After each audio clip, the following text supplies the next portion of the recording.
This is Audible.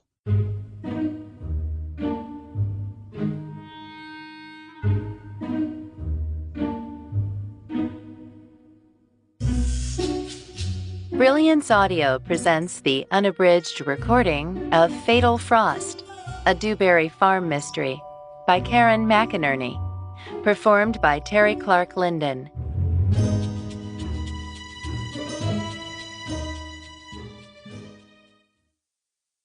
Chapter 1. When you move from the big city to the country, you don't expect crime to follow you, but sometimes you can be wrong. It was mid-December, and I was dreaming of being clamped into a milking machine by my mother, when Chuck, my apricot rescue poodle, woke me up with a low, menacing growl. I sat up and squinted at the clock. 2:30 in the morning. "What's up, buddy?" I asked. Instead of settling down, he waddled down the steps from the bed and stood at the bedroom door, growling like a fluffy version of Cujo. Goosebumps rose on my arms.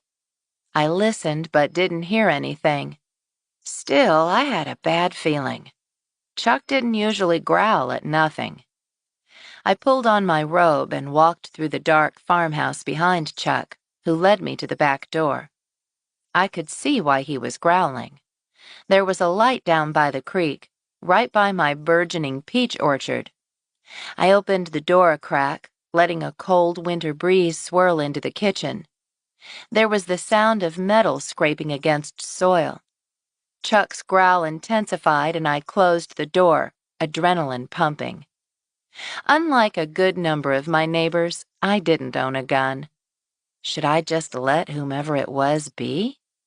On the other hand, I didn't like the idea of someone messing around in my peach orchard, and I didn't want someone letting my escape artist cow blossom free. Besides, my land was my livelihood. Chuck's growling started to swell into barking, and I hushed him, my eyes on the light. It had stopped bobbing. Now it seemed to be fixed in one spot. I could call the police, but Sheriff Rooster Kocurek and I weren't exactly on what you'd call good terms. Odds of him coming out were slim to none. I could wait until morning to see what the damage was, but as I heard the sound of metal hitting wood, I worried that might be too late for my peach trees. I could practically hear my friend Quinn in my head shouting, "Lucy Resnick, be sensible!" But sensible was never one of my favorite words. If it were, I never would have quit my investigative reporting job in Houston to move to Buttercup, Texas, and buy a farm. A farm that was currently being ravaged by some unknown intruder. I didn't have a gun, but there was a hoe just outside the back door. Shooing Chuck away, I slipped through the door and slid into my rubber boots, then felt around until I located the hoe.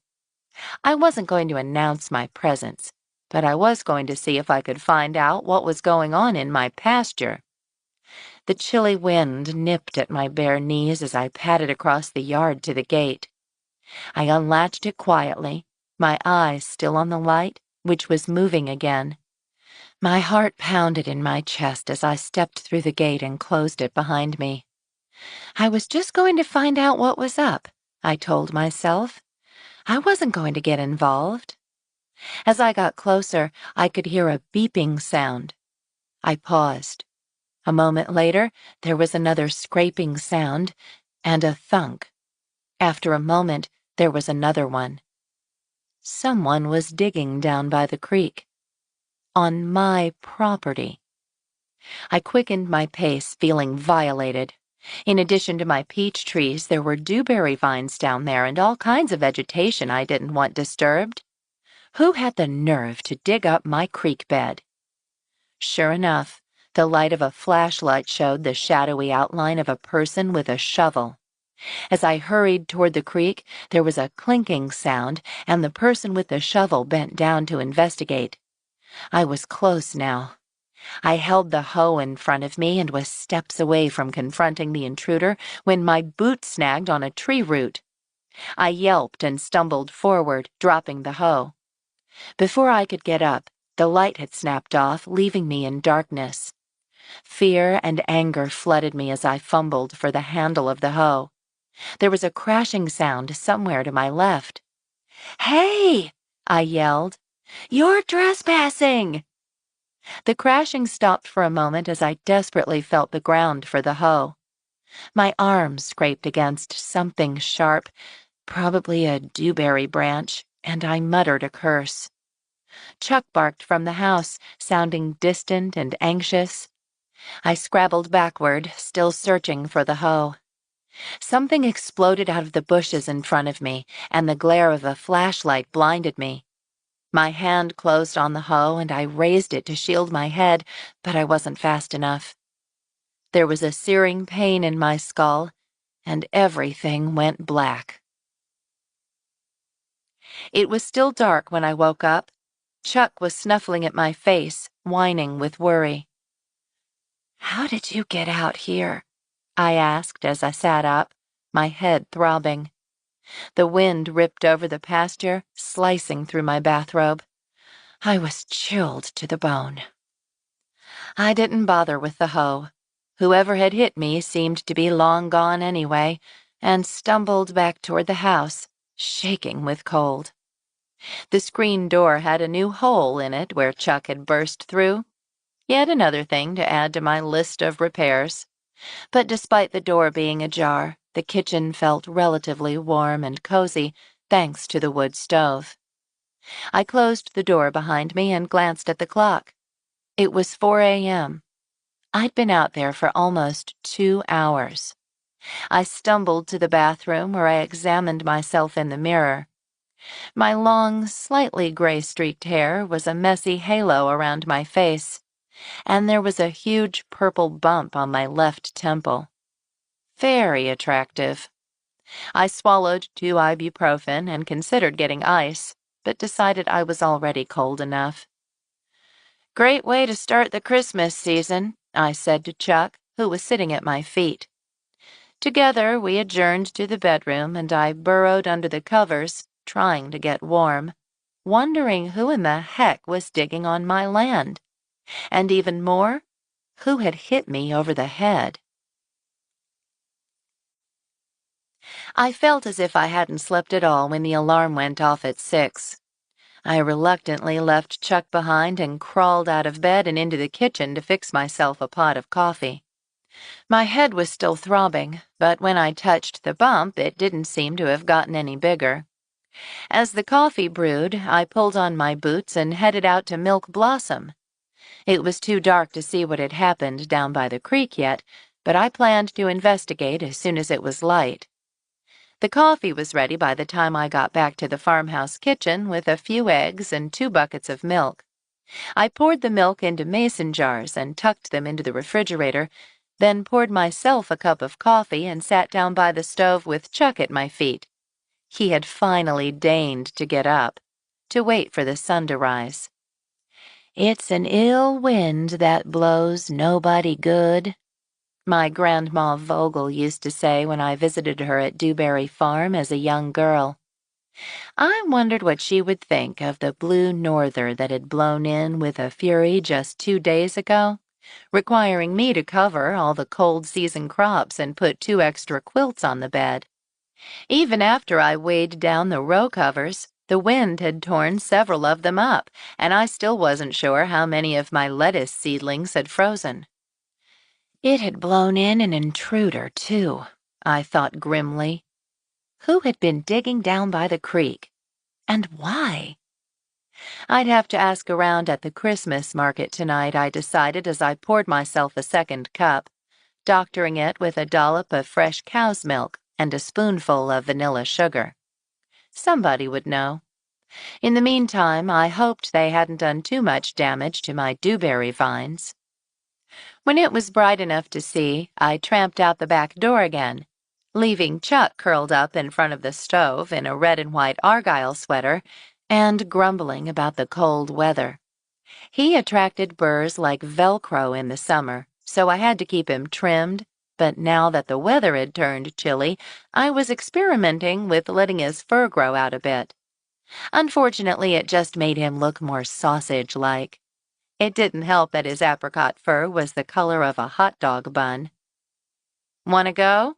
I asked, and he just looked at me before putting his head back down on the rug. Evidently, he felt he'd already done his duty for the day. Whoever had been out last night was long gone. As I traipsed out over the frost-rimmed fields toward the creek, I felt my anger rising. Unfortunately, my fears of the previous night were justified. Where my dewberry patch had thrived, there was now a field of holes, and several of the canes were pulled up or broken off. Worse yet, 2 of my young peach trees had been torn out by the roots, leaving gaping holes beneath them. I kicked the trunk of a cypress tree in frustration, then wished I hadn't. I righted the peach trees as best I could, piling dirt on the roots, but they just fell over again. I'd have to come out and stake them down later. They probably wouldn't survive, but I was going to try. And whoever had done this was going to pay for it. After leaning the hoe up against one of the saplings, I hurried back to the farmhouse and filled my mug with coffee again. The warm ceramic felt good against my icy hands. For breakfast, there was bread from the Blue Onion tea shop and cafe, along with butter I'd churned myself and the spiced pear preserves I'd put up last month. And eggs, of course. Not quite so many from the chickens now that it was winter, but enough for scrambled eggs a couple of times a week. My life in the small town of Buttercup was simple, and money was tight, but I wouldn't trade it for anything. I just hoped I'd be able to make it through the year. I'd had to replace a water heater recently, and my truck had started making ominous clunking sounds. I'd drained my reserves getting the farm going, and even though I made a bit of extra income helping out at the Blue Onion Cafe in town, I wasn't sure how I was going to be able to afford to fix it. And now I had 2 upended peach trees, a mess in the dewberry patch, and a broken screen door to add to my list. I pushed that uncomfortable thought aside and grabbed a couple of eggs from the basket in the refrigerator. I had just poured 2 whisked eggs into a hot skillet when the phone rang. It was Quinn, one of my closest friends and the proprietor of the Blue Onion Cafe. "Hey, Lucy," she said. "What are you up to this morning?" "Well, someone dug up the creek last night, took out most of my dewberry patch and 2 peach trees, hit me over the head when I went down to investigate." "Oh, no," she said. "Are you okay?" "I think so," I said. "I have a goose egg, but I'm more worried about the trees." "I hope you can save them. Were they the big ones?" "No, I just put them in last year, but still." "I get it. You're not the only one that's happened to recently." "No?" "Somebody snipped the fence at the Kramers the other day and left the pasture looking like it was hit by meteors. The cows were all over the highway.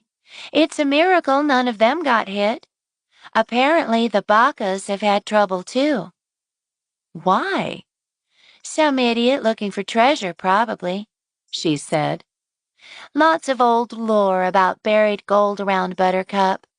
Of course, no one's ever found any, but it doesn't keep them from trying." "Any idea who?" "Crystal's uncle's hunted on and off for years," she said. "I guess it could be him. Speaking of Crystal, she didn't show up for work again." A cold breeze stirred in the kitchen, and I felt goosebumps on my arms. "Did you call her?" I asked. "Yes, but her phone went straight to voicemail," she sighed. "Maybe she ran off and eloped with her mystery boyfriend." "Maybe," I said, stirring the eggs in the pan. Like me, Crystal Jenkins had moved to town from Houston about 6 months ago. "Or maybe we should swing by and check on her." "I was thinking that myself."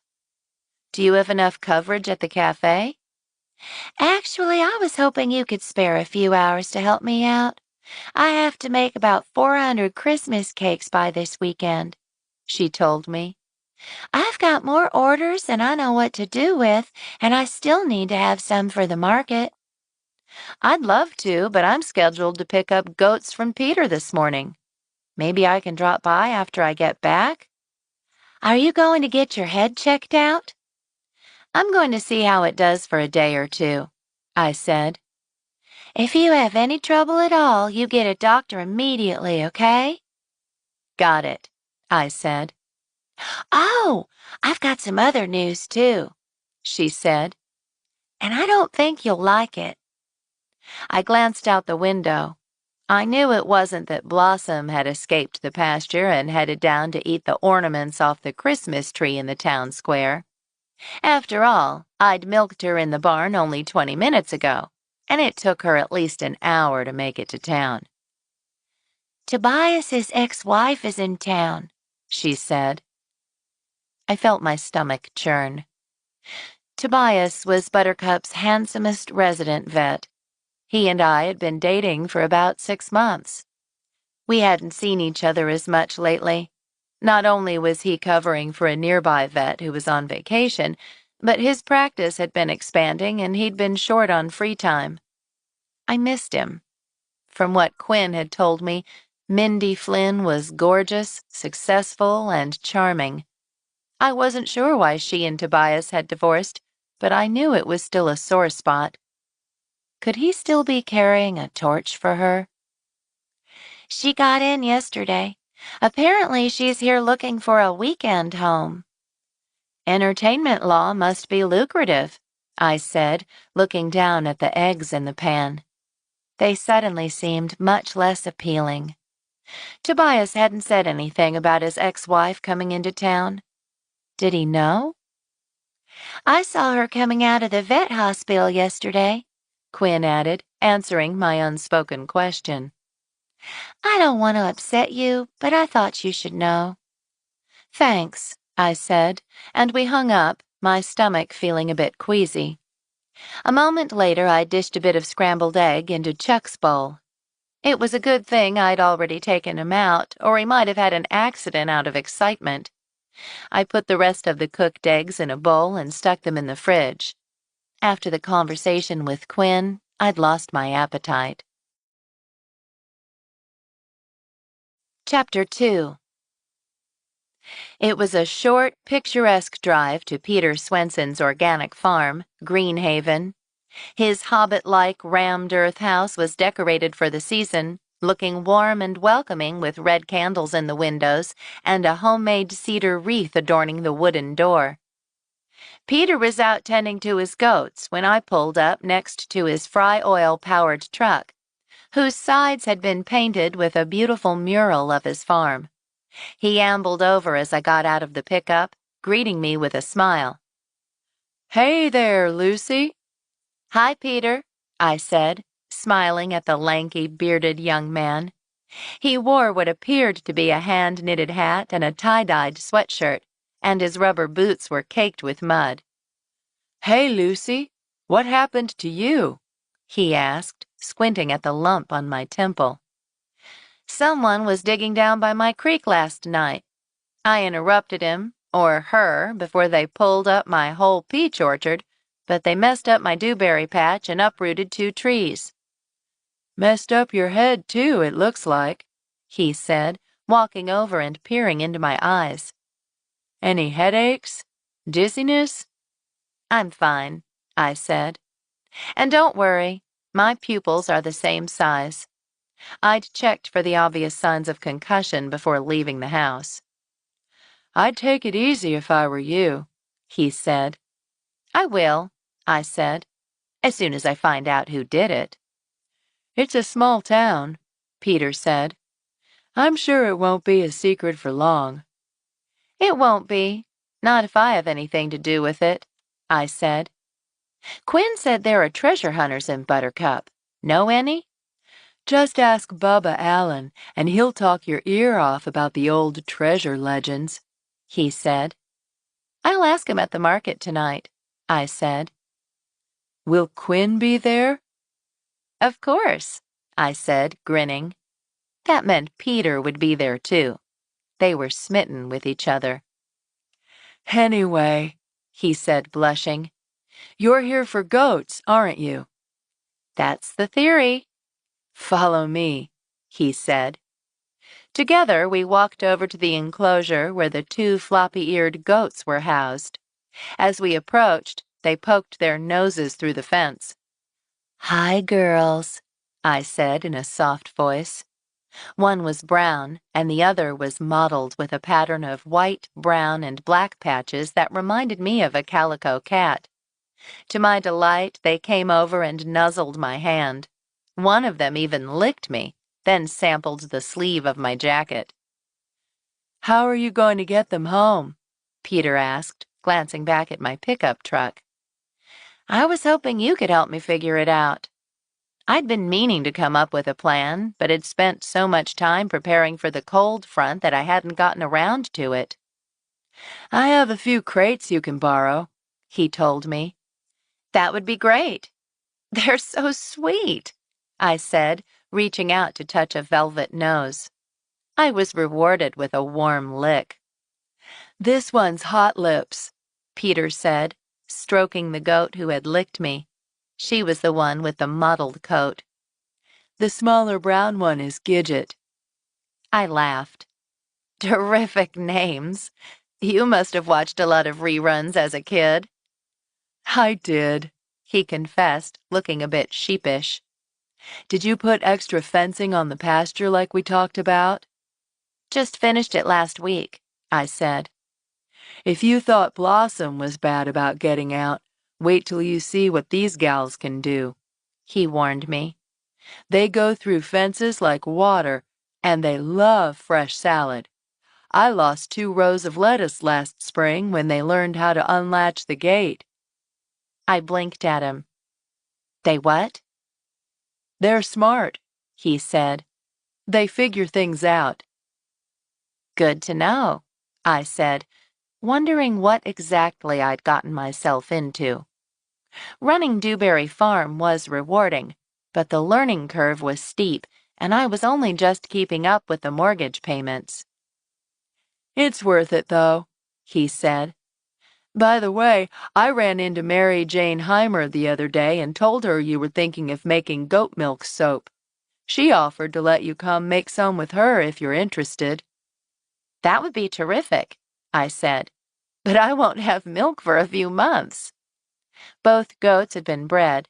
I wouldn't be milking them until they had their kids in February. "I've got some frozen. You can use that.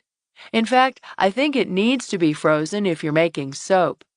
If you'll wait here, I'll toss it in a cooler and bring it out to you." "Thank you so much." As he disappeared into his house, I patted the goats some more, getting to know them. They were sweet, and from what Peter said, their kids would be even more affectionate after I bottle raised them. Peter reappeared a few minutes later with a battered cooler. "Here you go," he said. "Say hi to Mary Jane for me." Mary Jane had lived in Buttercup her whole life and ran her farm pretty much single-handedly. If you wanted to know anything about the old way of doing things, Mary Jane was the woman to call. "I will," I said. "And tell her thanks for the tip on the spider mites last summer," he said. "What did she tell you?" "Liquid seaweed," he said. "It's weird, but it worked." "I'll have to remember that." "They love tomatoes," he warned me. "How do the goats feel about tomatoes?" I asked. "They're not as crazy about them as the mites are," he said. "But they love lettuce, so keep an eye on them." "I've been warned." Peter helped me get 2 crates and secure them in the bed of my truck. Then he propped up some plywood to make a ramp and led the goats into the crates. Gidget walked up easily, but Hot Lips seemed reluctant. "She's always been attached to me," Peter said. "I gave all of them some probiotics to help them get through the transition, but if you have trouble, give me a call. Better get her home before she hurts herself," he said, looking worried. Any special instructions? I asked. Just follow the directions I emailed you, he said. And if you have any questions, you can call me anytime. I might come out and visit them sometime if that's okay. I smiled. Of course. Please come out anytime. I'd love to show you what I've been doing and get your advice on a few things, to be honest. Happy to help, he said, flashing me the smile that had caused many of Buttercup's teenage girls to swoon. I know you and Quinn have been spending a lot of time together, but how are things going out here? I asked as I headed to the front of the truck. The farm's doing great, he said, surveying his domain. I'm thinking of expanding operations. How so? Flora Kocurek's offered to sell me some acreage. It's pretty beaten up, but I think I can rehabilitate it. That's terrific. Sounds like neighborly relations are improving. They are, he said. Ever since her mother died, she's been starting to step out a little bit, trying to do things differently. I shared some of Molly's friendship bread with her and gave her the starter. I don't usually eat sugar, and I didn't want it to go to waste. My friend Molly Kramer had been giving out friendship bread and starter as Christmas gifts this year, and from what I'd heard, it was a popular gift. I haven't gotten mine yet, I said, but I'm looking forward to it.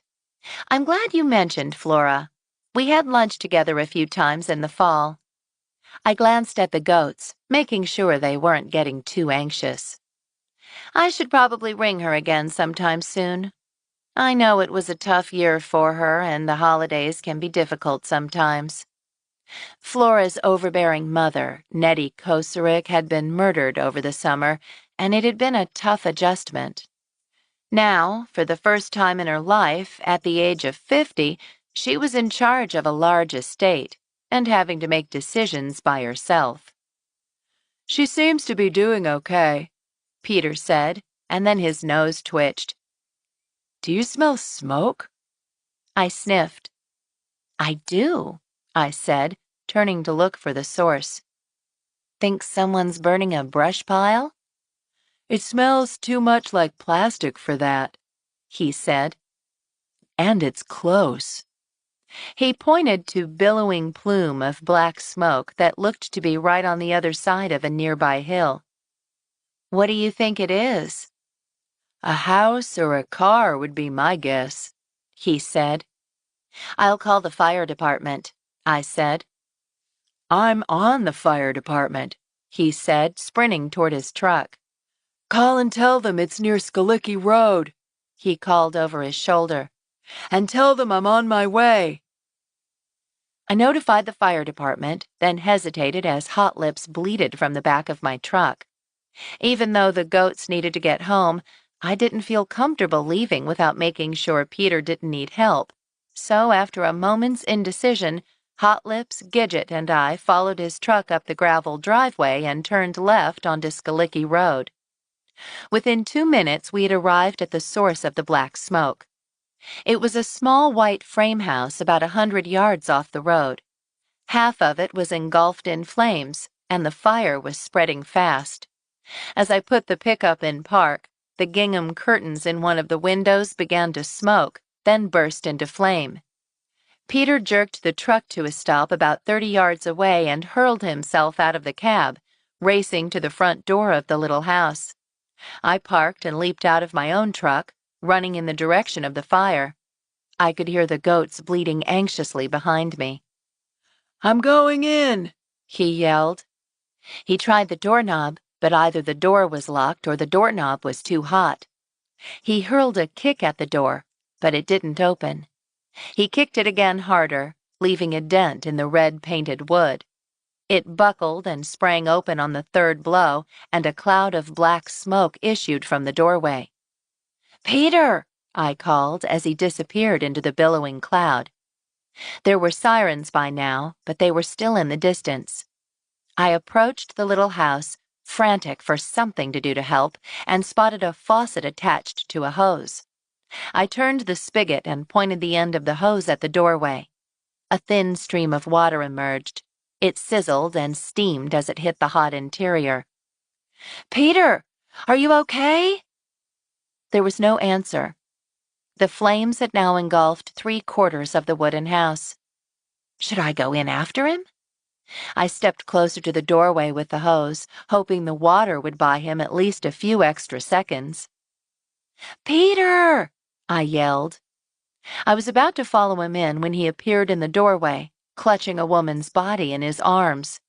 He stumbled down the steps and laid her on the ground, then turned back. "Peter, no!" "There's a dog," he told me and ran back in. He emerged just as the roof caved in, a small black puppy limp in his arms. "Is there anyone else?" I asked as I helped him away from the fire. The woman he had rescued lay prone on the bleached winter grass, unmoving. My stomach lurched with recognition. It was Crystal, the missing waitress from the Blue Onion. "I was too late," he said as I reached to take her pulse. Her skin was waxy and stiff under my fingers. "If I'd only come a bit earlier," he said, his voice filled with guilt. "It wouldn't have helped," I told him, feeling my skin prickle. "What do you mean?" "She's cold," I told him. "It wasn't the fire that killed her." Chapter 3. "Take her to the vet," Peter said, thrusting the unconscious dog into my arms. "We can't do anything for Crystal, but this puppy's still alive." "What about the goats?" "They'll be okay," he said, "but this one needs medical attention. I'll stay here until help comes." "You won't try to go in again?" I asked, as another part of the roof fell in with a shower of sparks. He shook his head grimly. "I'm just going to try to make sure it doesn't spread," he said, stamping out a coal smoldering in the tall grass. "Be careful," I said, and hurried to the truck, where I laid the limp puppy on the front seat as Gidget and Hot Lips pounded their hooves in the crates behind me. Tobias met me on the stone walkway in front of the Buttercup Veterinary Hospital, his face filled with concern at the sight of the little black puppy. "Poor thing. Bring her back," he said, and I followed him inside to the exam room. "What happened?" he asked as he took the puppy from me and laid her on the exam table, then pressed a stethoscope to the little dog's chest. "Fire on Skalicki Road," I said. "We found Crystal Jenkins dead." He looked up at me, startled. "That's awful. Was anyone else there?" "I think she was alone. I hope there wasn't anyone else in there." Tobias grimaced as he pulled back one of the puppy's eyelids. "I'm glad you got this little girl out at least. She's pretty wheezy, though. Keep an eye on her. I'll be right back." I kept both hands on the little body as he hurried out of the room and returned a moment later with an oxygen canister. I could feel her young lungs laboring for breath beneath my hand, and watched with trepidation as Tobias fitted a mask over her small muzzle. "You think she'll make it?" "I hope so," he said. "There are only a few surface burns."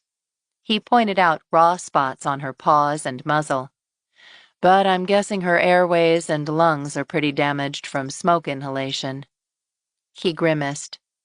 "I don't like that she's unconscious, but I'm glad you brought her to me right away." I winced.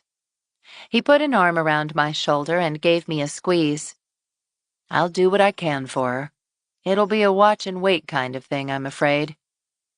"Poor baby," I said, touching her silky ear. "She looks a little dehydrated, too. I'll set her up with some IV fluids." "What kind of puppy is she?" I asked. "Looks like a lab mix," he said, stroking her head.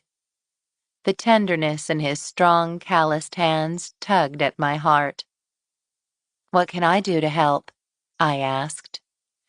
I've got appointments here for the rest of the afternoon, he said, so I can keep an eye on her, and I'll take her home tonight and watch her there.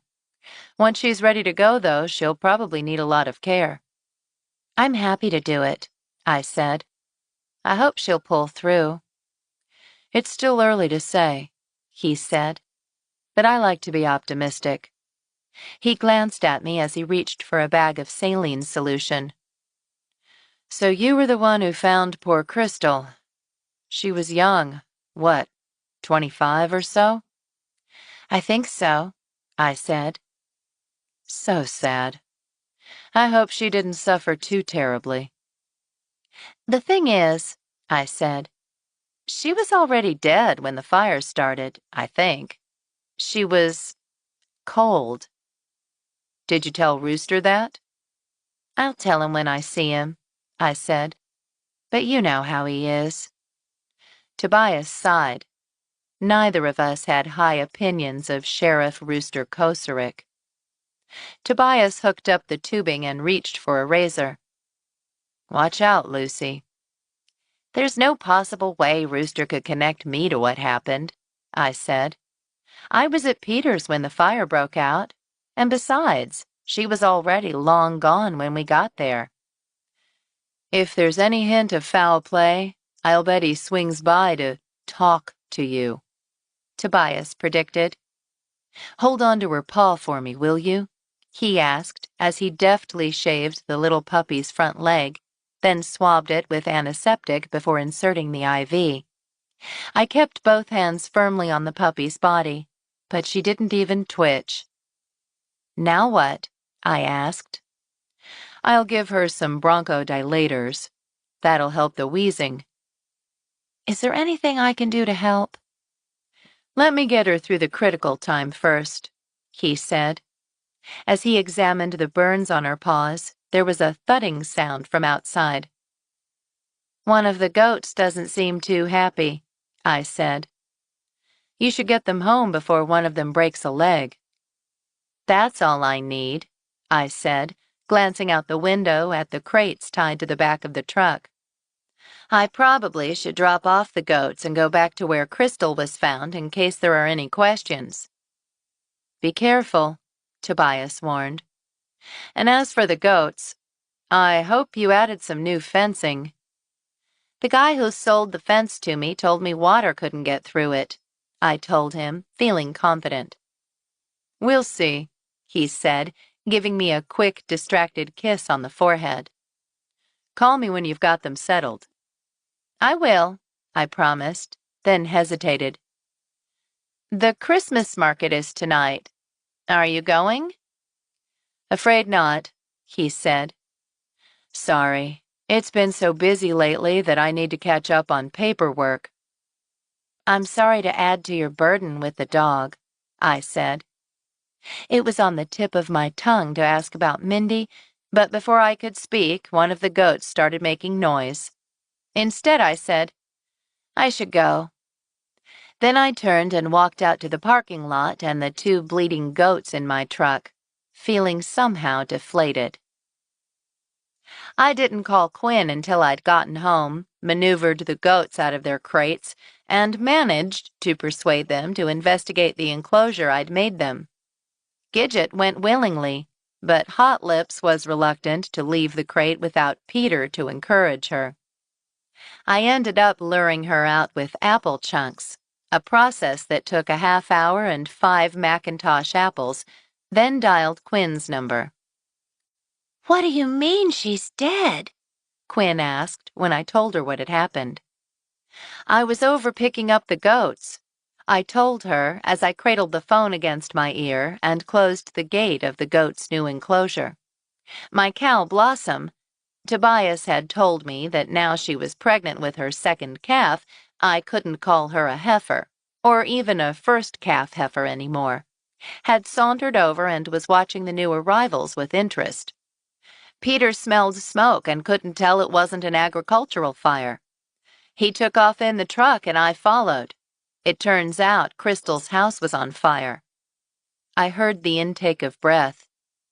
She burned in it? What a horrible way to go! No, I said. Peter got her out before the fire got to her, but she was already cold. There was a puppy in the house, too. I took her to Tobias. He went into the burning house? Quinn asked. I mean, that's totally heroic, but he's going to get himself killed. He's a member of the fire department, I reminded her. He knows what he's doing. Even so, she said. I'll bet he didn't have protective gear on or his equipment, and I just worry. I know we haven't been together long, but if something happened to him... I know, I told her. I feel the same way about Tobias. It's amazing how quickly you can fall for someone, isn't it? It is, I agreed, wondering with a little twist in my stomach if perhaps I'd fallen prematurely. But you picked a good one this time. She'd spent years fearing her abusive ex. Now, Peter's kindness and gentle nature were wonderful for Quinn. Poor Crystal, she said. Molly will be glad she's not influencing Brittany anymore, but I'm sure this isn't the way she would have wanted it to happen. What do you mean? Brittany was Molly's oldest child, a bright teenager in high school. Didn't you hear? She asked. Molly and Crystal had a run-in at the Blue Onion the other day. She told her to keep away from Brittany or else. Or else what? I don't think she went into specifics. Unfortunately, half the town heard. I groaned. Molly never does have much restraint when she gets into mother bear mode. The thing is, Crystal was young, Quinn said. What if she didn't die of natural causes? Are you thinking Rooster might try to pin it on Molly? I shivered. But who would have wanted Crystal dead? I don't know, she said. It's weird, though. She never said anything about a puppy. Unfortunately, the puppy's in pretty bad shape. She's got smoke inhalation damage and was unconscious when I left. That's awful, Quinn breathed. And I still can't believe Crystal is dead. Were there any marks or anything on her? No, I said, trying not to remember the young woman's pale, waxy face. You really do think it was foul play, don't you? Just a hunch, Quinn said. She was such a nice person.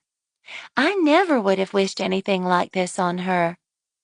My friend was silent for a moment, and I watched as Hot Lips and Gidget nosed the perimeter, already looking for weak spots. A cold breeze swept the pasture, chilling me to the bone. Well, I said, I'm sure we'll know what happened soon enough.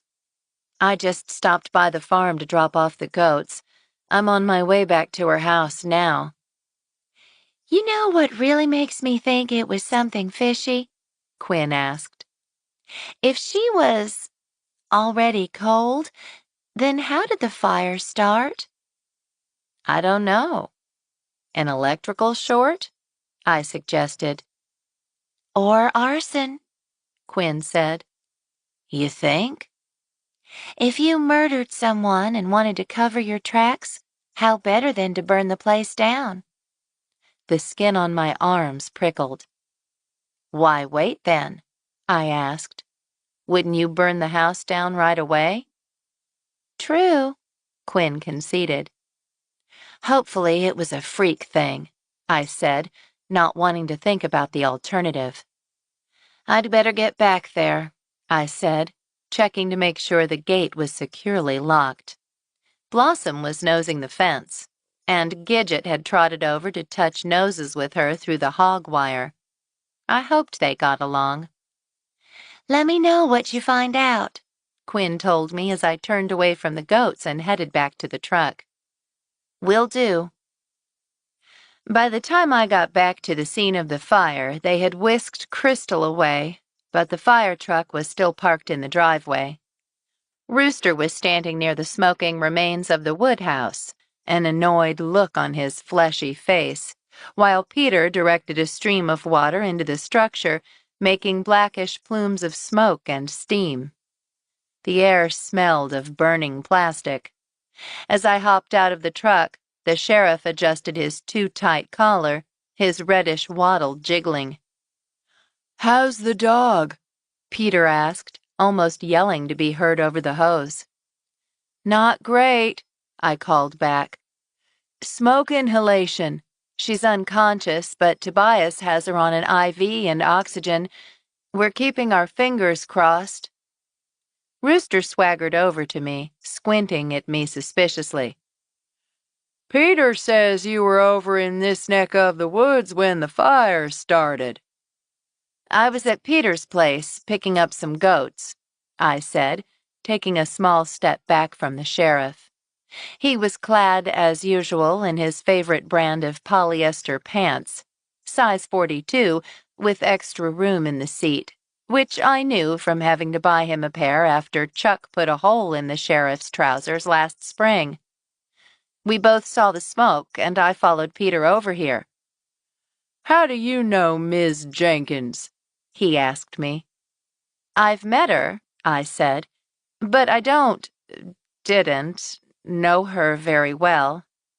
Crystal had only worked for Quinn for a few months.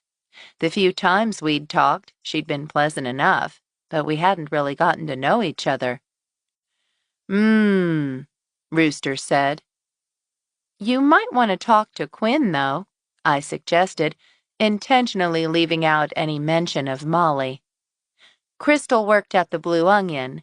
Quinn was a little worried about her when she didn't come into work.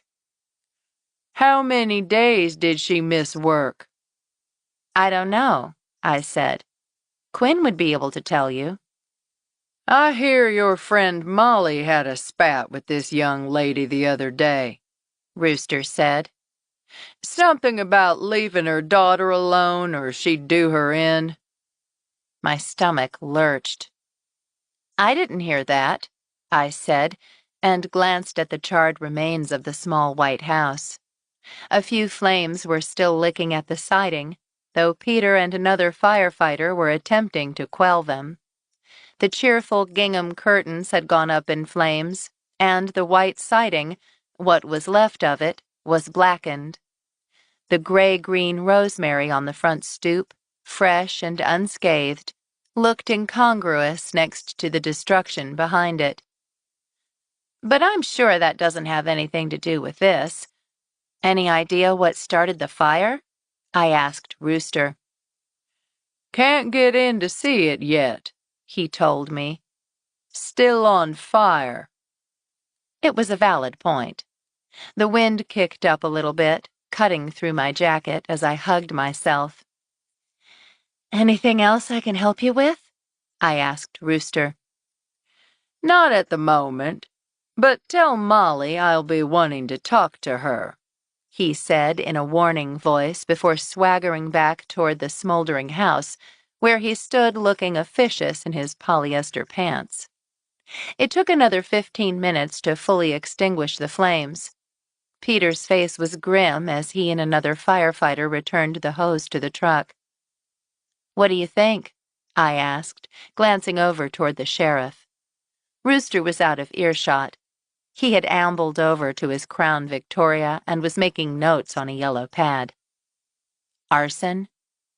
"Hard to tell," Peter said. There was a smudge of soot on his cheek, and one cuff of his sweatshirt looked a little bit charred, but other than that, he appeared unscathed. "But I have to say it looks awfully suspicious." "Rooster suggested Molly might be involved," I said. "You're kidding me, right?" "I wish I were." I eyed the burned-out house. "I guess nobody uses crime scene tape in Buttercup." "I hadn't thought of that." He turned toward the Crown Victoria. "What should we do to close off the scene?"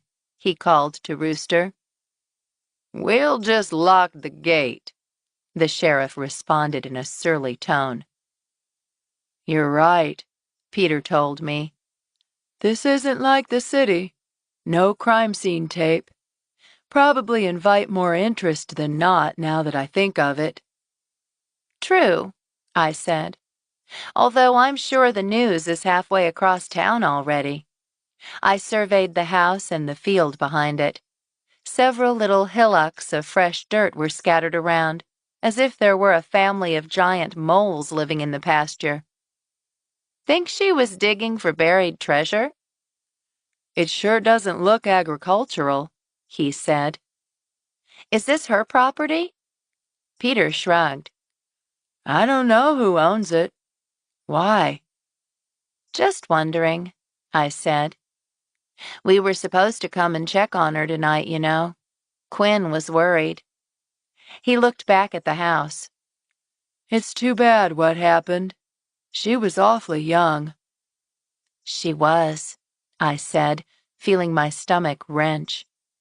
If it turned out that somebody did kill Crystal, I was guessing Rooster wouldn't look any further for a suspect than he had to. Did you know her at all? We were friendly, but not close. I've heard that she and her sister lived with her uncle, Buster Jenkins, for a few years when they were teenagers. I knew Buster was a local, but I never knew Crystal lived with him, I said. What happened to her parents?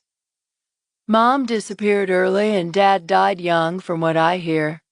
Crystal moved back to town 6 months ago, and I gather she spent most of her time at that new church out on 71. The one that's picketing the Christmas market tonight. Word of the Lord, I think it's called. Why on earth would a church be picketing the Christmas market? Didn't you hear? The pastor says it's too commercial. Isn't he the one who's going to sign a TV contract soon? Ironic, isn't it? It sure is. Particularly since the market's proceeds are going toward a new roof on the town hall, and to fix up Bessie May's house. The whole town looked after Bessie May, who was, as Bubba Allen once put it, a few sandwiches short of a picnic, but a lovely person nevertheless. She'd spent her life in a little house by the old train station, until recently when she broke her hip. The hope was that the market would make enough to retrofit her little house to be wheelchair-friendly. I know, he said. You're preaching to the choir. He sighed and shoved his hands in the pockets of his sweatshirt, and I noticed his collar was singed. Well, we can't do anything to help Crystal, but I hope the puppy's okay. I hope so, too, I said, hugging myself as a gust of wind swept over us, carrying the acrid scent of smoke with it. I told Tobias I'd help him out as much as I could. Keep me posted on how she's doing, he told me. And let me know if you have trouble with the goats. Will do, I said, taking a last glance at the house before retreating. Chapter 4. I was still feeling shaken up about Crystal, but the Buttercup Christmas market was in full swing when I arrived at 7 that night. The Christmas tree in the town square sparkled with white lights, the smell of spices and candied nuts was in the air, and the Brethren choir was singing a rousing rendition of Hark the Herald Angels Sing. I grabbed a box of mistletoe from the back of my truck and headed into the bustling square, which was filled with shoppers from Houston and Austin, their chattering adding to the market's festive feeling. The only blight on an otherwise perfect scene was a small but loud group of people with handmade signs who had taken up a position in front of the Buttercup Bank and were chanting, "Put Christ back in Christmas," and "More praying, less shopping." Pastor Matheson and mayoral wannabe Ben O'Neill were at the center of the throng. Most of the picketers, I noticed, were wearing Ben for Buttercup buttons. Ben, a hobby rancher who had moved from Houston not long ago, had his eye on longtime Mayor Rose Niederberger's seat. I wasn't quite sure what he wanted out of it. Maybe he was bored in his retirement. But something about it made me nervous. I had the feeling he didn't have Buttercup's best interests at heart. Rooster was on the scene, at least. He was decked out in his polyester uniform and stood about 10 feet away from the picketers, eating a sausage sandwich. It wasn't exactly the kind of imposing police presence I'd seen in Houston, but it was something. Fortunately, the sound of the Brethren choir issuing from the speakers outside the courthouse drowned out most of the noise. But I was chagrined to see Molly's daughter Brittany in the crowd of picketers, clinging to the arm of her boyfriend. As I walked through the throng, I waved to Molly. She was wheeling Bessie May around the market with a grim look on her face. Had Rooster talked to her already? I said hello to Bessie May, who was fingering a pair of hand-knitted socks, then looked up at Molly. "I heard you found Crystal Jenkins," she said. "I did," I said, and she grimaced. "It's such a tragedy, and right before Christmas. I just keep thinking of her poor mother." She glanced over at the picketers, and her face hardened. "What's wrong?" I asked. "That," she said, stabbing her index finger toward Brittany and her boyfriend, Bryce Matheson. I grimaced. "Yeah, I saw." "I wish she'd never met him," she said, her normally cheerful voice bitter. Brittany and Crystal had met working together at the Blue Onion. Crystal had brought her to Word of the Lord one Sunday, and she and the pastor's son had been inseparable ever since. "And now there's poor Crystal. Rooster already came by to talk to me. Apparently he heard the dust-up we had the other day and thinks I might have done her in. Utter nonsense, of course." She didn't look concerned, but I wasn't comforted by this news. "Crystal and I had our differences," she continued. "But it's really a tragedy. She was so young. Brittany was beside herself when I told her." "She seems to have recovered," I said, glancing at Molly's daughter. Molly frowned as we strolled through the market together. "I know. I can't believe she's picketing the market. She's been coming to this market since she was a baby," Molly said as Bessie May admired a bright green knit cap at one of the booths. "And Flora Kocurek, too."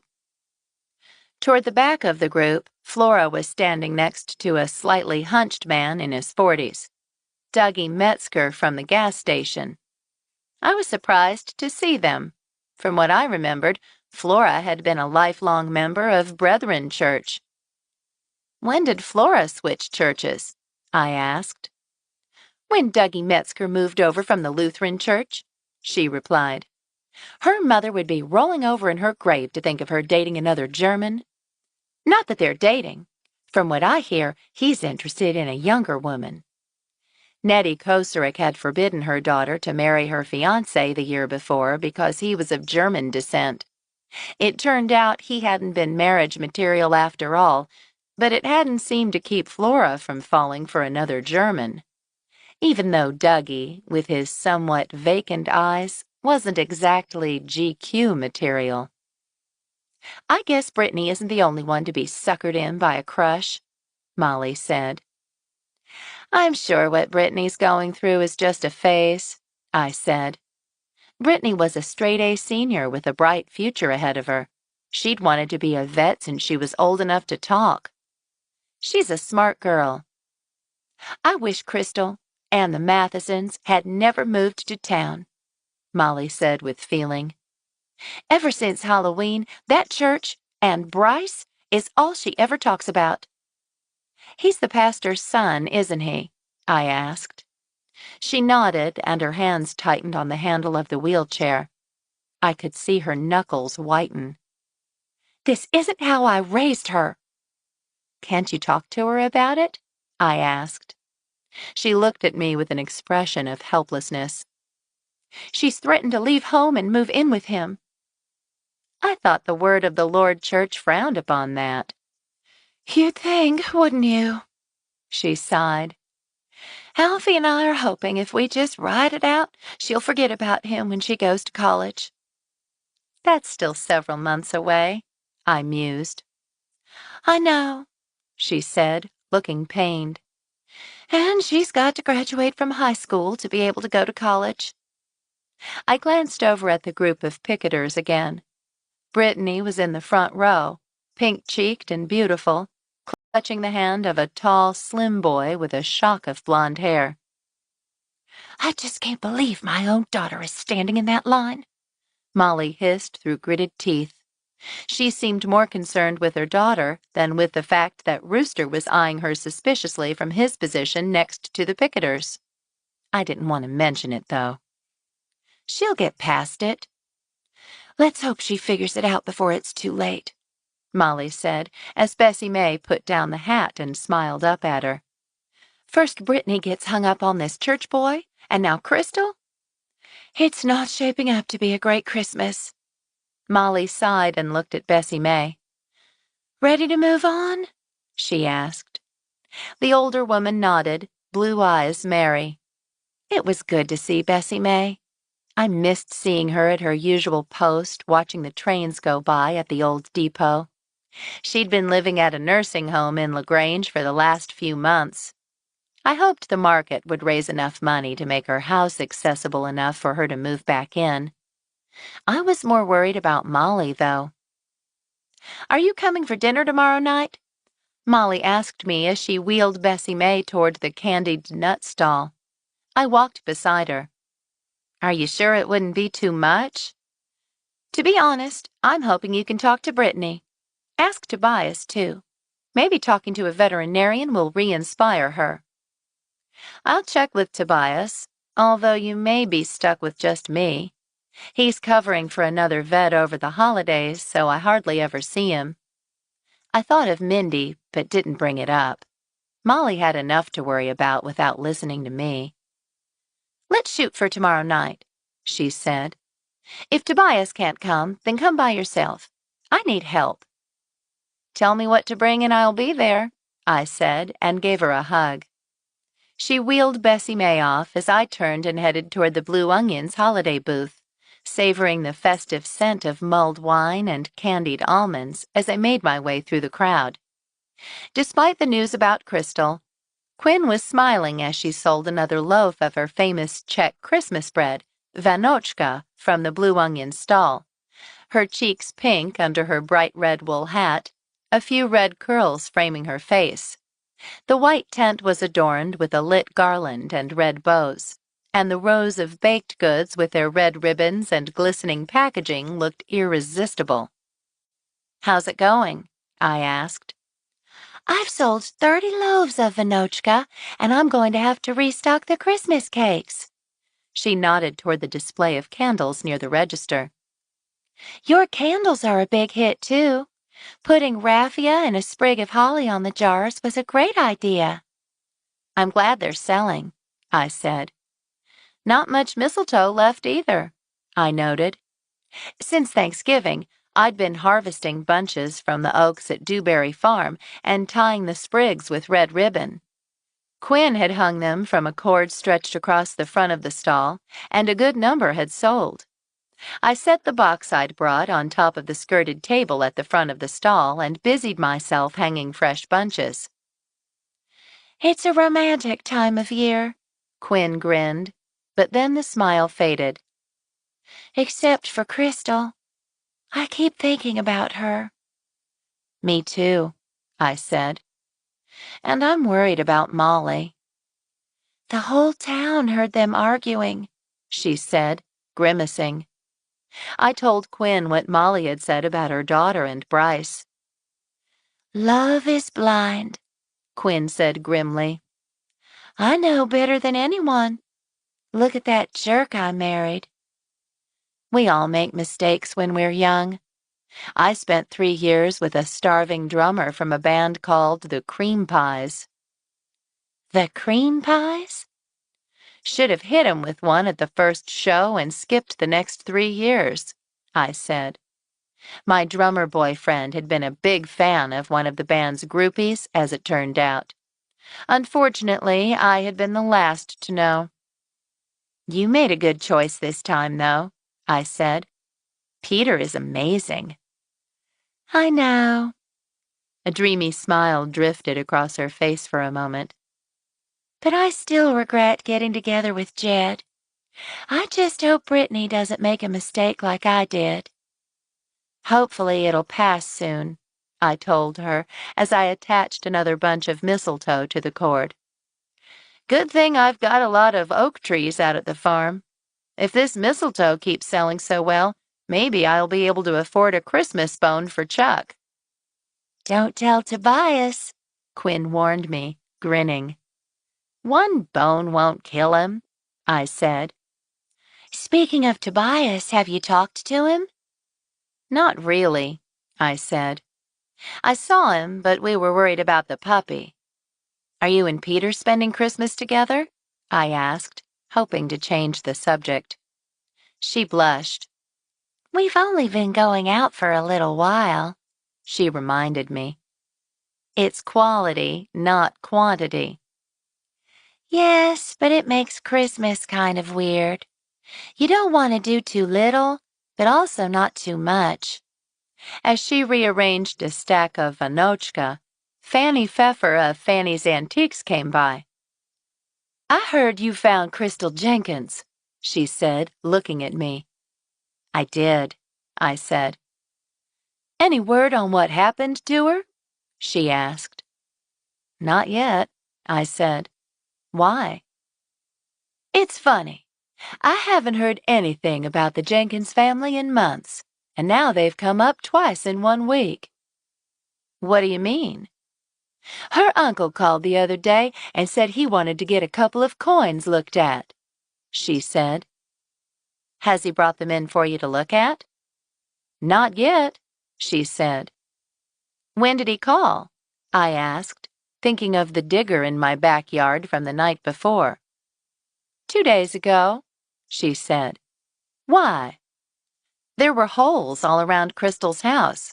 Plus, someone was out digging behind my house last night, I said. Hit me over the head with something I'm guessing was a shovel. She winced as I showed her the goose egg on my temple. Could be Buster, she said.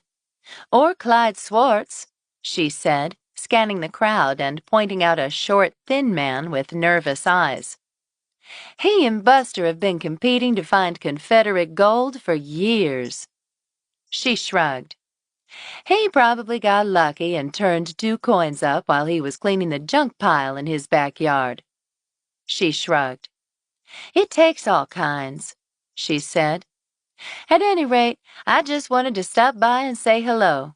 Hope to see you in the shop. I'm sure you will, I said. I'm behind on my shopping. Quinn looked at me as Fanny drifted away.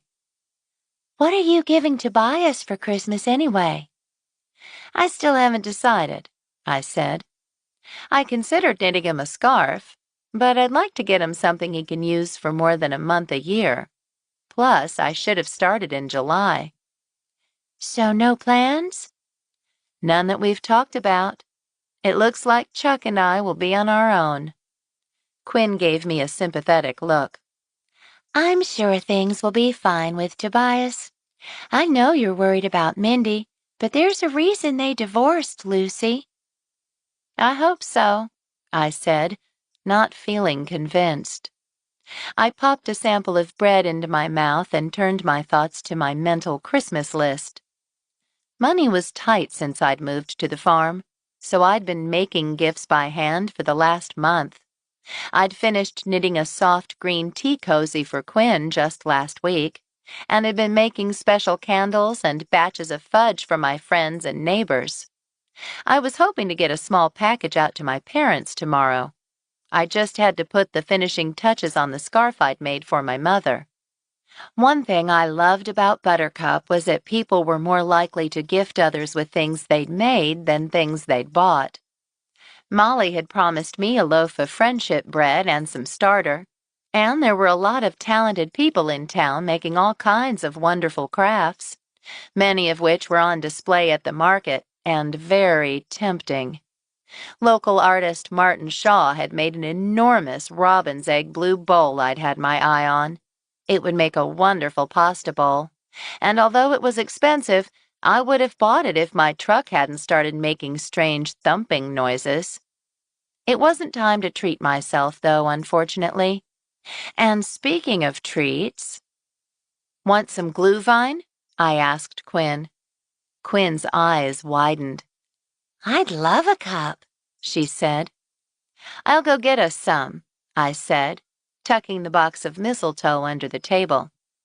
As Quinn sold another loaf of vanochka to a family from Austin, I headed over to Bubba Allen's delicious-smelling stall, watching as he ladled out cups of hot liquid. "What can I do for you?"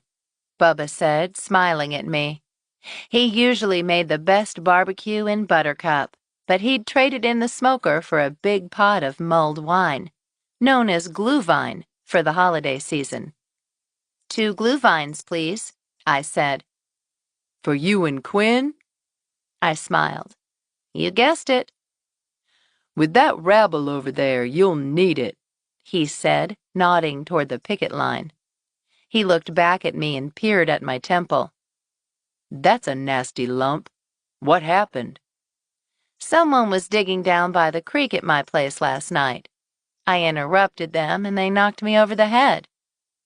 "They attacked you on your own property?" he asked. "They're lucky you weren't carrying." Quinn told me the Kramers and the Bacchus have had trouble too, I said. I'd forgotten to ask Molly about that, I realized. I heard you know all about the treasure legends here, and who might be looking for it. "Probably Buster Jenkins or Clyde Swartz." That's what Fanny said, I told him. Buster called about a couple of coins the other day. "He finally found something? I never thought I'd see the day." I've heard they're looking for Confederate gold, but is there a story they're working off of? "There is," he said, stirring the pot of mulled wine. "Apparently, when the South was losing the war, General Beauregard gave a chest of gold to a trusted friend, Lieutenant Morgan, to hide away until the Confederacy rose again. Morgan was heading to Mexico with it when he was ambushed by Indians. The story is, he escaped long enough to bury the gold before he was captured." And this was in Buttercup? "That's what the story says. He buried it by Dewberry Creek and marked a tree so he could find it again." Then what happened? I asked. "He was taken captive and escaped about 6 months later. But when he came back, he never could find the gold." Bubba shrugged. "Maybe someone dug it up while he was gone. Or maybe it's just a story." Either that or he took the cash and hightailed it to Mexico, I said. "It was a long time ago," he said. "and as far as I know, nobody's ever found anything. But it doesn't stop them from looking." Maybe Buster found something after all, I mused. At least it wasn't in my backyard, or not that I knew of. Just because I'd found someone digging the night before didn't mean they hadn't been there already. I hadn't been down to the creek in a week or two. Whoever it was might have found something without me knowing, and now was looking for more. "Buster's my guess," he said. "A shame about his niece Crystal. I heard you found her." I did, I said. There were holes all around her house, too, like someone had been digging. "Maybe her uncle gave her gold fever," he said.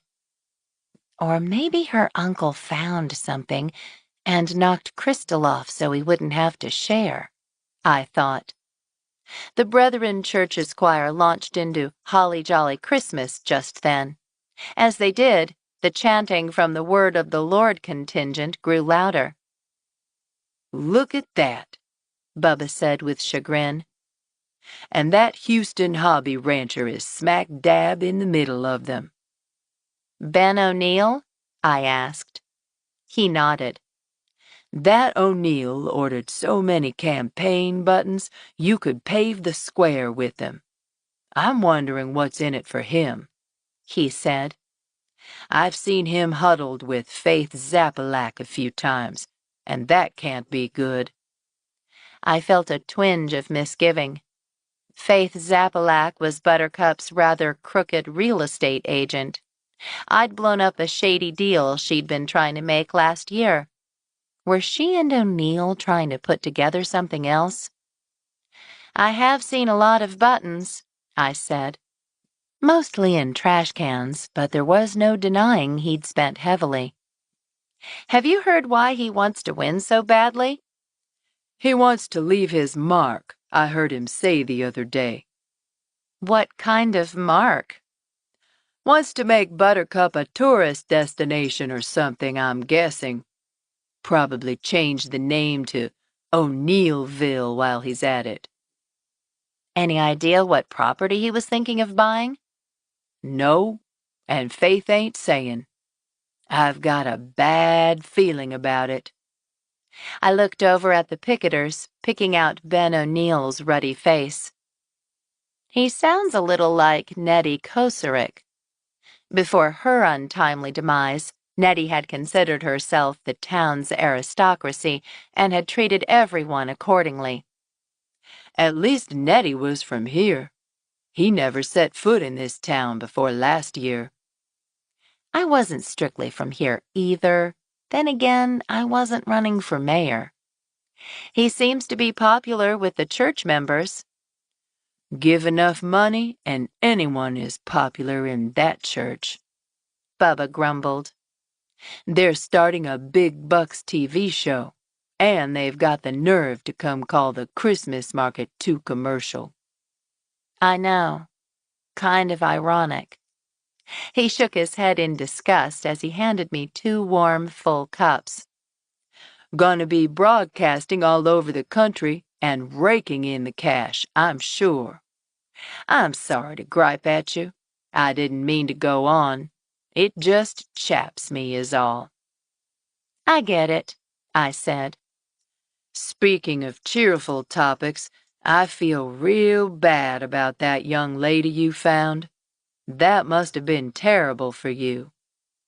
I shuddered, trying not to think of her pale, waxy face. It was. Talk around town is, someone did her in and then burned the place down. She was definitely gone when the fire started, I said. But I think the jury's still out on what happened. He cut a glance at the portly sheriff.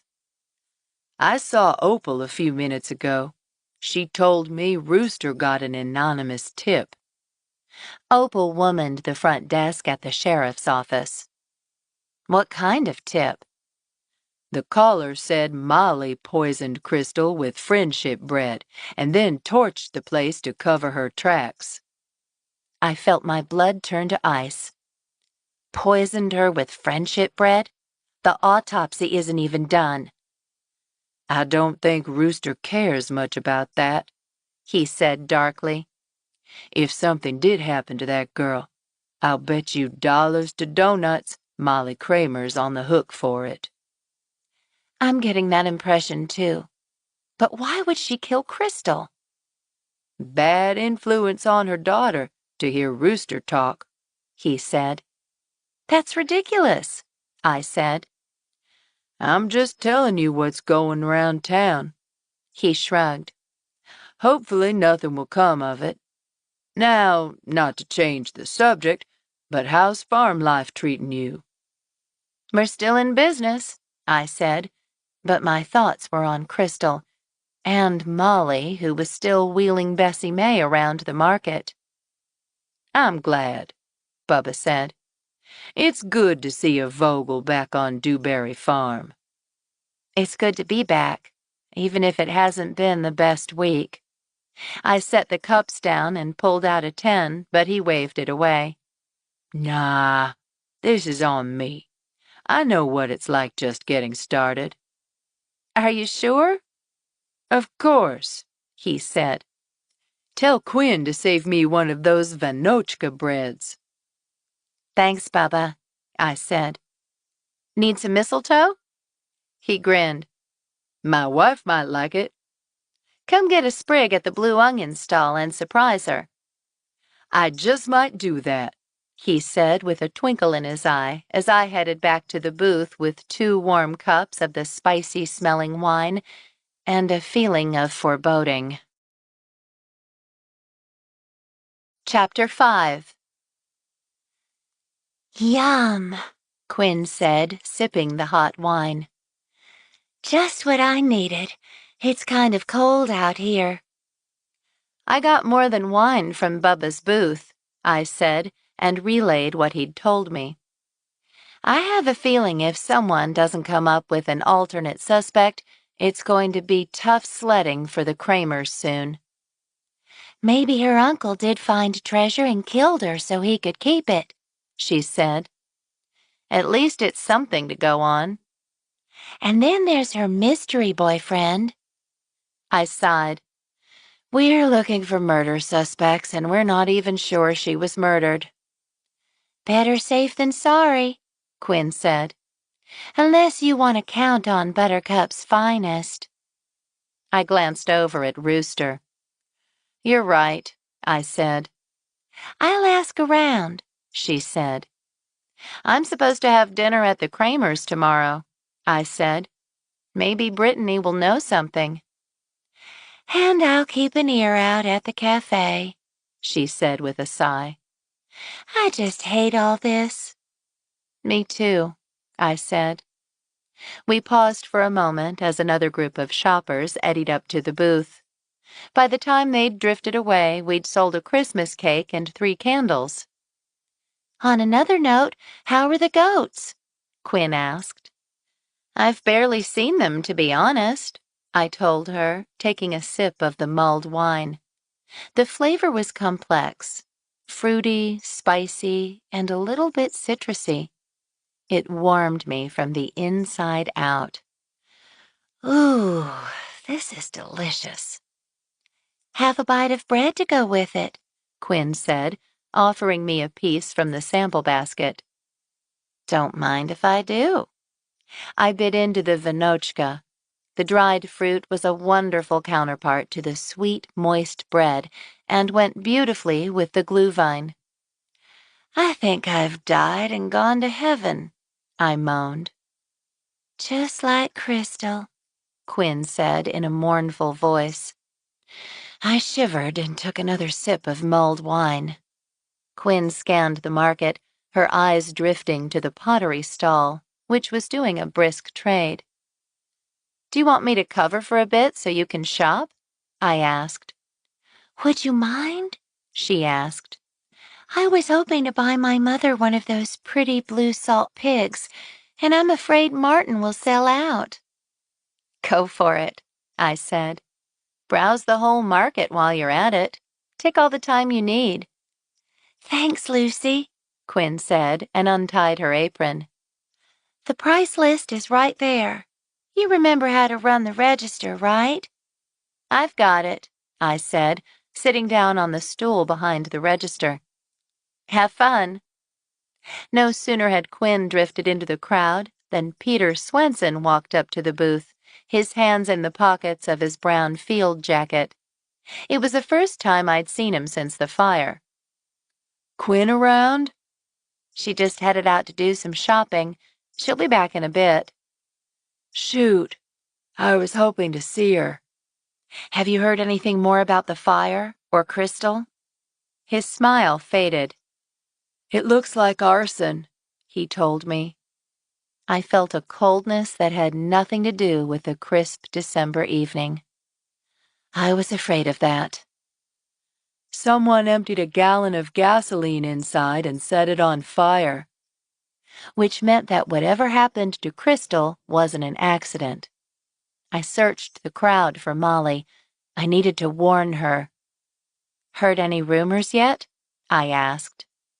I have, he said.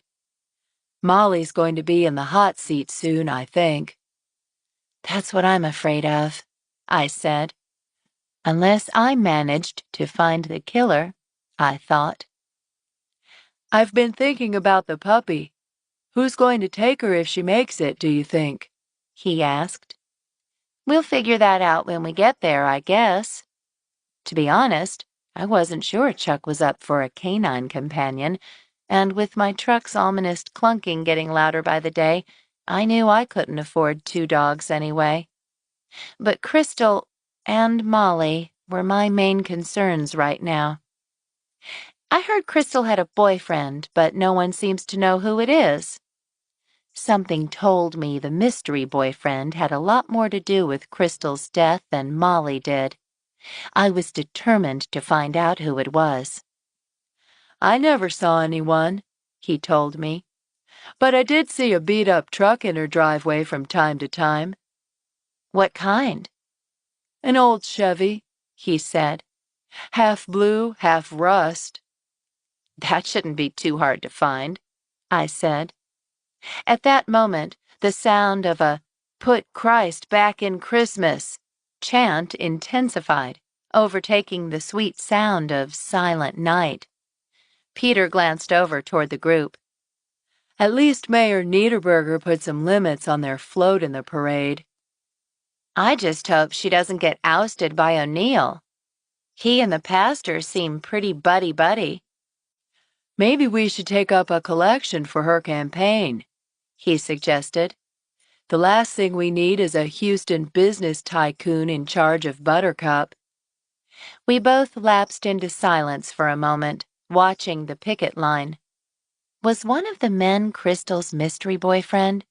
And if so, what did he know about Crystal's death? I keep thinking about what happened at Crystal's today, I said. The whole thing doesn't seem right. The fire? Yes. If it was murder and someone was trying to cover the evidence, why wait to burn the place?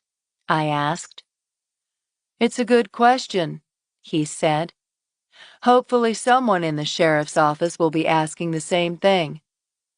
Before I could respond, a large family drifted up to the stall, eyeing the loaves of vanochka. I handed out samples of Quinn's traditional Czech bread. The 2 young boys in the family were immediately hooked, and their parents bought 2 loaves. One for us and one for Grandma. Peter waited while they bought a couple of candles and a sprig of mistletoe for their front hall. By the way, Peter said once they'd drifted away, how are the girls doing? I've hardly had a chance to see them, to be honest. It's been a crazy day. Hot Lips is a sweetheart, he said with a smile. But she'll give you a run for your money if she ever slips out. Thanks for letting me have them. I know they're like your children. It makes it easier when I know they're going to a good home, he said. Besides, Hot Lips and Murphy Brown didn't get along very well. I figured they'd be happier if I separated them. He sampled a bit of the vanochka Quinn had put out. This stuff is addictive, he said when he'd swallowed it. I know. I'm going to need to buy elastic waist pants if I keep eating it. At that moment, there was a voice raised from the near picketers. I looked over. Molly and her daughter were toe to toe. Uh-oh, I said. Can you watch this for a second? Peter had barely agreed before I was hurrying through the crowd toward my friend and her daughter. This is to benefit Bessie May, Molly said, pointing to the woman in the wheelchair. What about her? That's the whole point of this market, to help her. I am doing what my morals tell me to do. Brittany gripped the sign in her hand hard, her cheeks flushed. Behind her, Flora edged closer to Dougie, but Dougie didn't seem to notice. Your morals or your boyfriend's? Molly shot back. I wish Crystal had never talked you into going to that wackadoodle church. Shut up, Molly, I thought. But she continued. It's like you're brainwashed. What about your future? What about college? My future is my business, Brittany said, taking a step back and grabbing her boyfriend's hand. Rooster had edged closer and was looking at Molly with an expression I didn't like. You're glad Crystal's gone, aren't you? This has nothing to do with Crystal. I just want you to come to your senses. she said. Molly, I said, coming up behind my friend and touching her on the shoulder. The whole town is watching.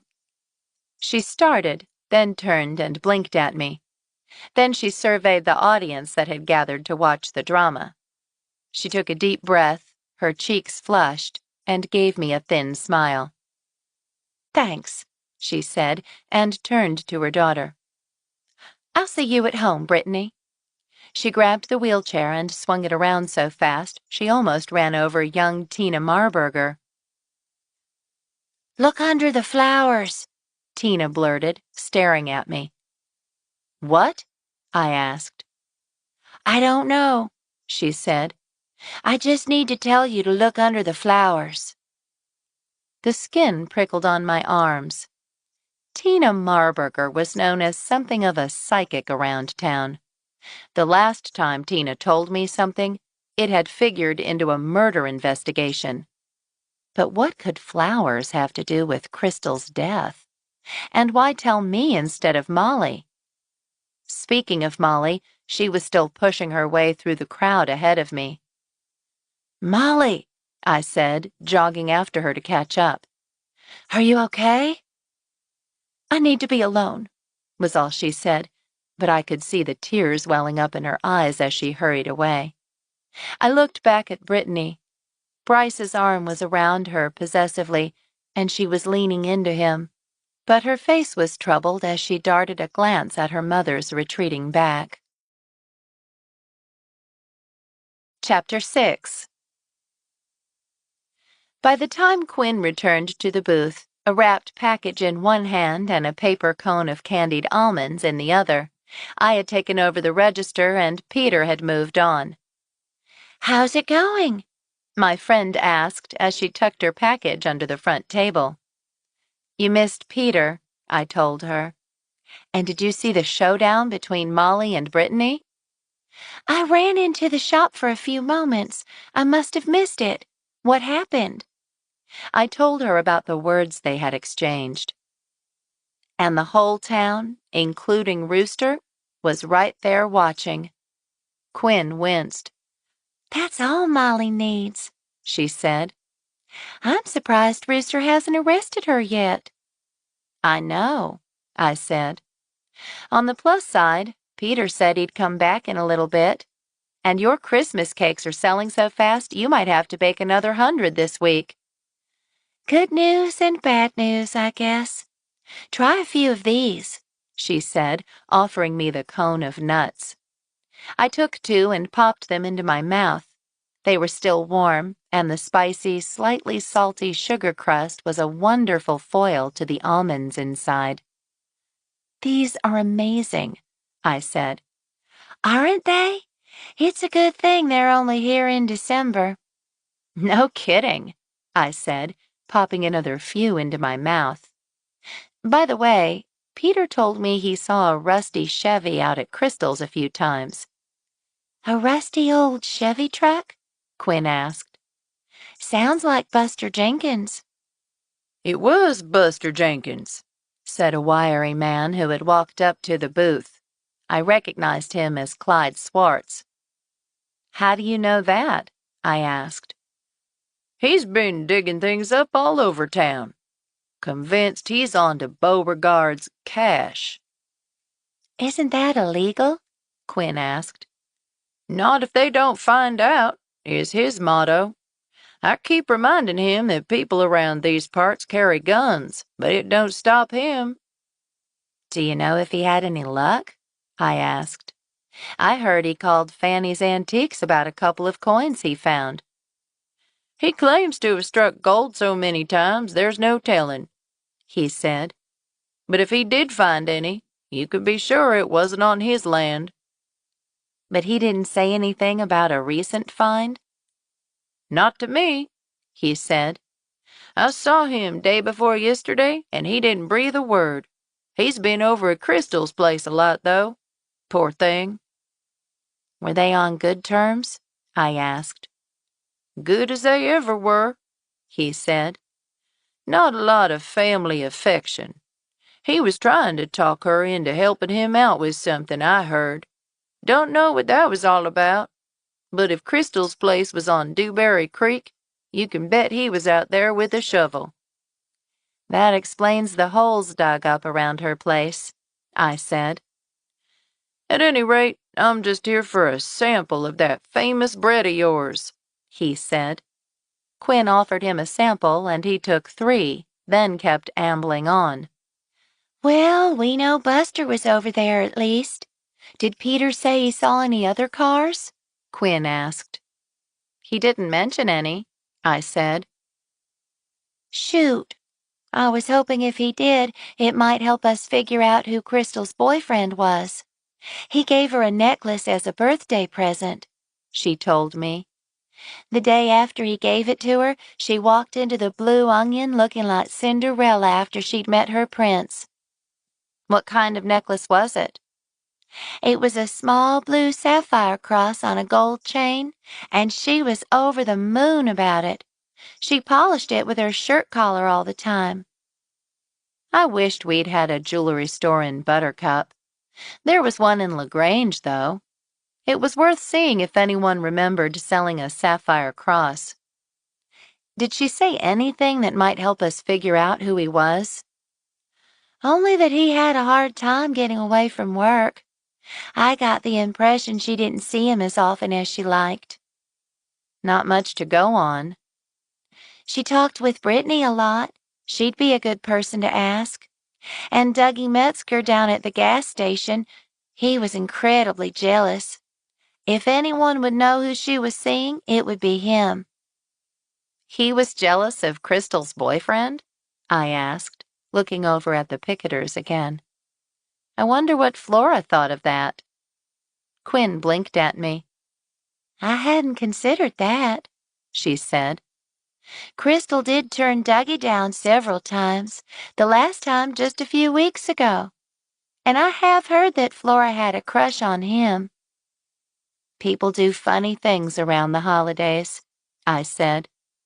I took a sip of my glühwein and looked out at the festive tree in the square and the cheery lights, trying to recapture the Christmas spirit. But the image of the burning house and the look on Rooster's face when Molly was arguing with Brittany kept swimming back into my thoughts. The lights were still on at the Buttercup Veterinary Hospital as I drove home to Dewberry Farm an hour later. Peter had come back and kept us company during the rest of the market. He couldn't stay away from Quinn, and despite the day's tragic events, I'd never seen her so happy. I still had to milk Blossom, but I couldn't resist stopping by to visit the puppy. And Tobias. I knocked lightly at the door, feeling butterflies in my stomach, despite the fact that we'd been seeing each other since June. He opened the door and gave me a weary smile. "How is she?" I asked as I walked into the warm, antiseptic-scented hospital. He gave me a brief kiss on the top of my head. "About the same.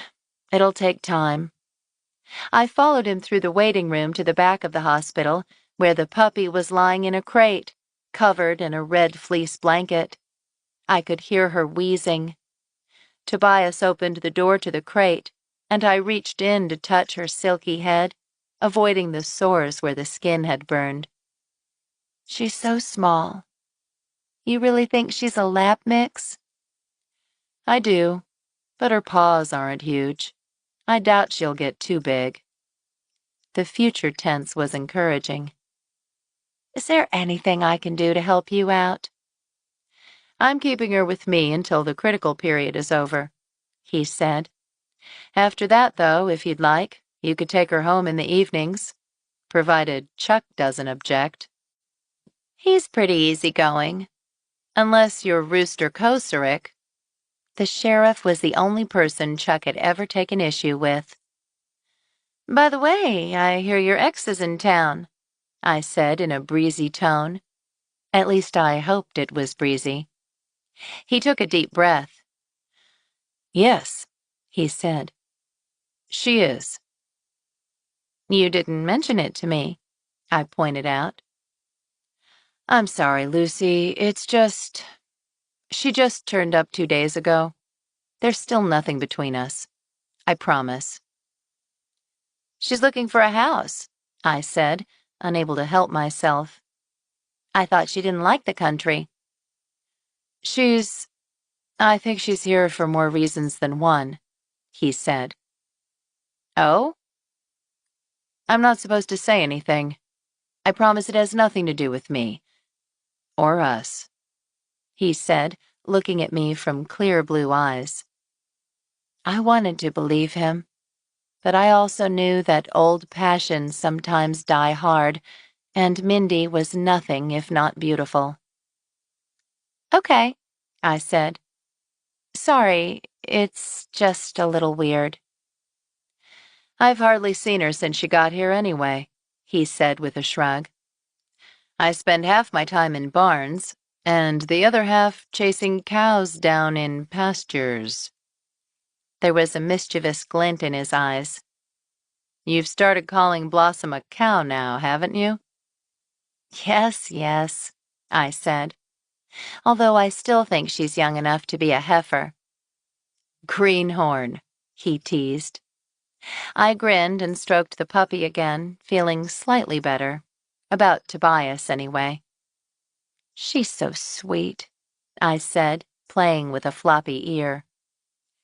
If you do take her home, it might be best to introduce the two dogs slowly. Chuck's used to having you all to himself. He gave me a look that made my insides quiver. Well, almost all to himself. Lately, there hasn't been a lot of competition, I reminded him. It's been busy, Tobias said shortly, the teasing look gone. Covering 2 practices is a challenge. I know. I looked down at the puppy and tried to put the whole Mindy thing aside. It was hard, and it was hard to watch the puppy laboring for breath. I looked up at Tobias. You think she's going to get better then? I hope so, he said. I'm doing everything I can. I fumbled with the puppy's ear for another moment, then stood up. I'd better get home and check on the goats, I said. Thanks for stopping by, he said, his voice softer now. Let me know if there's any change, I told him as he followed me to the front door of the practice. I gave him a smile and pushed through the door. Thanks for taking care of her. Anytime, he said, following me out. Let me know what you find out about Crystal. I'll ask around and let you know if I hear anything. Thanks, I said. See you tomorrow. He gave me a quick kiss goodbye and turned to go back inside. The truck gave an ominous clunk as I backed out of my spot. Despite Tobias's assurances, I realized I still wasn't feeling good about Mindy. And how, I reflected as I pulled out of the hospital parking lot, was I going to find out what happened to Crystal before Rooster clapped Molly in irons? The lights were on in the farmhouse when I pulled up in the truck a few minutes later. There was a silver Accord parked near the fence, and I headed up to the door, confused. No one in Buttercup locked their doors, and people often just stopped by for a visit, but I didn't recognize the car, and no one had said they would be stopping by. Hello? I called when I opened the door. Lucy! My mother and father sat at the kitchen table smiling at me. Merry Christmas! I blinked, feeling something between surprise and shock. I couldn't imagine my mother ever coming back to Dewberry Farm. It was a Christmas miracle. At least I hoped it was a miracle. It depended on whether or not my mother behaved. Mom, Dad, what are you doing here? We thought we'd surprise you, my mother said, beaming. Chuck, who had been lounging at her feet, got up and trotted to greet me. You certainly succeeded, I said, as my mother pulled me into a hug. She smelled like Halston, and in her tailored slacks and colorful jacket, she looked like she was ready for a board meeting at the museum where she worked as the head of fundraising. Although I was happy to see her, I felt a twinge of misgiving. She had told me I was crazy to buy the farm, and things between us were still awkward. My mother stepped back and took a look at me. "What happened to your head?" "I fell," I said. No need to tell her I'd been attacked, I decided. It would only make her double down on her campaign to get me to move back to Houston. "It looks terrible. Have you had it checked?" "It looks worse than it is." "So," I said, changing the subject, "what made you decide to come down?" "We missed our girl," my dad said. He gave me a hug that smelled like Old Spice and wintergreen.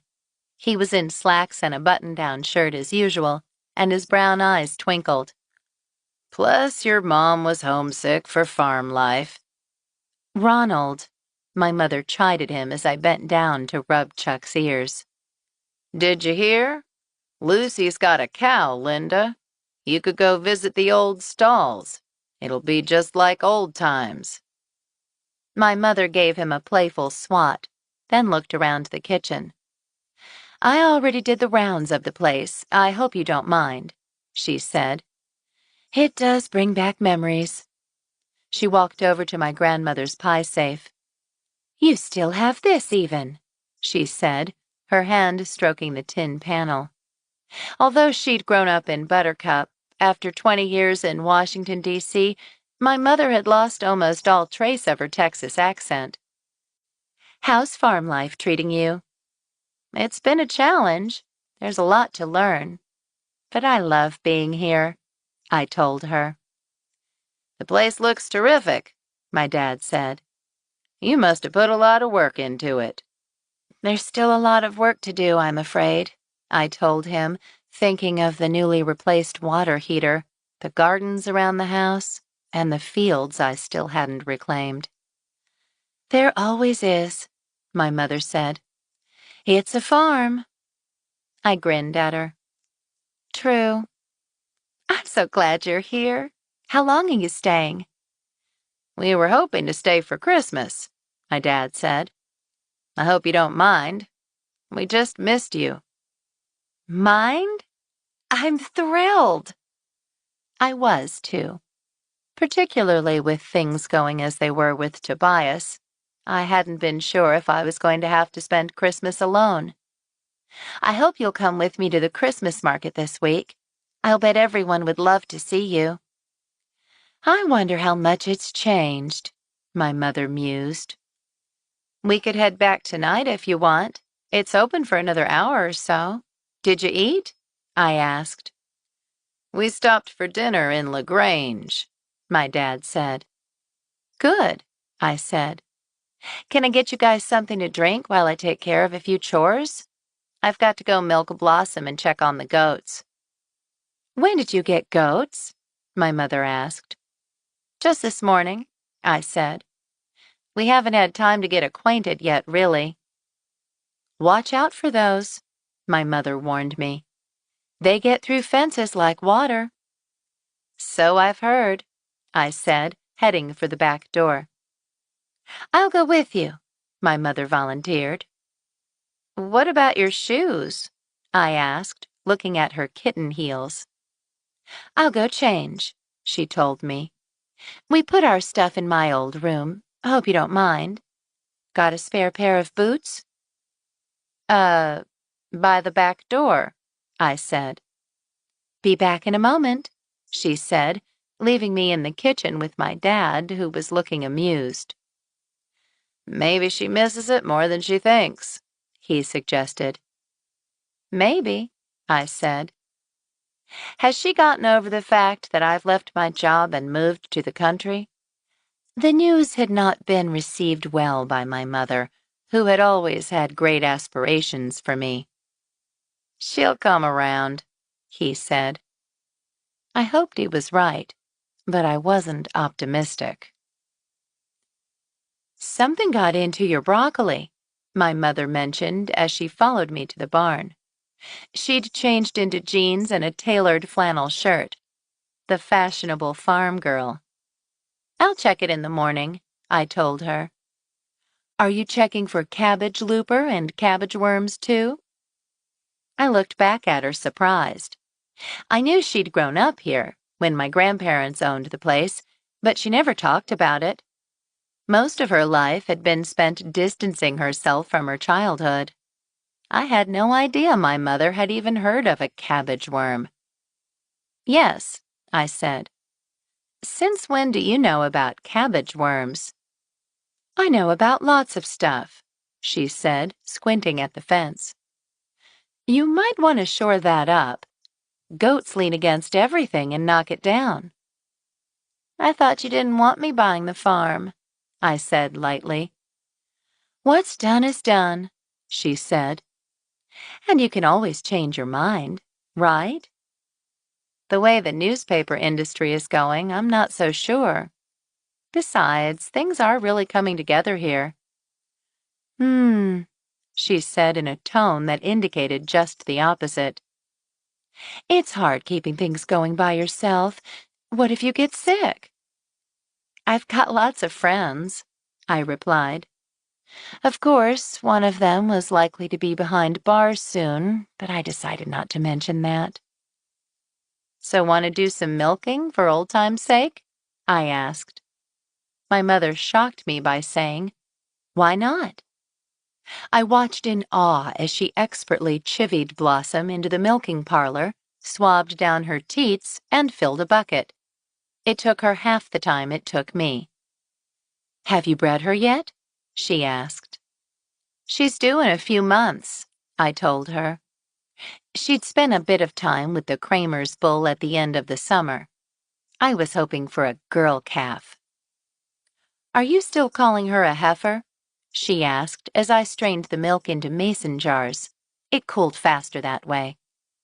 I sighed. No, Mom. I rinsed the strainer and petted Blossom's nose affectionately. You know to stop milking her 2 months before she's due, my mother advised as Blossom stepped out of the milking parlor. I've been told, I said, still marveling at the font of information my mother had suddenly become. Maybe you should have bought the farm instead of me, I joked. Not on your life, she said. I worry about you, Lucy. Farming is hard work, and it's so unreliable. And you're not married, so you don't have a second income. I was starting to remember why I didn't visit home more often. Thanks for reminding me. Do you have a backup plan? I hoped this wasn't going to be the topic of conversation till Christmas. I'll be fine, Mom, I said. I'm a lot happier here than in Houston. I hope you're right, she said darkly. Chapter 7. My dad was in the kitchen when I got back from milking Blossom the next morning. The goat seemed to be settling in, thankfully, and Blossom seemed happy for the company. I just hoped she didn't encourage them to make a break for it. Did you sleep okay? I asked as I set the milk jars down on the counter. Like a baby, he said. Your mom's still down for the count. I'm glad, I said. So, are you going to tell me what happened to your head? He asked. What do you mean? I can always tell when you're lying, he said. Your left eye twitches.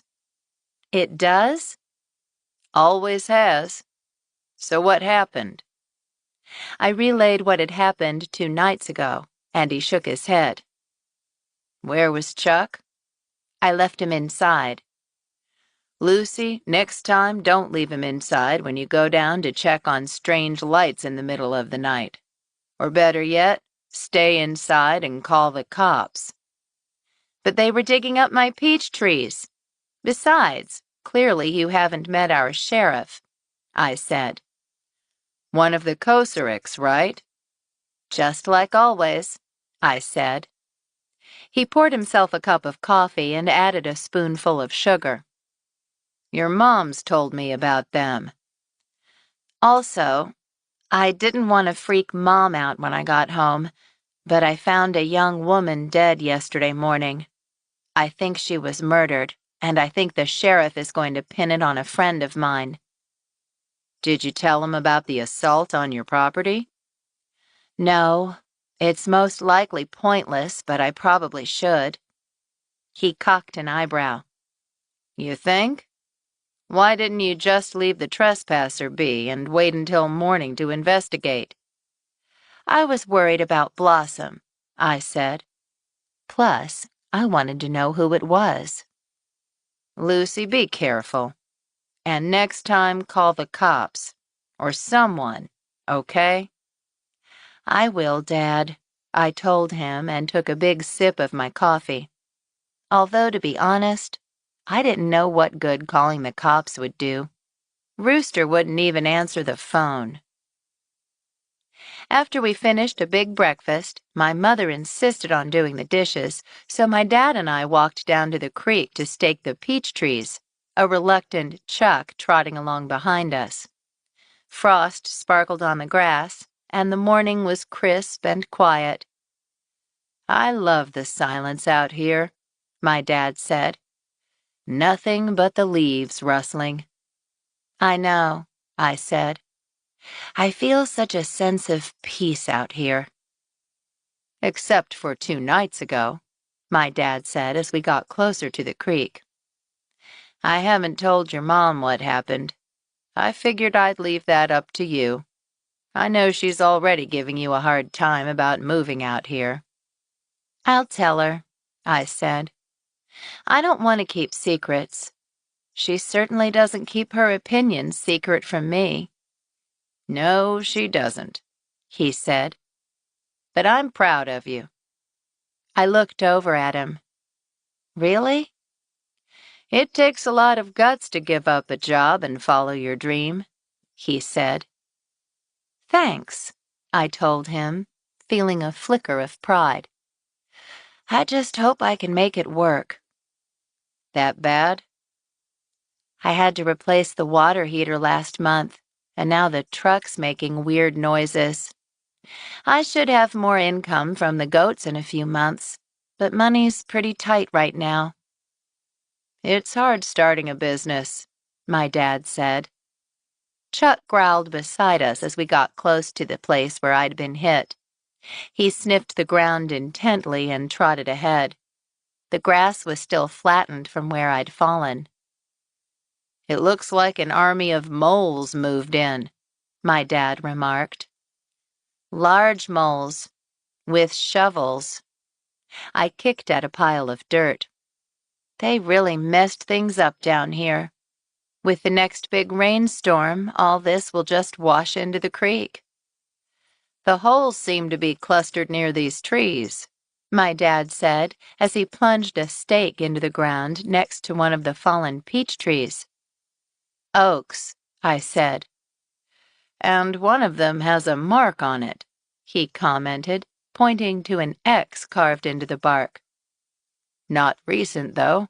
It looks like an old tree. Bubba Allen told me that at the end of the Civil War, some lieutenant supposedly got attacked by Indians and buried a hoard of Confederate gold by Dewberry Creek, I said. Maybe that's what whoever was down here was looking for. I thought I heard a metal detector. But if they found it here, it would be yours, wouldn't it? Not if I didn't know they found it, I pointed out. Looks like they got into your pasture, too, my dad said, pointing to where the fence came down to the creek. Someone had snipped through the barbed wire. I didn't see that, I said. I'd better get that fixed before Blossom finds it. Thank goodness she's in the other pasture right now. Do you have any wire in the barn? He asked. I can get that taken care of for you. You sure? I asked. I thought you and Mom were going to walk down memory lane. We've got all the time in the world, he told me. Don't worry about it. Chuck sniffed around a little more, still growling, as we staked down the second peach tree. I used my phone to take a picture of a boot print. Looks like a size 11 like mine, my dad said, then followed me as I walked through the rest of the farm. Together, we adjusted the row cover and checked on the sugar snap peas. They had suffered some frost damage, but looked like they'd survive. The rows of turnips and radishes were thriving, as were the pale spears of green garlic I had planted around my beds as a natural pest repellent. After harvesting some lettuce, radishes, and a stalk of green garlic for a lunchtime salad, I watered everything, checked to make sure the row cover was holding. Another freeze was expected tonight, and cut a few more sprigs of mistletoe to take to the Christmas market. Are the older peach trees still producing? My dad asked, looking back at the small orchard. So far, so good, I said. And hopefully the new trees will survive now that we've staked them down. I'll have to send some of last year's peach jam home with you. That sounds terrific, he said. We're supposed to have dinner with one of your mom's old high school friends in LaGrange tonight. Do you want to come with us? I'm supposed to go to the Kramers for dinner, actually, I told him. Well, then, that works out just fine, he told me. And today's kind of a mess, too. I've got to go learn how to make goat milk soap, and then I'm supposed to stop by the Blue Onion to help out this afternoon. No worries, he told me. I'll take care of the fence while you're gone. We don't want you to put your life on hold for us. We're going to be here for a while. Like I said, your mom wants to poke around some of her old haunts anyway. My mother was sitting at the table with a cup of coffee when we got back to the farmhouse. How is everything? She asked. We were just staking down some uprooted peach trees, I told her. Someone was out digging by the creek the other night and pulled up a couple of them. Looking for gold still, I'll bet. You know about that? I asked. Oh, yes, she said. Everyone knows about the missing gold of the lieutenant who was heading to Mexico. Well, I just heard it yesterday. I can't believe they're still looking for it. Some things never change. Speaking of things never changing, I told Lucy we're going to go out and poke around today, my dad said. She's got a full plate and a dinner invitation tonight. We'll catch up tomorrow, then, she said, patting me on the arm. The smell of my mother's Halston in my grandmother's kitchen was strangely disconcerting. I was more used to the lavender scent of my grandmother. My mother looked out the window. I still can't believe we're here. When I left, I never dreamed my daughter would move back someday. Circle of life, eh? My dad said. My mother gave him a strained smile and said nothing. Chapter 8. Mary Jane called while I was on the way out the door. I'd decided to visit the jewelry store in LaGrange to see what I could find out. I hear you're ready to try out soap making, she said. You free this morning? I've got a quick errand to run, I said. But how about 11? Works for me, she said. You have frozen milk? And a bunch of oils, too, I said. I'd done my research. I'm prepared. Good for you, she said. See you then. I hung up the phone and climbed into the truck, hoping it would make it to LaGrange and back. I was dying to know who had bought that necklace. After all, how many sapphire cross necklaces could be out there? It was a short but noisy drive, and I said a small prayer of thanks that I made it to Jasper's Jewels intact. The salesperson behind the counter was a thin woman in a short black dress, with dark hair swept up into a chignon, and something about the dusty red carpet and small glass cases made the store feel like it was trapped in the past. Can I help you? She asked. Yes, I said, scanning the jewelry in the cases. I think someone bought a sapphire cross here recently. I was wondering if you could look it up and let me know who that might have been." "We have one sapphire cross model," she said, pointing me to a case near the back. "But our clientele list is private. I'm sure you'll understand." "But someone bought one?" "Yes," she said, "but I'm not at liberty to divulge his name." At least I knew it was a man. "How old was he?" I asked. "I'm sorry, ma'am," she said. "I couldn't say." "It may be part of a murder investigation," I said. Her eyes widened. "I'm sorry, unless you're here with the police," she said, casting an eye over my rather unofficial ensemble. "I'm afraid I can't help you." I sighed. "Can you at least tell me when it was bought?" "A few months ago, I believe," she said. Without asking, I whipped out my phone and snapped a photo of the cross. "What are you doing?" "Just making sure it's the right one," I said. "Thanks. What was your name again?" "Eleanor," she said. "Eleanor," I repeated. "If you change your mind, give me a call," I said, fishing a card out of my back pocket. "You're a farmer?" she said, peering at the card. "I used to be an investigative reporter," I said, then waved and headed back into the cold morning.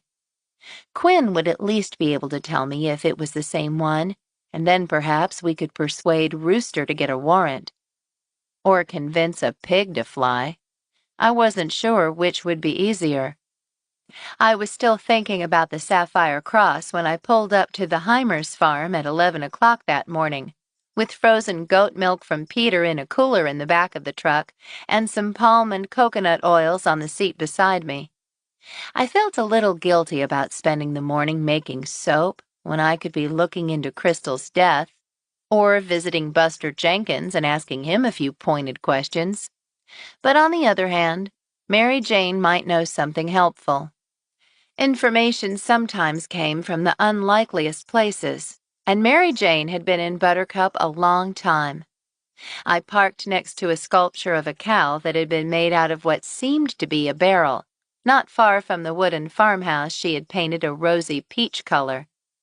Mary Jane and her husband had started out with the farm as a weekend place, but fully migrated to town 30 years ago, and they embraced the old ways of doing things. Mary Jane grew and canned her own produce, did most of her own repairs in and around the old outbuildings, and even smoked her own sausages in the little red smokehouse just down the hill from her old well.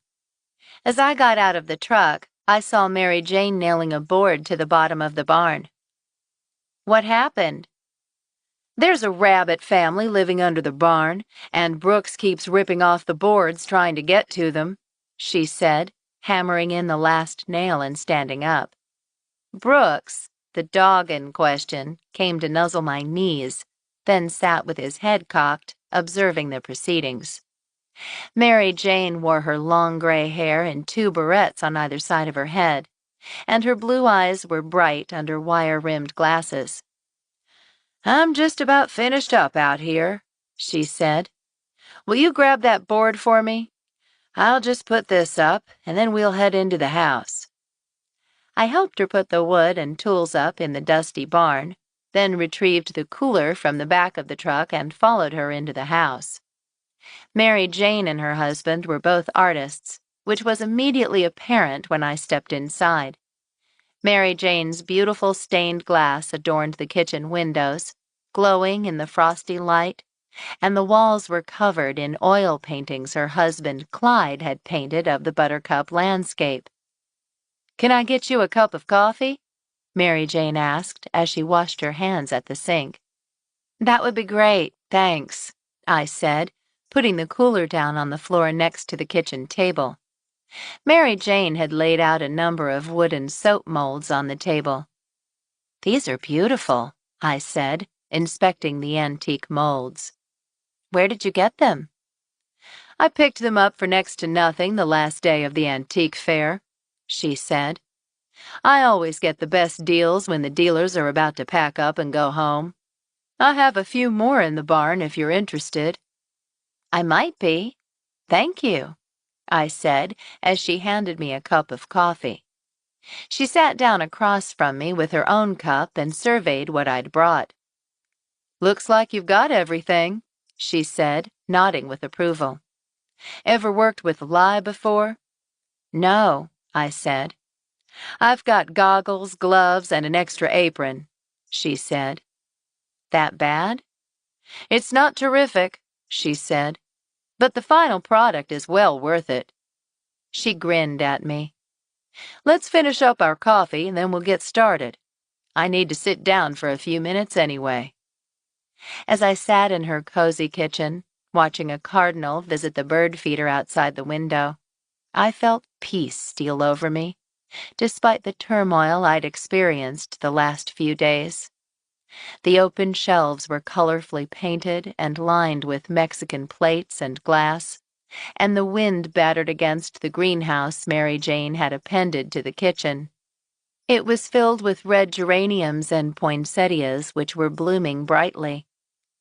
"I heard you discovered Crystal Jenkins," she said. "It was Peter, actually. I was picking up the goats when we smelled smoke," I told her.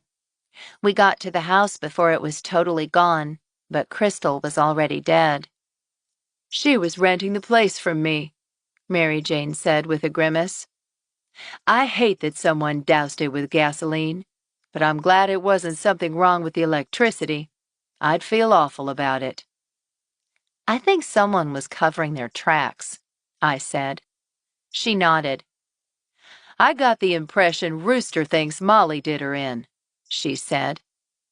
"I think someone did, but I'm sure it wasn't Molly." "I didn't know you owned that house. Have you always had it?" "I bought it about 10 years ago, hoping my daughter would move back, but she decided to go to Austin instead. I kept it as a weekend house for a while, but she was too busy with kids to come out, and when she does, she usually comes here." She took a sip of her coffee. "Ben O'Neill actually asked about buying it a month ago.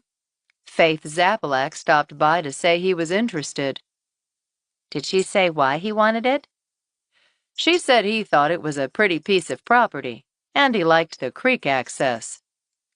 "But his house is miles away," I said. "Why buy acreage on Skalicki Road?" "Who knows?" she shrugged.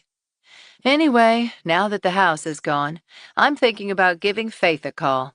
I can't lease the house out anymore, and I hate thinking of what happened there, so I might as well get rid of the place."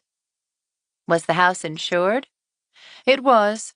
It wasn't worth much, but I was fond of it. I don't really care about the house, though. I'm more upset about Crystal. She was so young." "I know," I said. "There was a puppy in the house when we found her. Did you know she had a dog?" She shook her head.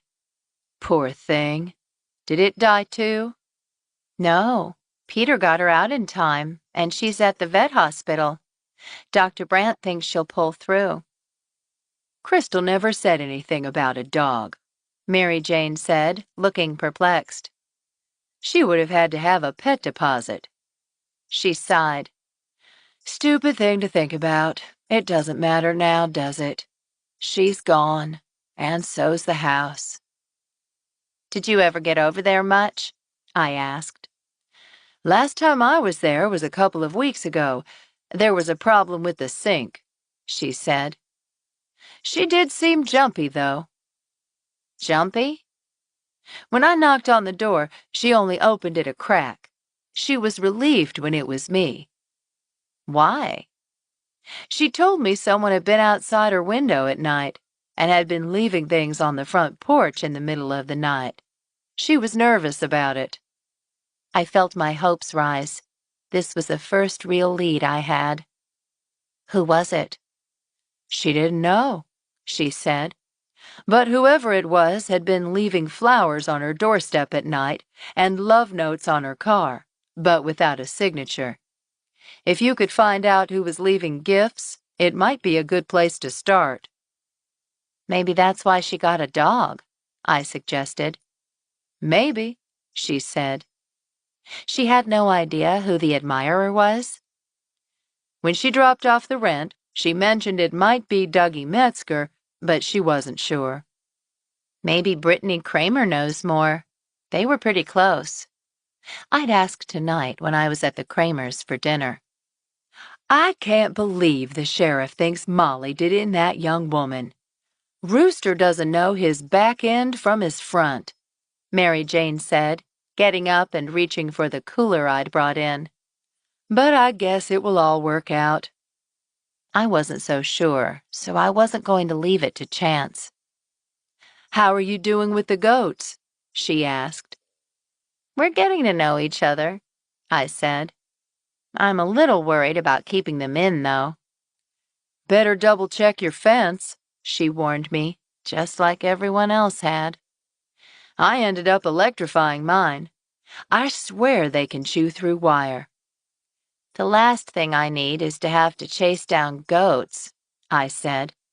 This week's been tough enough. Sounds like it. And just before Christmas, too. She sighed. Ah, well. Ready to make some soap?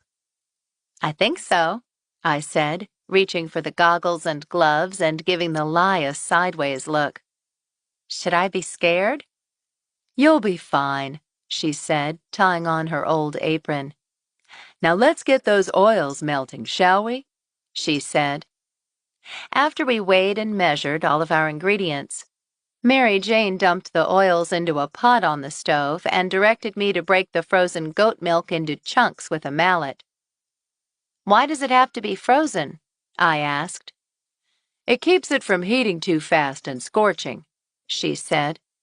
If that happens, the batch is ruined, and you have to start over. Got it, I said. Once the frozen milk was in chunks, she directed me to pour it into a bowl in the sink that she'd filled halfway with ice and water. Now, she said, put on your goggles. Let's trade places, and I'll add the lye. I switched with her and watched as she poured in the caustic substance. We stirred our respective mixtures, waiting until they both reached the magic temperature. As we stood together in the kitchen, I thought of the holes I'd seen outside Crystal's house. I noticed a bunch of holes in the ground when we found Crystal, I told Mary Jane as I stirred. And someone was digging by my house 2 nights ago, too. Bubba Allen said it might be Buster Jenkins or Clyde Swartz. Do you know anything about buried treasure? Bubba's right. It was more than likely Crystal's uncle, she said. He's been digging up Buttercup for 20 years on and off. Treasure hunting, I've heard. Confederate gold?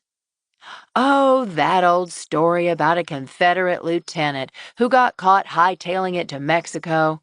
Supposed to be waiting for a second uprising of the South. Only it never came to pass. She shook her head. There's another story, too, though. I haven't heard it, I said.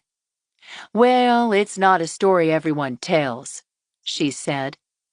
One of the Kocureks told me once, when we were at a party, but not too many people know it. There was a man named William Keene who came to Buttercup from New Orleans. He made his fortune in shipping, or pirating. Whatever it was, he made enough enemies that he decided it was better for his health to retire. To Buttercup? I asked. Yes. I guess it was far enough inland that he thought he'd be safe. He'd fallen in love with a woman in New Orleans, though. Her name was Violet, and apparently she was known as a great beauty. Sounds Creole. I think she was a mix. Quadroon, or whatever they called it back then. He talked her into moving with him, then came to Buttercup to get things ready. He built a house and then went back to get her, but fell ill along the way. It was winter and there was some kind of nasty sickness going around.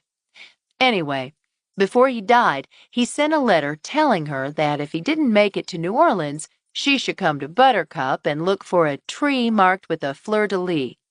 He'd buried the gold he had left from his exploits under it. Did she come to town? She did, of course, but she never found it, and left heartbroken and disappointed.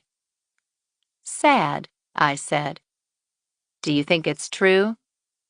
There's a copy of the letter at the library, if I recall. Did anyone ever find the gold? No.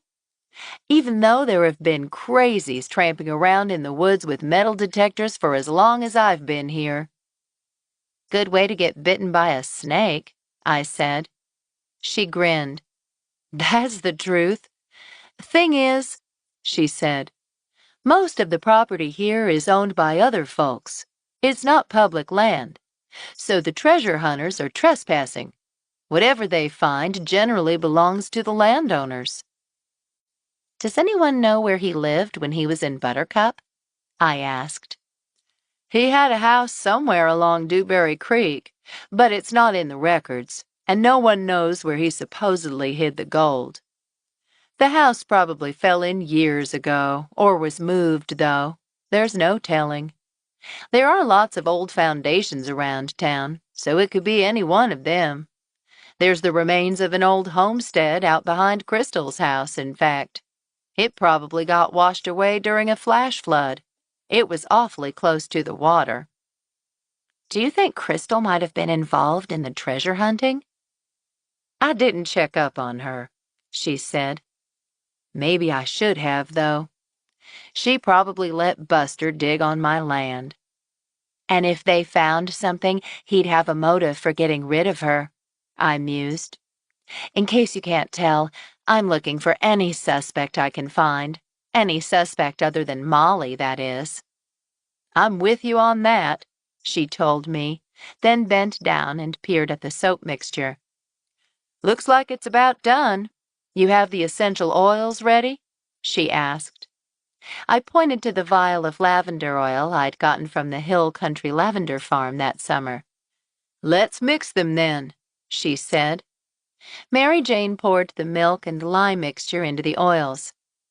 Stir it with a spoon, she instructed me, and after I'd worn out my arm for a few minutes, Mary Jane told me I could stop and switched to a stick blender. This is the tricky part, she told me as the blender whirred. You have to reach what's called a trace, when everything is emulsified and there aren't any streaks. The consistency should be something like cake batter, and it should be easy to pour. I'm glad you're here to help me figure it out, I said, watching as she pulsed the blender. Finally, she judged the time was right. She nodded to me. Add in your lavender oil, Lucy. I poured in the essential oil, filling the kitchen with a wonderful scent of lavender, and we filled the prepared molds on the kitchen table. Now we cover them with plastic wrap and a few towels to keep them from cooling too quickly, she said.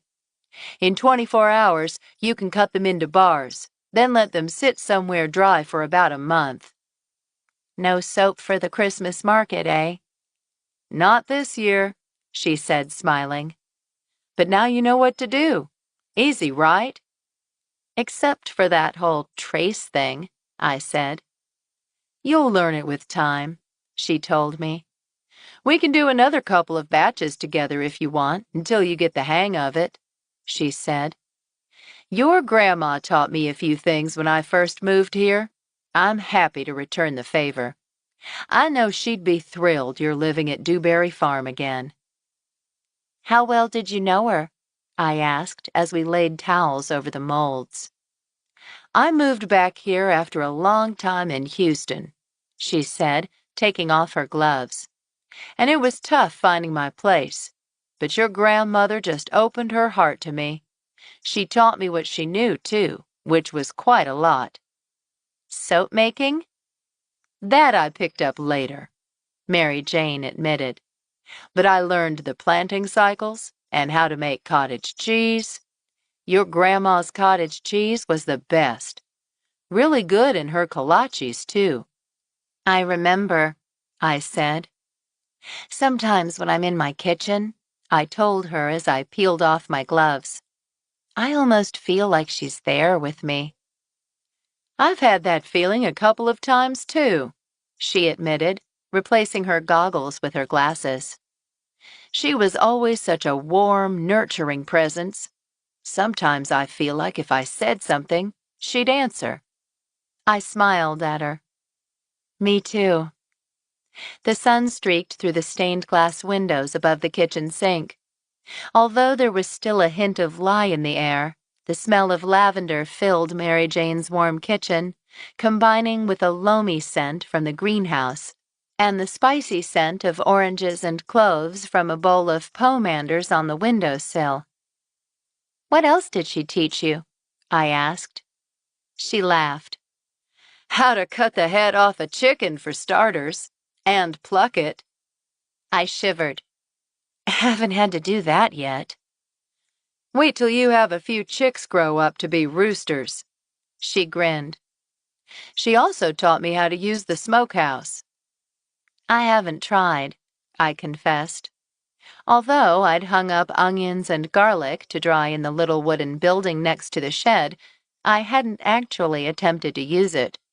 The walls and roof were blackened from years of use, though. I needed to give it a shot eventually. "Tell you what," she said. "Next time we have a pig, you can come over and help me make sausages." Doesn't that involve intestines and stuff? "My dear," she grinned, "if you're going to run a farm, you're going to have to get used to things like that." I guess, I said, although I mentally resolved not to add pigs to the mix. I liked bacon, and I tried to get my meat from other farmers, but I wasn't sure I could bring myself to slaughter an animal I'd raised. Besides, goats were proving to be challenging enough. "Now," she said, rubbing her hands together, "I've got chores to do this afternoon, so let's get cleaned up. I'll send the soap molds home with you." "I'll return them after I cut the soap tomorrow," I said. "Don't worry about it," she told me, waving me away. "You can have these. I've got another dozen in the barn." "Let me buy them from you at least," I said as I helped wash out the pots. "Consider it payback for all the wonderful things your grandma did for me," Mary Jane said with a smile. "You'll do the same for someone else one day, I'm sure." "I hope so," I said, thinking about Crystal. She hadn't had a chance to pass anything on to anyone. Would I be able to make the farm survive long enough to pass on what I'd learned? And more importantly, I thought, would I be able to save Molly from going to jail for Crystal's death? Chapter 9. I got to Molly's at 6 with one of Quinn's Christmas cakes in hand. My friend met me at the door, a smile on her tired-looking face. "Thanks so much for coming," she said, pulling me into a warm hug as the family's lab, Barkley, sniffed at my shoes. "I feel like it's been ages." "Thanks for having me," I said. "I keep wanting to have you guys over to dinner." "With all the kids, it's easier if you come here," she said. "I hear your parents are in town. You should have brought them." "They already had plans," I told her. "We'll come on in and have a glass of wine," she said, inviting me into her warm kitchen. Fiesta ware in a rainbow of colors filled the open shelves, and the lace curtains at the window gave the room a homey feel. Homemade cedar wreaths decorated the farmhouse windows, and a red pillar candle surrounded by greenery burned in the center of the table, adding a spicy scent to the already delicious aromas wafting through the kitchen. "It smells heavenly," I said, trying to sound cheerful, even though I was worried sick about Molly. "What did you make?" "King Ranch casserole," she said. "My favorite," I said. "Can I help with anything?" "You can convince my daughter to dump her boyfriend," Molly joked, but there were worry lines around her eyes. She poured 2 glasses of red wine and sat down across the table from me. "Still going strong?" She nodded. Her grades are dropping, just when she needs them the most. She's always been so driven, Molly said. I don't know what to do. She took a big swig of wine. I was hoping Tobias could talk to her. I'm sure he needs help down at the hospital, I said. It might inspire her to work on her studies again. I heard his ex is in town, Molly said, raising an eyebrow. She's pretty too, unfortunately. I've heard, but I haven't met her yet. I hate to pile this on, but Alfie saw him in the back seat of Faith Zappalak's SUV the other day. Mindy was in the front. So they're looking for property together, I said, feeling glum. I sighed. Well, if I ever get around to talking to him, I'll see if he's got time for Brittany. I'll call him, she said. Unless you want an excuse. No, I said. I'll call. My only worry is that Quinn needs the help. I don't want to leave her short-handed. I think Quinn would understand. Plus, I could use the extra hours. Poor Crystal. Molly shook her head. I feel terrible about what happened to her. Molly, be careful, I said. I'm worried Rooster might try to finger you. I don't see how he can possibly think I murdered her just because she was friends with my daughter, she said. I didn't like her, but I'd never kill her. I'd never kill anyone. She grimaced. I have to admit, though, on some level, I'm glad she won't be in Brittany's life anymore. I just wish she'd never introduced her to that church. And Bryce Matheson. I was about to respond when Brittany walked into the kitchen. How much had she heard, I wondered. Hi, Brittany, I said, putting on a smile. Hi, she said, shooting a frosty look in Molly's direction and walking over to the refrigerator. Dinner's in about 20 minutes, Molly said, so no snacking. I'm just getting a drink, she said without looking at her mother. I'm so sorry about Crystal, I said to Brittany. She plucked a can of Diet Coke out of the refrigerator door. She was a beautiful girl, with shiny brown hair like her mom's, a slighter version of Molly's frame, and the same feisty personality. Mom's not, she said tartly. That's not true, Molly said and folded her mouth into a thin line. Brittany didn't respond. I glanced at Molly, who suddenly announced she'd left something in the car and vacated the kitchen with a meaningful look in my direction. I wanted to ask you a few questions about Crystal, I told Brittany when we were alone. If you don't mind. She shrugged. Like what? I understand she had a boyfriend, but she never told anyone who it was. Brittany's eyes flicked away from me for a moment. She looked uncomfortable. She didn't tell me either, she answered, but busied herself playing with the tab of the can. Somehow I didn't believe that. Are you sure? I asked. It could be important. Important? How? I think someone killed her, I said quietly. I'm trying to figure out who it was. I decided not to tell her the sheriff suspected her mother. She'd find that out soon enough. Her eyes got big. You mean she didn't die in the fire? I shook my head, then pulled the picture of the sapphire cross-up on my phone and showed it to Brittany. That's her necklace, she said. Why do you have a picture of it? Her boyfriend bought it in LaGrange, I said. Are you sure she never told you his name? Her eyes cut away. She didn't. I knew she was lying. After a long moment, I said, There was a dog there, too. Did she say anything to you about it? A dog? She looked perplexed. She never told me she got a dog. Strange, I thought. Can you think of anyone who might have wanted to harm her? I asked. No, she said.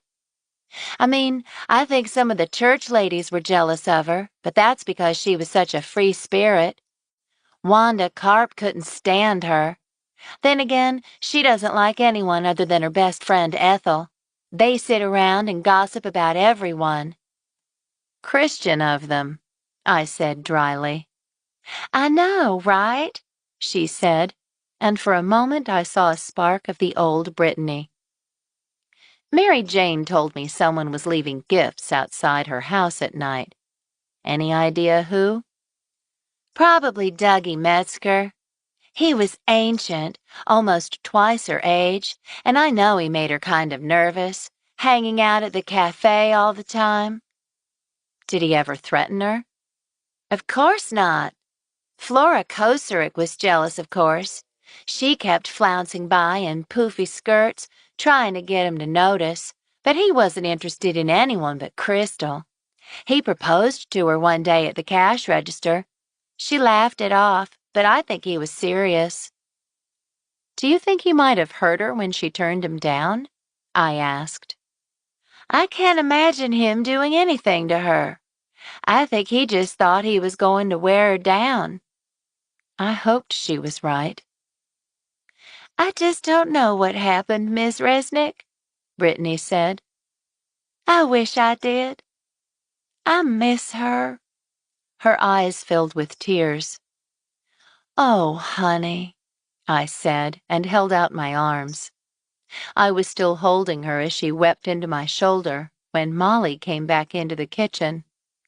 Molly hurried over to her daughter. Brittany, sweetheart. I stepped back, and Brittany hesitated, then let her mother wrap her arms around her. I'm so sorry, darling. If there's anything I can do.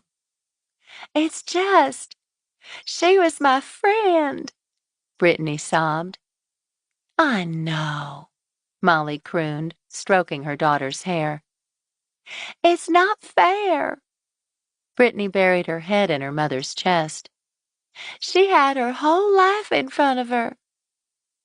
I sat while the two embraced, feeling tears well in my own eyes. I hadn't known Crystal well, but she had seemed like a nice young woman. And Brittany was right. She'd been robbed of her life. But, assuming she was killed, which my gut told me was the case, who had done it? A jealous Dougie Metzger? Crystal's Uncle Buster? Or her mystery boyfriend? If only Brittany would tell me who Crystal's boyfriend was. Deny it she might, but I was almost sure that she knew. Dinner was delicious, but uneventful. I made a suggestion that Brittany talk to Tobias about helping out at the vet hospital, but was rebuffed. Molly's 4 kids had homework or finals to study for, so they ate quickly and headed to their rooms, and Molly's husband Alfie was having trouble moving a few cows to a new pasture, so he headed out right after dinner. As I helped Molly clean up, I noticed she still looked troubled. You're really worried about Brittany, aren't you? I asked. She nodded. I'm glad we finally connected a bit, but she seems to be completely under the sway of that boy, Bryce. She spends more time with him than with us. Young love, I said with a grimace. She sighed. I think he inherited his father's charisma, unfortunately. She handed me a bowl and I dried it. I also can't get Crystal out of my head. She wasn't that much older than Brittany. My friend shivered. Her poor mother. I don't even know if her mother knows, or if she's alive, I said. From what I hear, she disappeared when Brittany and her sister were little. Do you know what happened to her sister? She left town years ago, Molly said. I don't even remember her name, to be honest. You talked with Brittany? Yes, for all the good it did, I said. She didn't have much to tell me. She never does these days, Molly said darkly as we finished the last of the dishes. I'm worried about you, I told her. Are you getting any sleep? Some, she said. But you know Christmas. It's a madhouse. Speaking of which, did I ever give you your friendship bread? Half the town seems to have gotten bread from you, I said, thinking of the anonymous tip Rooster had gotten. If the bread was poisoned, just about anyone could have done it, but I knew that Rooster wouldn't bother to follow up on that. How much did you make? I asked. 12 loaves, she said. I've given out about 10, and I'm not done yet. No wonder you're tired, I said.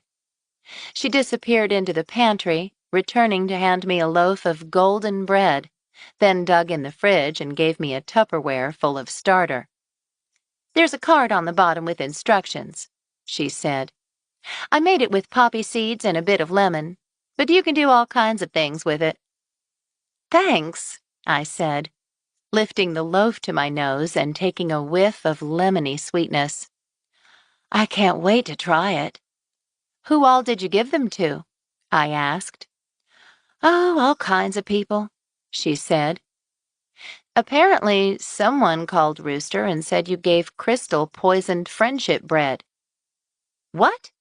There was no way I'd give that girl bread, she said. They'll figure that out soon enough.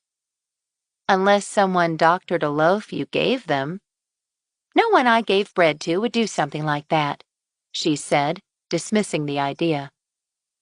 So, do you think Brittany will change her mind about going to work with Tobias? I don't know, I said, but I'll keep working on it. I'm sure it will all get worked out, Molly said. It hadn't worked out well for Crystal, though, I thought, as I headed out to my truck a few minutes later. Chapter 10. I woke up the next morning and made a pot of coffee quietly, trying not to wake up my parents. As I sat down at the little kitchen table and watched a finch peck at the bird feeder, I reflected that although I was glad they were here, my mother was starting to get on my nerves. I knew I had disappointed her when I bought the farm, and I shared her worries about being able to make a go of it. For the most part, though, I'd made my peace with my fears and embraced my new life, and had managed to stop staying up nights wondering what I'd do if the peach crop failed, or locusts hit, or the well dried up. Chuck, on the other hand, was unconcerned. Now he relaxed on his bed in front of the wood stove as I sipped my coffee, nibbled at a piece of Quinn's Vinochka, and mentally prepared myself to take care of the morning chores. The thermometer outside the window read 42, chilly for Texas, and cold enough that I was planning on wearing gloves. I had just grabbed the egg basket when the phone rang. Hello? She's gone, Lucy. She left last night. Molly, what are you talking about? Brittany, she sobbed. She left a note on the table. I think she's eloped. Molly answered the door before I knocked, eyes red, face pale. She wore a fluffy bathrobe and slippers, but looked haggard. I can't believe she's gone, she said. She packed her clothes, took her cell phone. I followed her into the house to the kitchen, where Brittany had drunk a Diet Coke just the night before. Can you track her on her phone? She turned that function off, she said. Too smart for her own good. Did you call her boyfriend's parents? Of course, she said. No one answered. I'm going to go over there. Alfie got up early and went into Houston. He must not have seen the note. I'll go with you. Let me talk to Ethan, she said. He was Molly's oldest boy and only a year younger than Brittany. He can make sure everyone gets to the bus stop. Then I'll get dressed and we can go. She reached out and grabbed my hand. Thank you so much for coming. Let me look at the note while you go talk with Ethan, I said. It's there, she said, jabbing at a piece of loose-leaf paper on the kitchen table.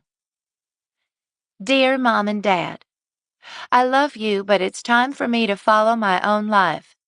I'm going away with Bryce, and we're going to get married. I know you don't approve, but God tells me it's the right thing for me. I'll be in touch when I can. Don't worry about me. I'm in Jesus' hands. Brittany. Jesus' hands? I asked Molly when she came back in wearing jeans and a big sweatshirt. More like the devil's hands, she replied. I can't believe she's going to marry that kid. Is it even legal? I've got to find her. Pastor Matheson's house first? I asked. I should probably leave the shotgun at home, Molly said grimly. Might be a good idea, I said as she followed me outside, the note in her hand.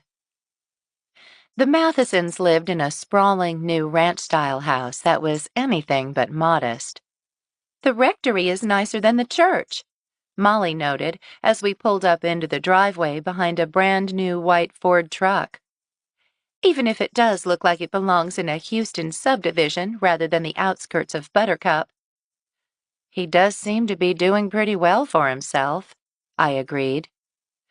God, I hope she's here, she said, opening her door almost before I stopped the truck. She marched up to the front door with me in her wake and stabbed the doorbell with a finger. When no one answered in the first 5 seconds, she jammed a finger into it again, then knocked. Where are they? She muttered. Probably still asleep. It's not even 7 yet, I pointed out, taking in the attractive landscaping and the new limestone exterior of the Builder house. Molly was right. It looked like someone had taken a house out of a ritzy Houston subdivision and plopped it down in the country. Not exactly in keeping with its quaint neighbors. As I watched, Molly stabbed the doorbell again. I prayed Brittany was inside, but was guessing my prayers weren't going to be answered. My instinct told me she and her boyfriend were long gone. Maybe a minute passed before I heard the thunk of a deadbolt sneaking back.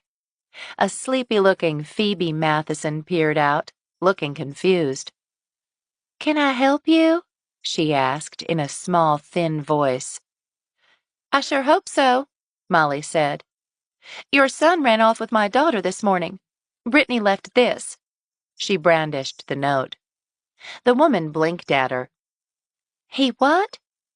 She reached for the note and read it, then let out a sigh. Oh, that silly boy. He is such a romantic. Is he here? Molly asked in a tight voice. I'll go see, she said, and without inviting us in, she closed the door and locked it, leaving us marooned on the cold porch. Friendly, I noted, glancing at my friend.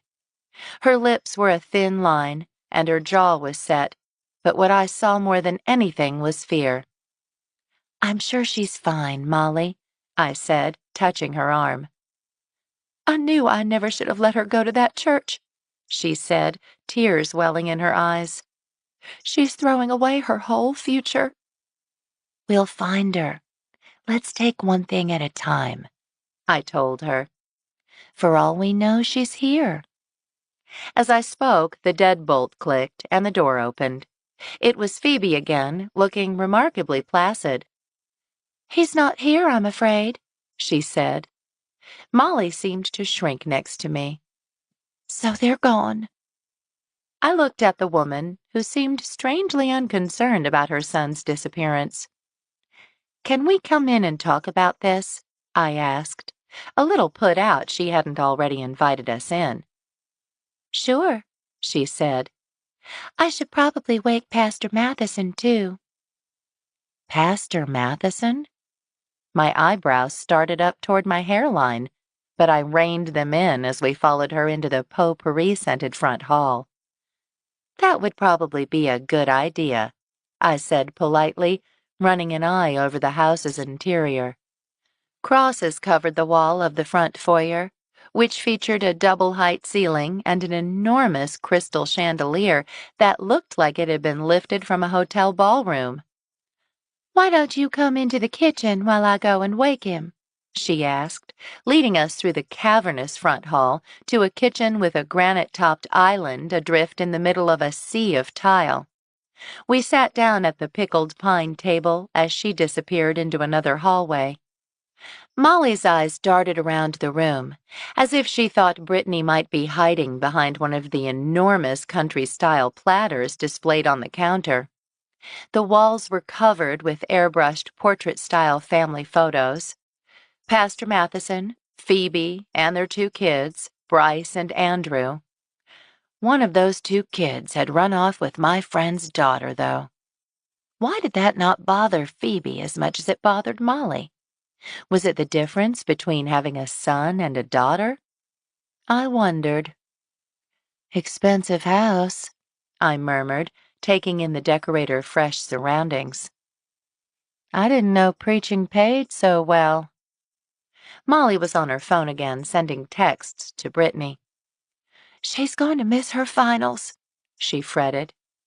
I knew she was worried about a lot more than finals. "She's got such a bright future. I can't believe she's throwing it all away, and for a boy. Where can they be?" Molly Kramer, isn't it? I looked up to see Pastor Matheson, dressed in khakis and a button-down shirt, looking remarkably fresh for 6:45 in the morning. His wife trailed behind him, head slightly bowed. "Your son ran away with my daughter," Molly announced without preamble. "I need your help finding them." She shoved the note at him. He scanned it, then looked up at her. "You found the note this morning?" "Yes," she said. "Does he have a cell phone you can track him on? We need to find them." "Our children aren't allowed to have phones or computers," Phoebe said primly from behind her husband. "Well, evidently your son has one anyway. My daughter's done nothing but text him for a month," Molly shot back. If this was a surprise to the pastor, he didn't show it. "I'm sure they'll be back by dinner," he said, handing the note back to Molly. "You're not worried?" Molly said. "They've eloped." "At least they're not intending to engage in sin," the pastor said. "And your daughter has been a very faithful member of our flock. I'm sure she'll make an excellent wife and mother." "She'll make an excellent veterinarian," Molly spat. "She is way too young for marriage and motherhood. She's 17 years old." I put my hand on her arm. "She can't get married until 18 without your consent, Molly." "Not in Texas, she can't," my friend said, twisting the hem of her jacket anxiously. "But I'll bet that's not the case in Arkansas or Oklahoma." "Does he have a car?" I asked. "No," Pastor Matheson said. "Are both of your cars here?" "I'm sure they are," Pastor Matheson said. "Honey, go look in the driveway, will you?" "Of course," she said with a demure smile and disappeared down a hallway. "Where do you think they might go?" I asked the pastor as he pulled up a chair at the head of the table. "If they don't have a car, they can't have gone far." Unfortunately, that did not seem to be the case. "He took your Range Rover, honey," she said. He sighed. "Young love, so impetuous." "Impetuous? Your son kidnapped my daughter." "It looks like she went pretty willingly to me," he said, glancing down at the note in Molly's hand. He turned to his wife. "How about some coffee, Phoebe?" "Of course, Pastor," she said, and scurried to the coffee maker. Was this the kind of marriage their son expected to have? I couldn't imagine bright, driven Brittany turning herself into a clone of Phoebe Matheson. "So," the pastor said, leaning back in his chair. Behind him, his wife was scooping coffee into a filter, a placid smile on her face. I took a close look at her hands. They were shaking. Maybe she wasn't quite as unruffled as she seemed, I thought. They've gone off to get married. At least they're both good Christians. They're welcome to live here when they get back, he told us. We've got plenty of room, and I'm sure we can find Brittany some work in the church until she starts having babies. Molly looked like he'd smacked her across the face. You're kidding me, right? They are way too young to get married. We got married at 17, right, honey bunny? He said, looking over his shoulder at Phoebe. And everything worked out great. She nodded, but I caught a flash of something like anger before her face assumed its bland expression again. Look, Molly said. You may be okay with this, but I am not. As far as I'm concerned, your son has kidnapped my daughter. But she consented, the pastor repeated. It's not a crime. Molly looked like she was resisting the urge to strangle the man. Let me put it to you plainly. You can either help me find them, pronto, or I'm going to the police. The police? Phoebe put down the mug she was holding. There's no need to involve the police. I'm sure we could figure this out on our own, the pastor said in a soothing voice. Now, Mrs. Kramer, can I call you Molly? Miss Kramer will be fine. Unless you want me calling you by your Christian name as well, my friend said in an acid voice. He dropped the name thing. Did your daughter say anything in the last few days about leaving? Not a word, Molly said. Did Bryce? Nothing, he said, shaking his head. He always did have an impetuous streak, but he's a good boy. I'm sure your daughter is in good hands. Molly didn't look convinced. Where would he go? She asked. Does he have a favorite place? He opened his hands. He always enjoys our trips to Port Aransas, he said. I suppose it would make a nice place for a honeymoon, even if it is a bit cold for the beach this time of year. At least it's in Texas, I said to Molly. They can't get married there. As long as they're not living in sin, Phoebe said as she brought a tray of coffee mugs to the table. She turned to us. Cream or sugar? Yes, please, I said, still processing her last comment.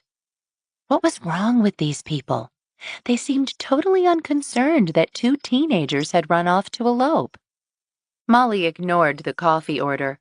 All she cared about was getting her daughter back. Where did you used to go in Port Aransas?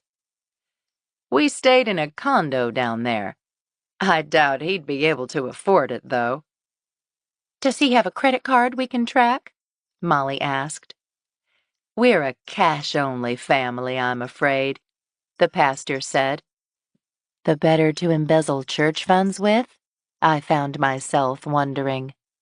The money to afford this place must be coming from somewhere. Family money? Does he have cash? Molly pressed. He has a savings account, he said, and we always keep some cash on hand. No cell phone, no credit card, Molly sighed. No way to track them. Does Brittany have a card? I asked. No, she said, and she turned the tracking function off on her phone. She'll come back, I said. I'm sure of it. I hope so, Molly said, looking defeated. She looked up at the pastor. You really have no idea where he might be? The pastor opened his hands and shrugged. I promise. I'm as concerned as you are. Forgive me if I'm not convinced. Molly fished in her purse and pulled out a pen and an old receipt. She jotted her name and number down and slid it across the table to the pastor. Call me if you hear anything at all. I'm going to go talk to the police. Phoebe drew in her breath. She looked pale. Do you really think that's necessary? Pastor Matheson asked. I'm sure they're just out on a lark. Yes, I think it's necessary, Molly said, pushing back her chair and standing up. If you hear anything at all, call me. Of course, the pastor said. But don't you think we should wait a little bit? They could be back any moment.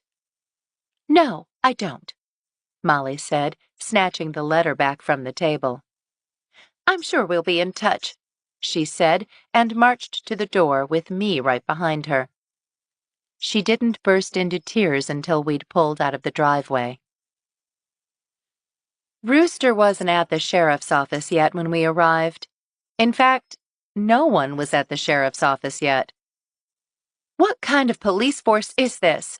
Molly asked, wiping her eyes. I thought they were supposed to be on duty 24/7. I'm sure the phone is being forwarded, I said. Why don't you call? She pulled out her cell phone and looked up the number for the sheriff's office, then dialed. It rang several times, and then I heard Rooster's faint, sleepy voice answering the phone. Rooster, is that you? It's Molly Kramer. I need to file a missing person report. My daughter has disappeared. I heard his voice for a bit, then her answer. No, it hasn't been 72 hours, but she's a minor. Pastor Matheson's son has kidnapped her. He said something indistinguishable. I have a note that says they've run off to elope, she said, clutching the paper in her lap. He said something else. Yes, she's missing. Just because she went willingly doesn't mean this isn't a crisis. Brittany's my 17-year-old daughter. More noise from Rooster. I'm staying at the station until you get here, Rooster Kocurek. And if you don't help me find my daughter, I'm going to find out who your boss is, and I'm going to keep calling until somebody does something. Rooster sounded a little more agitated now, but Molly didn't bother listening. She hung up on him and turned to me. Think I should call the FBI? She asked. Let's deal with the locals first, I said. Tell you what, why don't we go get a coffee with Quinn at the Blue Onion while we wait? The office should be open by 8. I should go home, she said. Ethan's got things under control, I told her. Besides, we'd have to turn around and come back to town as soon as you got there. Let's just go talk with Quinn. Maybe she'll have some ideas. You think? I do, I said, and without waiting for her to respond, I started heading toward the Blue Onion.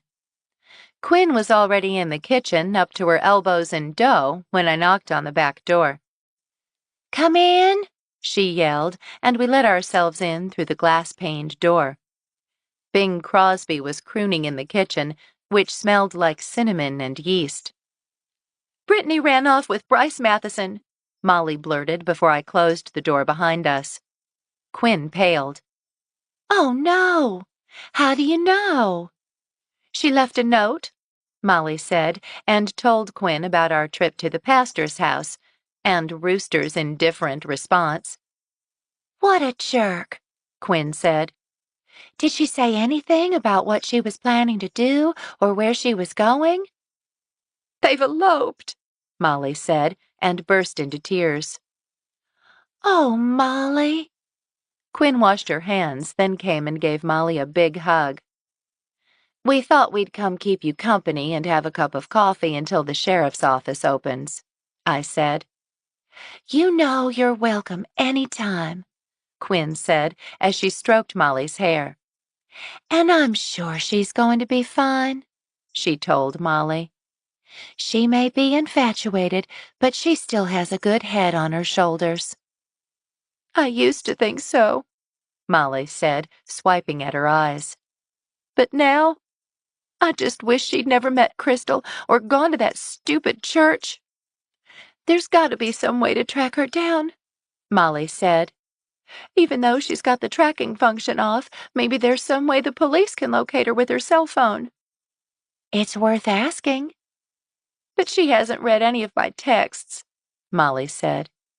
If she turned the phone off, they might not be able to do it.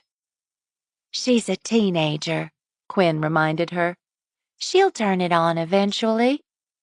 I hope you're right, Molly said as I handed her a cup of coffee and exchanged glances with Quinn. I hoped she was right, too, and that Brittany hadn't lost all her common sense. But people in love make bad choices, and both Quinn and I knew from experience. Rooster finally turned up at 9 o'clock, looking like he'd spent too much time downing margaritas at Rosita's the night before. "So your daughter ran off with the preacher's son?" he asked as he unlocked the front door of the station. "Doesn't sound like a missing person to me." "She's under 18, Molly said. We'd spent some time researching things at the Blue Onion.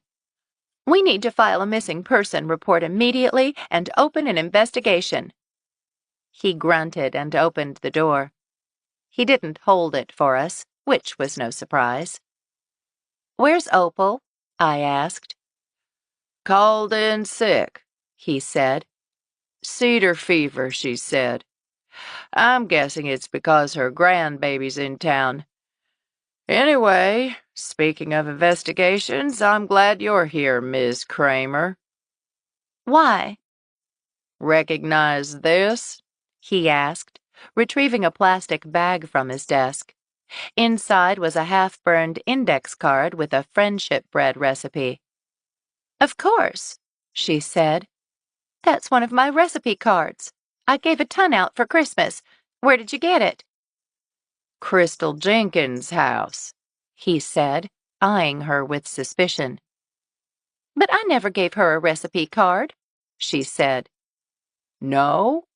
Then where'd she get it?" "I don't know," Molly said. "What does this have to do with Brittany?" "I figure she might be the reason you decided to do in Crystal Jenkins." Molly blanched. "That's crazy," she said.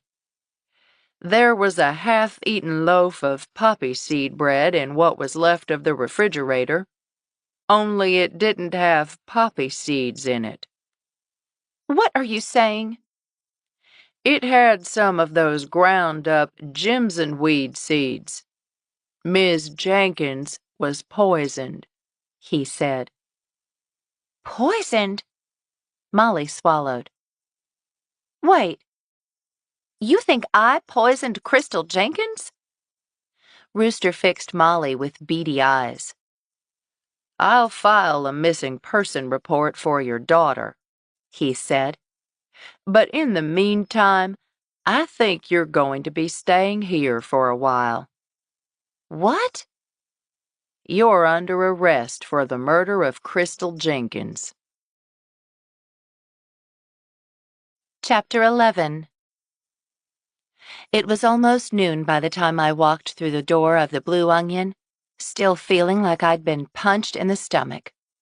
After Rooster arrested Molly, I'd called Alfie on his cell and headed back to the farm to do chores, hoping it would clear my head. It hadn't worked. "Any word on Brittany?" Quinn asked. "No," I said. "But Rooster arrested Molly." She dropped the spoon she was holding. "No!" "Apparently the friendship bread was poisoned after all," I told her. I hung my coat up on a hook and inhaled the sweet smell of yeast and baked goods. This morning it was little comfort. "I can't believe it," my friend breathed, looking pale. "Why would Molly kill poor Crystal? Rooster is out of his mind." "I know that, and you know that, but I don't think it'll hold up in court," I said. "I plan to go visit that church. My parents dropped in for a surprise visit, but I'm afraid I'm not going to have much time to spend with them." "Ouch. How are things with your mom?" "Not too bad so far, but I'm more worried about the Kramers. Somebody at the church has got to know something about Crystal, about Brittany, anything." "I'll go with you," she said. We've got to get Molly out of jail. We need to talk to Dougie Metzger, I said, tying on an apron. He's Opal's cousin, isn't he? I think he lives in a cottage behind her house. So odds are good the sheriff isn't going to take a close look at him, I said. I liked Opal, but I knew she'd balk at me asking questions about her cousin. And I guess we need to go see Buster. Mary Jane said he might have been treasure hunting. If he found something, that would give him a motive for killing Crystal. I sighed. Crystal Jenkins was turning out to be quite a cipher. If only Brittany were here, I thought, my heart twisting. Now that her mother was under arrest, there was a good chance she'd tell me what she was holding back yesterday. I prayed that she was okay. But first, we need to get through the lunch rush. What do you need help with? I asked, trying to push my worries aside. Probably tables, if you don't mind. Quinn adjusted the green and red bandana she'd used to corral her red curls, then lifted the lid of a pot on the stove. She'd made her famous baked potato soup. My stomach rumbled as I caught a whiff. Hear anything new? I asked. I went out to the front this morning a few times to see if I could hear some gossip, but it's been too busy to spend much time chatting up customers, she said. Maybe you'll have better luck. I'm on it, I said. I grabbed an order pad from the basket by the swinging door and was about to head to the front of the cafe when Tori pushed through the door and hustled into the kitchen. Oh, Lucy, thank goodness you're here, she said breathlessly, her round cheeks pink. It's a mess out there. Everyone wants to know what happened to Crystal. Anyone have any ideas? I asked. A faulty heater and the wages of sin are the theories I've heard so far, Tori said. At least no one had heard about Molly's arrest, although I knew it would be across town by dinner time. Wages of sin? I asked. What, did Crystal overcharge someone for a chicken salad sandwich? Sounds biblical, doesn't it? She sighed. That came from one of the church ladies in the corner. Not Brethren or Lutheran. I think they go to that big old warehouse of a church where they do faith healings and stuff. Tori made a moo of distaste. Wouldn't be surprised if they've got a snake pit in there, she said. Is that the table? I asked, glancing over at the corner she'd indicated. Two women in print dresses sat across from each other, backs ramrod straight, drinking tea. That's the one. Mind if I take over? You're welcome to it, she said, handing me a slip of paper. Why don't you take the rest of the tables on that side? My pleasure. After conferring with her for another moment, I stepped out to the front of the cafe. Despite the recent tragedy, there was a happy bustle of pre-Christmas excitement in the Blue Onion. Quinn had placed a pine-wreathed candle on each of the antique tables, and garlands framed the front windows, which were filled with her Christmas cookie display.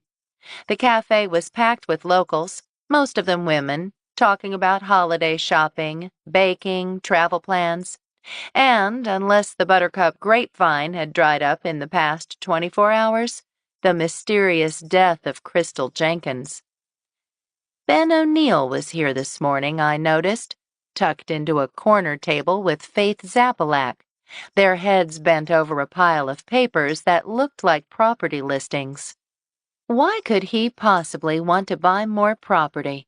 I wondered. He already owned over 100 acres of the most beautiful land in Buttercup. I headed over to the table with the church ladies first. Hello, I greeted them with a smile. I'll be taking over as your server. The two ladies turned to me, both with mouths that looked as if their primary hobby were sucking grapefruits. We're waiting for our chicken salad, the shorter of the two said in a tart, prim voice. I'll get right on it, I told her. I hear your church is about to be famous, I said. The transformation was almost instantaneous. The taller woman's sour mouth turned into a dreamy smile. "Oh, yes," she said. "Pastor Matheson is going to spread the word all through the country." "That's terrific," I said. "When does the show start?" "They're filming the pilot next Sunday." "I understand you knew Crystal Jenkins from the church," I said casually. "Of course," the woman answered. "I'm the church secretary, Wanda Carp. I know everyone. This is my friend Ethel, by the way. Ethel Frulish." "Nice to meet you," I said, smiling. Ethel looked as if she'd eaten something that disagreed with her. She gave me a wan smile. "Did you know Crystal well?" I asked. "We've been hoping to find her next of kin." "She was not a godly woman," Wanda said before Ethel could answer. Although she wore a drab dress buttoned up to her chin, her highlighted hair was a spun sugar confection she'd obviously spent quite some time creating, and she wore a heavy coat of foundation topped off with pink lipstick. She had a 1950s mannequin-like feel to her, right down to the plasticized skin. It was a little bit disconcerting. "It's not right to speak ill of the dead," Ethel said, looking upset. "She was a nice girl." "You were just sweet on her," Wanda said. "You couldn't see her for what she really was." "She was a good girl," Ethel said in a quiet voice. She looked like she was close to tears. "Ethel had a soft spot for her," Wanda said. "Now, as Ethel said, I don't like to speak ill of the dead," she said in a tone of voice that made me suspect just the opposite. "But—" Ethel shot her a look that made her snap her mouth shut. Before I could ask another question, the front door crashed open and a woman staggered into the Blue Onion. "Where's Crystal?" she slurred, stumbling into a table full of ladies from the Brethren Church before falling face first to the floor. Chapter 12. Silence descended on the cafe. Except for Frank Sinatra, who continued crooning about angels from the little speaker by the cash register, nobody made a peep. Wanda hissed, "I told you, she was trouble, that girl." Her words galvanized me into action. I trotted across the cafe floor toward the fallen woman. She wore a tank top, tight jeans, and boots that were caked in mud. Her blonde hair was greasy, and she reeked of liquor. "Ma'am?" I asked, touching her shoulder. She lifted her head. "Where is she?" "If you're looking for Crystal," I said, "I'm afraid you won't find her here." How could I tell her Crystal was dead? I didn't know how she knew her, or what she might do if she found out Crystal had died. "Can I help you up?" With my help, she staggered to her feet. "Where is she?" she repeated. "How do you know Crystal?" I asked. "She's my twin sister," the woman announced. Ethel let out a strangled sound behind me. I swallowed, wondering what to do. I didn't feel comfortable taking the woman outside into the cold, but I didn't want to seat her in the cafe either. Plus, she might be able to help us figure out what had happened to Crystal. After a moment's indecision, I said, "Come with me," and steered her toward the kitchen. The drunk woman leaned on me heavily as we navigated toward the swinging door.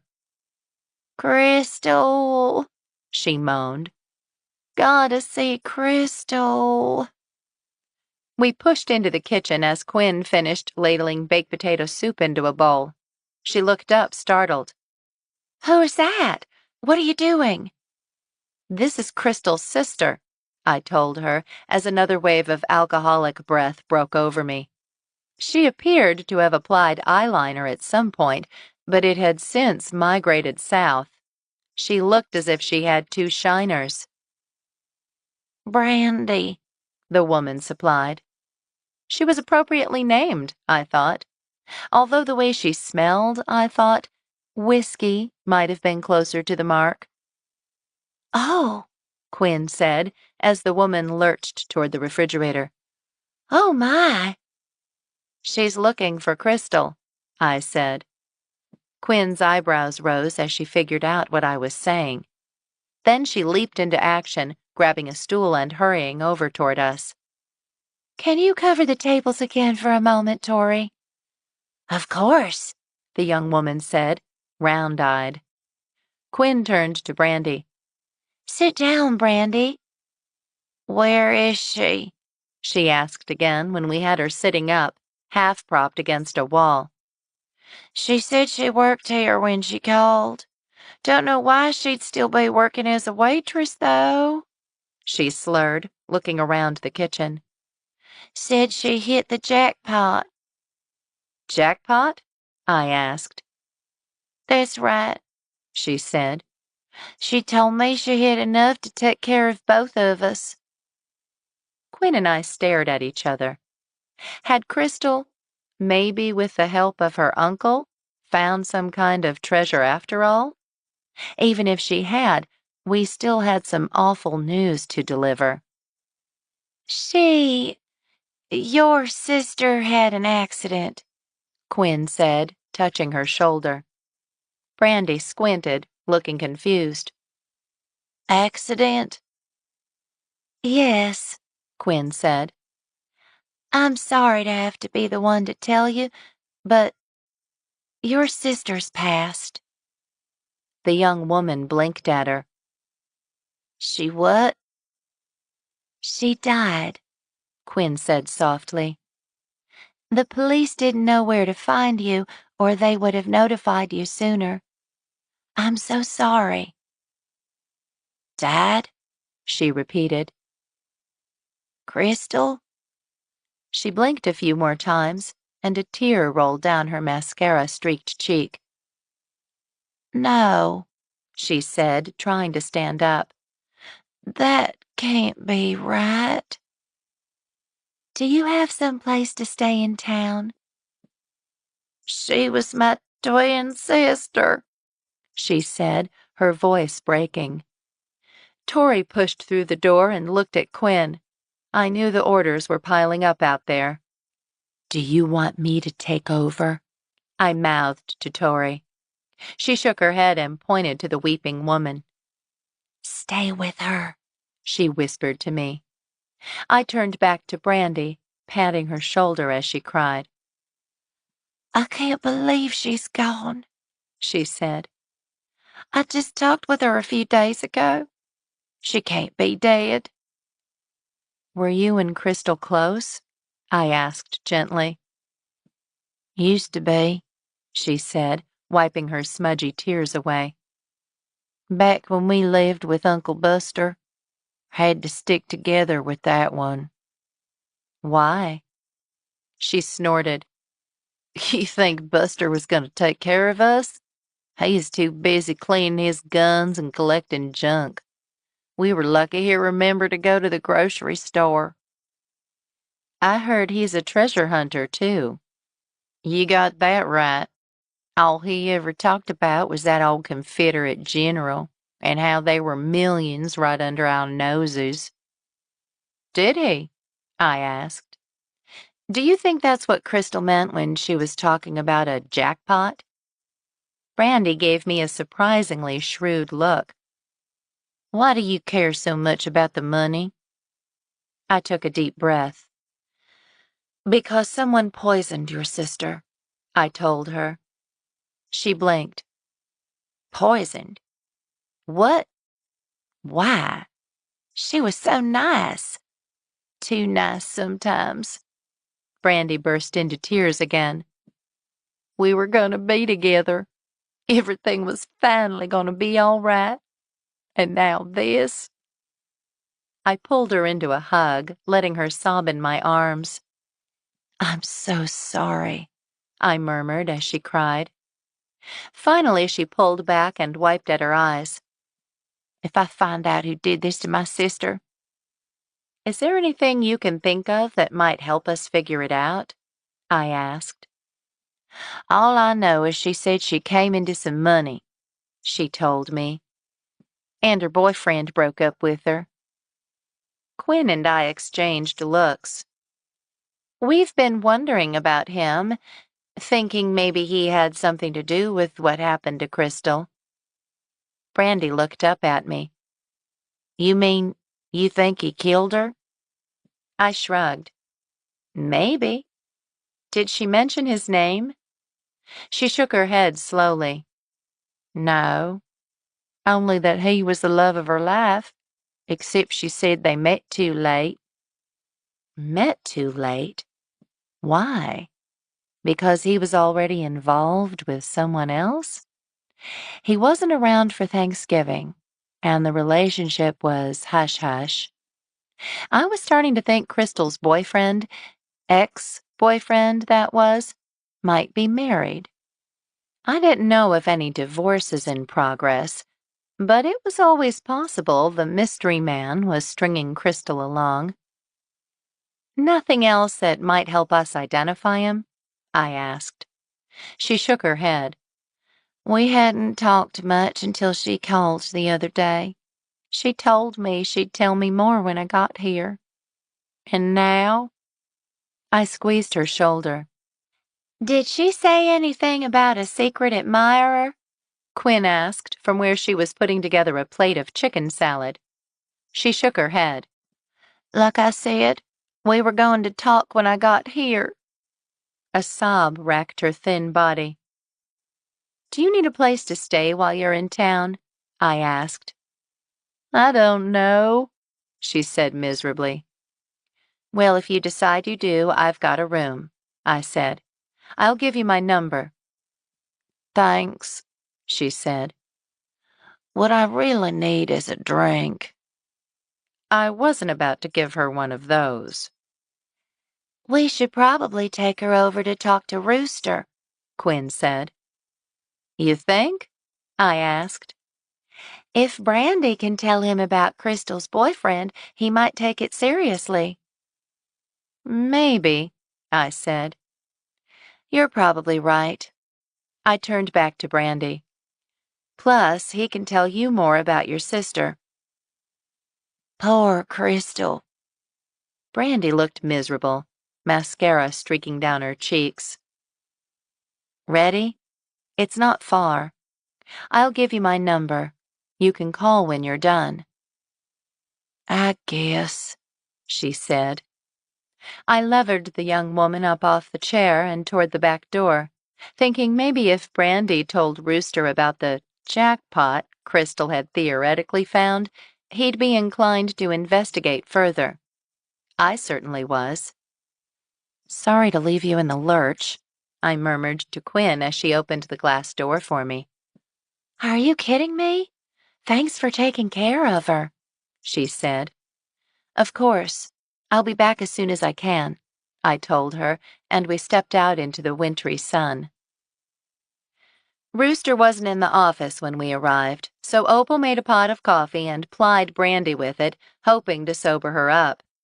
I sat next to Brandy on one of the plastic chairs in the front room of the station, which was situated in an old house.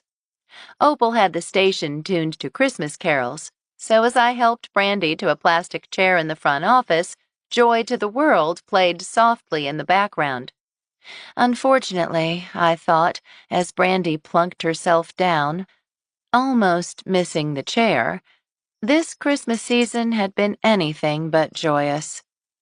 That one looks like she's been rode hard and put up wet, Opal murmured to me as she poured herself a mug of coffee. I had to agree with her. Brandy might have been Crystal's twin sister, but she looked at least 10 years older, with sunken eyes and lines around her thin, drooping mouth. Any word on Brittany? I asked Opal in a quiet voice. She shook her head, looking grim despite her reindeer sweater and candy cane earrings. Nothing yet. I've been on the phone with Dallas and Houston. They've got everyone out looking for the Mathesons' SUV. Thank you, I said. Did Rooster talk with the Mathesons? He did, she said. They're not too het up about it, though, although they might be trying to keep a low profile on account of the TV show they're trying to launch. I sighed. I never would understand some folks' priorities. Molly doing okay? I gave her a stack of magazines a little while ago, she said. Alfie's working on springing her as soon as they can get a bail hearing. Can I go back and see her in a minute? She glanced around. As long as Rooster doesn't turn up. I hear your cousin was sweet on Crystal Jenkins, I said. She shook her head. Poor Dougie. I keep telling him to give Flora a spin. That woman is loaded, but he only had eyes for Crystal. He's barely eaten since she passed. Does he have any idea who might have killed her? Not a bit, she said, and shivered. I'm just glad she didn't give us that poison bread. Dougie and I ate the whole loaf last week. So Dougie had access to Molly's friendship bread, I thought. Had he left some on Crystal's front porch? I wondered, but didn't say anything to Opal.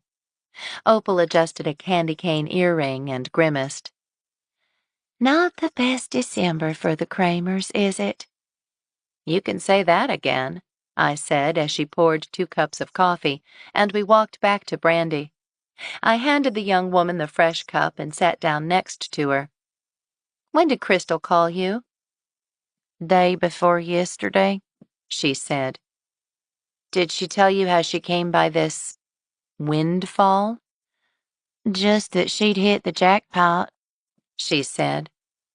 Wouldn't tell me anything else. Wanted me to go to rehab. Not a bad idea, I was thinking.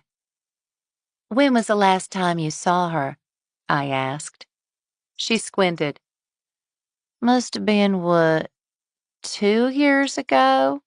She said, swirling the coffee around in its styrofoam cup and sloshing a good bit of it onto the hardwood floor. Right around Christmas, we were at Uncle Buster's place. Got anything stronger than this? No, Opal and I said in unison. Did you know much about your sister's life? I asked.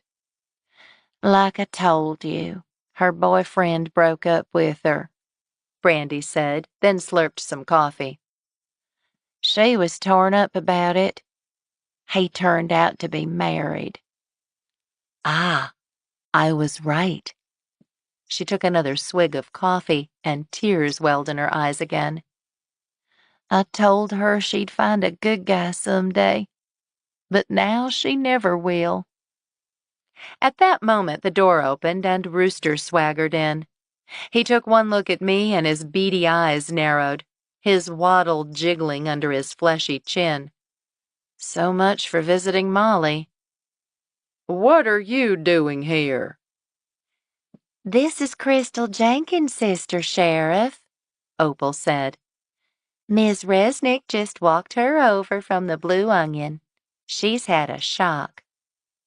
I'll bet, the sheriff said, and gave me a hard look. I can take it from here. I offered her a place to stay if she needs it, I told Opal. As I finished speaking, Ethel came through the door, still looking stricken. Can I help you? Opal asked. I just wanted to offer this young woman a place to stay, she said, staring at Brandy. It was almost as if she were seeing a ghost. That's kind of you, Opal said. What do you think, young lady? Brandy gave a non-committal shrug. Rooster looked at me. See? All taken care of. Now why don't you run along? Brandy said that Crystal's boyfriend had just broken up with her, I told him. I glanced at Opal and decided not to mention Dougie Metzger's crush. It might be worth looking into. And she said something about Crystal hitting the jackpot. The sheriff narrowed his eyes at me. I said I can take it from here. Of course, I said, trying to contain my irritation. Opal gave me a sympathetic look as I stood up and headed for the door. By the time I made it back to the Blue Onion, the lunch rush was fading, and Quinn was cutting up potatoes for another pot of soup. Quinn jumped, almost cutting herself with the knife as I shut the door behind me. Her years with Jed Statler had taken their toll on her. She was still easily startled. "Sorry to scare you," I said. "It's all right. I need to get better about that." She took a deep breath and pushed a reddish curl out of her eye with her sleeve. "Can I give you a hand with anything?" I asked. "Would you mind cooking up some bacon for me?" she asked. "I need a whole package. It's on the bottom shelf of the fridge." "Got it," I said. She picked up a knife and continued chopping up a potato. "Thanks. Now tell me what happened." Rooster didn't want to hear anything I said. I told her and relayed what had happened. "So Dougie could have poisoned the bread," Quinn said. "Interesting." "He's definitely on the list of people I want to talk to," I said. I offered Brandy a place to stay, but Ethel walked in and offered to take her in. "That was nice of her. No word on Brittany?" I shook my head.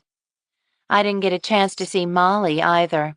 Opal's on the Brittany thing, but no leads yet. "I hope Brittany's okay," she worried. "I'm sure it's just a romantic fling." "I just hope she and Bryce don't do anything stupid," I said. I found out Crystal's boyfriend was married, by the way, and I visited the jeweler in LaGrange. Somebody bought a sapphire cross like the one Crystal wore within the last few months, but the saleswoman wouldn't tell me who. I'd forgotten to mention that to Opal, I realized. I'd have to tell her the next time I saw her. "Really? Now that's a motive for murder," she said, "particularly if his wife found out." "It would explain why they broke up." "Maybe a jealous wife did her in," Quinn mused. "Who would have had access to Molly's friendship bread card?" "Good question," I said. "I know Opal got a loaf, and Molly said she gave out 10 loaves, but I need to get a list." "Does Rooster know all about this?" "Most of it, anyway," I told her. "But he didn't want to hear anything from me. He pretty much ran me out of the station," I said as I opened the fridge and located the bacon. I set up the griddle and cut the package open. "Did Crystal ever mention her sister?" "Not that I can remember," Quinn told me, sliding a batch of cut potato off her cutting board and into a bowl. "Like I said, she didn't talk much about family." "Brandy left her car in front of the cafe," I said. "Her car?" Quinn set down her knife. "Are you telling me she drove here?" "Parked the car half on the sidewalk, just like Nettie Kocurek used to do. Only Brandy drives a Kia, not a Cadillac." "It's a miracle she didn't kill herself, or someone else, on the way here," Quinn said, picking up her knife and neatly halving another potato. "Still, I feel terrible for her. She thinks she's coming into town to share in her sister's good fortune, and instead she finds out she's dead." "I get the feeling it wasn't a super close relationship," I said as I laid the bacon onto the griddle. Brandy seemed to love Crystal, but I got the impression they hadn't talked in a long time. "All Crystal talked about was her wonderful, nameless boyfriend." "But she never said anything about them breaking up?" I asked as I laid the last piece of bacon on the pan. "No," she said. "Then again, maybe it's recent. She'd been off work the 2 days before the house fire. She might have stayed home because she was in a funk about it." "Or because she was poisoned," I pointed out. "You don't usually get out much when you're dead." "True," she said. "I keep thinking about Buster and his treasure hunting. Do you think maybe he and Crystal found some buried money, then Brandy stole it and killed her sister? Why would she come in and tell us about it then? Because she's drunk? Quinn suggested. But honestly, you'd think if there were any treasure in Buttercup, somebody would have found it by now. And if they had, why would they still be digging behind my house? Maybe it wasn't Buster who was digging, Quinn mused. It could be someone who heard Buster had found those 2 coins and was looking for more. Still, I can't believe anyone found anything in Buttercup.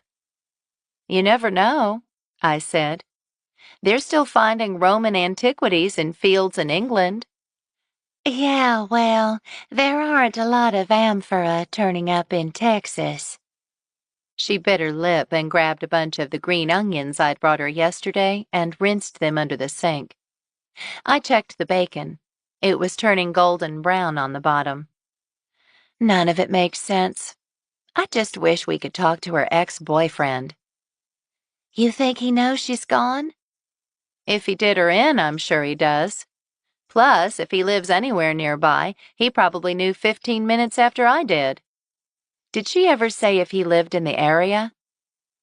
I got that impression, but I don't really know, Quinn said as she began dicing the onions. Crystal sure hadn't said much, I reflected as the bacon sizzled. Her life was pretty much a mystery. How's the puppy doing, by the way? Quinn asked. I haven't had a chance to check. She was okay 2 nights ago. Quinn scraped the diced onions into the bowl with the potatoes. How did it go when you talked to Tobias? It was a bit tense, I said, adjusting the heat on the griddle as the bacon continued to sizzle. He told me there was nothing going on with Mindy, at least. No? Why's she here then? The official story is that she's looking for property, but Tobias implied there's something more. Sounds fishy to me, she said. Thanks for the support. I'm sorry, she said. I wasn't thinking.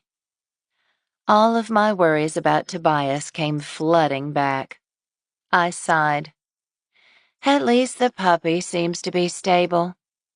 That's something, I suppose, she said. What are you going to do if she pulls through? We'll have to find a home for her, I said. Quinn was quiet for a moment. Can I meet her? She asked. I looked at my friend. You're thinking about getting a dog? I asked. I don't sleep well at night, she confessed. Even though I know Jed is behind bars, I still have a hard time relaxing. She opened the fridge and reached for a stick of butter. I keep thinking about how Chuck warned us when Jed showed up at the farm. How could I forget? I also remembered how Jed had kicked Chuck into a wall and attacked Quinn. Knowing Chuck is there does help me sleep more soundly, I told her. It had been eerily quiet the first few nights at the farm. It had been easier to drift off with my little apricot-colored protector at the end of the bed. I think it's a good idea. As she plopped the butter into the pot to melt, Quinn said, I don't really have a yard with a fence. I didn't in Houston either, I told her. When I'd worked for the Chronicle as a reporter, I'd lived in a small condo. I'd taken Chuck for walks by the bayous every night, and that had suited him just fine. You can take her for walks around the square, or visit Chuck at the farm and let them romp together. I've never had a dog, she said. Well then, I think it's about time you got one. Let's finish up this soup and go visit the one Peter saved, okay? But I've got all the bread to bake, and the market opens at 6. The stall's already set up, and I can help you carry the breads and cakes out. You could take an hour off. Come on. What happened to the slow pace of small-town life? This isn't Houston or New York. She poked at the butter with a wooden spoon and grinned.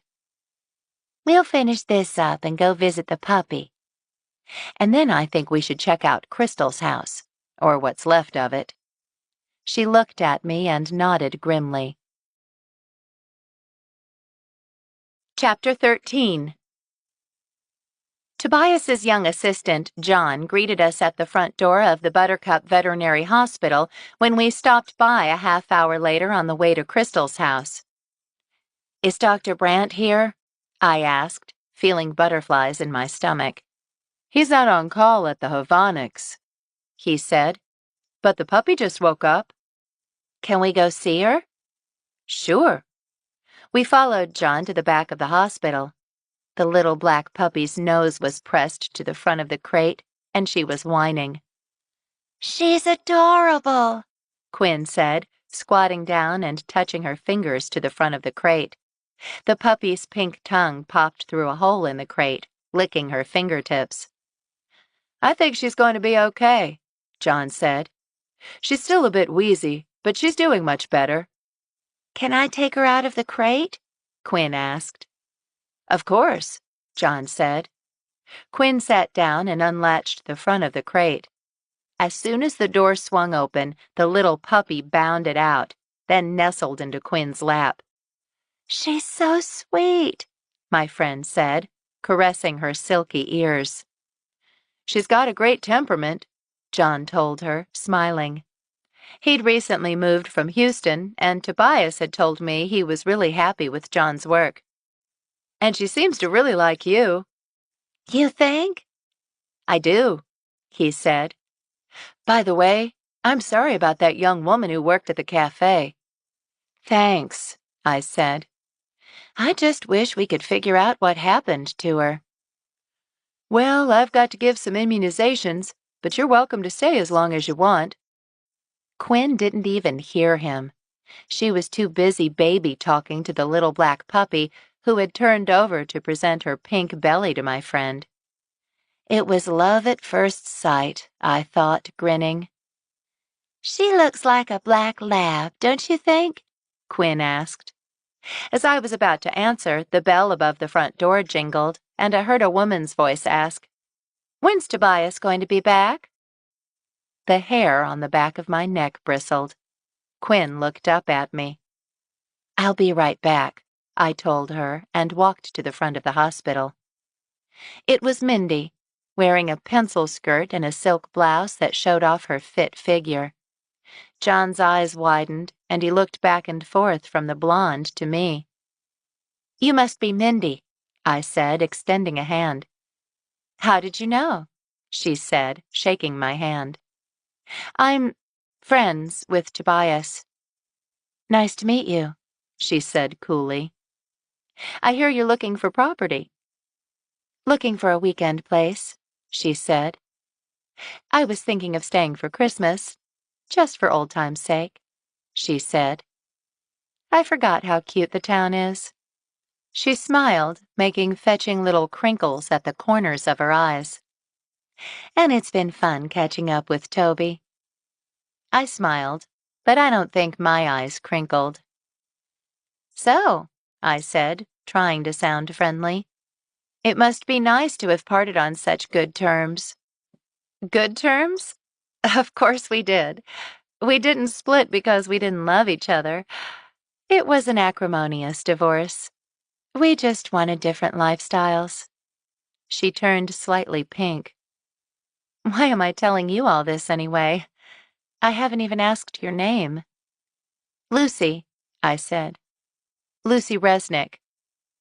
"Good to meet you," she said, and I got the impression she'd never heard the name before, which meant she either had a terrible memory for names or Toby, hadn't mentioned me. "Likewise," I told her, trying to sound like I meant it. "Well," she said, turning to John, "tell him I swung by and that I've got some work to do, but then I'm still up for dinner tonight." "I'll let him know," the assistant said, looking uncomfortable. She turned to me. "Nice to meet you, Nancy." "Lucy," I corrected her. "Lucy, right. Sorry. Anyway, I'm off. See you later," she said, and pushed through the door. her heels clicking on the tile floor. "Has she been here a lot?" I asked the assistant. "A bit," he confessed. "I see," I said. "Thanks." I drifted back to where Quinn and the puppy were drooling all over each other, feeling slightly sick to my stomach. "Do you think I'd be crazy to adopt her?" Quinn asked when we left the hospital 30 minutes later. The festive lights strung up around Buttercup didn't seem quite so festive anymore. The afternoon had turned gray, and my mood matched it. "I think you'd be crazy not to," I said. The puppy had whined when Quinn closed her back in her crate, and her cries had followed us to the front door. "I love having Chuck for companionship, and I think you'll sleep better knowing someone else is keeping watch." We were quiet as we crossed the railroad tracks. I was trying to be upbeat, but it wasn't working. "How are you doing with the Mindy thing?" my friend asked. "What do you mean?" "You know just what I mean. I didn't want to bring it up at the hospital in case John was listening." "They're having dinner tonight, apparently. And she didn't recognize my name," I said. "Called me Nancy, actually." "Tobias didn't tell her about you?" "If he did, she forgot," I shrugged. "We never really made anything official anyway, so I shouldn't be complaining." "I'm sure everything between you will be fine." "I haven't seen much of him lately, frankly." "It's the holidays," Quinn reminded me. "Everyone's busy. Plus, he's covering 2 clinics right now." "You're right," I said, and looked out the window at the overcast sky, trying to put Tobias out of my mind. Brittany was out there somewhere. I wished I had some idea where. "Do you think Brittany will come back now that her mother's been arrested?" I asked. "I hope so," my friend said grimly. So did I thought, saying a brief prayer for Brittany's safety. And Molly's. It was a short drive to Crystal's house. The fields were green, cold as it was. I knew the bluebonnets that would bloom in the spring had already sprouted, even though we were in what passed for the depths of winter in central Texas. A lazy spiral of smoke swirled up from the chimney of an old farmhouse, and as we passed Peter Swenson's green haven, I spotted a few goats nosing the hand-hewn gate. "How are the new goats, by the way?" Quinn asked as we passed Peter's place. "They haven't escaped yet," I said. "Milking going okay?" "It's not milking time yet," I said. "It won't be until they have their kids." "Well, get the hang of that chevre when it is," she said. "I've got some new recipes I want to try." "Can't Peter supply you?" "He's got too many customers in Austin already clamoring for his goat cheese," she said. "I snag a few tubs of it here and there, but you'll be much more dependable." I smiled. The truth was, Quinn could probably get anything she wanted out of Peter. She was just trying to support my nascent farm. We'd known each other less than a year, but Quinn was the best friend I could ever have asked for. I turned at Skalicki Road. It was only another quarter-mile to Crystal's property. The blackened remains of her little house were a blot on the verdant landscape. I pulled my truck in at the end of the driveway. The gate was locked, but we hopped over it easily. There was no sign indicating that it was a crime scene, and Rooster had clearly already been through the place, so I decided not to worry about trespassing. The pasture around us was pockmarked. "I see what you mean about the holes in the ground," Quinn said as she surveyed the place. "Maybe Crystal did dig up some gold," I said. "Her sister sure seems to think so," Quinn said as we walked up the driveway. Although pieces of the house's walls were still standing, the windows were burned out, and smoke damage streaked the remaining siding. The door still gaped open from where Peter had kicked it in. We stood looking at what was left of Crystal's little home in silence for a moment. "If Crystal did find something," Quinn said finally, "what do you think she did with it?" "If it was in the house, it should still be here. If it was gold, anyway. Paper might have burned. That is, unless someone stole what she found." "Listen to us," Quinn said. "People have been searching for hidden treasure for more than 100 years, and I've never heard of a single person finding any, but we're talking as if she really found something." "Well," I said softly, surveying the ruined house, "with the exception of a possible love triangle, it's the only reason I can come up with that someone might want to kill her." "What's that on the front porch?" I asked, pointing to something red and green. "A bouquet of carnations," Quinn said as we walked up to the house. "It looks like a tribute." "From her ex-boyfriend? Or Dougie Metzger?" "Or the murderer," Quinn suggested. "Could be the same person," I shivered. "Maybe we can ask around at the Word of the Lord church," I suggested. "Hopefully someone will know something about her mystery boyfriend. Plus, I want to ask one of those church ladies a few questions." "About what?" "One of them, Wanda, was about to say something at the Blue Onion, but Brandy barged in just before she could finish." "About Crystal?" I nodded. "There may be more to Crystal than we realized," I said, walking up to the empty frame where the front door had been. "Somebody wanted her dead, after all." I stopped at the top step. The inside smelled like campfire and burned plastic. "Not much here," I said, peering at the interior. "Still, I should probably check it out." "I'm afraid you might fall through the floor if you go in," Quinn said. "If there was anything valuable, I'm sure Rooster's already found it." "It doesn't hurt to look," I said. "Just haul me out if I get stuck, or call Peter to come help." "Are you sure, Lucy?" Quinn asked as I stepped inside. "I'll only be a moment," I told her. Although the back half of the house, the bedroom area, I guessed, had burned clear to the ground, the front was largely intact. A cold wind blew through the doorway, ruffling the damp, charred papers scattered across the floor. An electric bill, a few circulars, and an old copy of the Buttercup Zephyr. "Find anything?" Quinn asked from the front door. "Not yet," I said. "But I don't see any sign of investigation either."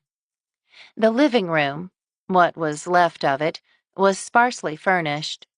A blackened, overstuffed couch sat next to a shattered glass coffee table, and the remains of an orange rug lay melted on the floor.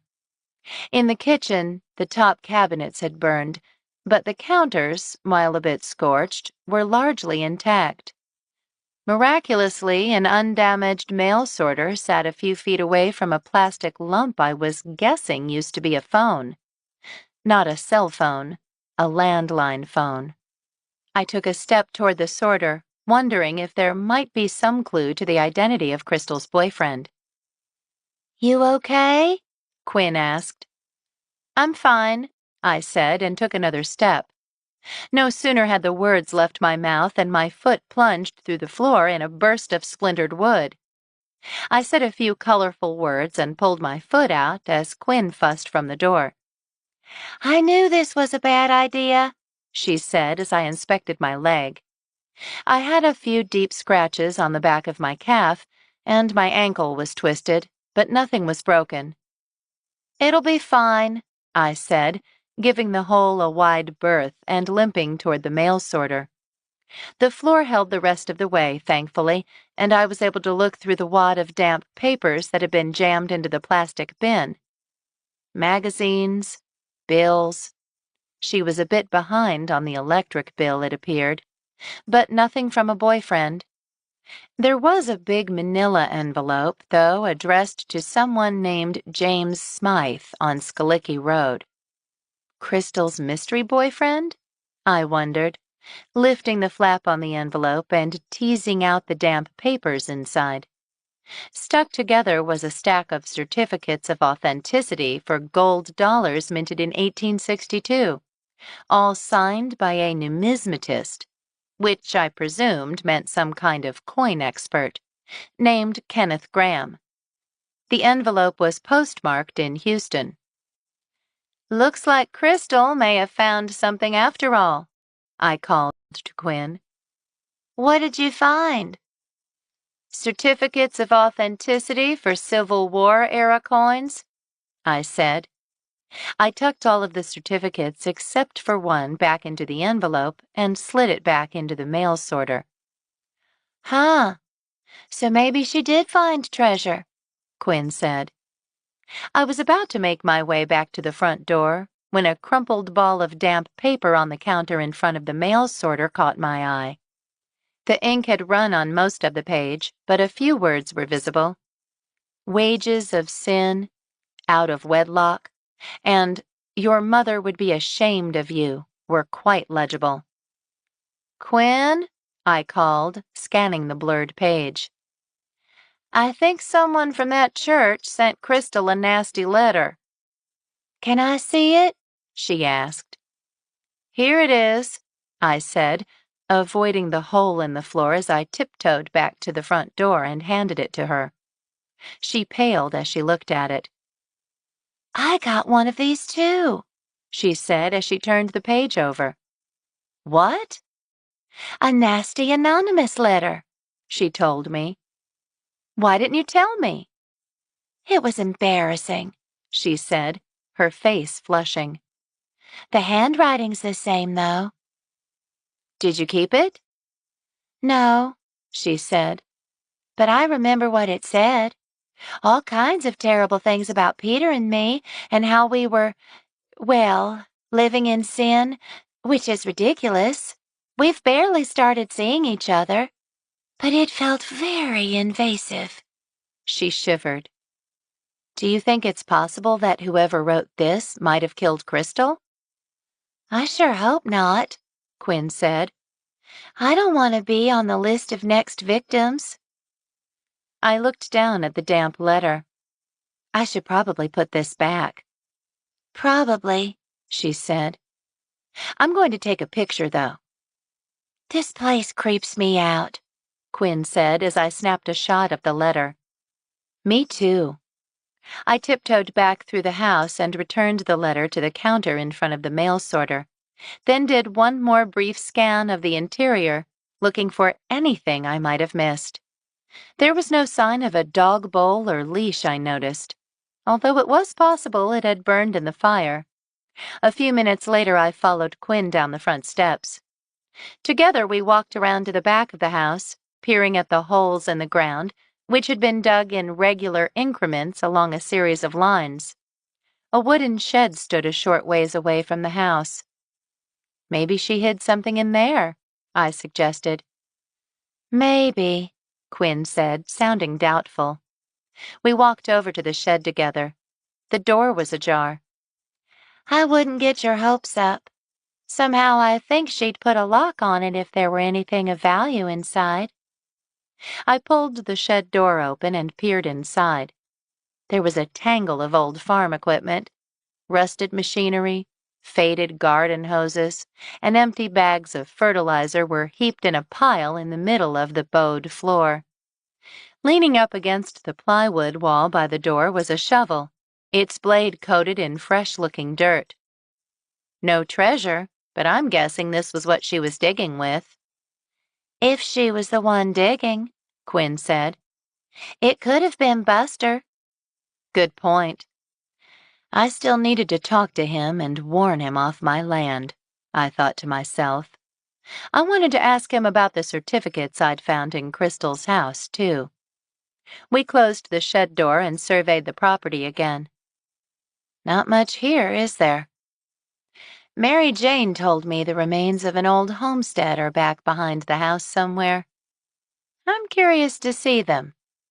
You think we can find them? I asked, squinting toward the back of the property. There's a path here, Quinn said, pointing to a depression in the grass. Let's go find out. Together we followed the groove in the winter-bleached grass into the woods. We'd gone about 50 yards when we reached a clearing next to Dewberry Creek. A pile of weathered, broken wood that must once have been a barn was at the far end of the clearing. Closer to us was a square of foundation stones. I recognized clumps of iris plants under a gnarled oak tree that must have been young when the house was built. I thought of the hands that must have planted them. How long ago? 100 years? Longer? It's a little spooky back here. Quinn hugged herself as I examined Iris's gray-green leaves. I might check with Mary Jane and see if it was okay to transplant a few to Dewberry Farm. And somebody's been digging, Quinn added as she walked around the foundation. Could be the same person who whacked me over the head, I told her, looking at the holes in the ground. But why dig at my place if he'd already found gold here? Maybe he thinks there's more, she said, poking at one of the piles with her foot. Most of the holes seem to be around this tree, she said, touching the rough bark of an ancient oak on the other side of the foundation. What's that? I asked, pointing to a strange marking on the bark. Some kind of symbol, she said. It looks like an arrow. I walked over and traced the carving on the gnarled bark. Whoever had made the mark had made it a long time ago. I wonder if whoever is digging thought that was a marker of sorts. Maybe there is something to that old treasure legend, Quinn mused. One symbol and a bunch of holes doesn't mean it's true, I reminded her. But it's definitely worth investigating. Together, we walked around the old foundation, but the holes just looked like holes. Quinn took another look around and sighed. It's depressing, actually. Let's get out of here.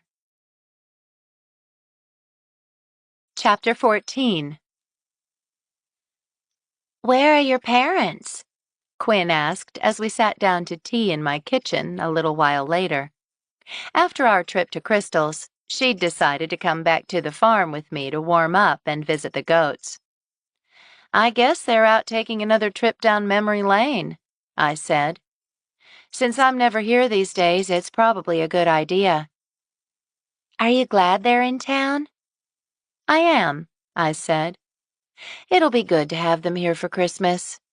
It's a little tense with my mom, though. She never wanted me to buy the place, and hasn't let go of that. Don't listen to her. I'm glad you're here.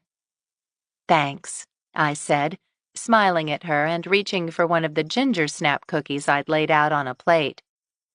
We were quiet for a moment, listening to the wind as it swirled around the house. Chuck was stretched out on the rug in front of the wood stove. I took another sip of my tea, thankful for the cozy farmhouse, but still disturbed by the burned-out house we'd visited that afternoon. I wish we could figure out who Crystal was seeing. I know, Quinn said, reaching for a cookie. Whoever wrote that nasty letter might know. I snagged another cookie. The ginger snaps were my grandmother's recipe. They were sweet and spicy, perfect for a cold gray afternoon.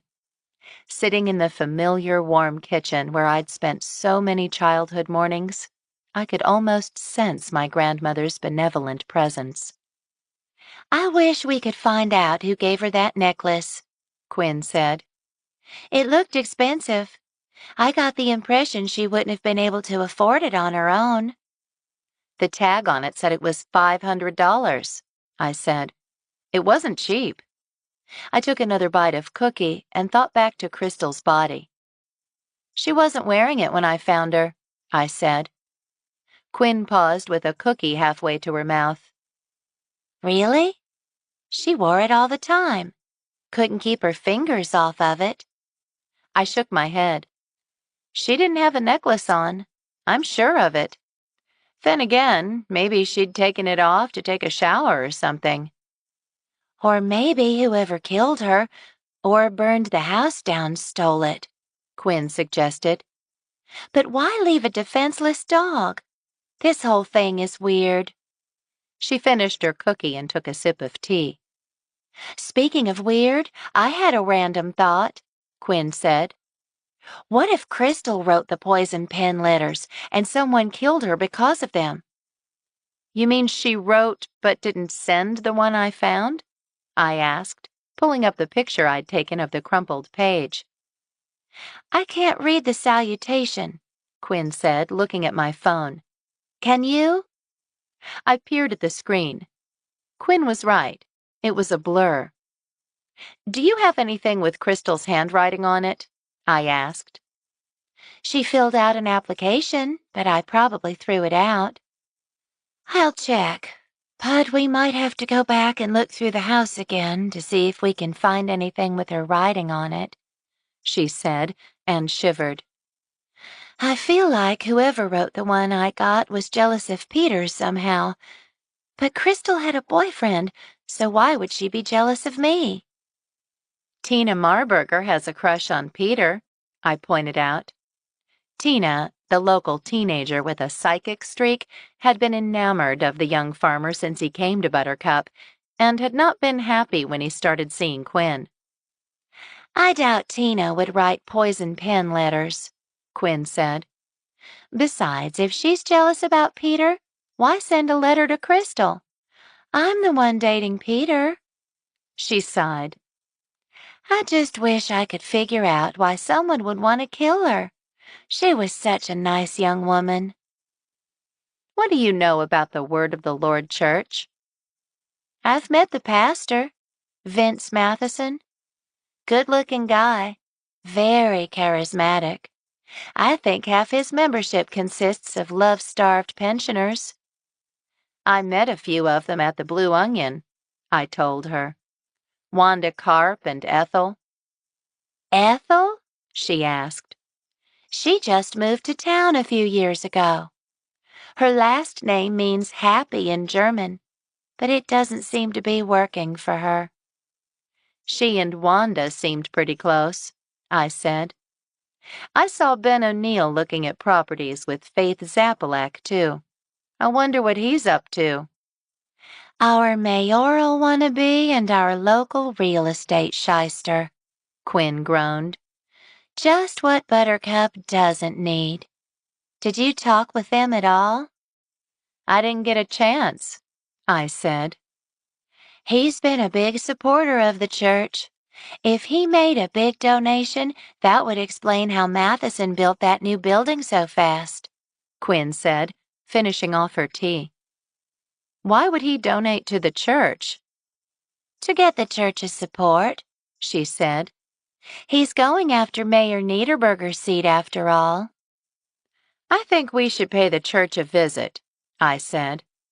Maybe we'll run into someone who can tell us about Brittany, too. I can't today.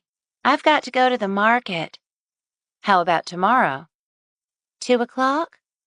You're on. I'd visit Crystal's Uncle Buster by myself, I decided, but didn't tell Quinn. She ate the last of the crumbs as Chuck watched, salivating. Sorry, buddy, she said, then turned to me. You think he'll like Pip? Pip? I grinned. You've already named her? She gave me a sheepish smile.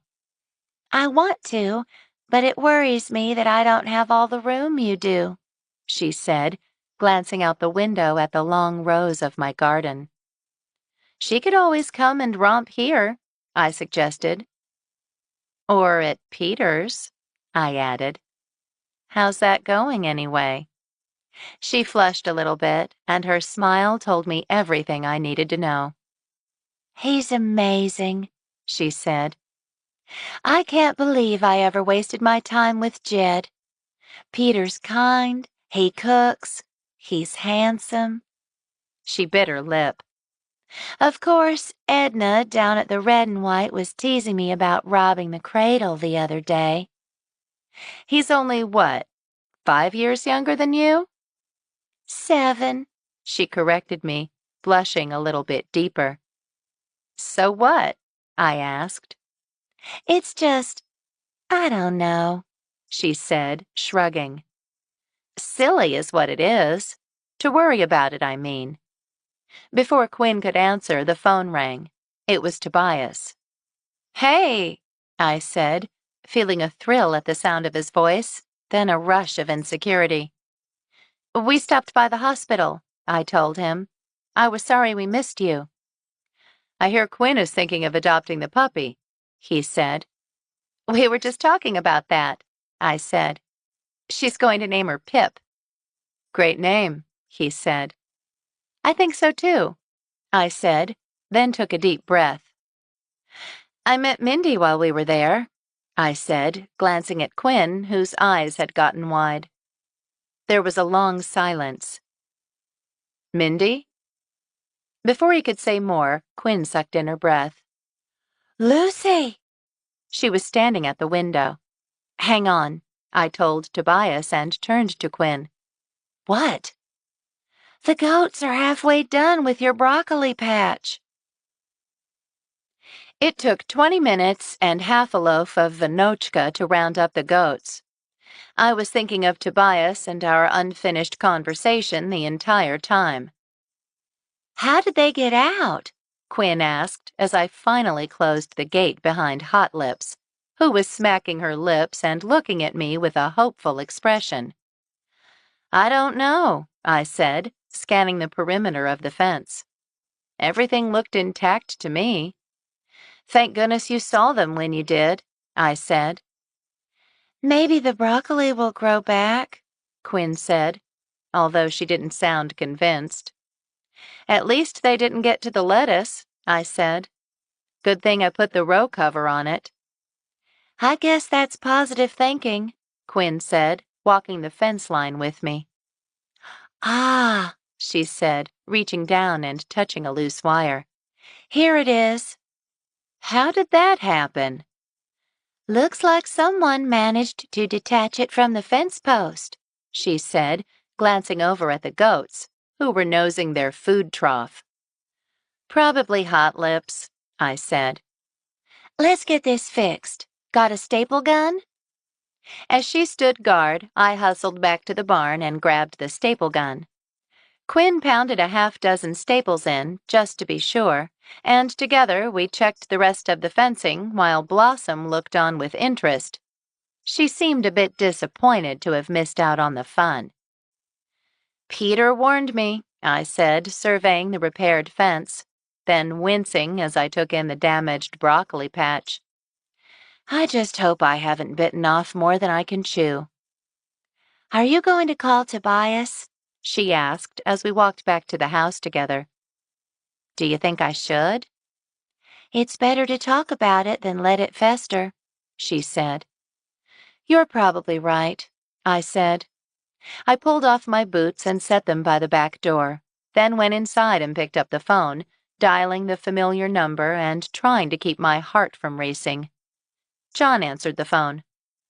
Buttercup Veterinary Hospital, how can I help you? Is Dr. Brandt in? He's with a patient, he said. Can I take a message? No, I said. I'll try back later. Why didn't you leave a message? Quinn asked as I hung up the phone. I don't know, I said. I took a deep breath. It's because I know they're having dinner together. I get it, she said, walking over and giving me a squeeze. I'm sure it will work out, Lucy.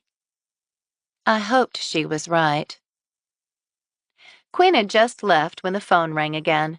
I hurried to pick it up, hoping it was Tobias, but it was Fanny Pfeffer of Fanny's Antiques.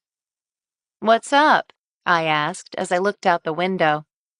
2 cardinals were at the feeder, and a cool breeze was making the row cover ripple like water. I heard you're looking into Crystal Jenkins' death, she said. I am, I said. I know Molly Kramer didn't do it. Me too, she said. I'm glad someone's looking into it. Pardon my saying it, but Rooster Kocurek couldn't find his derriere with both hands. I couldn't agree more, I said. Anyway, she said, remember how I told you Buster Jenkins called about some coins? I do. Well, I'm calling because he showed up with 2 Confederate-era gold coins today, and I thought you should know. Where did he get them? I asked, gripping the phone. He says he dug them up behind his house, she said. As if I didn't know he's been sniffing around on every property lining Dewberry Creek for years. I think he was on my land the other night, I said. Maybe that's where he found the coins he brought in, she suggested. Maybe. This was the first I've seen of anyone digging back there, although I haven't been down to the creek in a week or 2, I said. But someone's been digging on Crystal Jenkins' property. I heard someone had been messing around over there, she said. That's why I called you. Thanks, I said. He only had 2? What kind were they? 2 coins from 1862, she said. If they're real, they should be worth a few thousand each. He told me there's more where they came from. I offered to have an appraiser friend of mine in Houston to take a look at them, but Buster didn't leave them with me. There were a few certificates of authenticity at Crystal's house, I said, signed by someone named Kenneth Graham. They were addressed to a man named James Smythe, I think. I keep meaning to Google them. Never heard of either name, she said.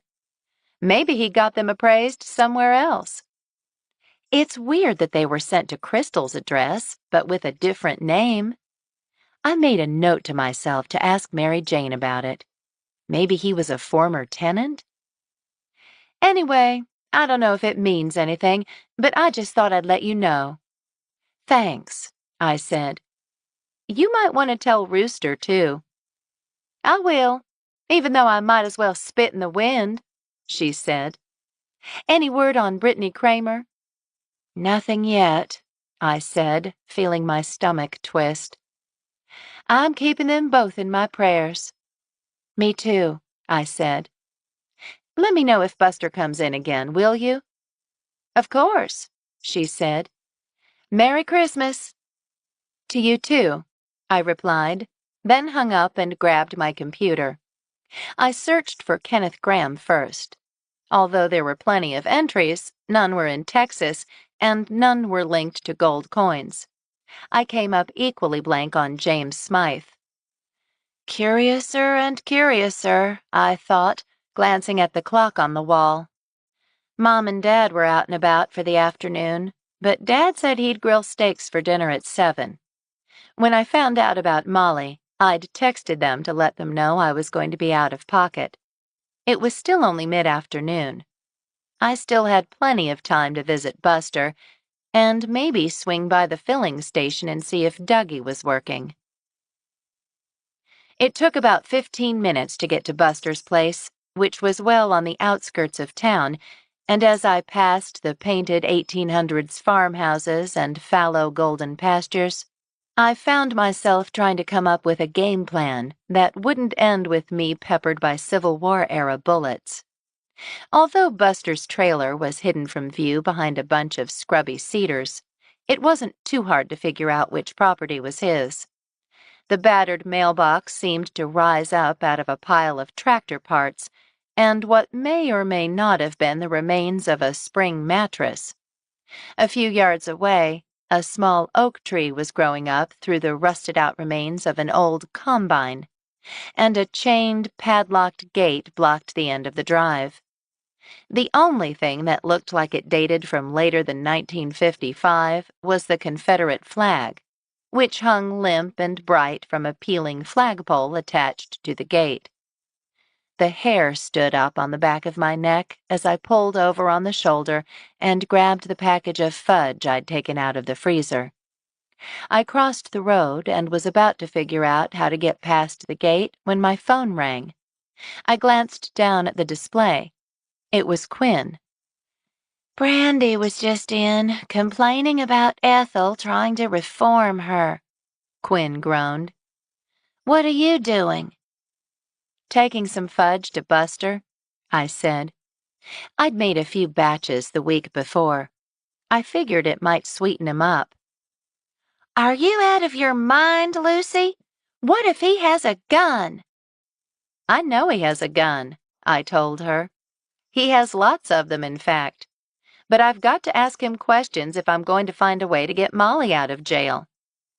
You couldn't wait for me? I'm only going to talk to him. I'll be fine, I said with a breezy confidence I didn't feel. In truth, I had decided it was best to go alone. I knew Quinn was still traumatized by what had happened with Jed, and I didn't want to subject her to anything that would bring back bad memories. I'll call you when I'm leaving, okay? What exactly are you planning on asking him? Questions like, did you kill your niece? I'm still working that out, I confessed. She sighed. I don't like this. Are you sure you won't wait until tomorrow? I'm already here. I'll call you when I'm done, I said. If you don't, I'm coming out after you, she said. Be careful. It's a deal, I said. I hung up a moment later, thankful to have a friend who cared, and confronted the gate. A barbed wire fence extended from both sides, and the shiny padlock was shut, which meant I was going to have to climb over the gate. Thankfully, it wasn't too high. As I eased a leg over the gate, glad there wasn't a no trespassing sign, I found myself hoping Buster wasn't the kind of person who shot first and asked questions later. The first barrier behind me, I walked up the rutted driveway, which was lined with debris of all varieties. I spotted a rotting box full of yellowed newspapers, a rusted-out wheelbarrow, the remains of an old bicycle, and a pile of trash bags lurking among the undergrowth. The property had the potential to be pretty, but it would need a lot of cleanup. It felt more like the town dump than a home. As I turned around a bend, the odor of stale beer wafted to me.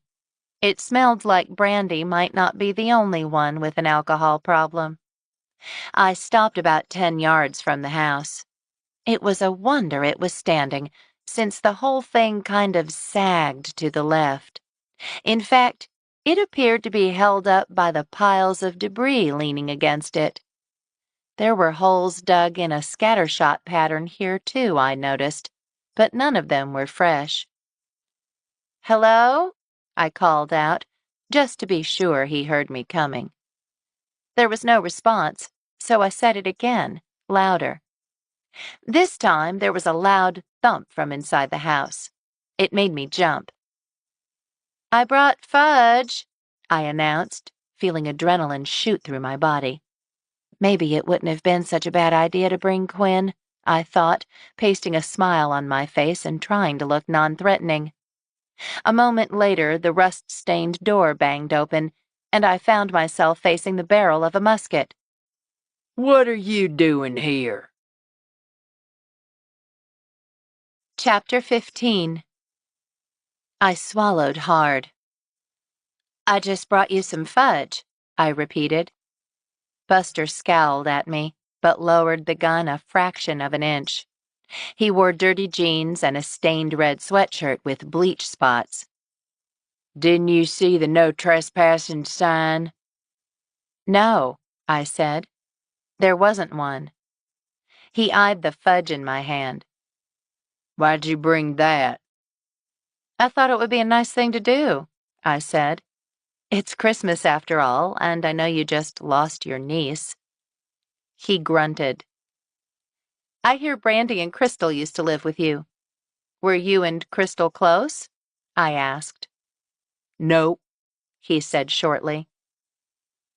I understand you spent some time together recently, I said, and I was wondering if I could ask you a few questions. About what? He asked. narrowing his eyes in his sallow, leathery face. About Crystal and who might have wanted to hurt her? House burned down, he said shortly. That's what happened. Not exactly, I said. Did you know they arrested Molly Kramer for murder? He lowered the gun a little bit more. I heard something about that. Poisoned bread or something. He looked at the container in my hand. Did you put something in the fudge, too? Why would I want to do that? I asked. I've barely met you. Never can tell, he said. He gestured with the gun toward a small rusting table a few feet from the door. You can put it there, he said.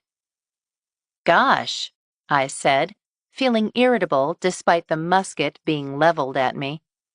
I didn't follow his instructions. I wasn't fond of being ordered around. How about thank you? He looked a little embarrassed suddenly, and the gun dropped.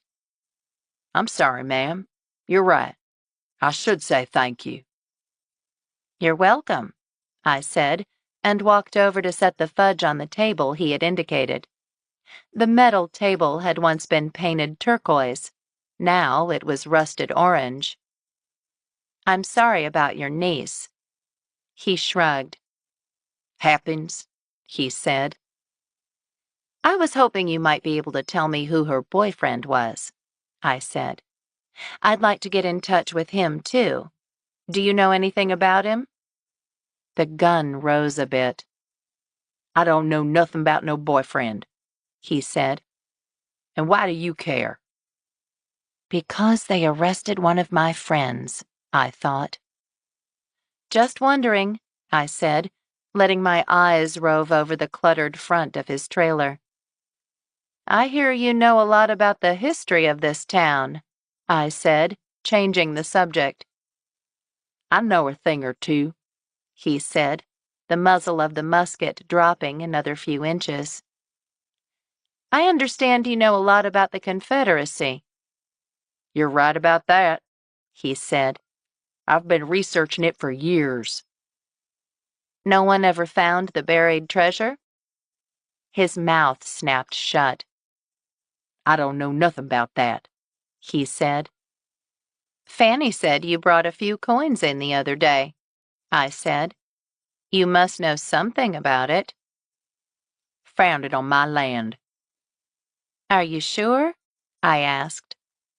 Someone was digging on my land the other day. Gave me this, I said, pulling my hair aside to show him the goose egg. He shrugged and looked away. Crystal apparently called Brandy and said she'd come across a windfall. Were you planning on sharing the proceeds of your gold with your niece? Like I said, I only found a little bit, and that was on my land. If you're looking for a big spender, maybe you should ask Ben O'Neill, he said. Ben O'Neill? That was interesting. What could the hobby rancher turned would-be mayor have to do with a windfall? What do you mean? I asked. He's got lots of funds. Maybe he gave some of them to Crystal. Why would he do that? He shrugged again. It seemed to be his stock response to questions. Are you saying he was Crystal's boyfriend?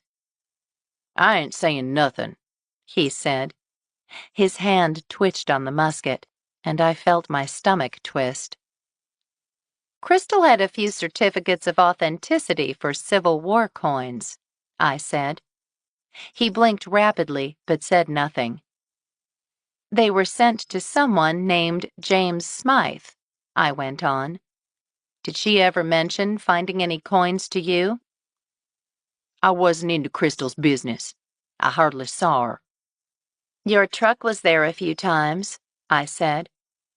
She's kin, he said. I was checking up on her. Somehow I doubted he visited her out of family duty. You know Brandy's in town, I said. This news didn't seem to impress him. Haven't seen her. She hasn't been by, he said. Looking around, I could see why. We weren't close, he said shortly. I sucked in my breath and decided to be brave. I'm going to ask you again. Were you out digging behind my house the other day? His eyes hardened and his shoulders tensed.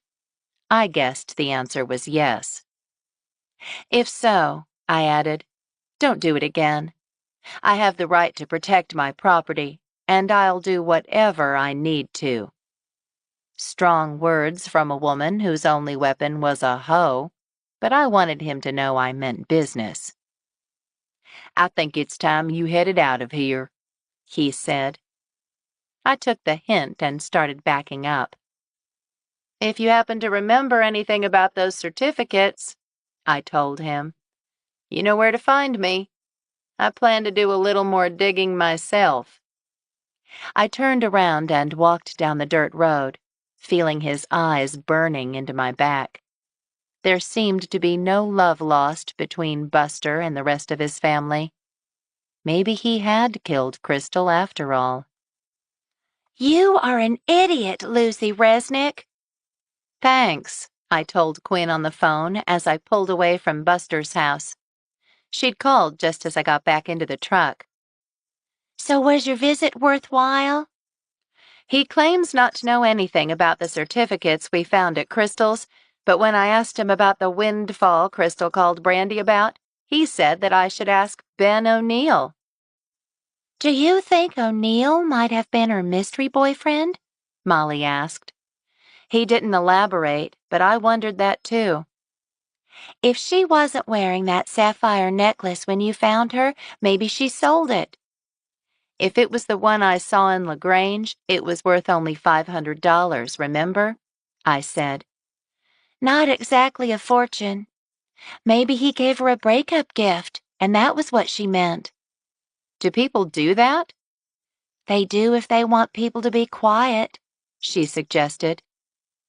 Perhaps I should have a chat with him, I said.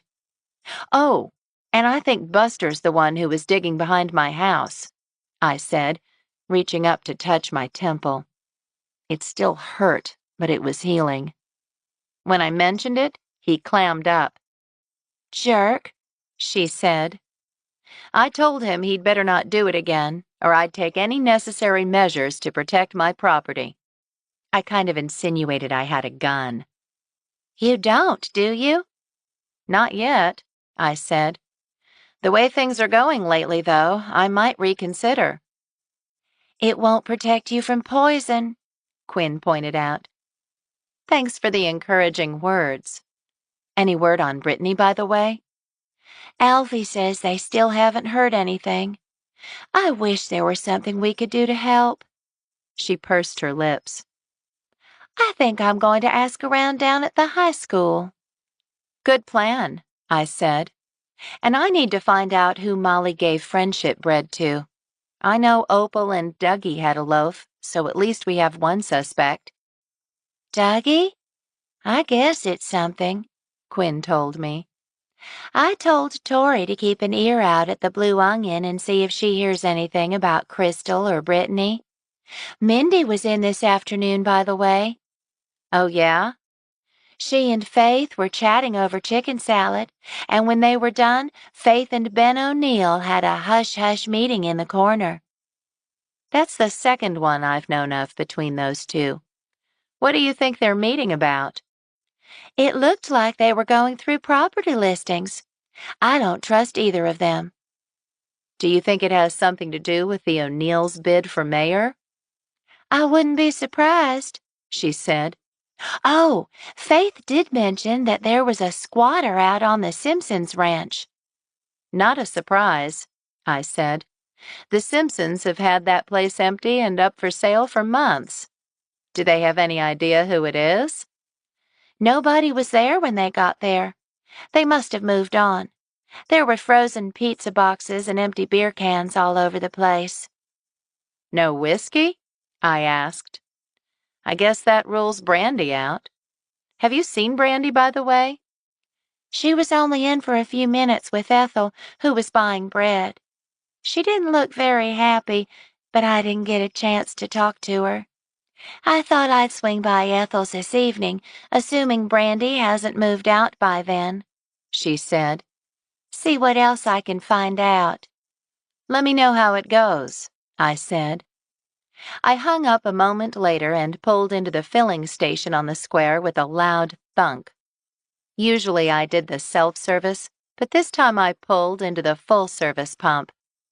Dougie Metzger, tall and gangly with a mix of wrinkles and acne, loped up to my truck a moment later. "Better get that noise checked out," he said as I cut the engine. "I will," I said. "Any thoughts on what it might be?" "Sounds like it might be a broken axle." "Is that bad?" "It's not good, that's for sure." "You're Dougie, right?" I asked. "Yes, ma'am." "I hear you were friends with Crystal Jenkins." His spotted face flushed red. "What about it?" His tone was gruff. "I'm so sorry about what happened to her," I said. "It must have been really hard." "Regular or premium?" he asked, ignoring my comment. "Regular, please," I said. I waited until the pump was running and he was reaching for the windshield wiper. "I hate to bother you, but do you know if she was seeing someone?" His back stiffened. "Why do you want to know?" "Because I need to find out more about her," I said. "And my friend is in jail and I want to get her out," I added silently. "She was," he bit out, not turning to look at me. "Do you know who?"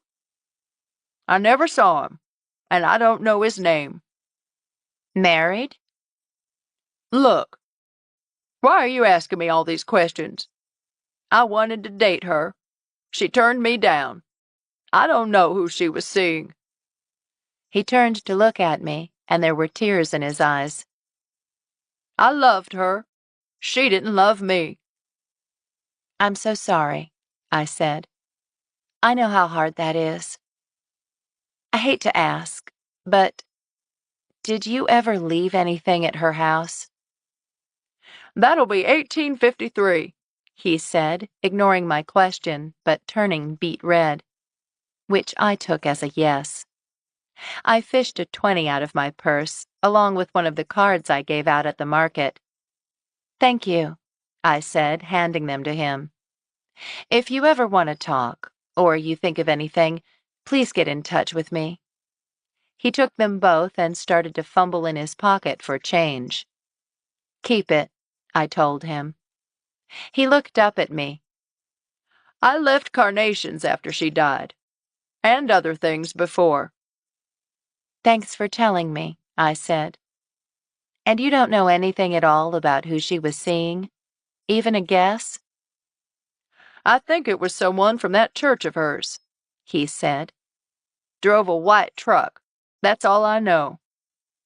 "Thank you," I said, trying to think of who drove a white truck. "So someone killed her?" "That's what the police are saying. Poison." "I could have given her a good life." He swiped at his eyes. "I know," I told him. "I'm so sorry." He crumpled the card in his hand. "Hold on to that," I said. "Let me know if you think of anything else that might help." He nodded and turned away as I revved up the truck and clunked out of the parking lot, my heart hurting for Crystal and for Dougie.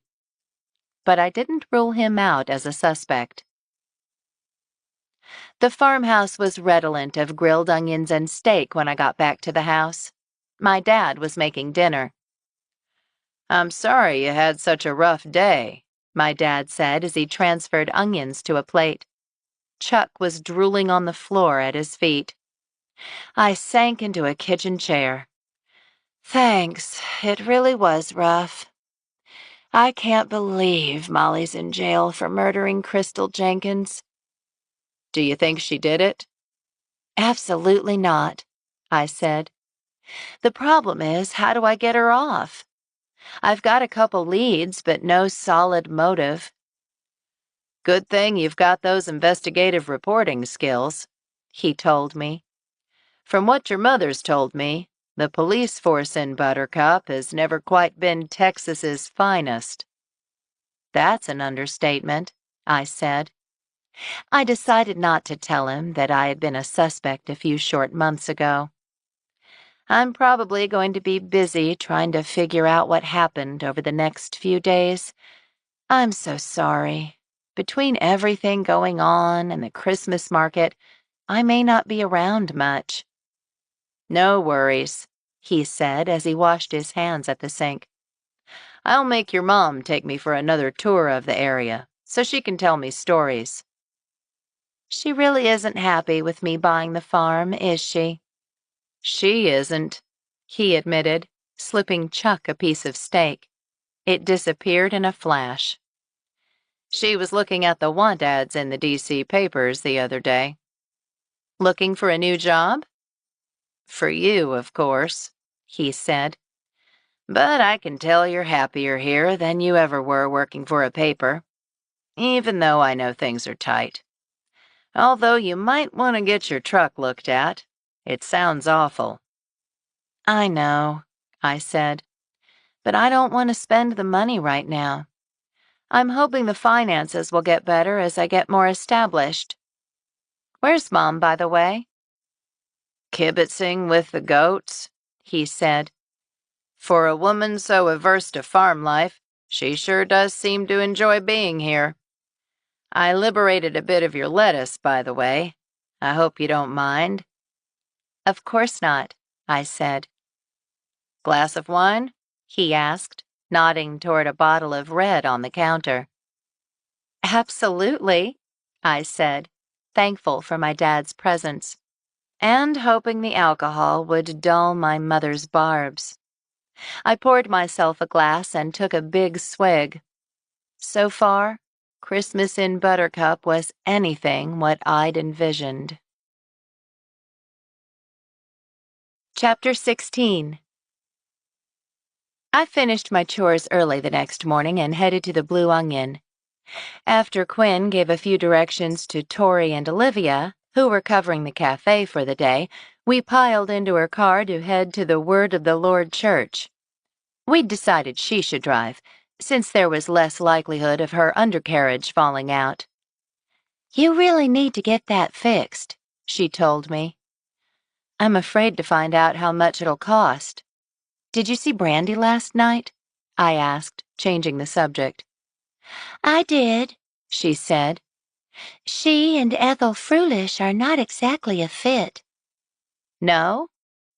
Ethel's a teetotaler, and Brandy, well, she was named well.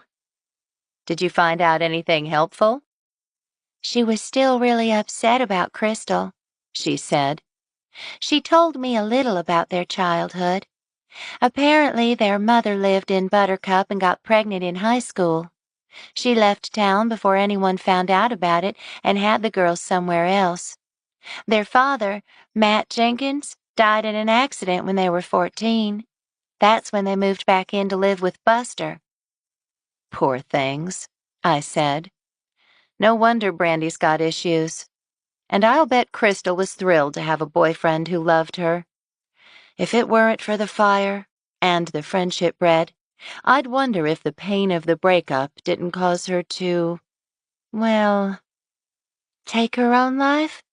I had the same thought, Quinn said. It's tragic in any case. Oh, before I forget, there was one thing Brandy told me that was interesting. Really? Crystal mentioned their uncle when they talked. She was feeling some pressure from him to do something she didn't want to do. Did she say if it had anything to do with the windfall? I asked, wondering if the pressure had something to do with the certificates of authenticity sent to Crystal's address.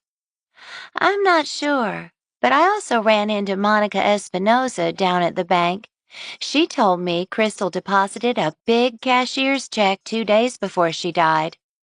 Did she say where she got it? Quinn shook her head. No, but it sounds like she wasn't lying about a windfall. That rules out Buster's Confederate gold, then. He just brought the gold coins to Fanny to be appraised. If he hasn't sold them yet, the money must have come from elsewhere. Maybe he found a second hoard, Quinn suggested. If so, what did he do with the first one? I wish I knew, Quinn said. I stopped by the high school and asked a few of Brittany's teachers if she'd said anything about where she was going, but no one knew anything about it. They're going to ask the students for me, though. Oh, and John Hovanek stopped by. John was a local rancher. His daughter went to school with Brittany. He thinks he saw Bryce Matheson pulling out of the grocery store in LaGrange. He told Rooster, but he wanted to pass it on to you and me, too. No sign of Brittany? No, she said. He tried to catch up with Bryce, but got caught at a red light. I felt a chill. Why was he alone? Do you think she's okay? I don't know, she said honestly. I'm hoping we find her soon. Maybe we'll get a lead this morning, I said as we turned onto State Highway 71 and headed to Crystal's church. We rode the rest of the way in silence, both fretting over our friend and Crystal's unsolved murder. I'd never been to the Word of the Lord church before. It looked like an airplane hangar, but with less charm. The only two things distinguishing the corrugated metal building as a church were an enormous red cross that had been screwed to the front of the building and a bait shop-style sign near the highway proclaiming, "Jesus loves you, faith healings every Sunday." The metal building was located just off 71, and a car backfired as Quinn and I walked from the broad swath of parking lot to the double front door of the church. It was a far cry from the quaint wooden Brethren church down the road from Dewberry Farm. I'm surprised they don't have a drive-through communion, Quinn said as I grabbed the door handle. Maybe that's phase 2 of the building program, I told her as we walked into the narthex. Thanks for coming with me, by the way. So what's our reason for being here again? Quinn asked. Other than sheer curiosity, that is. I don't think we need a pretext, I said. Brittany's missing and Molly was arrested. We just want to see if anyone can help us figure out what happened. Got it, she said. The narthex smelled like burned coffee and new construction, which could not have been further from the cozy scent of wax and furniture polish I associated with the Brethren Church. I peeked into the worship space. The warehouse-like room had metal chairs in a rough semicircle, stadium-like on a concrete floor. An enormous white screen was in the front of the room, where I was accustomed to seeing a cross, and in front of the low-slung altar was what looked like a small above-ground pool. I hear they do full-body baptisms, Quinn said. No snake pit, though. I've heard rumors, Quinn said. She looked up at the ceiling. Lots of stage lights. It looks like an auditorium. That's because of the television show, said a voice behind us. I turned to see one of the two women from the Blue Onion. She had a helmet of highlighted hair, a blue shirtwaist dress, about 3 pounds of foundation on her face, and a stack of papers in her hands. It was Wanda Karp. When is that starting, anyway? The new Tomorrow Network starts broadcasting this Sunday. It's so exciting. Pastor Matheson will be spreading the word of the Lord all across the world. Her eyes shone through the thick mascara. I got the impression she had a bit of a crush on the good pastor. Of course, they'll have to do some sound remediation. With that concrete floor, it's a bit echoey. Quinn and I exchanged glances. I'd love to hear more about his ministry, I said. For some reason, I felt uncomfortable leading with questions about Crystal and Brittany. "So would I, actually," came a bright voice from behind us. I turned to see Mindy Flynn. "Oh," I said. "I had no idea you were here." "I'm shopping churches," she said brightly, "since I'll be here on weekends. Mind if I join you?" The secretary's, of course, seemed a bit feeble. "I'm sorry, what's your name again?" Mindy asked her. "Wanda Karp," she said. "If you'll come to the office, I'll get you some literature." We followed her through the narthex to a long hallway. Her office was the second on the right, a closet-like space with a small window that overlooked the parking lot. "Let me give you some brochures," she said, putting down her papers and gathering up a handful of shiny flyers. "Shoot, I'm missing the one on faith healing. I'll be right back," she said, and bustled out of the room. "I still can't believe they're running a TV show out of Buttercup," Quinn said. "I know," I said, my eyes roving around the room. There was something that looked like a stack of checks on the middle of her blotter. I leaned over to look at the one on top. It was a Social Security check made out to one of the older residents of Buttercup. "What do you know about the church?" Mindy asked me. "I've heard the pastor is very charismatic." "He is," I said. "Unfortunately, so is his son. He just ran off with my friend's 17-year-old daughter." Mindy's eyes widened. "Really? What's her name?" "Brittany Kramer," I told her. For some reason, I didn't feel like telling her that Molly had been arrested. "When did this happen?" "Just this week," I told her. She sucked in her breath, but she looked more excited than sad. "That's terrible," she breathed. "I know. We went to see the good pastor, but he didn't seem at all concerned." "Really?" Mindy said. Something about her tone of voice reminded me of when I was an investigative reporter. "You're in entertainment law, I hear." Mindy's smile got tight. "Only in Houston," she said. "I'm off duty here." "Any luck finding a house?" I asked. "Still looking," she said. "Hard to find 10 acres with a nice house on it." "I'm sure Faith will find something for you," I told her. But I double-checked the contract before I signed it. Faith, I had learned from experience, was not the most trustworthy real estate agent, to say the least. "I'm sure. If you'll excuse me," she said. "I'm going to find the ladies' room." "We'll let Wanda know," I said. When she left, I looked at Quinn. "She seems awfully interested in the pastor, doesn't she?" "He's a good-looking man," she said. "At least that would mean she wasn't after Tobias." "I guess that's looking on the bright side," I said. She pointed out the top check. "Did you see that? That's Ursula Mueller's Social Security check." "I know, but she has almost no income," I said. "How can she afford that?" "There are a couple of others, too," Quinn said, glancing over her shoulder and then quickly leafing through the stack. "Huh. All widows." "Preaching is more profitable than I thought," I said. "Holy cow!" "What?" She showed me a check from Ben O'Neill for $25,000. "That'll cover a few mortgage payments," I said. "No kidding. That's an awful lot to tithe." "Maybe that's why Pastor Matheson is such a big supporter of O'Neill's campaign." We heard Wanda's footsteps coming back toward the room, and Quinn quickly straightened the stack of checks out.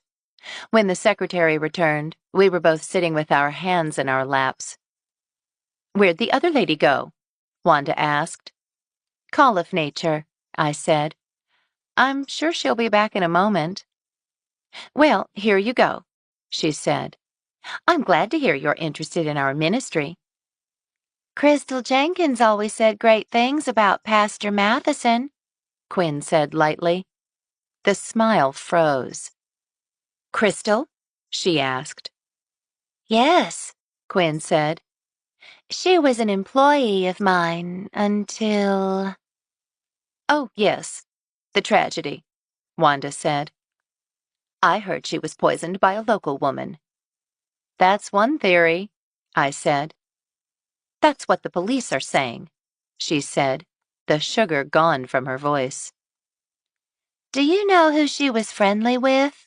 Quinn asked. Apparently she was dating someone, but we can't figure out who it is. We were hoping someone here might be able to help us. Wanda's face seemed to close up. I'm afraid I can't help you, she said. We don't talk about parishioners. Now, if you don't have any more questions... Actually, I do, I said. Do you know Brittany Kramer well? She is very active in the program, she said. A new parishioner. I understand she was dating the pastor's son, I said. She's a lucky girl, Wanda said. He's handsome, like his father. Yes, I see them together on Sunday mornings. Did either of them say anything about going somewhere? Going somewhere? She looked confused. Like on a mission trip? No, I'm afraid not. Apparently, she and the pastor's son ran off together the other night. Nobody knows where they are. She blinked at me and pursed her lips. I hadn't heard that. I'm sure it's just a nasty rumor. No, I said. It's not.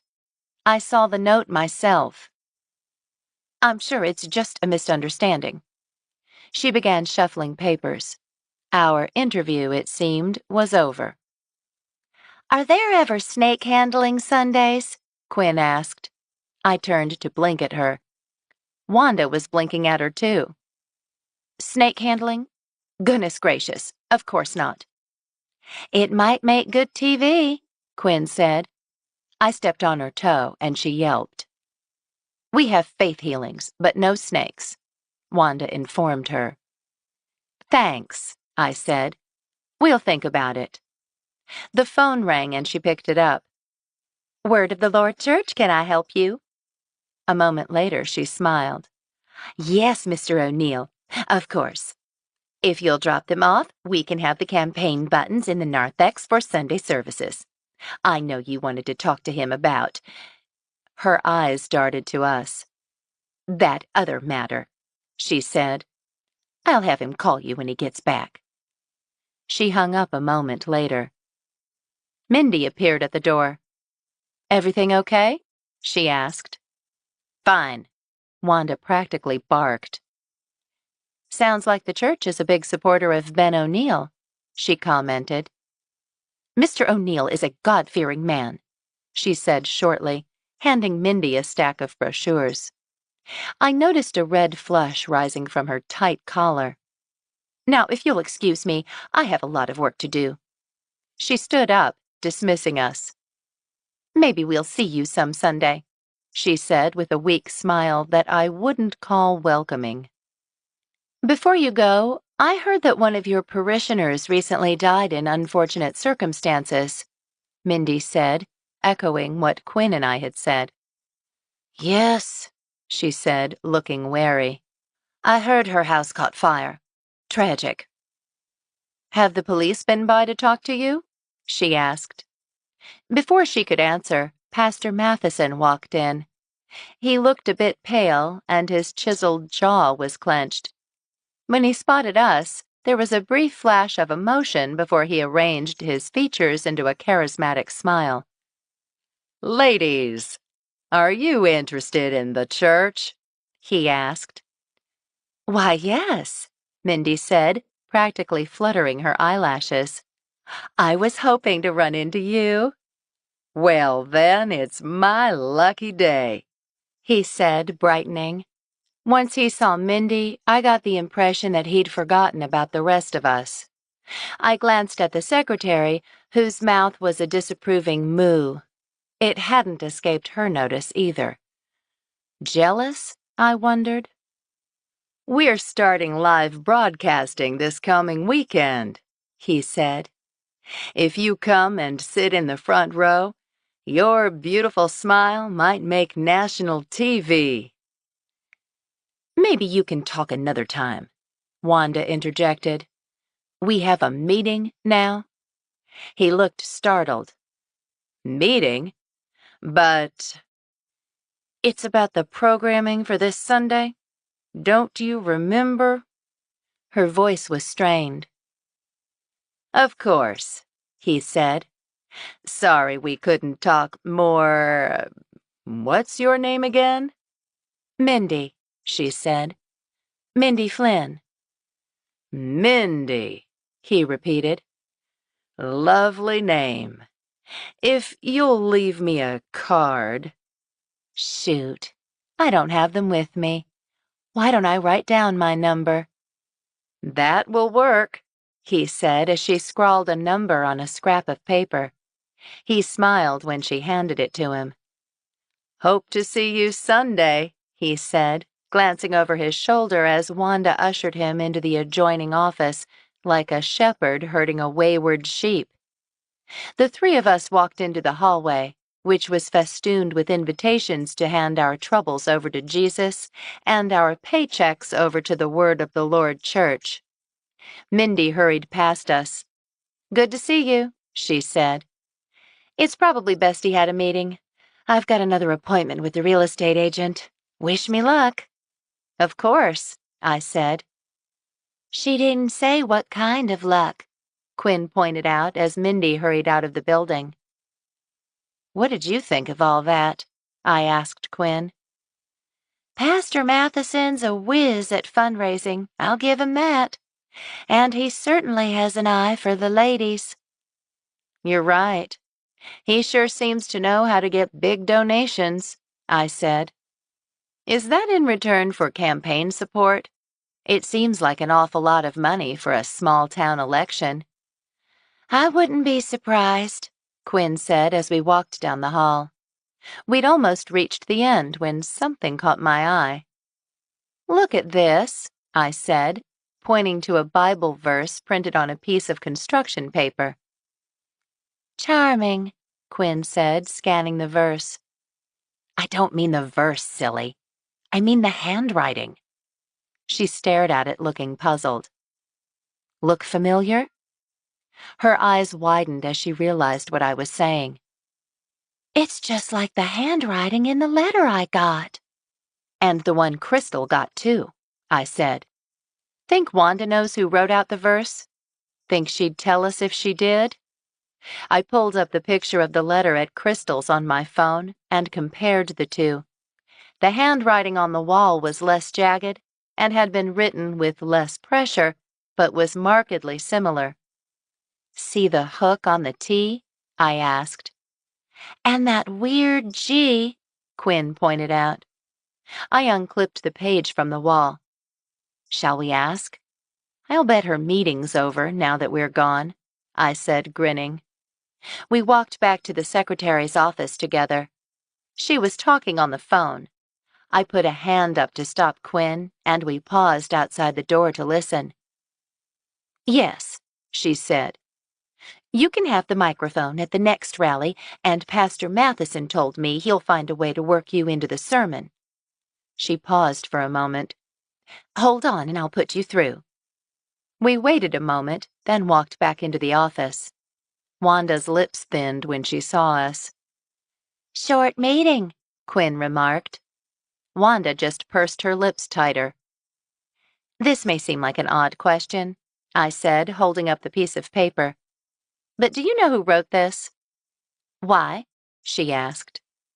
It's such unusual handwriting, I said.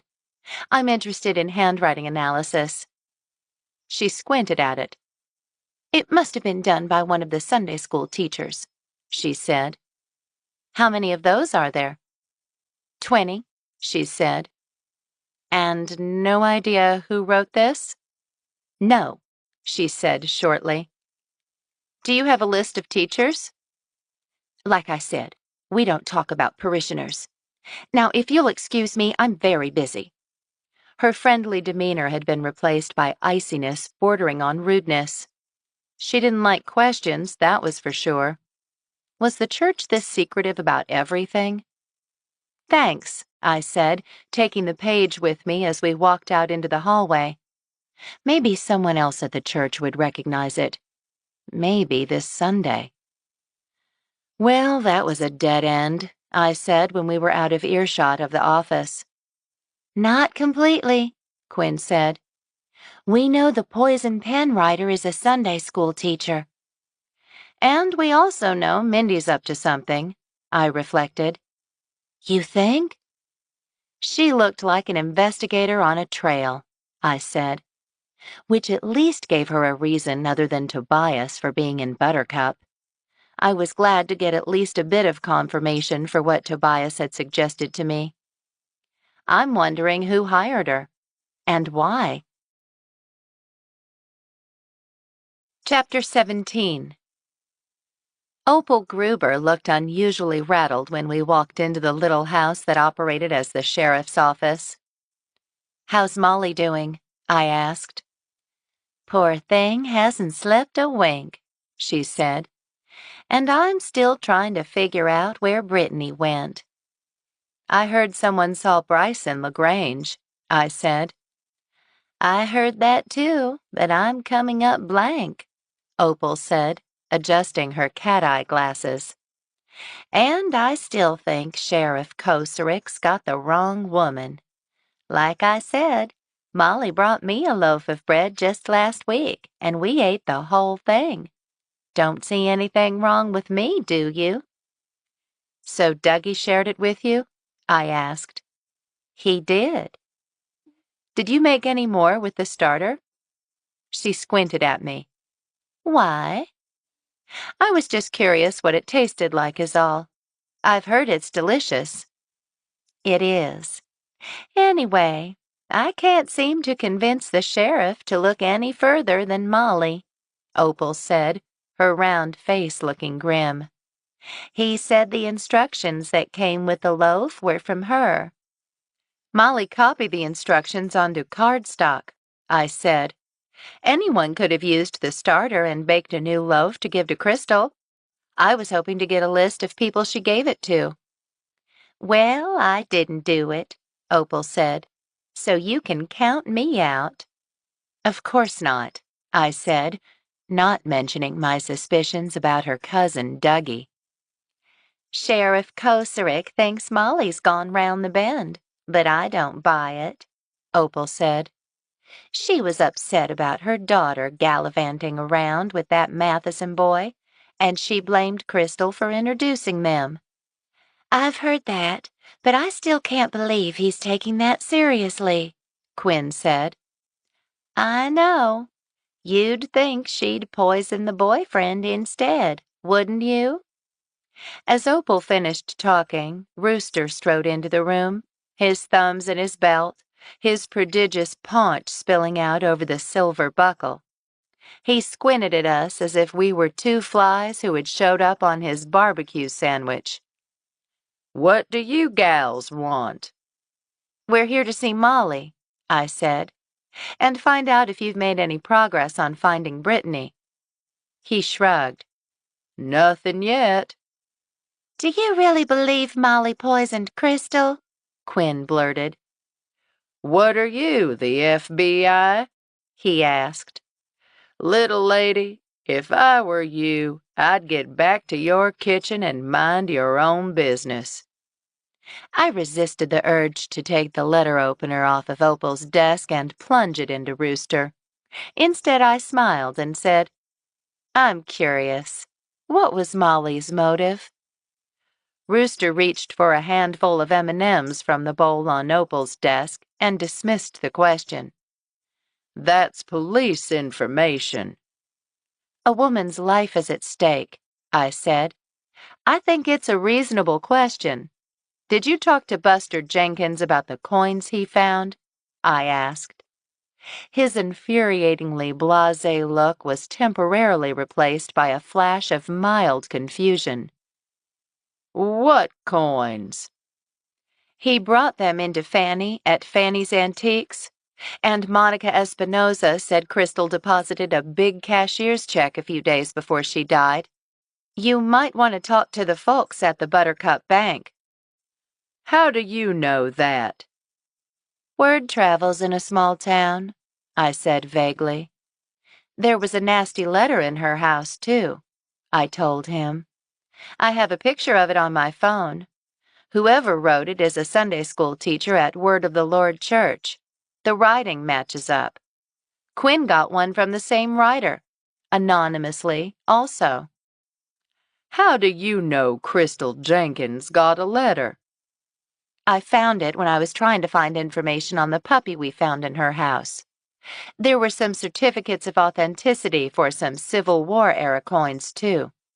Someone's been digging out back of my house and hit me over the head with a shovel the other day. It could be related. You went into Crystal's house? He asked, ignoring what I'd said about the certificates and my head. We were just trying to figure out who the puppy belonged to, I lied. Well, if you were snooping around, pretending to be an investigator, you shouldn't have wasted your time. I already found the killer, he said. Now, if you little ladies will excuse me, he said in a very nasty tone, I have real work to do. You're not even going to check out the cashier's check or the gold coins? You could leave the info with Opal if you want. He threw over his padded polyester shoulder as he tossed another handful of M&Ms into his mouth and sauntered past us to the door. Opal said as the door swung shut behind him. That didn't go very well. Not surprising, really, I sighed. He's not going to check anything out, is he? Opal pursed her lips. I hate to say it, but I doubt it.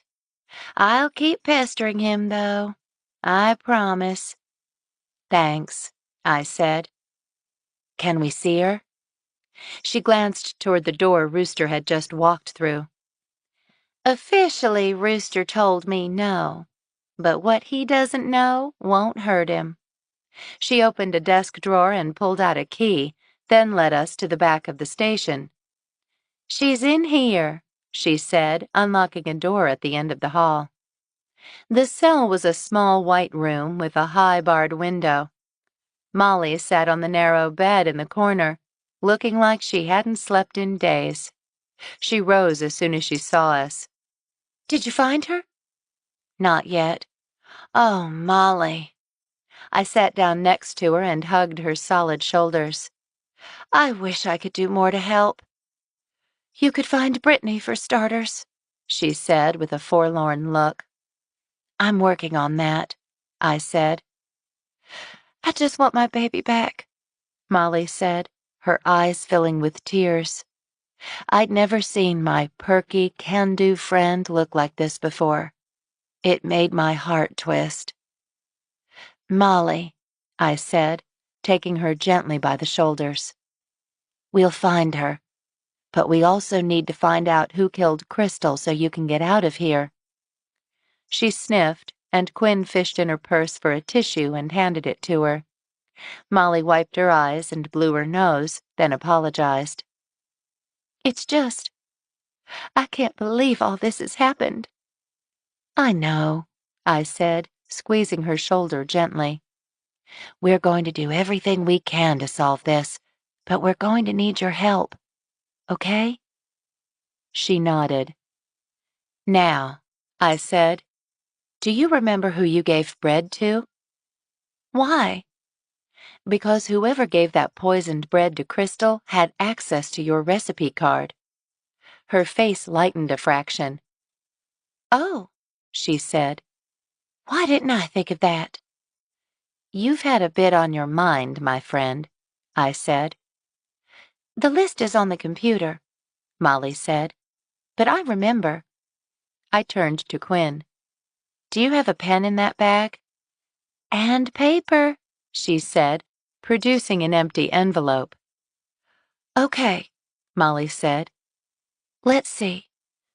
Myrtle down at the library, Edna Orsak, one of Ethan's teachers, Deb Gehring, Quinn, Tobias, Father McKeska, Mayor Niederberger, Opal Gruber, Peter Swenson, and the Mathesons, of course. The Mathesons? I asked. It's the season of Christian giving, she said. I was trying to be civil. Open lines of communication. A card would have been easier, I pointed out. And it's hard to poison someone with a card. She gave me a look. You didn't give one to Crystal?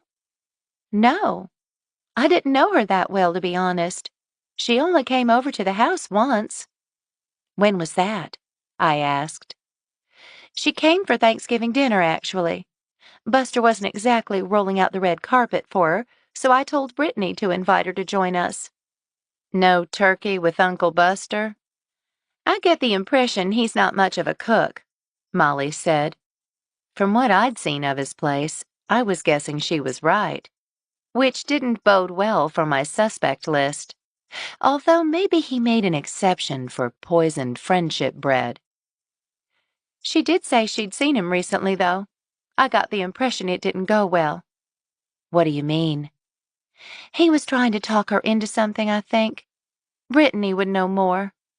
Her face crumpled, and I gave her a squeeze. We'll find her, I said, thinking that was the second time I'd heard about Buster trying to convince Brittany to do something. I know Crystal was 25, but I always thought of her as younger, more like Brittany's age. Naive, somehow.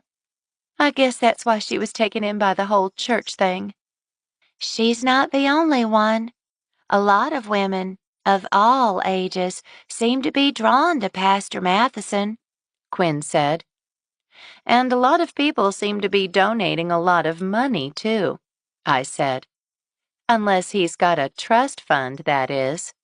That wasn't a cheap house. You're right about that, Molly said. Quinn and I were at the church office, and the donations are rolling in. O'Neill gave a ton of money, and a lot of the older women are signing over their Social Security checks.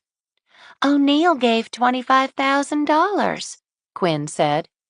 Which sounds suspicious to me, I said, thinking of what Buster had said about Ben O'Neill.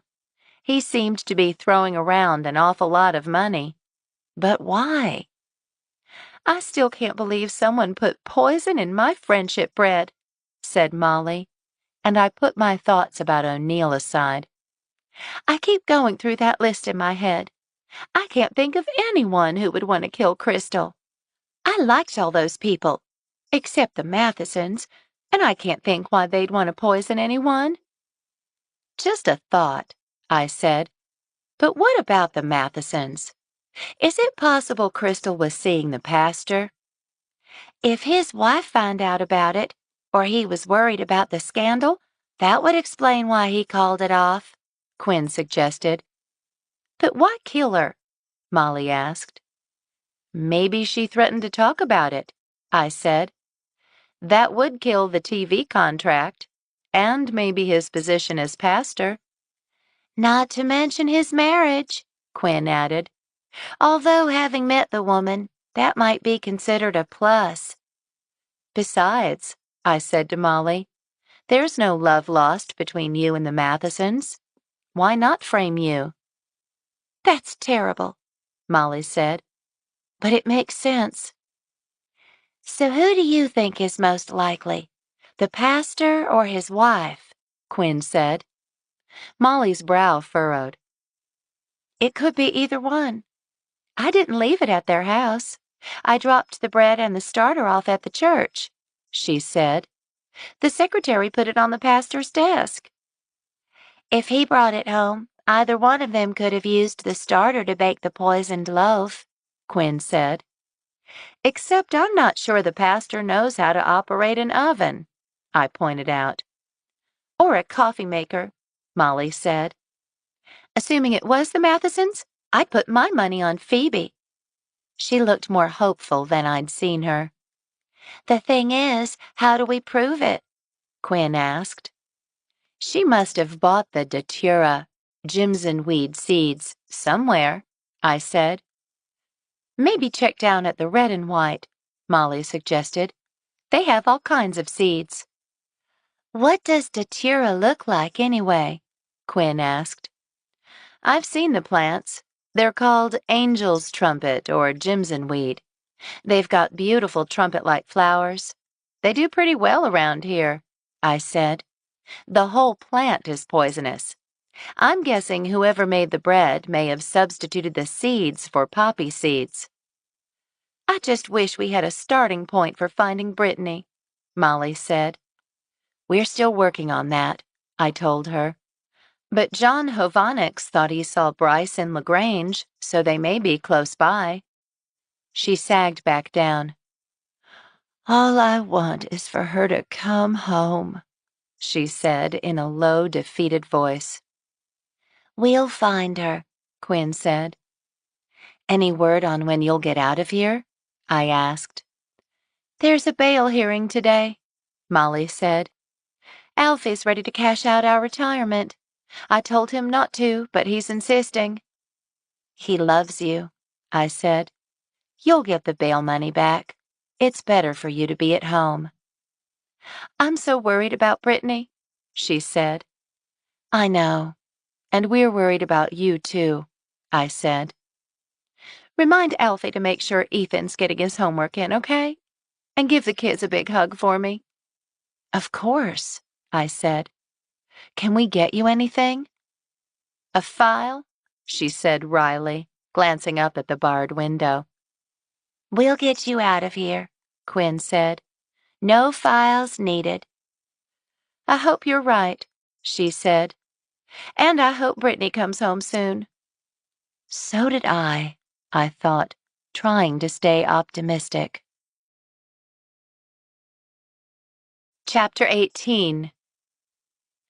The thumping from the undercarriage of the truck was beginning to sound like a high school drummer having a temper tantrum by the time I made it back to the farm.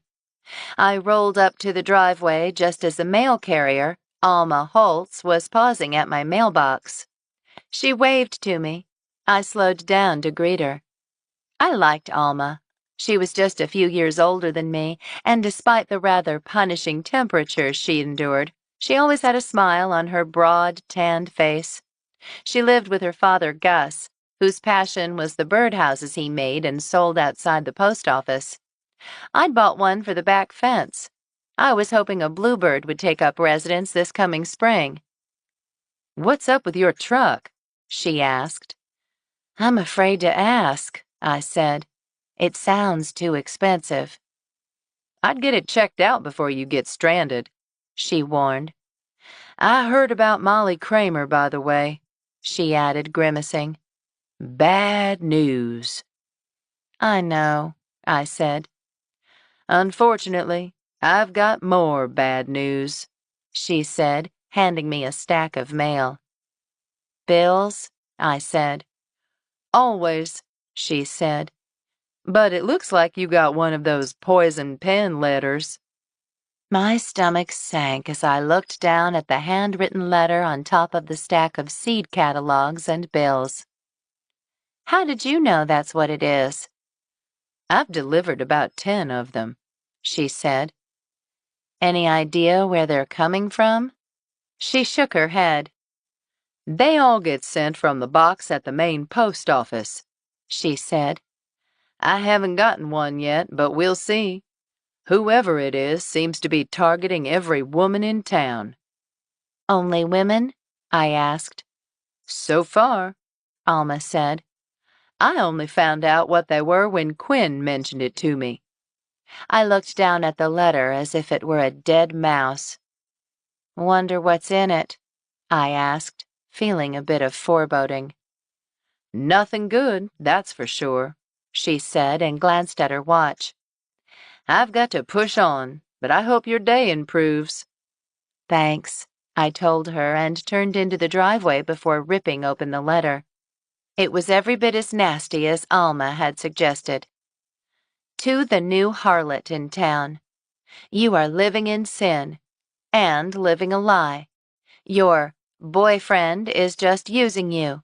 He is still in love with his wife. You aren't welcome in this town. Take your immoral big city ways and go back to Houston where you belong. He's been sleeping with his ex-wife on the side anyway. You are a scourge on Buttercup." I put the letter down.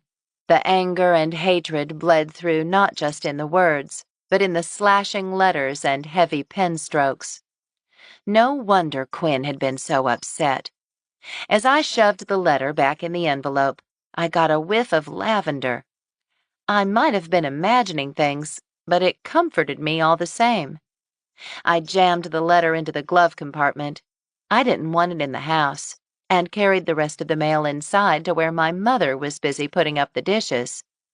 She wore jeans and a gorgeous red wool sweater with a snowflake pattern.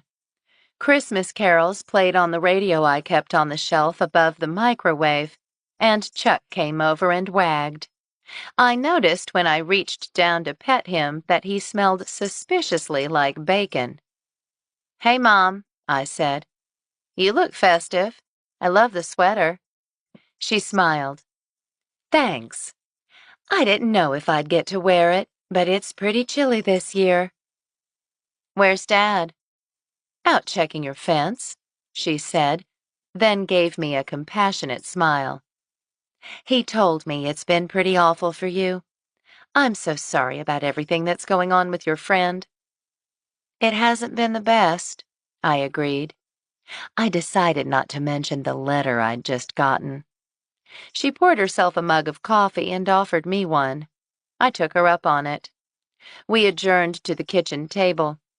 I put Molly's list of bread recipients on the table and wrapped my hands around my mug to warm them.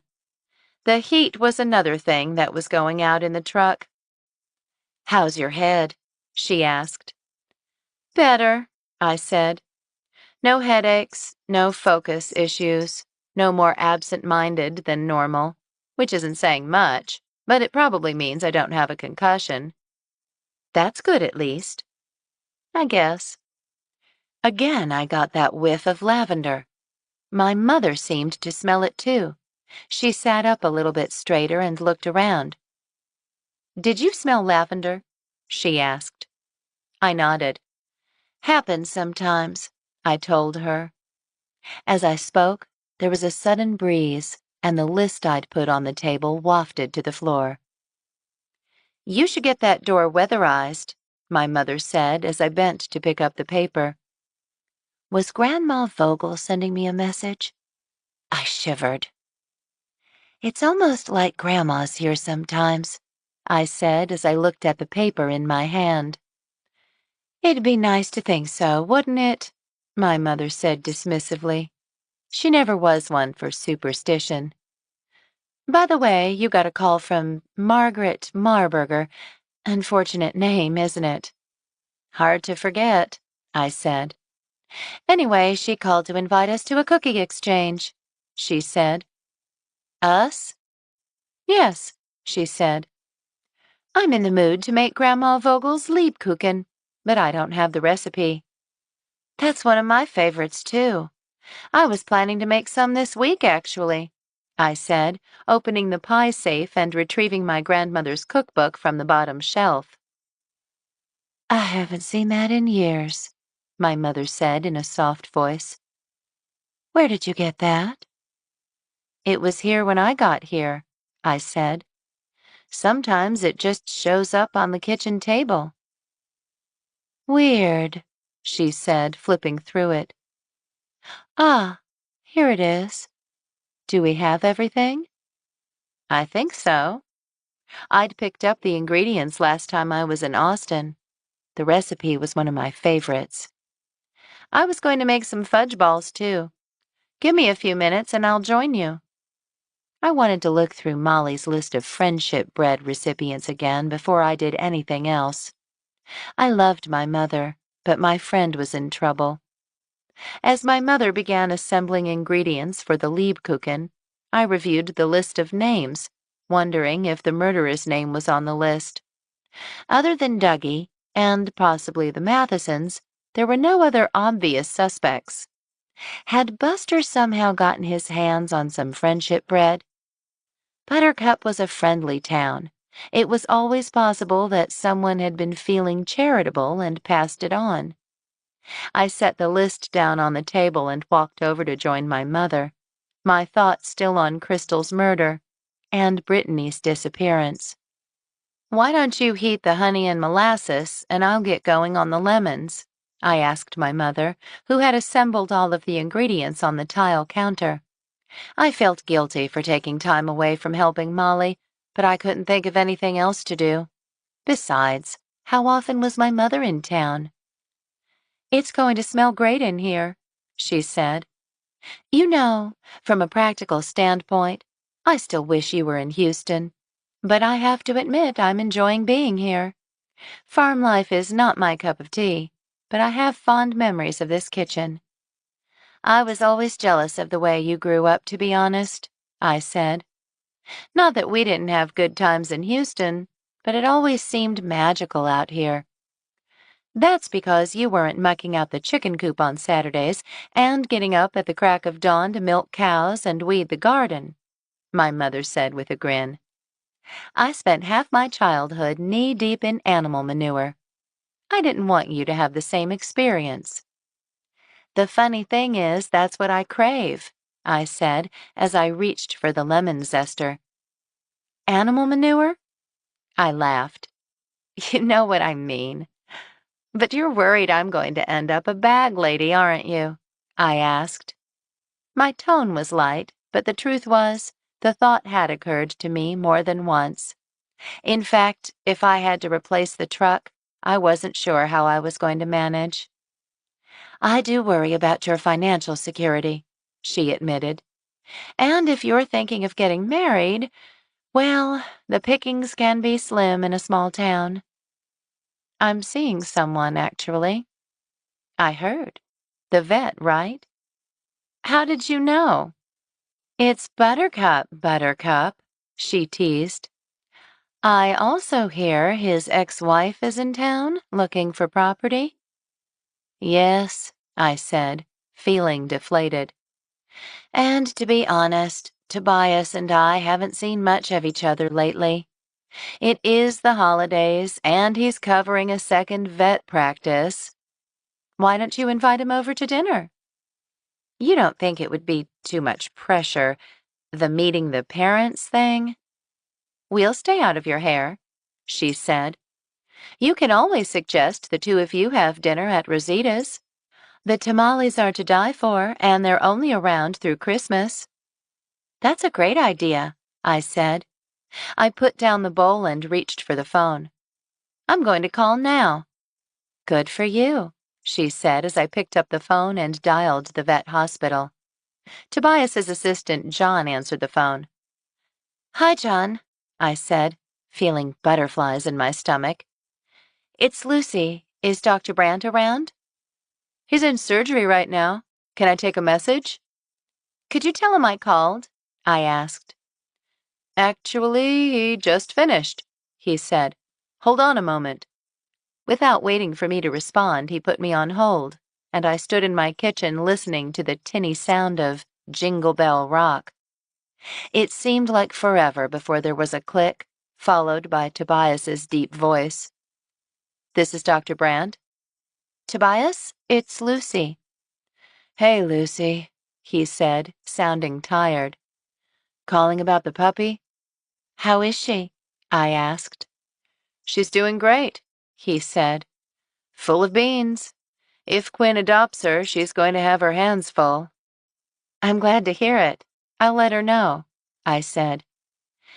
"Actually, though, I was calling to see if you wanted to join me for dinner at Rosita's tonight." "That sounds great. It's been busy, but it looks like I'm free. Will 6 work?" "Works for me," I said. I'd ask Quinn to cover for me at the Christmas market. "Unless an emergency comes up, let's plan on it. Normally I'd pick a lady up, but is it okay if we meet there? My last appointment is on that side of town." "Works for me," I said. "I'll see you at 6 then." There were voices in the background. "See you soon." My mother nodded approvingly. Now that that's taken care of, let's get these cookies in the oven and start on the fudge balls. Aye, aye, I said, reaching for the nearest pan and trying to banish the butterflies from my stomach. I thought I'd feel better after setting up a date with Tobias, but it seemed to be just the opposite. It was a surprisingly conflict-free few hours in the kitchen with my mother. The brown sugar pecan fudge balls were another childhood favorite of mine, but guilt nagged at me. My friend was missing a daughter and on the hook for murder, and I wasn't doing anything about it. I had called Alfie to see if he needed help with the kids, but he hadn't picked up the phone. Quinn hadn't answered either, and as I stared at the list of names Molly had given me, I felt despair creeping in. Everything seemed like a dead end. Buster hadn't been particularly helpful, and as far as I knew, he had no way of getting his hands on Molly's friendship bread starter. I suspected the pastor, but all I knew for sure about Crystal's ex was that he was probably married. Buster had implied that O'Neill might be the source of Crystal's funds, but the only information I had on her supposed windfall was that she put a cashier's check in the bank not long before she died. I knew the poison pen letter writer was a Sunday school teacher at the Word of the Lord Church, but I couldn't see how that was linked to Crystal's death or Brittany's disappearance. I kept thinking about Ben O'Neill. Was it possible that he was the mystery boyfriend and paid Crystal off to keep her quiet after he broke up with her? O'Neill wasn't on Molly's friendship bread list, but it was the only thing I could think to follow up on. "What's on your mind?" my mother asked as she finished rinsing the last bowl. My dad had come in from fixing the fence and was in the shower, and Chuck was sleeping on the rug in front of the wood stove. "My friend Molly," I said.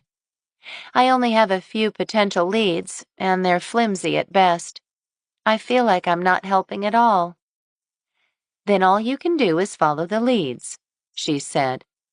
"It may come to nothing, but you might turn up something good. You never know." Chapter 19. I took some time getting ready that evening. I didn't want to look like I'd tried too hard, but I didn't want to seem unkempt either. Apparently, what I picked out, a tapered button-down blouse with a gold necklace, jeans, and cowgirl boots, wasn't quite what my mother had in mind. "Don't you have a dress?" she asked. "It's cold," I said, shrugging on a jacket. "Besides, Tobias is used to seeing me like this." "Think about Mindy," she reminded me. "I'll bet she's loaded with dresses." "Thanks for the pep talk, Mom," I said. I resisted the urge to go and change. I'd be late, and pulled my jacket tight as I headed out to the truck, praying it wouldn't fall apart on the way to the restaurant. Fortunately, the truck and I made it to Rosita's, even if we were a few minutes late. But when I pulled into the parking lot, there was no sign of Tobias's truck. Had he forgotten? I wondered as I parked near the front entrance. Despite the appealing scent of cooking fajitas wafting from the restaurant, my appetite had vanished. "Table for one?" Tammy, the curvy young server, asked as I pushed through the door into the restaurant, which was filled with the scent of tortilla chips and sizzling meat. I recognized the server as a friend of Brittany's. "Two, actually," I said. "Ooh, got a date?" "Yes, actually," I said, flushing. She grabbed two laminated menus, and as she led me to a booth next to a window, I asked if she'd heard anything about Brittany. "Not since she ran off with that boy from the big new church," she said. "Her family's worried sick." Tammy seated me, then lingered, still holding the menus. "I also heard Mrs. Kramer went to jail for killing that waitress who worked for Quinn. Why do you think she did it?" My stomach churned. Molly Creamer hasn't done anything to anyone, I said.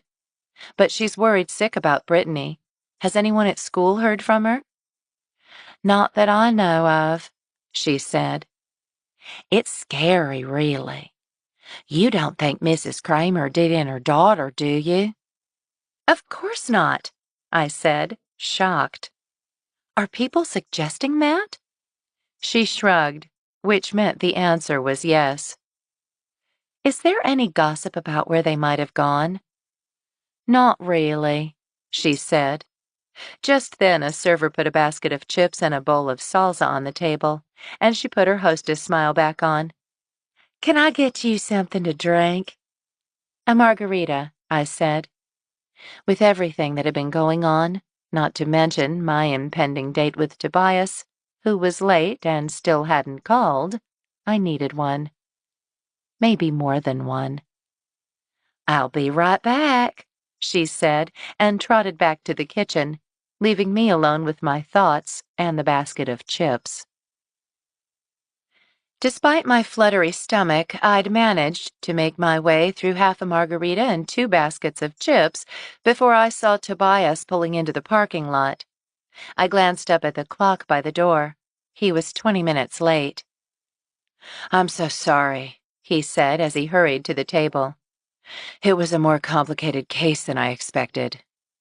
He gave me a peck on the cheek and slid into the seat across from me. He wore blue jeans and a button-down shirt with a worn leather jacket and looked good enough to eat, but I still felt wary. I took another sip of my margarita. How's the investigation going? He asked. Not too well, unfortunately, I said, reaching for a chip. How are things with you? I asked, still feeling hurt that he was late and resisting the urge to grill him about Mindy. You've been slammed lately, haven't you? It's been crazy, he agreed, giving me a tired smile that made me want to wrap my arms around him and kiss him. I'm sorry I've been so hard to pin down the last week or two. I've missed you.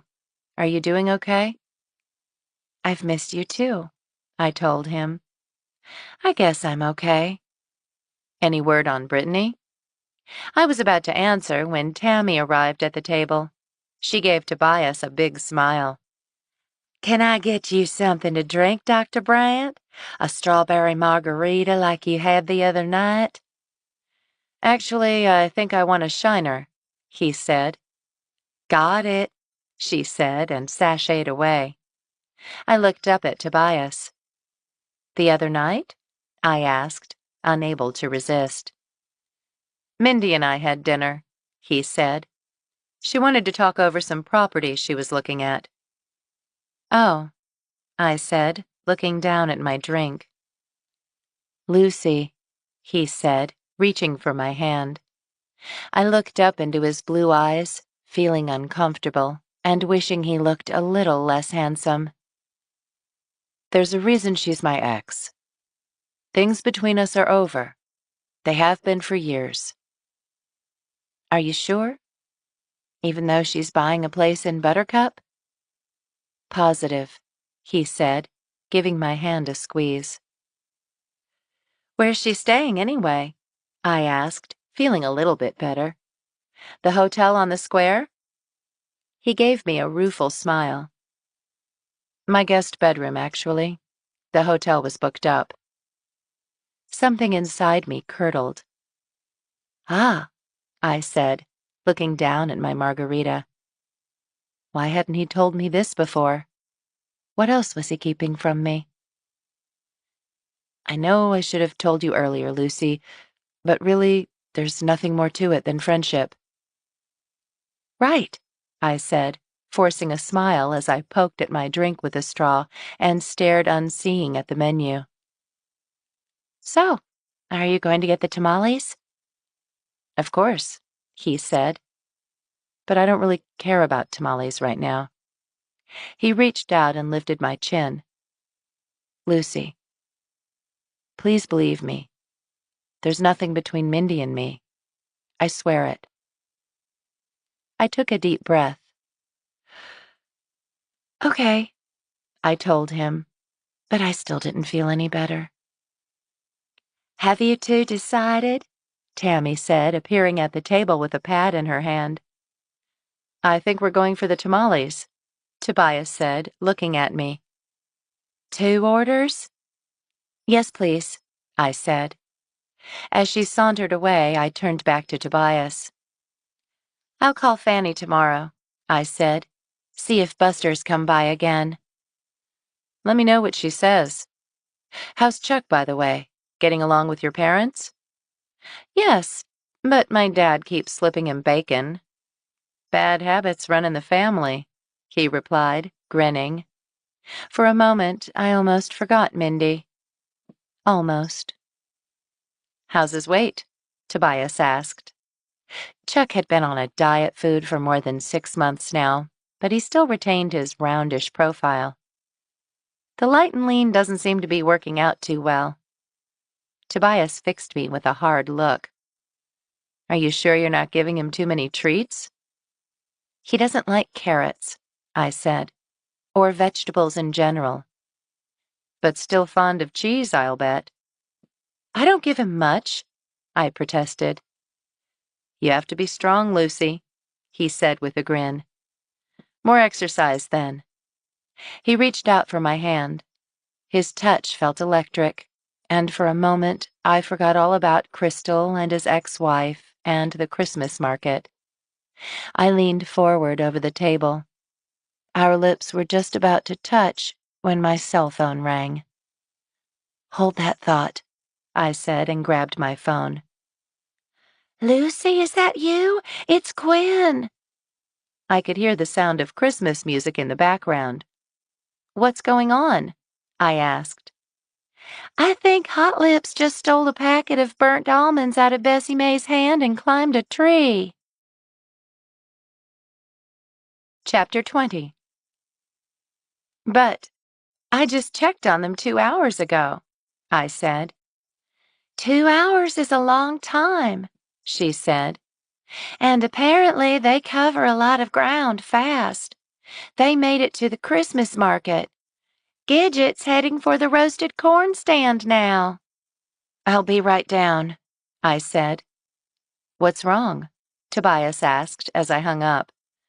"Hot Lips just stole a bag of almonds from Bessie Mae," I said. "Are you sure it was Hot Lips?" "I think I need to go find out," I said. "Should we cancel the tamale order?" "We'll just come back and get them to go," Tobias said, sliding out from the seat across from me. "Come on, let's go round up some goats." Thank goodness Tobias was with me tonight, I thought. If only for a little while. By the time we got there, the Christmas market had turned into chaos. Peter had rounded up Gidget and lassoed her with a hand-knitted scarf, which he was now trying to keep her from eating. Hot Lips, however, was still halfway up one of the oak trees and was alternately bleating and mouthing the Christmas lights. Apparently, she'd dropped the bag of burnt almonds somewhere along the way. Peter was crouched down, calling to her and trying to get her attention with an ear of roasted corn from the Kosmetsky stall, but she seemed too intrigued by the Christmas lights to respond. "We'd better unplug those lights," Tobias said. "You're right," I said, hurrying over to yank the cord as Tobias helped Peter replace the scarf with a rope collar. Mayor Niederberger was at the base of the tree, looking up at Hot Lips, who was precariously balanced on a long knotted branch about halfway up. "Sorry about this, Mayor Niederberger," I said. "We're still having trouble with the new fence, apparently." "Oh, it's no problem," she said. "If anything, we could use a little excitement to get people's attention on something other than that." She tipped her head toward the protest contingent, which was chanting something about Jesus and candy canes. I recognized Ethel Frulish, who was looking very downtrodden, and her pal, Wanda Carp, but neither the Mathesons nor the O'Neills were in attendance. "Maybe we should try luring her with some of Quinn's Vinochka," I said. "It's how we got her into the enclosure the other day. Do all of your animals have a thing for baked goods? Tobias's eyes twinkled. I don't give Chuck Fanochka. But I'll bet he steals it when he can.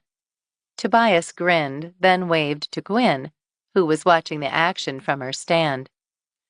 Quinn, can I have some Vinochka? Sure, she said, cutting a slice from the sample loaf. Is this enough? Why don't you give me 2 just in case, he said, and she sliced off another chunk and handed both to him. Need something to tie her with? Tobias asked Peter. That would be helpful, he said.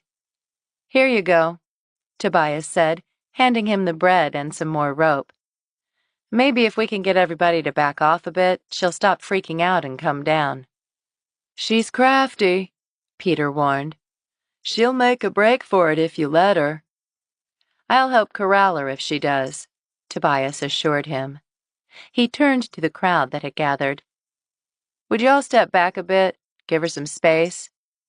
As everyone backed away, Peter crooned to Hot Lips, lifting the bread up so she could smell it. Can I help? I murmured to Tobias, who was standing a few feet from the base of the tree, his eyes on Hot Lips.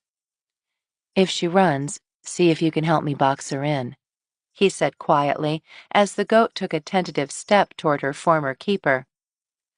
That's it, Peter said in a soothing voice. Come this way. She tried to lift her hoof, but it was caught in the Christmas lights.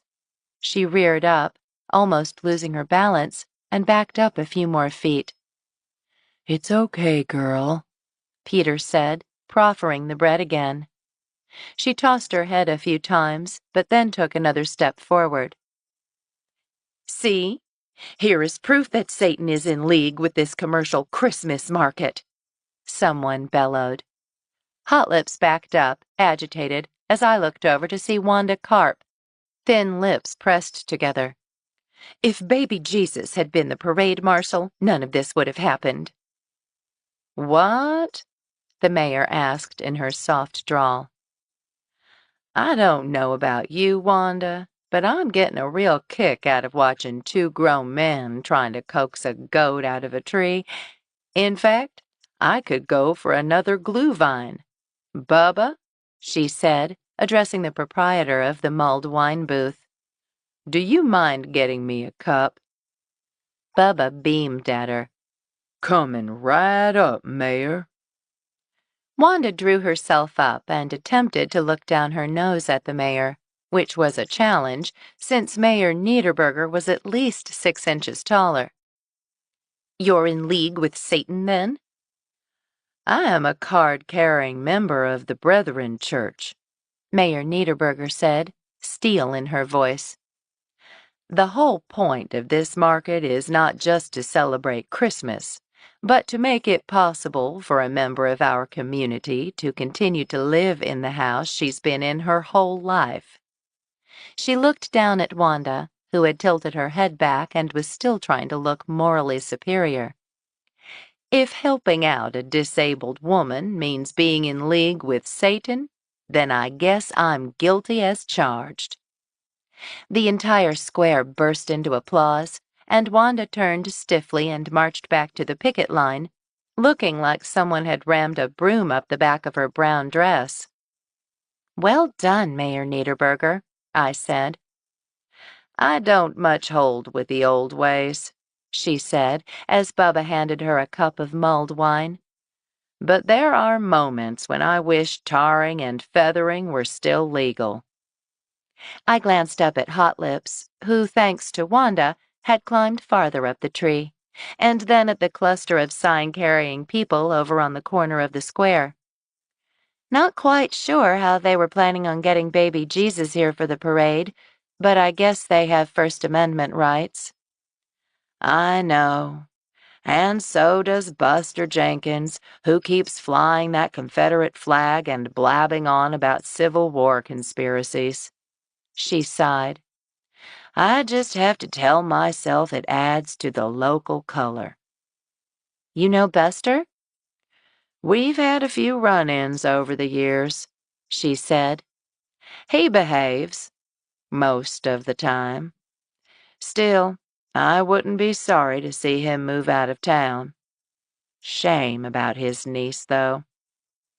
Peter cooed at Hot Lips, but she wasn't interested in moving. The mayor sighed. Christmas is coming, and we've got picketers at the Christmas market, a homicide, a goat stuck up in a tree, and a good woman arrested for poisoned friendship bread. What in heaven's name is Buttercup coming to? You don't believe Molly did it? Molly might be feisty, but she's not a murderer, she said. Is there anything you can do to persuade Rooster to consider other options? I'm afraid he's as stubborn as an ass. I told him that only a fool would include a personalized card with a poisoned loaf of bread, but that man doesn't have the sense God gave a goose. In a low voice, she leaned over and added, The only thing I can think to do is for someone else to figure out who did it. The mayor shook her head and took a long sip of wine. I've been wondering about Ben O'Neill, I said. I've seen him with Faith Zappalak a few times. Why do you think he's so keen on being mayor? He's got big plans for Buttercup, she said. I have a feeling he's got some money-making scheme up his sleeve. There's been talk about rerouting 71 through Buttercup for years. That would ruin the town, but up the property values. That would be terrible for Buttercup, I said. I know, but I don't think he's too concerned with quality of life. That would explain why he's buying up property. Why don't you put that on your campaign material? I asked. She shrugged. I don't have any proof. It's just a gut feeling. She looked over at Rooster and sighed. But I've got other things I'm worried about, like Molly. To be honest, I was kind of hoping you might do some of that magic you did when old Nettie got herself skewered. Quinn and I are looking into it, I confessed. I was wondering, you've known Buster for a long time. Do you think he might be capable of poisoning his niece? Poisoning a loaf of home-baked bread? The mayor asked. I would have figured him more for a six-shooter, but I guess anything's possible. She put a finger on her nose. You know what? He did have a loaf. What do you mean? He wasn't on the list. Father McKeska's cutting out sugar, so he's been giving all the home-baked goodies he's gotten to the less fortunate. I remember him saying he gave his loaf of bread and starter to Buster after church the other day, although I doubt he'd have the wherewithal to follow the recipe. You never know, I said, thinking of the certificates I'd found at Crystal's house. I was beginning to think Buster was capable of a lot more than people gave him credit for. Thanks for letting me know about that. I hope you'll tell Rooster about it, too. I think I'll do that as soon as we're done watching the show, she said, nodding toward the goats. I hate to think of Molly rotting away in jail. She finished her mulled wine and crumpled the cup, and we both watched Hot Lips as she inched down the tree toward Peter. The entire town stood silent, mesmerized, as she put one hoof, then a second, down onto the ground, reaching her nose out toward the bread. She tore off a chunk and was starting to chew it when Tobias slid the noosed rope around her neck and grinned at me. The town square burst into applause for the second time that evening. It was late by the time Tobias and I drove back up the drive to Dewberry Farm, two frustrated goats bleeding from the truck bed. It wasn't the most romantic ride I'd ever experienced. Despite the excitement of the goat rescue, my thoughts were still with Molly. Turns out Buster got Father McKeska's friendship bread, I told him as we got out of the truck and headed over to the goat enclosure. And Opal shared hers with her cousin Dougie Metzger. Well, at least that's something, Tobias said. Not that Rooster's going to bother looking into it. True, I conceded as we searched the fence perimeter. The wire was intact, but the gate was unlatched.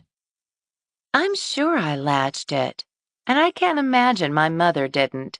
How did this happen? I asked. Either someone didn't close it, or your goats figured it out. Figured it out? You might want to get a more complicated latch, he said. Maybe a sliding bolt. I'll add it to the list. That's twice now you've helped me rescue my livestock, I said, once we'd gotten the goats back into their home under Blossom's wistful gaze, securing the gate with an extra length of wire. It had been at least a month since she'd gotten out. I hoped she didn't pick up any tips from Hot Lips and Gidget. As I finished securing the fence behind me, my eyes drifted down to the creek. His gaze followed mine. Any more digging? I don't know, I said. I haven't looked. It's dark, or I'd say let's go have a look now. He turned to me, then encircled me with his arms, pulling me close to his muscular chest. The rest of the world seemed to melt away as he reached down and tipped my chin up, then kissed me. I have no idea how long we stood there, but a tug on my jacket caught my attention. Hot Lips had nosed through the fence and was trying to eat my sleeve. Tobias released me and took a step back. I guess we should get back and get our tamales, he said. I suppose, I said.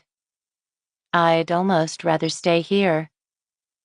Me too, he said, and there was a huskiness in his voice that made me shiver. He leaned down and gave me one last lingering kiss, and we turned back toward the truck, hand in hand. At least something was finally going right, I thought, trying to push down the thought of Mindy that kept trying to bubble to the surface. Chapter 21. After chores and a quick breakfast with my parents the next morning, I climbed into my truck and headed to the O'Neill's house to ask some questions. They lived in a sprawling Frank Lloyd Wright-inspired house with expansive views of the countryside. It was located up a long, winding drive. The O'Neills lived on a huge piece of property, and an expensive one, according to Quinn. I hadn't called ahead, but I'd learned since moving to Buttercup that most people didn't bother. The truck made a series of jarring clunks as I pulled in next to the O'Neill's sparkling white Ford F-250, and as I turned the engine off, I prayed it would start again when I wanted to leave. Dougie had mentioned Crystal's beau having a white truck. Could it be Ben O'Neill? The front porch was wreathed in garlands, and a gorgeous balsam wreath adorned the stained glass front door. I might not agree with the O'Neills' politics, but they had good taste in architecture, I thought, as I admired the limestone porch and the large bungalow-style windows that lined the front of the house. I knocked on the front door, a small tin of Lebkuchen in my hand, and hoped someone would answer. I was in luck. A puzzled-looking Hope O'Neill opened the front door, a wine glass filled with what looked like orange juice in her left hand. "Can I help you?" she asked. "I just wanted to drop off some Christmas cookies and see if you had a minute to visit," I said, smiling. "Oh," she said. "For a moment I thought you were a salesperson." I decided not to be offended. "We're both still adjusting from Houston, aren't we?" I said lightly. "Yes. I'm sorry. Please come in. And remind me of your name again." "Lucy. Lucy Resnick," I said. "Oh, yes. You bought your grandmother's farm, didn't you?" "I did," I said, following her into the house. It was as beautiful inside as outside, with wide-planked honey-colored wood floors and cherry built-in shelves. A huge Christmas tree stood next to the tile fireplace, sparkling with white lights, and the air smelled like cinnamon and oranges and liquor. "Can I get you a drink?" she asked, raising her glass and walking into the kitchen. "I'm on my second mimosa. Would you like one?" "Actually, if you have any tea, that would be lovely," I said. "I'll put a kettle on," she said, and gestured toward a chair as she put a copper kettle on the stove. "Thanks for the cookies," Hope said as she fished in a canister for a tea bag. "The kids should be home in a day or two. They'll disappear quickly." "How old are they?" I asked. "They're both 19 and in college," she said. "They should be finishing up finals now, and they'll be home with their laundry soon." "Do they like being in Buttercup?" "They miss their Houston friends," she said. "I kind of do too, to be honest. When you're not from around here, it's hard to break in." "I hear you're pretty active at Word of the Lord Church," I said. "We are," she said. "But to be honest, that's more Ben than me. I'm not much of a Bible thumper." "He's a big donor, too, I understand." Her smooth forehead creased. "What?" "I mean, we give a little bit, but nothing huge. After all, we've got 2 kids in college." "Interesting."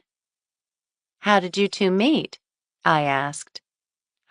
"Oh, we were set up by a friend in Houston," she said. "We've been married, what, 20 years now?" "That's a long time," I said. "It is. I'm a lucky woman." "First marriage for both of you?" "For me, anyway. We actually met while he was still married to his first wife. Of course, we didn't start seeing each other until he divorced." "Of course not," I said, although I wasn't convinced. "And of course," she continued with a grim smile, "I told him if I ever found him cheating, I'd kill him before I divorced him." My eyebrows rose. "Well, at least he knows where he stands," I said. "Oh, he'd never cheat on me. I'm the best thing that ever happened to him." She slugged down the rest of her mimosa. "Are you and Phoebe Matheson close?" "Heck no," she said. "All she talks about is her husband and how everyone in the congregation is after him. I swear it's gotten worse lately, too. She's like Velcro." She added another slug of champagne to her glass. "I can see why, though. He's good-looking, and half the women at that church are swooning over him." "Do you think he's a faithful man?" She grinned at me. "To the church? Absolutely." "To Phoebe?" I couldn't say, but that woman would drive me insane. "Was he sweet on anyone in particular?" "Oh, he laid it on thick all around. Got all the widows in town paying his mortgage for him. He's a smooth operator, that one." "Your husband seems to be looking at buying more land." "Oh, he and Faith have their heads together all the time. He's full of big plans. He just has to win the mayoral race." "What plans?" I asked. She was about to say something else when the door opened. "Hope? Honey?" It was Ben O'Neill. "Oh, hi, sweetheart. I was just telling her about Pastor Matheson's harem and your plans for our little town." O'Neill's face went dark. "Looks like happy hour started a little early." He turned to me. "I'm sorry, Ms. Resnick, I supplied. Ms. Resnick. It looks like my wife isn't feeling too well. I'm just fine, Ben. You just don't like my talking to people is all. Perhaps another time? He asked, ignoring her and still looking at me. Sure, I said. Come on over any time, Hope called to me as her husband ushered me to the door. It was nice talking to you. He walked me out and lingered on the front porch. I don't know what she told you, but when she's like this... He shook his head. She's liable to say anything. I understand, I said. So, I understand you're a big donor to Pastor Matheson's church. Who told you that? He barked. Oh, a little bird, I said. I think it's time you left, he said, the pretense of friendliness gone. Merry Christmas, I told him, and headed down the steps to the truck, glancing back over my shoulder. What had Hope O'Neill been about to tell me about her husband's plans? I wondered. As I opened the door to my own truck, I heard the sounds of raised voices from inside the house. I wasn't sure what kind of marriage the O'Neills had, but I got the feeling it wasn't very happy. The truck's thumping took on a new ominous rhythm as I pulled out of the O'Neills' driveway. As I drove toward town, the sound got louder, and the car started to drag to one side. I was still a half-mile from town, surrounded by bleached pastures, when I hit a pothole. There was a very loud thump, followed by the sound of the engine revving up and metal scraping against pavement. I said a few choice words as I steered toward the shoulder. When the car rolled to a stop, I killed the engine, then got out and peered under the truck. To my dismay, a large piece of the undercarriage seemed to have fallen off the bottom of the truck and was now wedged into the gravel shoulder. I stood up and scanned the area. The closest house was about a quarter-mile away. I started walking, telling myself I could use the exercise, and trying not to think about how expensive it was going to be to fix whatever had happened to my truck, or whether it was fixable. I reached for my phone, planning to call my parents, but it had died somewhere between the O'Neills' house and here. The wind picked up as I got closer to the house, a low-slung brick ranch set about 100 yards off the road. A giant cross adorned the front yard, along with a fading plastic manger scene surrounded by a few scraggly bushes. I walked up the concrete front walk to the door, pulling my coat close against myself as a gust of wind hit me. The inside door was ajar, and the wind rattled the glass storm door. I knocked, then sucked in my breath. A crumpled form lay on the linoleum floor of the front hall, a hand curled like a claw. I reached for the handle of the door and yanked it open. Thank God it was unlocked, and rushed to the prone figure. It was Ethel Frulish, Wanda's friend from the Blue Onion. She wore a brown velour bathrobe that zipped up to her neck. Now it was bunched up around her knees. Her pale legs were askew on the tan rug, riddled with dark veins. I knelt to check for a pulse. Nothing. I dropped her arm, still warm, and ran to the kitchen, where I grabbed the phone and dialed 911. As I reeled off the details to the dispatcher, I surveyed the room. 2 teacups were in the dish drainer. On the table was a plate with a few cookies and some crumbs. Who had Ethel been entertaining? I wondered as I told the dispatcher what I'd found, and she promised to send an ambulance. I had just hung up when there was a knock on the front door. That was fast, I thought. I hurried to the front door to find the mail carrier, Alma Holtz, holding a package. I should have known it wouldn't be Buttercup's finest. Lucy, "What are you doing here?" she asked, looking puzzled as I opened the storm door. My car broke down. I was walking to borrow a phone, and when I got here, I pointed to the prone form behind me in the hallway. "Oh, no. Is she okay?" I shook my head. I called 911. An ambulance should be here soon, or at least in the next hour or two, I amended, remembering that I wasn't in Houston anymore. Alma looked at the package in her hand, and then at me. "I was just going to drop this off, but I hate to leave you here alone." I'd love the company, to be honest. It was creepy being alone with a dead person, particularly one you suspected might not have died of natural causes. I wondered what had happened to her. Heart attack? Stroke? Or something else? As we stood on the front porch, the wind kicked up.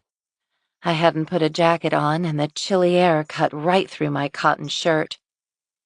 "Let's get out of the cold," she said. "Are you sure?" "The door's already open.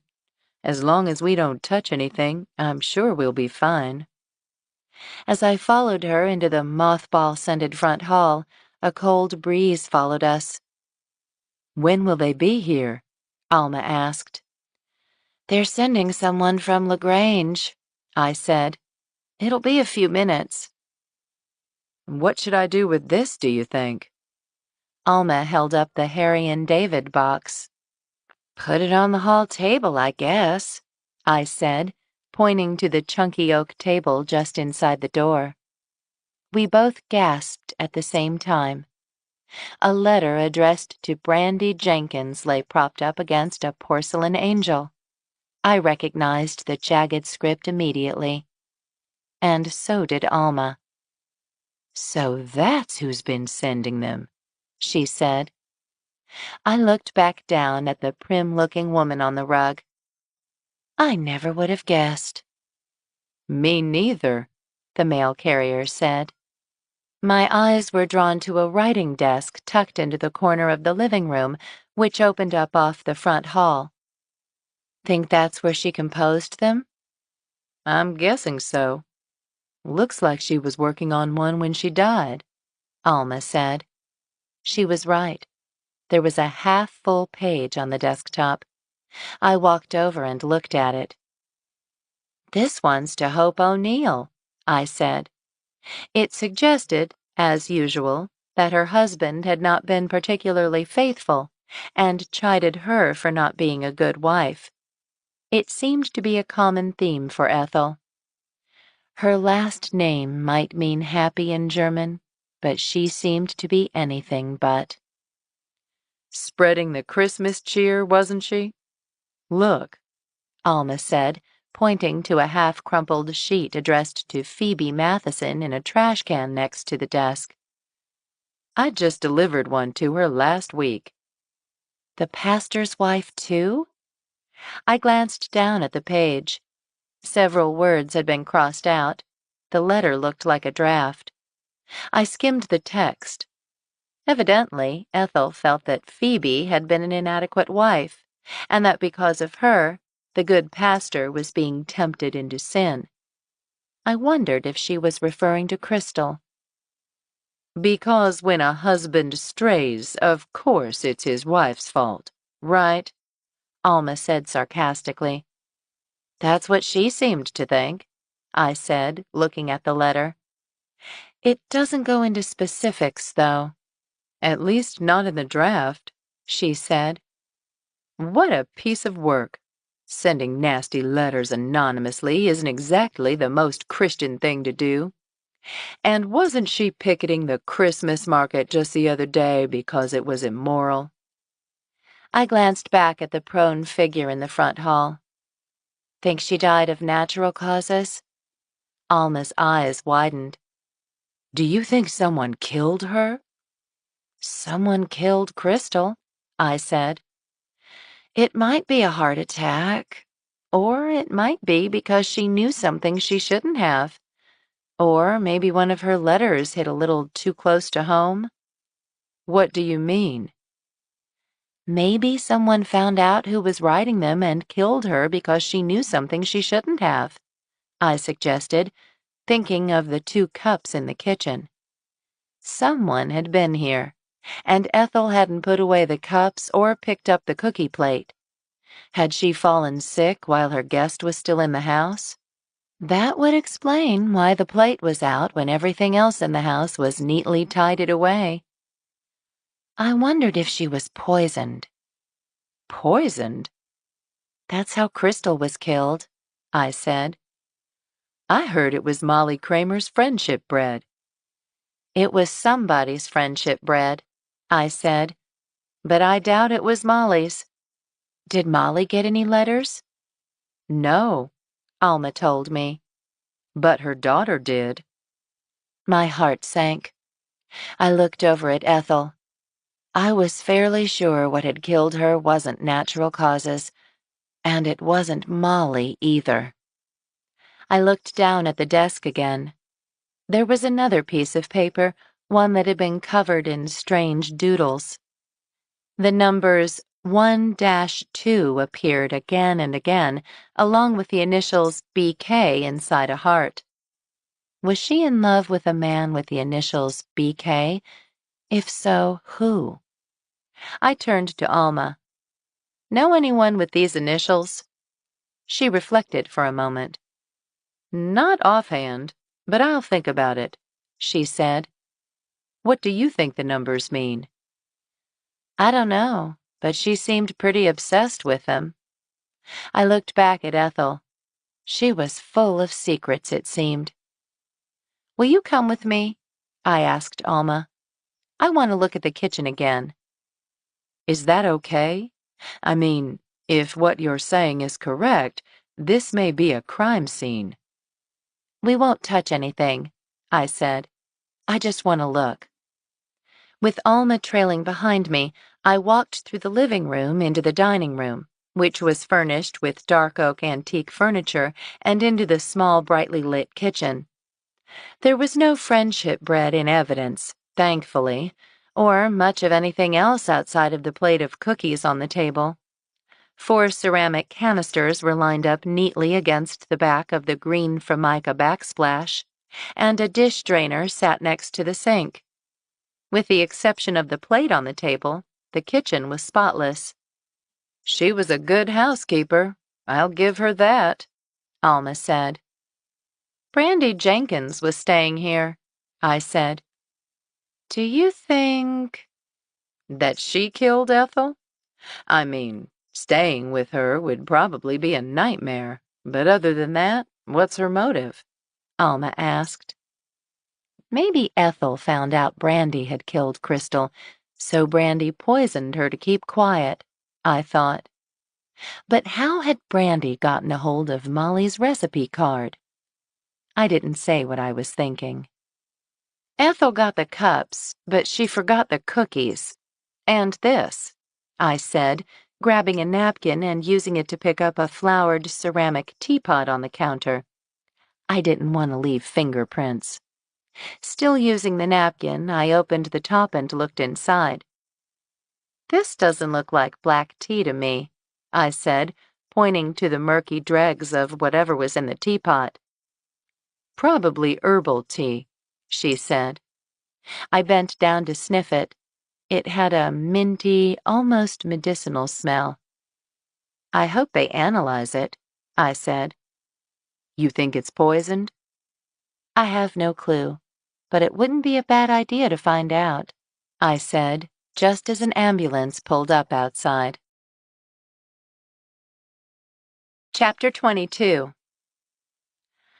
I hope that's not a new perfume you're wearing, Quinn said, wrinkling her nose as I walked into the Blue Onion.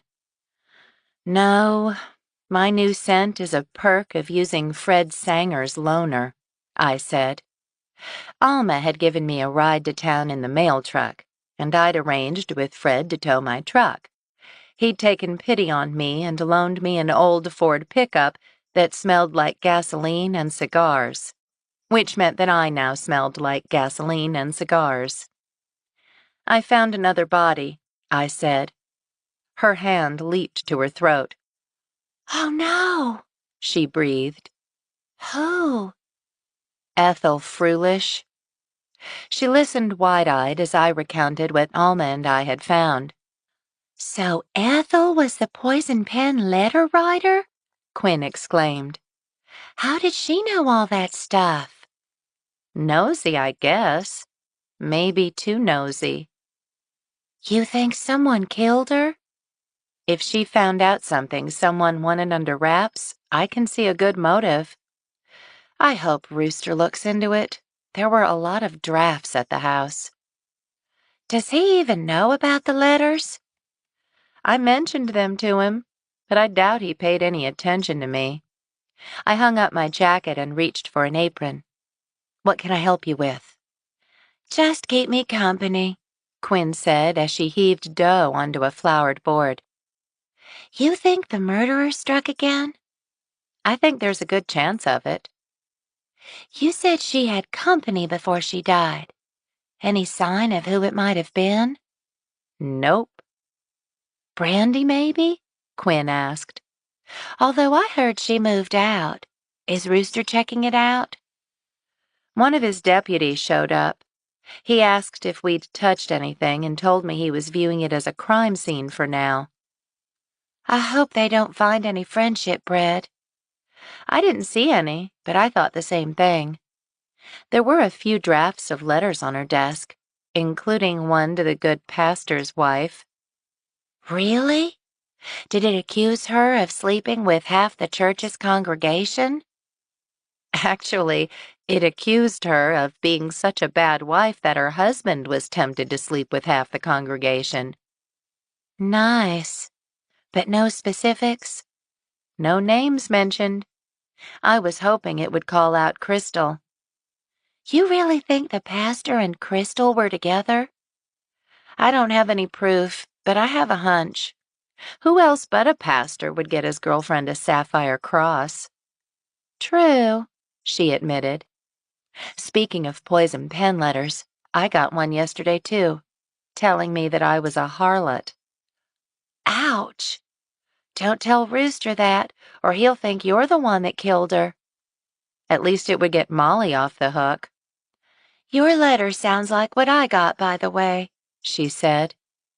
"I don't understand, though. Ethel barely knew either of us. Why would she send us nasty letters?" "It's a mystery," I said. I asked Alma who else she remembered delivering letters to. I figured it wouldn't be a bad idea to have a list. "Did Molly get one?" "No," I said, "but Brittany did." "I never thought I'd say this, but thank goodness Molly's in jail." "I'm pretty sure Alfie bailed her out," I said. "Besides, even if she was in jail, you don't have to be there to poison someone." Quinn grimaced. "That's not a happy thought." "I know," I said glumly. "But still, why would Molly kill Ethel? Her daughter's missing. Why would she care about what someone she barely knew wrote?" "Maybe she thought the letters set Brittany off," Quinn suggested. "We're talking as if she actually did it," I said, "when what we need to be doing is figuring out who did it." "Are you sure it wasn't just a heart attack?" "Maybe," I said, "but she was pretty young for that. Oh, and I found something strange." "What?" A piece of paper with the numbers 1-2 on it, and the initials BK inside a heart, over and over again. "Someone she had a crush on?" "That's what I'm thinking," I said. "I just don't know who." "I'll think about it," she said. "It's not Buster. His last name is Jenkins. Besides, I can't imagine falling in love with Buster." "No accounting for taste," I said. "Well, yours is excellent. I know it's not at the top of your list right now, but are things any better with Tobias?" I nodded. "We had dinner last night and it went well, except for the goats." We'll be talking about that for years, Quinn said, grinning. Speaking of Tobias, he called. He thinks the puppy is ready to go home. Are you taking her? I am, she said, smiling at me. She's my Christmas present to myself. I think it's a terrific idea, I told her. How's the visit with your parents going, by the way? Not too bad, but maybe that's because I've hardly been home. It's nice to have help with the chores, even if it does come with a healthy dose of advice from my mother. And my dad grilled steaks for dinner the other night. I think they feel sorry for me. I sighed. I just wish we could figure all of this out before Christmas. Quinn grimaced, a dab of flour on her nose. You know, maybe Crystal told Ethel something she shouldn't have, I mused. I can't imagine anyone telling Ethel anything. I shrugged. Crystal didn't have a proper mother. Maybe Ethel kind of filled in for that. Sad, Quinn said. What are you up to, by the way? We've got a cookie exchange this afternoon. The one at the Marburgers? I wanted to go, but I've got too much to do before the market. Maybe you could ask Tina if she knows anything. I still haven't figured out that flour comment she made, I said. Maybe she was talking about the datura in the poisoned bread? But that isn't right. She said to look under the flowers. Maybe she'll have more info today. Even if she does, I doubt it will hold up in court, I said. Evidence provided by psychics generally didn't. She might at least be able to point you in the right direction, Quinn suggested. It's worth a shot. I'll take what I can get. What time's the exchange? 3, I said. I'd take your mom's rental car, she said, wrinkling her nose again. Unless you like gasoline-flavored cookies. My mother and I pulled up at the cookie exchange at 3 that afternoon. The Marburgers' house was an old Victorian a block from the square, with a gingerbread trim on the porch and a shingled roof that looked like it was made of slate. I could hear a happy bustle of voices inside as we rang the doorbell, and a moment later, Margaret opened the door. Lucy, she said, smiling at me. And Linda. It's been a long time, hasn't it? I'm so glad you could come. Thanks for including me, my mother said. Of course, she said. Despite the traditional house, Margaret's personal style was very modern. She wore her graying blonde hair cut short and a chunky modern necklace around her slender neck. She and my mother didn't look too dissimilar, actually. Only my mother preferred pearls. I'm glad you could make it, Margaret said with a smile. I'm so sorry about Molly and Brittany. Any word? Not yet, I said. And I heard you found Ethel foolish today, she said, her hand going to her necklace. So tragic. Any idea what happened? Nothing yet, I said. Is Tina around? Tina? She looked confused for a moment. Oh, you're thinking she might be able to help. She'll be home in a few minutes, I think. She's got an amazing talent. Margaret shivered. I know, and I wish she didn't. It's unreliable, but I guess it's worth a shot. Y'all come on in, she said, inviting us into the fragrant house. Everyone's in the kitchen. The sound of jingle bells mingled with chattering voices floated in the air, and a huge tree decorated with handmade ornaments stood in the bay window of the living room. Thank you, I said, and we followed her through the house to the small, bright kitchen. The white counters were covered with colorful platters of cookies, and a throng of women in Christmas sweaters were gathered, coffee mugs and plates of cookies in hand. The voices dwindled away as I walked in, and everyone looked at me with wide eyes. Lucy! Edna Orszag hurried over to me, breaking the silence. I heard about Ethel. What happened? I'm not sure, I said. but hopefully the sheriff will investigate. I'll bet it was that woman Molly again. If it was poison, she didn't need to be there. Wanda Carp piped up. I resisted the urge to strangle her. We'd had enough deaths in Buttercup already. Good to see you again, I lied. I didn't know you knew Margaret. We're in a knitting group together, Margaret supplied. Wanda brought the gluten-free almond crescents. I glanced over at the platter she pointed at. The almond crescents looked more like concrete chunks than cookies, and I made a mental note to avoid them. From the large pile on the platter, it looked like I wasn't the only one who felt that way. You were friends with Ethel, weren't you? I asked Wanda. Yes, she said, her face drooping. I still can't believe she died. Do you think it was more of Molly's poisoned bread? My stomach twisted. What did she put in the bread? Edna asked.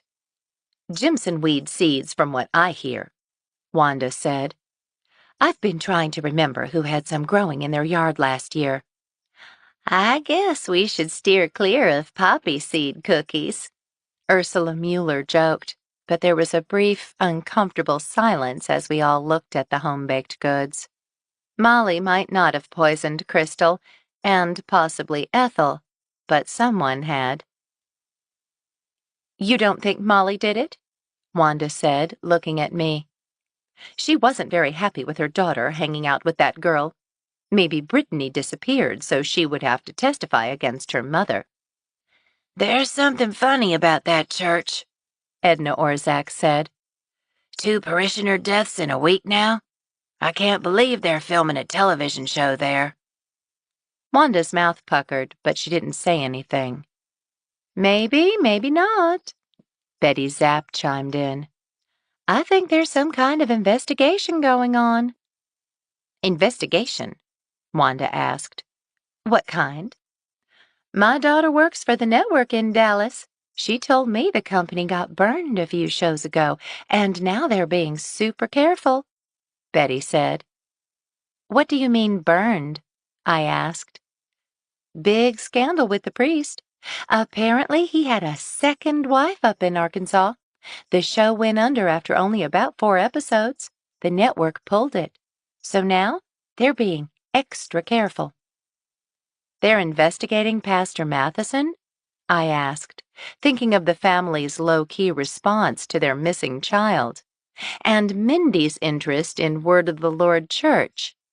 Was she the investigator? Do you think the network knows the pastor's son has run off with Brittany? Betty nodded.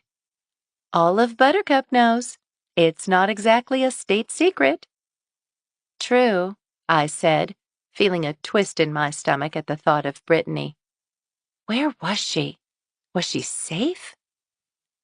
Pastor Matheson is beyond reproach, announced Wanda, who was clutching a gingerbread cookie and looking as if we'd just told her the church would be replacing the communion wine with vodka shots. You seem to have something against Pastor Matheson, she said, looking at me. She wasn't wrong. Not only did the good pastor seem totally unconcerned about the disappearance of his son with my friend's daughter, but from what I could see, he was using his charisma to get pensioners to sign over their checks and fund his lifestyle. But I decided not to share that. I don't really know him, I said. I'm mainly worried about my friend's daughter and my friend. Wanda's nostrils flared. The girl who tempted his son? We all know how young love is, Margaret said, stepping between Wanda and me. Speaking of love, Wanda added, in a tone of voice that could have burned holes in her almond crescents. I hear your boyfriend's ex-wife is looking for a place in town. What did this woman have against me? The rest of the women had quieted down again and were watching us intently. I didn't know what to say. I turned to Margaret. When does the cookie exchange start? We're just waiting for Faith, Margaret said. She should be here any minute.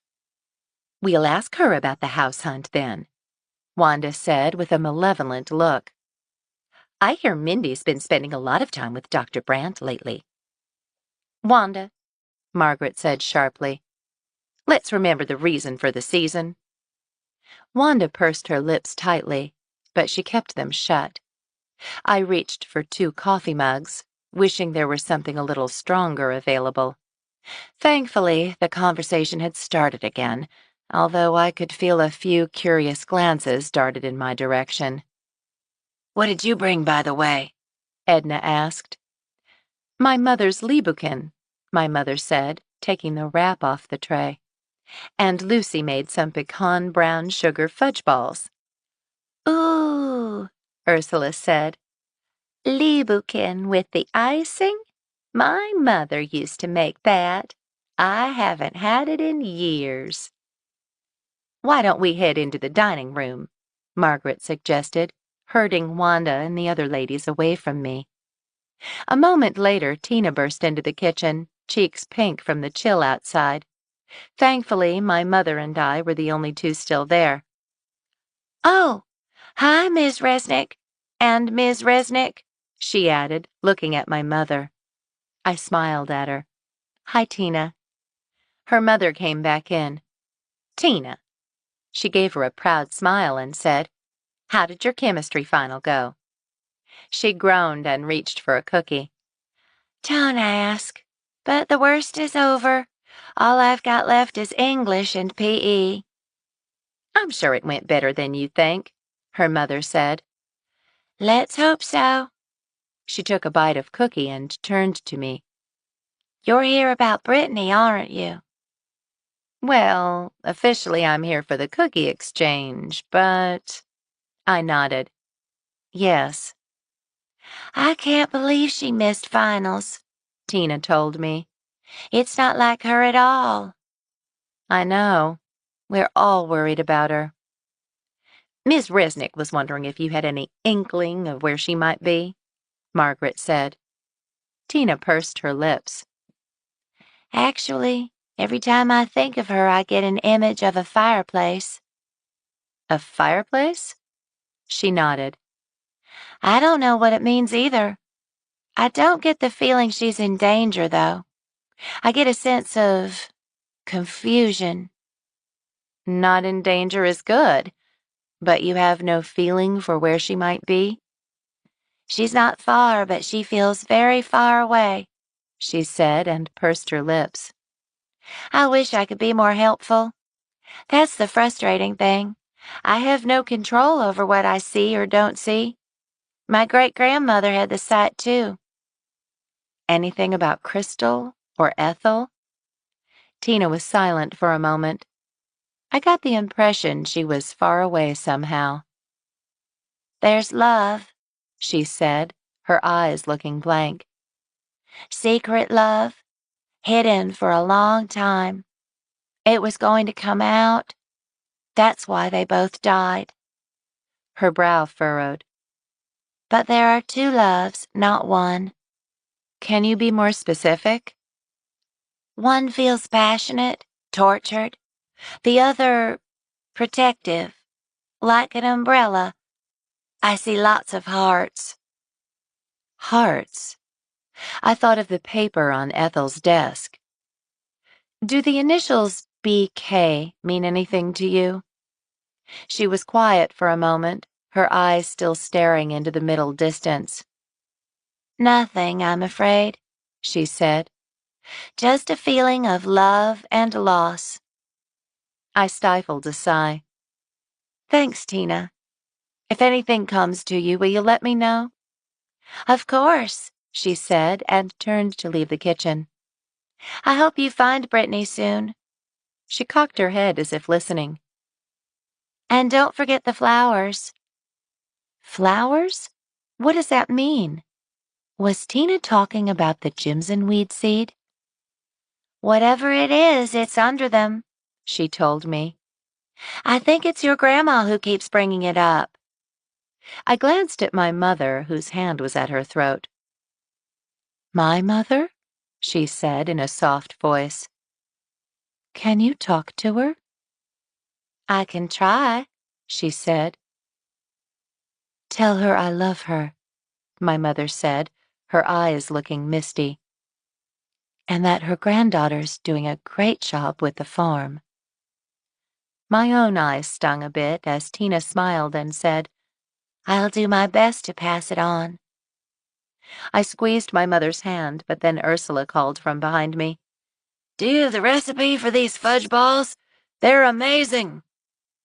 We turned to face the throng. I'll get you a copy, I said, still thinking of Brittany, and of my mother's kind words. I had no idea what to make of the flowers my grandmother seemed so insistent on telling me about, though, or the bit about two loves. Not for the first time, I wished the spirit world, or whatever it was that gave Tina her inside info, could be a bit more specific. Chapter 23. Despite the smell of mulled wine and the crisp fresh air, the Christmas market felt much less festive that night when I swung by to drop off another batch of mistletoe. I'd called Molly before. She was finally home with the kids. Alfie had to empty our retirement fund to pay bail, she said. We'll get everything figured out, I said. How? She asked, sounding miserable. I used to be a reporter, remember? I reminded her. We'll figure it out. Hey, did Brittany tell you she'd gotten a poison pen letter? I asked, thinking of the handwriting I'd seen at the church. What? No, she said.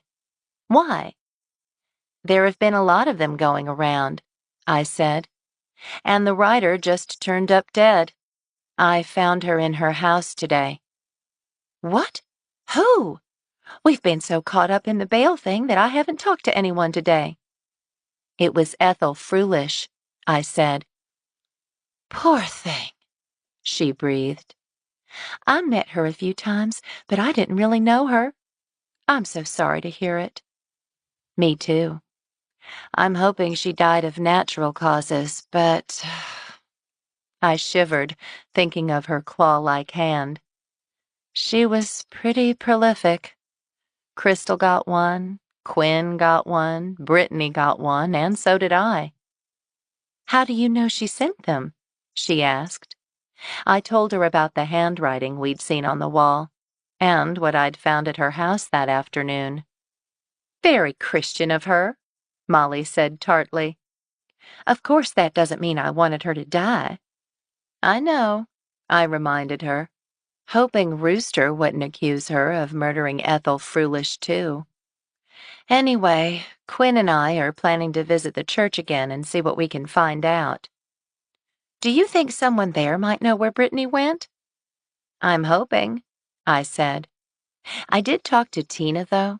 She said something about a fireplace and that Brittany's not far away. That she's safe, but confused. Not far? She didn't have any more information than that? I'm afraid not, I told her. She said she'd tell me if anything else came through. I hate this, she said. Brittany's gone, and I don't know where to find her. The police believe I killed that poor girl. She let out a small sob. Last week, I was worried about getting Christmas cards out on time, and now... I know, I said. We'll get Brittany back, Molly, and we'll find out who did this. I'm beginning to think we're going to need a Christmas miracle, she said. Now, as I arranged more mistletoe along the front of the stand, I realized I was afraid she was right. My parents were doing the rounds of the stalls, my mother catching up with old schoolmates and doing a little bit of Christmas shopping. Over the past few days, she'd given me her expert advice on field rotation, fence building, and the condition of the farmhouse, which I knew could use a paint job, and to be honest, I was glad to have a break. Unfortunately, my mind kept turning back to Brittany and Molly. The picketers were still in force at the far end of the Christmas market, and my eyes drifted to them. I felt a pang not seeing Brittany and her boyfriend among them. Where could they be? And why was the pastor so determined to keep their disappearance quiet? Either he knew where they were and was trying to convince them to come back quietly, or he was too worried about the impact on his church and his upcoming TV program. Would the network think twice about inking the deal if they knew the pastor's son had run off with an underage parishioner? And was Mindy in town to investigate Pastor Matheson, or was she really looking for property, possibly with an eye to rekindling things with Tobias? I scanned the small group again. Wanda stood on one side of the pastor, looking even more self-righteous than usual, with his wife on the other. In the front were a few young people I didn't recognize, and two families that must have been from LaGrange. Quinn and I had just sold another 2 Christmas cakes when Fanny walked up to the stall, looking remarkably merry. "Hi, Fanny," I said. "Any word on the coins?" "Buster came in and met with the appraiser and brought one of the coins with him," she told me. She was a thin, energetic woman with bright brown eyes and close-cropped hair. Her antique store drew tourists from Houston to Austin, and she was a pro at discovering valuable finds at estate sales. "If he has as many coins as he says he does, it's looking like Buster's got a fortune on his hands." "And he's claiming he found them on his property?" "He said he was using a metal detector on his 20 acres, and it went absolutely haywire. He dug and turned up a jug full of Confederate coins. I think it's worth thousands, maybe tens of thousands." "That will help with Christmas shopping," I said. "It does look like it's going to be a great Christmas, despite all the tragedies," she said, her face falling a bit. Then her eyes lit on the pile of Vanochka bread, and she looked at Quinn. "Ooh, speaking of Christmas, can I have a loaf of that bread?" "Of course," Quinn said, handing it over to her. She paid, and as she drifted away, Quinn said, "I don't think he found those coins on his property. And I don't know why he's still looking if he's already found a jackpot." "Maybe it is someone else." "I don't think so," I said. "If it weren't for the fact that he didn't have access to Molly's friendship bread starter, I'd put my money on Buster." "He did, though," I said. "Father McKeska's cutting out sugar. He gave his loaf and starter to Buster." "Really?" Quinn said. "So he's in the running after all." "He and Dougie Metzger. And the Mathesons." "You think?" "I'm not ruling it out," I said. I really think the pastor was Crystal's mystery boyfriend, though, which puts the Mathesons at the top of the list. Before Quinn could respond, Brandy stumbled up to the stall, smelling strongly of liquor. She reached for the table and knocked 2 loaves of bread onto the ground. "Why don't you come sit down?" I offered as Quinn scurried to pick up the fallen bread. I guided her into the stall and settled her onto the folding chair Quinn kept behind the counter. She wore a tank top and capri pants, and the skin of her arms was icy cold and covered with goosebumps. "Can we get you a drink of water?" I asked. "Any of that mulled wine around?" she slurred. "No," I said, glancing at Quinn. "But I'll go get you a hot chocolate. You must be freezing. I've got a blanket in the truck," I said. "I'll be right back." I hurried to get the wool blanket, then bought a small hot chocolate from Bubba. I draped the wool blanket over Brandy's skinny shoulders and handed her the foam cup, hoping she didn't spill it on herself. "Is there anything in this?" she asked, looking up at me with bleary eyes. "Marshmallows," I said. "Can I have some of that hot wine?" she asked. "Hot chocolate's all I've got," I said as she slurped some of it down. "It's good," she said. "Crystal always liked marshmallows." "Did she?" I asked as Quinn turned to help a customer. "Were you 2 close as kids?" Yeah, she said, chewing up a marshmallow. Had to be. Mother was gone, and Dad was always working. And then he died. Crystal always tried to take care of me. Even now, she said, tears welling up in her eyes. Things were finally going to be good for us, and then she died. Just before her birthday, too.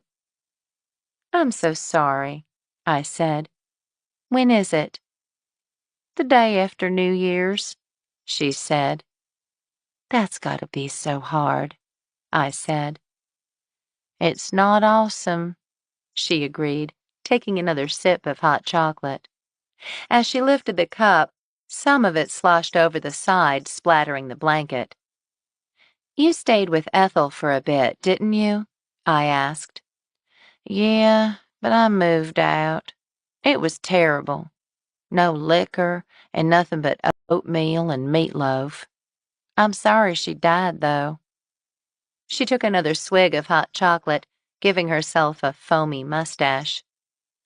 I think she kinda took Crystal under her wing. That was awfully nice of her, I said. Did she know your sister well? She was sad that she died, she said. Kept asking me about her, and asking about me, too. Nosy.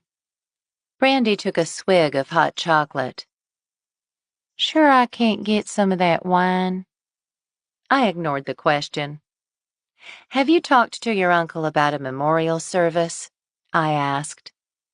I tried, she said, but he wants nothing to do with me, she said. Was he always that way? I asked. She shrugged. After my dad died, we spent a few years at his house, and it was just awful, she said. It's why Crystal and I moved to Houston. What happened to your parents? I asked. My mom took off right after we were born, and my dad died in an accident when we were teenagers. I'm so sorry, I said. Sounds like you had a really hard childhood. Probably why I started drinking. I know I shouldn't. Crystal always wanted me to stop. But once you're hooked, she shrugged. I was hoping rehab might help me get straight. Maybe you'll find a way, I said gently. Not now, I won't, she said, her eyes welling with tears. She swiped at them and took another drink of hot chocolate. Chapter 24. I had just finished milking Blossom and feeding the goats the next morning when the phone rang. I put down the pail and hurried to answer, hoping it wouldn't wake my parents. It was Opal. What's going on? I asked. Did you find Brittany? No, but I got the report on what killed Ethel, she said. It wasn't natural causes? I asked. Oleander, Opal told me. Oleander? The long-leafed flowering bush grew all over the place. It could have come from anywhere, including the Kramers. It was in the tea, she said in a low voice. Molly's got an oleander bush in her yard, I said, feeling my heart sink. Is Rooster trying to pin this on her too? Knowing him, he will, she said. You know Ethel was the poison pen letter writer, don't you? Yes, she said, and I got a look at some of the drafts. She seemed to think everyone was having an affair. The mayor, the pastor out at that church. I didn't know about the mayor, but I saw the one where she accused Phoebe Matheson of not paying her husband enough attention. Also, Father McKeska gave Buster a loaf of friendship bread, and the starter probably. I thought about the coin appraisal certificates I'd found in Crystal's house. Although Fanny had told me the coins Buster had brought in were the real deal, it didn't explain the strange certificates. Was Buster into some kind of counterfeiting business? Maybe something that Crystal knew about? If so, it's possible that Buster decided to shut her down. Did he know anything about plants? I wondered. And I'm still trying to track down that cashier's check, Opal said. But don't say anything to Rooster. If anything comes of it, I'm going to have to make him think this was all his idea. So, Datura and oleander. Whoever did this knows plant poisons pretty well. Maybe a botanist? Know any of those in Buttercup? No, she said, crestfallen. A lot of gardeners, though. That doesn't narrow it down much. I have the list of people Molly gave friendship bread to, though, I said. Read it to me, she said. I know just about everybody in town. I spooled through the rest of the names, but she came up blank. I don't know about Mayor Niederberger and Pastor Matheson. Why on God's green earth would she give that man a loaf of her bread anyway? But the rest of them wouldn't know a petunia if it jumped up and bit them. I'm pretty sure the pastor was Crystal's mystery boyfriend. I wish we could just ask him, but I doubt he'll fess up. Brittany might know, I suggested. Problem is, no word on where she is either. Did Rooster file that missing person report? I did, she said. Sent out the license plate number of the Matheson's SUV and everything. Not a peep. I just feel like everywhere I turn I'm at a dead end, I said. But Crystal's and Ethel's deaths have to be connected, don't you think so? Both poisoned by plants, both attend the same church. Can't imagine we've got two poisoners running around Buttercup. Leastwise, I hope not. Did Rooster ask the neighbors if they saw any cars at her house? I asked. There were 2 teacups in the dish drainer. It looked like she had company. I know the cups and the teapot are in evidence, but I didn't hear anything about a visitor. I'll hint that he might want to talk to the neighbors. You'd think he'd figure that out himself, but with Rooster, you gotta tell him. Thanks, I told her. We'll get it figured out, Lucy. I hope so. Thanks for calling. Let me know if you hear anything more about that cashier's check, or about Brittany. Will do. You keep me posted, too. She paused for a moment. And good luck with those goats. Thanks, I told her. Obviously, I need it. I'd just hung up the phone when it rang again. I picked it up. It was Fred Sanger's gravelly voice. I wish I had better news for you, he said. What's the damage? Broken axle, he said. And you've got a huge oil leak. I winced. How was I going to afford that? How long will it take you to fix it? I have to order a few parts, but I can get it done by the end of the week. I guess I don't have much choice then, I said, feeling my stomach churn. Maybe my mother was right and I should have stayed in Houston, I thought, as I hung up the phone and reached down to pet Chuck. My dad walked into the kitchen, yawning. Who was that? He asked. Fred Sanger down at the repair shop, I said. What's the word on the truck? Not good, I said. It's going to be expensive. This hasn't been your best December, has it? No, I said. At least things were going better with Tobias, I thought, even though Mindy's presence was still nagging at me. I was just finishing up watering the lettuce when a red SUV came rolling up the driveway. I stood up and squinted. I didn't recognize the car. When Mindy stepped out of the driver's side a moment later, looking like a runway model in sleek jeans and a jacket that highlighted her curvy figure. I wished I'd put on something other than holey jeans and flannel. I turned off the water and walked over to the driveway where Mindy was waving at me. "Hi," I said as I approached. "What brings you here?" "You're good friends with the Kramers, right?" she said.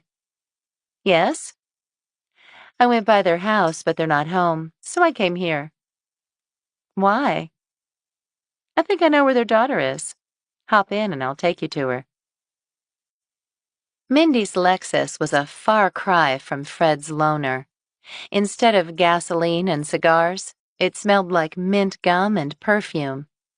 I was almost relieved to see stacks of papers in the back and a bit of dirt on the floor mats. At least she wasn't entirely perfect. "How did you find them?" "I've been looking at houses," she said, "and we looked at one this morning that had a squatter in it." "Was it the Simpsons' place?" She nodded. There'd been a recent fire in the fireplace, and there were dirty dishes in the sink. The logs were still warm. I thought about what Tina had said about a fireplace, and goosebumps rose on my arms. "So someone's been there recently.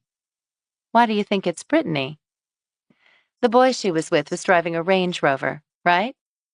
"He was. How do you know that?" "I make it my business to know a lot of things," she said with a grim smile. "I saw the SUV parked a little bit off the road about a quarter-mile away from the place.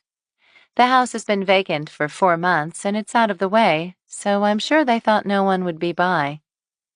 My heart leaped. "Oh, I hope you're right," I told her. "Thank you so much for thinking of Brittany."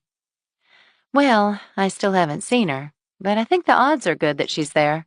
Or at least she was. I just hope we haven't scared her off." "Even if you have, they must still be close. We can call the police." She nodded as she turned onto Kometsky Road. "I understand you and Tobias are seeing each other," she told me. "I hope it's not a problem that I'm staying in his guest room." She glanced over at me. "Of course not," I said, trying to sound casual. "He's a good man," she said. "He seems to really like you. I hope things work out for the two of you." I blinked, not knowing what to say. I felt terrible for being so jealous and jumping to conclusions. "Thanks," I croaked finally. "I have to admit, I felt a little threatened when I found out you were in town.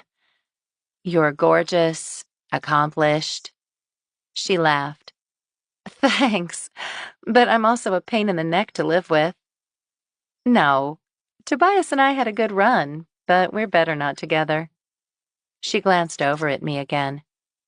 "And don't worry, I'm not planning on a weekend house in Buttercup." I'm a little ashamed to admit it, but I was flooded with relief. "No?" "No," she said. "I'm here on business, actually. It's quiet, though. Can you keep a secret?" "Of course," I said. "Why?" "I'm only telling you because I think we have a common cause.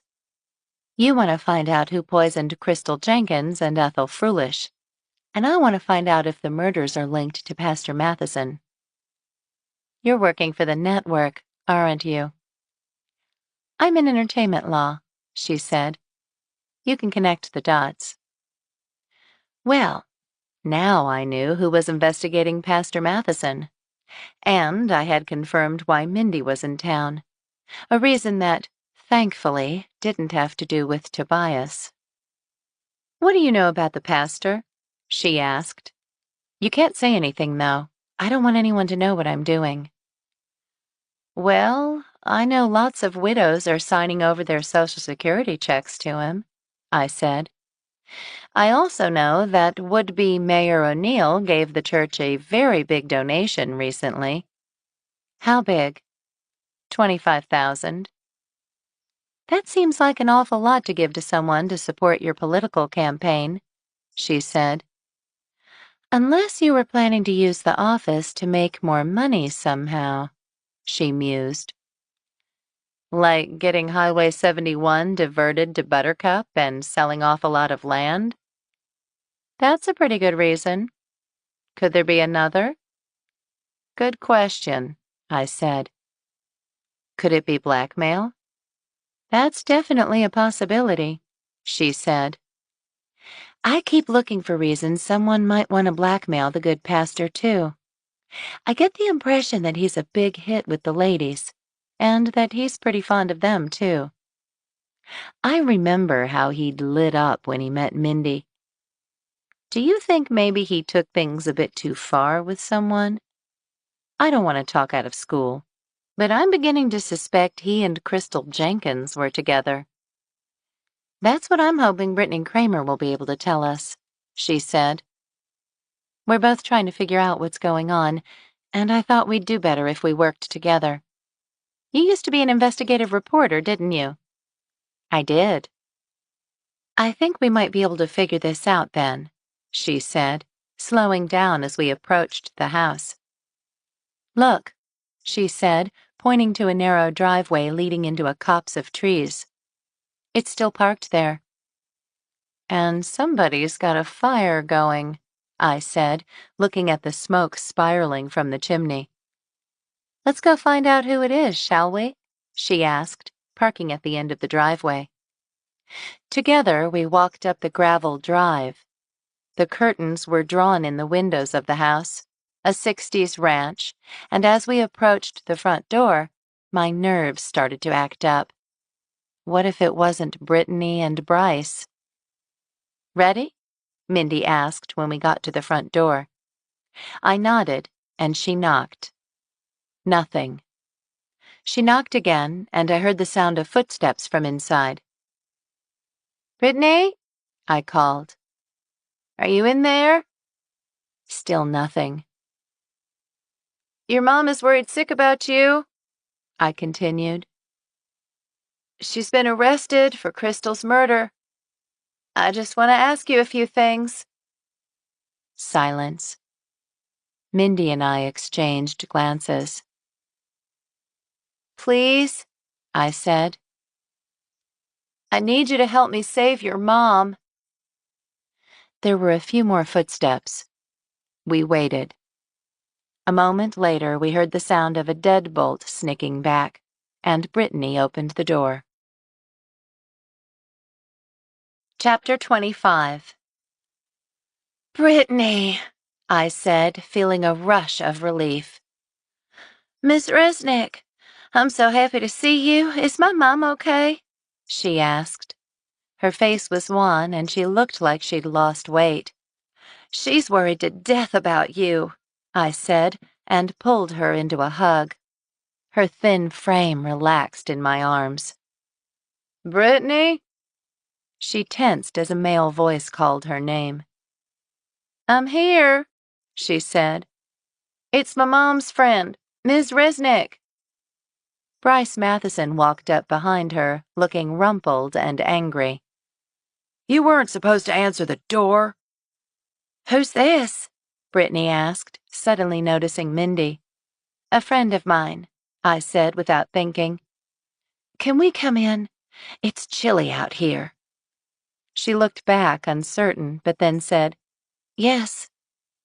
Bryce folded his arms over his chest. Brittany? They already know we're here. What harm can it do? Besides, my mom's in trouble. But, come in, she said, ignoring Bryce. Fine, he said and stormed away. Brittany rolled her eyes.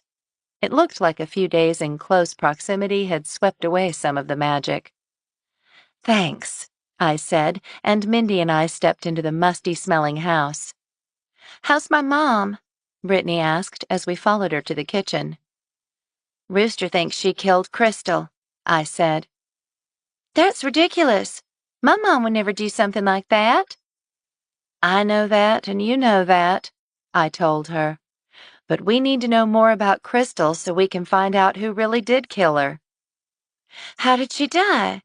We've been holed up here without TV and phone. I have no idea what's going on. Poison, I said. Someone put datura in a loaf of friendship bread and passed it off as your mom's. And Rooster believed it? What an idiot. Can you help us? Mindy asked. Brittany bit her lip. I don't know what to do, she said. I promised Crystal I wouldn't say anything. And Bryce, she glanced over her shoulder. We're talking about your mom, I reminded her. If you know something that might help, please tell me. Who is this? She asked, looking at Mindy. She used to be married to Dr. Brandt, I said. You can trust her. All right, she said, then leaned forward. Crystal and the pastor were having an affair. Mindy smiled like a cat who'd caught a canary, but said nothing.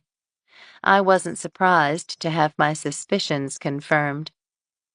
So Pastor Matheson was the mysterious boyfriend? She glanced nervously toward where Bryce had disappeared. Does Bryce know? I asked. No, she said, and I don't want to tell him. But do you think his dad's the one who killed Crystal? I don't know, I said. Do you know if his wife knew about them? She found out, Brittany said. That's why he had to break it off with her. Ouch, I said. Just in time for Christmas. Crystal was devastated, she said. Just before Thanksgiving, he told her he wanted to marry her. He's the one who bought her the sapphire necklace then. She nodded. Did she say anything about a sudden windfall? Brittany looked puzzled. Windfall? No. She didn't find buried treasure with her uncle? Not that I know of, she said. Of course, he was always over there digging around. It's possible he found something, I guess, but I always thought he was half crazy. How did Mrs. Matheson find out? Mindy asked, bringing us back to the topic of the affair. She got a letter that made her suspicious, and then she followed them, Brittany said. She tracked them to Crystal's house. Her name was on the list of people your mom gave friendship bread to, I told her. Do you think she would be jealous enough to kill Crystal? That's awful, she said. I don't know. I guess it's possible. Is there anyone else in the church who might have had it in for Crystal? Most of the women in the church didn't like her, she said. Everyone knew Pastor Matheson was sweet on Crystal. Did anyone in particular seem to have an issue with it? Ethel and Wanda seemed upset about it. I used to call them his Admiration Society. I think half the women there had the hots for him, though, to be honest. Ethel's dead, I told her. Her hand leaped to her mouth. No, poor thing. She was so broken up about Crystal. She was poisoned, just like Crystal. I didn't tell her she was the one who had sent Brittany the nasty letter. Brittany's eyes widened. Just then there was a thump from the back of the house, and I was reminded of Bryce. How are things going between you and Bryce? She grimaced. Not great, honestly. The problem is, I don't know what to do. It was a stupid thing to do, but now I've missed my finals, and my parents are going to kill me. We'll get that worked out, I said. I think they mainly want to know you're safe. How's Bryce feeling about things? She glanced back toward the hallway. She looked very tired and worried. I think we're both ready to go home. I need to make sure my mom is okay. I think she's fine, I said. She won't be if she spends the rest of her life in jail, Brittany pointed out. Do you want us to talk to Bryce? No, she said decisively.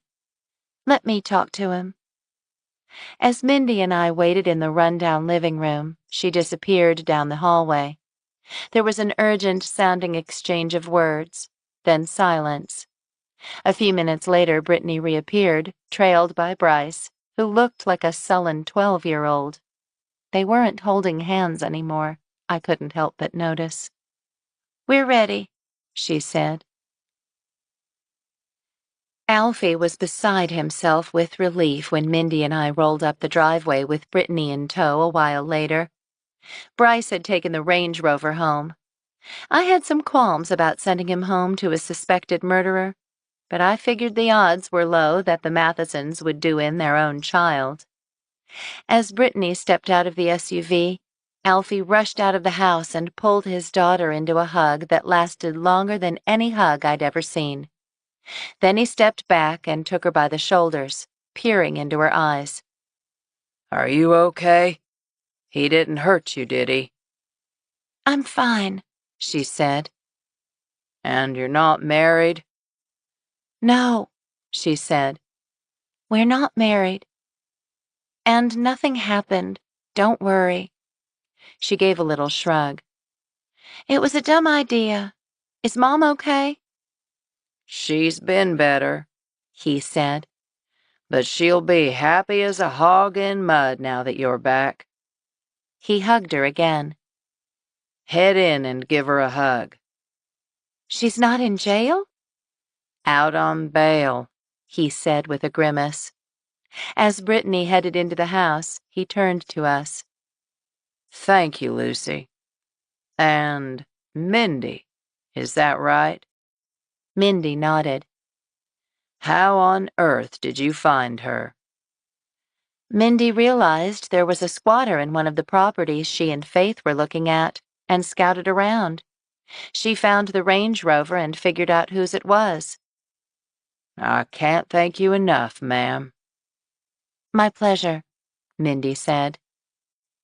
"And we found out something that might help Molly. It turns out the good pastor was having an affair with Crystal," I told Alfie. "Brittany told us about it when we found her. Pastor Matheson broke up with Crystal a few days before she died." His eyebrows rose. "Do you think he killed her?" "It's possible," I said. "Or more likely his wife did." "Lucy's right. I get the impression he wouldn't know how to turn on an oven, much less bake something in it," Mindy said. "Since Brittany said the missus found out about her husband and Crystal, it's worth looking into." She paused for a moment. "If she did kill Crystal, though, why burn the place down later? Maybe she wanted to make sure she was dead before destroying any evidence she might have left behind. Poison isn't immediate. Or maybe her husband found out about what she'd done and went back to cover her tracks," I suggested. "The necklace was gone, too." "What's up with the necklace, anyway?" "Crystal got it from her boyfriend, the pastor. I think whoever burned the house down took it off of her after she died. But it still doesn't explain the dog." "Molly did give the Mathesons a loaf of bread, so they would have had the card and a batch of starter," Alfie said. "I told Molly she was crazy to bake bread for them. She said she was just being Christian." "So we have means, motive, and opportunity. I wish there were some way to find out if Phoebe Matheson ordered Jimson weed seeds, though," I said. "Oleander's everywhere, but Jimson weed is harder to come by." "The sheriff should be able to look into that, shouldn't he?" Mindy asked. "You've met Rooster?" I said with a sigh and looked at her. "Although you might be able to charm him into it. And there's always Opal, thank goodness." "So what do we do first?" "I'll go check out the red and white. I've been meaning to anyway," I said. "It may be a long shot, but maybe Edna remembers someone buying seeds." "What about Buster?" Alfie said. "He may be doing illegal things, but I'm not convinced he's the one who did in his niece." "And who killed that woman who was writing poison pen letters?" Mindy asked. "I figure she knew something she shouldn't have," I said. She wrote a letter to the Mathesons. Maybe one of them did her in so she wouldn't tell Mindy what the pastor had been up to. And since both Ethel and Crystal were poisoned, I'm betting the same person killed both of them. I know Ethel was friends with Wanda Carp. Maybe she'll know something. I was planning to do a bit of digging on the connection between Pastor and O'Neill today, Mindy said. But is there anything I can do to help you out? Yes, actually, I said. There was a big deposit in Crystal's account recently. Opal was going to try to figure out where it came from. I'll see what I can find out, she told me. As we exchanged cell phone numbers and parted ways, I found myself feeling hopeful for the first time in days. How are things going at Dewberry Farm? Edna Orzak asked as I walked into the red and white grocery a half hour later. Just added goats to the menagerie, I said. I noticed, she said, eyes twinkling.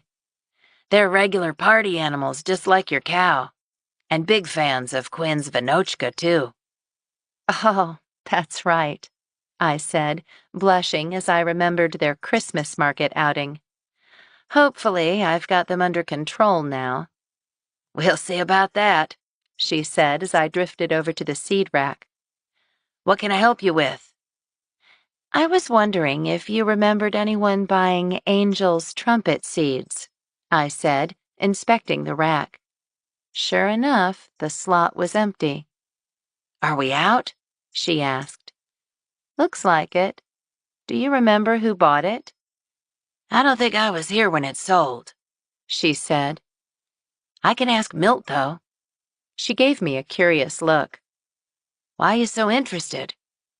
Angel's trumpet is also known as datura. That's what killed that girl, isn't it? She asked. Exactly. If you can remember who bought it. Her eyes grew rounder. You think the murderer bought them here? You plant Angel's trumpet in the warm season, not the cool season. It wouldn't be the time of year to buy seeds. I looked at the rack again. But it's the only thing that's sold out. When Milt comes to spell me at lunch, I'll ask, she said. Is that what killed Ethel, too? Apparently not, I said. Oleander was the culprit in that case. Do you think Molly Kramer really did them both in? Edna asked. No, I told her. I think someone set her up. That's mighty unchristian of them, she said. So's murder, I pointed out. Of course, she said with a shiver. I just got back from a cookie exchange at the Lutheran church, and now I'm nervous about eating any of the cookies. What if we've got a lunatic in town, like that awful man who filled those pixie sticks with poison all those years ago, or that Tylenol killer? I don't think this is random, I told her, thinking of Phoebe and trying to imagine her baking datura seeds into bread for her husband's mistress. But I guess it can't hurt to be extra careful. Edna shivered. And here you moved from the big city to get away from all that. Lots of excitement in town lately, she continued. What with Buster finding Confederate gold after all these years. I'd heard about that, I said. Did you talk to him? Came in here and bought 4 cases of Shinerbach, she told me. When was this? I asked. Day after you found his niece. He didn't seem at all upset about what happened to the poor girl. She paused and her eyes widened. You know what? I remember who bought those seeds. Do you? Yeah. It was one of those women from that new church. I remember because I asked why she wanted so much Angel's trumpet.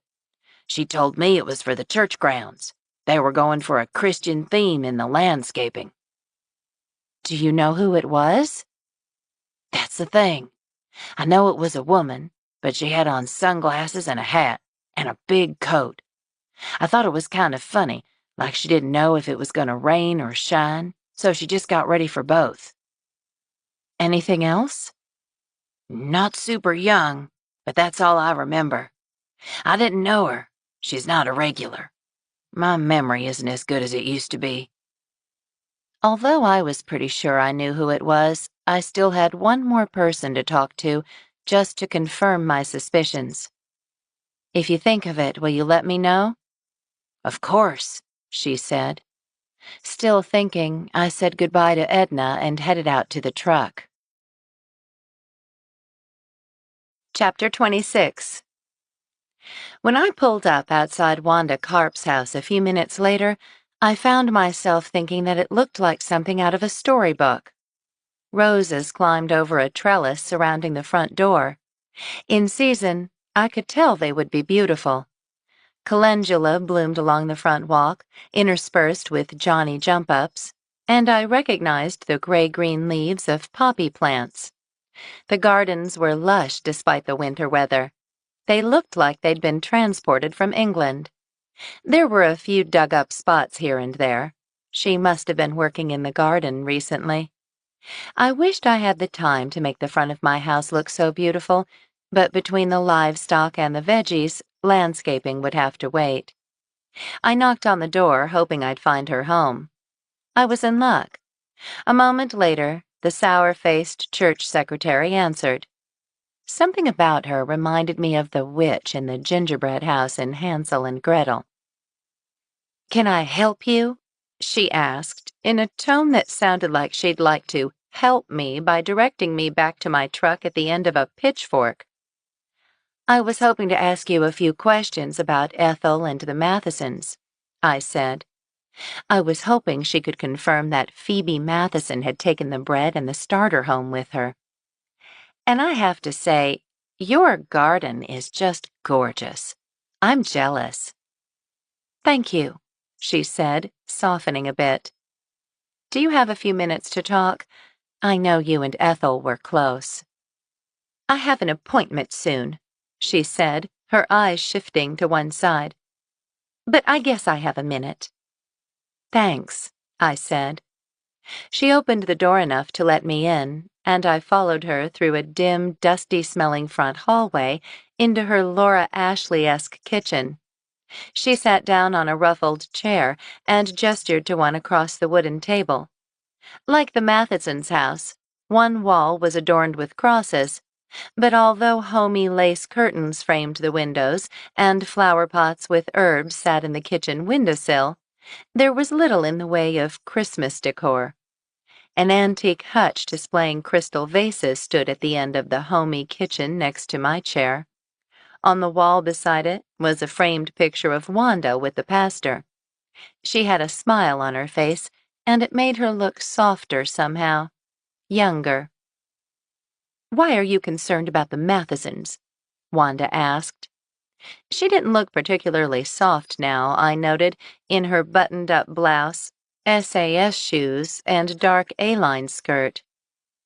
"Well, I was the one who found Ethel dead," I said. "And I know the two of you were close. I wanted to ask you about her relationship with Mrs. Matheson." "We were close," she admitted, and her mouth turned down. "I was sad to lose her. It must have been her heart. I know she was having trouble." "Actually, it's looking like she was poisoned." Wanda swallowed hard, and after a tiny delay, her hand flew to her throat. "Poisoned? Who would want to kill poor Ethel? She wouldn't hurt a fly." "I just found out she was writing poison pen letters," I said. "I was wondering if it had something to do with her death." Her lips thinned. "That's a rumor," she said.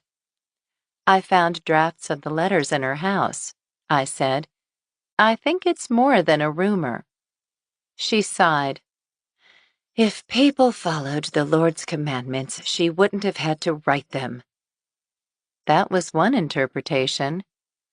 "So you knew she was writing them?" I asked. "She mentioned it to me," she said. "I told her it was a bad idea. If someone found out who was writing them, she could be endangered." Wanda sighed. "It looks like I was right, as usual." "Did she ever write one to you?" I asked. Of course not, Wanda said. I would recognize her handwriting. Besides, I knew she was doing it. And this town may be a hotbed of sin, but I assure you I am not one of those loose women. Plus, she added as she arranged her long skirt, we were friends. There was also a piece of paper with the initials BK inside a heart and the number 1-2. Do you know what that's about? Her eyes widened a fraction, but she shook her head firmly. She never said a word about it. Sorry, I said, raising my hands. I'm curious, though. How did she find out about all of those secrets? It's a small town, she said. Everybody knows everything, don't they? She stood up abruptly. Can I get you something to drink? Sure, I said. I thought you were late for an appointment, though. I realized it was later today, she said. I could use a cup of tea anyway. Was Ethel friendly with the pastor's wife? I asked as Wanda stood up and began bustling with tea things. She gave me a sharp look. Why? It looked like she had a visitor before she passed. Why do you think it might be Mrs. Matheson? Pastoral duties? I doubt that was it. Wanda's fingers played with a slender chain around her neck. The rest of the necklace was hidden under her blouse. If she was there, it was probably because she found out about that little hussy her husband was seeing, and figured out Ethel knew about it. What hussy? Do you mean Crystal Jenkins? That's the one, she said as she filled the kettle. It wouldn't surprise me if Phoebe did Crystal in herself. In fact, she probably used that starter Molly Kramer dropped off at the pastor's office to make the bread. Did you ever see them together? The pastor and Crystal, I mean. I saw them kissing once, in the bride's room at the church. They didn't know I saw, but I saw how she lured him in. He would never have done such a thing if she hadn't seduced him. Remembering how he'd lit up at the sight of Mindy, I wasn't sure I agreed with her assessment, but I suspected Wanda couldn't bear to think of her pastor pursuing someone other than herself. I know Mrs. Matheson was jealous of that girl, Wanda sniffed. She did dress rather provocatively, and she practically threw herself at our pastor. But he's too much of a man of God to be truly tempted by a slattern like that. The vitriol made me want to scoot my chair back a little bit. Word is that he broke things off with her. I wouldn't be surprised, she said. She wasn't quality, and Pastor Matheson is a quality man. Besides, he's a man of the cloth. He must have come to his senses. Right. More likely he was worried Discovery would interfere with his broadcasting contract. So the pastor's wife knew about them? Of course she did, she said. She's not blind. Did Crystal and Phoebe ever have words about it? Wanda's eyes glittered.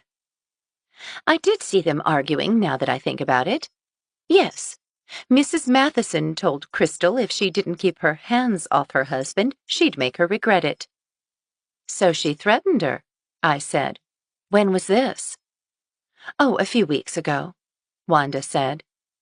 And you didn't tell the sheriff? I guess I didn't think it was important. I figured the sheriff already found the killer. The police know what they're doing, after all. We should leave them to their work, she said in a tone of voice that indicated the subject was closed. I sat in awkward silence for a moment, then said, I noticed you were doing some digging in the front yard. Planting something new? That wasn't me, she said. It was a... She stopped herself. An animal. It seems to have let up, thank the Lord. It got to a whole row of daffodil bulbs. The kettle whistled, and she poured water into a flowered teapot. I glanced around. The hutch drawer was slightly ajar, and I spotted something sparkly and pink inside. I looked closer. It was a cell phone. As Wanda busied herself with the tea things, I reached in and grabbed the phone. When I touched the on button, a beaming picture of Crystal and Brittany showed up on the screen. A blue sapphire cross hung from a chain on Crystal's neck. Goosebumps rose on my arms, and I tried to look neutral as I lowered the phone beneath the table.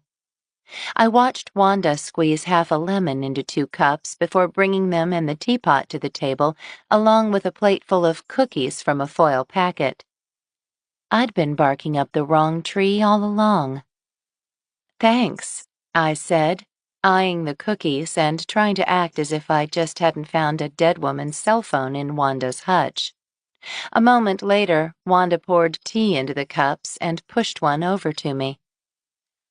"I'm not really a big tea drinker." "You should try it. It's my special blend," she said. I raised the cup to my lips and pretended to take a sip as Wanda watched me with keen eyes. "To be honest," I told her as I put the cup down, "I'm here because I was hoping you could tell me what you think of Phoebe Matheson." Maybe if she thought I suspected the Mathesons, I could get out of here in one piece. "What about her?" "Do you think she might have been jealous enough of her husband to kill someone?" Wanda gave me a grim smile. "You think Mrs. Matheson killed Crystal Jenkins?" "It could be," she said, staring at me in a way that made me want to squirm in my seat. "But it really doesn't matter what we think, does it? The police said it was Molly Kramer," she said. "They found her recipe card and her poppy seed bread." "Was it poppy seed bread?" I asked, trying to sound casual. "I never got my loaf." "The one Molly dropped off at the church office was poppy seed," she said, her fingers playing with the chain around her neck. "I just assumed they all were." "Is that a new necklace?" I asked. "Oh, no," she said, dropping her hand. "I've had it for ages." I couldn't resist. "I'd love to see it." She hesitated for a moment, then seemed to make a decision. "It belonged to my mother," she said, and withdrew a sapphire cross from the neck of her blouse. It was a dead ringer for the one in the picture of Crystal. "Very pretty." "So," I said, "who owned that black dog that was digging up your garden anyway?" "I think it was just a stray," she said, then clamped her mouth shut. "How did you know it was a black dog?" "Someone mentioned seeing it," I said. "Glad it's not bothering you anymore." I felt a bit queasy as I looked down at the tea. What had Ethel found out that made her friend kill her? I wasn't about to ask. It was time to get out of here. "At any rate," I said, standing up, "thanks for the tea. I should let you get to your appointment." "Oh, it can wait," she said, with an edge to her voice I didn't like. "Why don't you finish your tea? I'll get some more cookies." She stood up and walked over to the counter. "I'm good, actually," I said, heading toward the hallway, Crystal's phone in my back pocket. "Plus, my parents are in town. I really should go." "I don't think so," she said as she lifted the lid of a canister on the counter. Something about her voice gave me the chills. "Sit down." I turned to see her aiming a small gun at me. "It's loaded," she said. "I keep it in the cookie jar, just in case. And my daddy taught me how to use it. Now, be a good girl. Sit down and drink your tea." I sat down slowly, chastising myself for getting it all wrong, and for not telling anyone where I was going. "Why Crystal?" I asked. She'd already broken up with Pastor Matheson.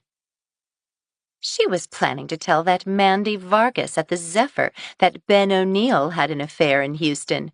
A one-night stand with one of her friends, she said. She was probably going to ruin the pastor's career next. Now drink. She gestured toward the cup. Oleander? I asked. I had extra from my visit to Ethel. I can shoot you, but this is easier. I picked up the cup and pretended to take a sip. She was satisfied. For now. How did you find out Crystal was going to spill the beans about O'Neill? I hear lots of things in the church office, she said. The walls are thin between the pastor's office and mine. I guess that would have blown the big donations the O'Neills were making to the church. No point in giving money if it's not buying political support. And once she and the pastor broke up, you were afraid she was going to do the same thing to him? Exactly. First, she seduced him, and then she was going to ruin his career. He gave her that necklace you're wearing, I pointed out. He must have had some feelings for her. She bewitched him. Why did they break up? He came to his senses, like I said. Besides, if it came to light, it would interfere with the mission the Lord sent him to do. The television show? Yes. She was a wicked woman, Wanda said, her eyes narrowing. She deserved to die. Just like the dog that was digging up your garden? That was just convenient, she said. Drink more. I took another fake sip and set the cup down. You were in love with him, weren't you? I asked, looking at the picture on the sideboard. And Ethel figured it out. Ethel had secrets of her own, Wanda told me with a twisted smile. Like BK? I asked. Her daughters, she said. And it all clicked. Brandy and Crystal, I said. She was their mother. But what was the 1-2 about? Their birthday, she said, and I remembered Brandy telling me Crystal's birthday was the day after New Year's. Ethel knew the pastor and Crystal were having an affair. She was trying to save her from what happened to her. Pregnancy out of wedlock and the shame of it. That's why she wrote all those letters, too, trying to save people from themselves. Funny way to do it, I thought, but not something to die for. Ethel was always buddying up to Crystal. She even sent her an anonymous cashier's check when she found out she was having money troubles. That explained the mysterious windfall. Was she planning on telling her?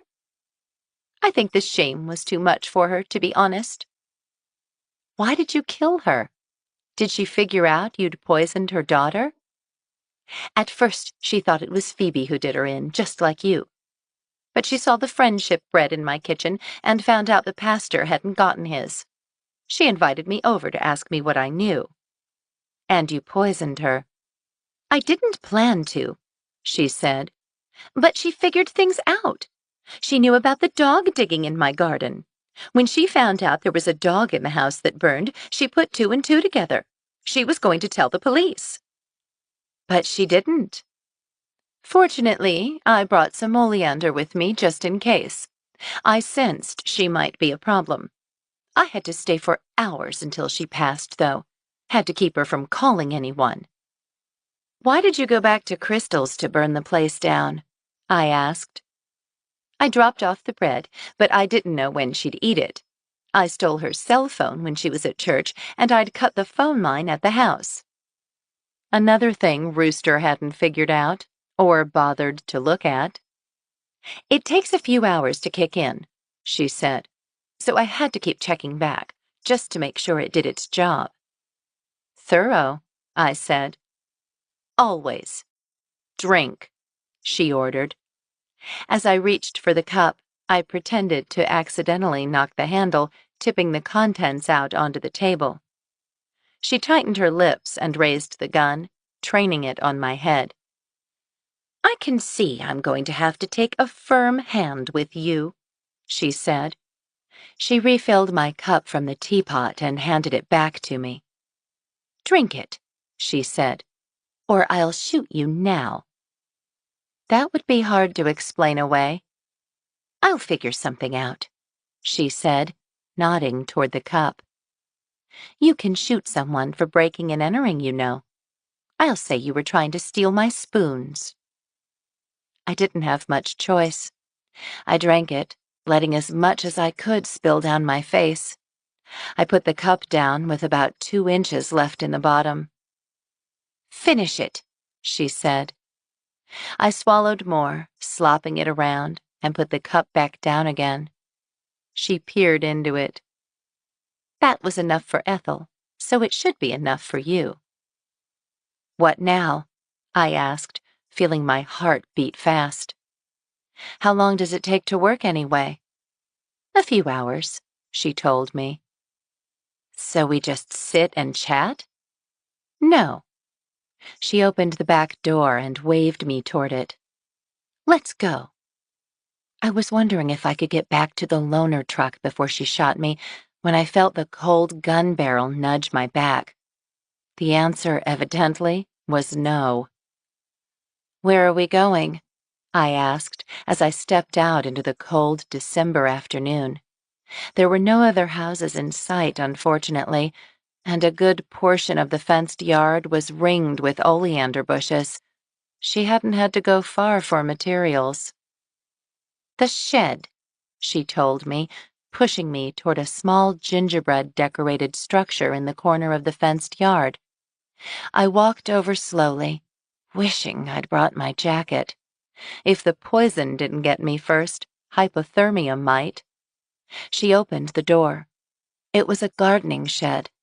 The walls were lined with hose, rakes, and trowels, and a stack of pots sat neatly in the corner. It didn't look like it belonged to a homicidal maniac, but I was learning that appearances could be deceiving. So is murder part of Pastor Matheson's Sunday sermons? I asked. It doesn't seem a very Christian practice, to be honest. The goal is for his word to reach as many souls as possible, she said. Even if you have to extinguish a few? If you've lived a wholesome life, you shouldn't be worried. No? You'd be looking forward to heaven, she said. Although in your case, I can see why you'd be nervous. I'm not the one committing triple homicide, I pointed out. The Lord will forgive me, she said. Well, I won't. You won't be around for me to worry about. Stand still, she ordered me. The next thing I knew, there was a sharp crack and the lights went out. Chapter 27. It was still dark when I opened my eyes. It took me a moment to remember where I was. When I did, panic set in. I sat up quickly, my head throbbing and nausea roiling my stomach. Poison or concussion? And realized my hands and feet were bound together with duct tape. There was a strip of light outlining the shed door, but no windows. At least it was still daylight. I hadn't been out too long. But if I didn't get medical attention soon, I'd be in trouble, if I wasn't already. I heaved myself to my hands and knees, thankful she hadn't taped my hands behind me, and began inching around the plywood floor of the shed, ignoring my throbbing headache and searching for something to cut the tape from my hands. My hands landed on a plastic bag, fertilizer or mulch probably, and I tried to remember where I'd seen the garden tools hanging. To the left of the door, I decided, as my stomach churned. Was it the oleander? I wondered, feeling panic rising in me. How long did I have before the damage was irreversible? I lurched over to the other side of the shed, scraping my palms and knees against the rough wooden floor, then knelt and flailed my bound hands around. I could feel the smooth handles of the longer tools, rakes, hoes, and cultivators. But what I really wanted was garden shears. I felt around for another several minutes, knocking a rake onto my head in the process, before I gave up and started grabbing the long handles, hoping one of the tools was sharp enough to cut through duct tape. The hoe was dull, and the rake's teeth were about as sharp as marshmallows, but the cultivator had some promise. I positioned my hands over the sharp tines, swallowing back bile, and rubbed the taut tape over a long tine, pushing down hard. It punctured the tape on the third try, scraping my wrist and leading me to wonder when I'd last had a tetanus shot. Then I reminded myself that since I'd just been given a nice dose of oleander tea and was tied up in a maniac's garden shed, tetanus really wasn't my primary concern at the moment. It took longer than I expected to weaken the tape enough to pull it off. My stomach felt like it was trying to turn itself inside out, and my head seemed to be on the brink of exploding, but if I stopped, I knew I was dead. I fumbled until I got the tape off my ankles, then crawled over to the door. Locked. Of course. I threw myself against it a couple of times, just to see what would happen, but only ended up with a bruised shoulder to go with the rest of my ailments.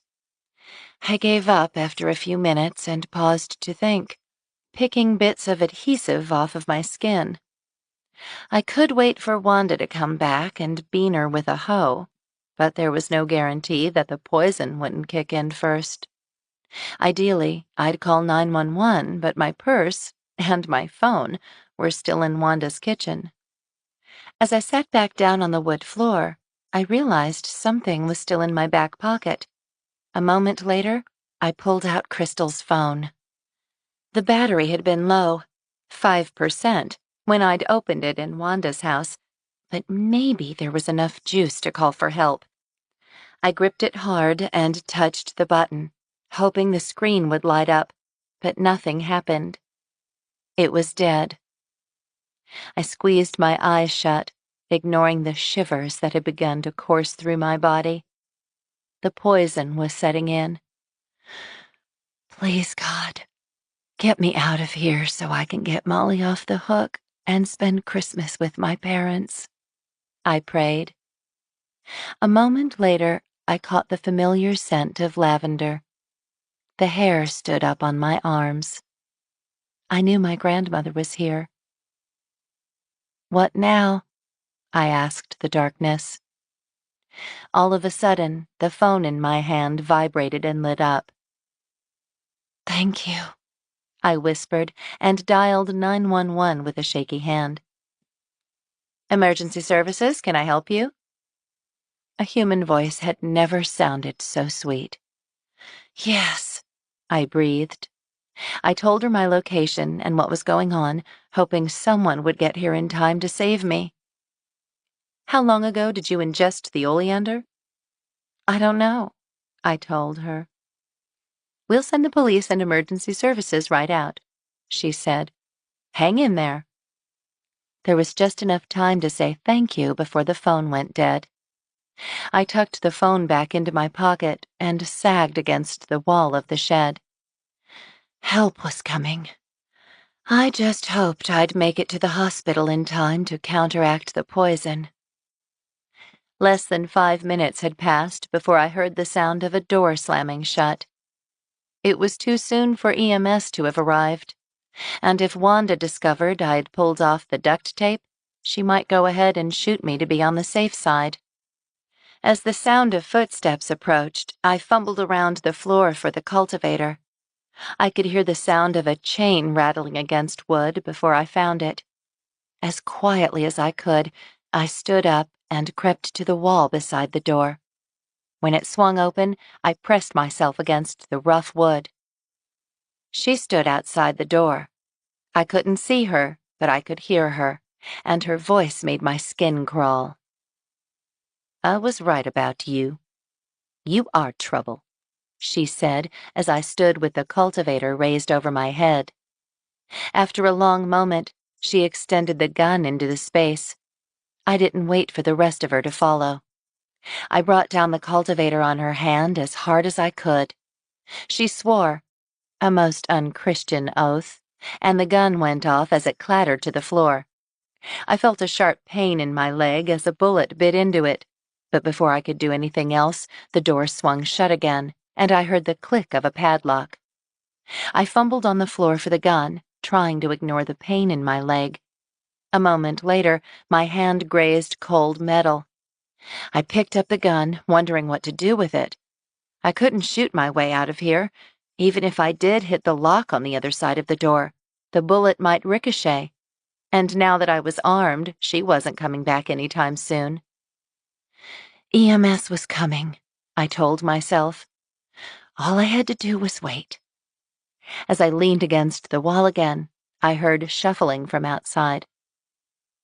"What are you doing?" I asked. She didn't answer, but a moment later, the sharp smell of gasoline reached me. Wanda Carp was going to burn me alive, I realized, breaking into a cold sweat. "Don't do it," I said.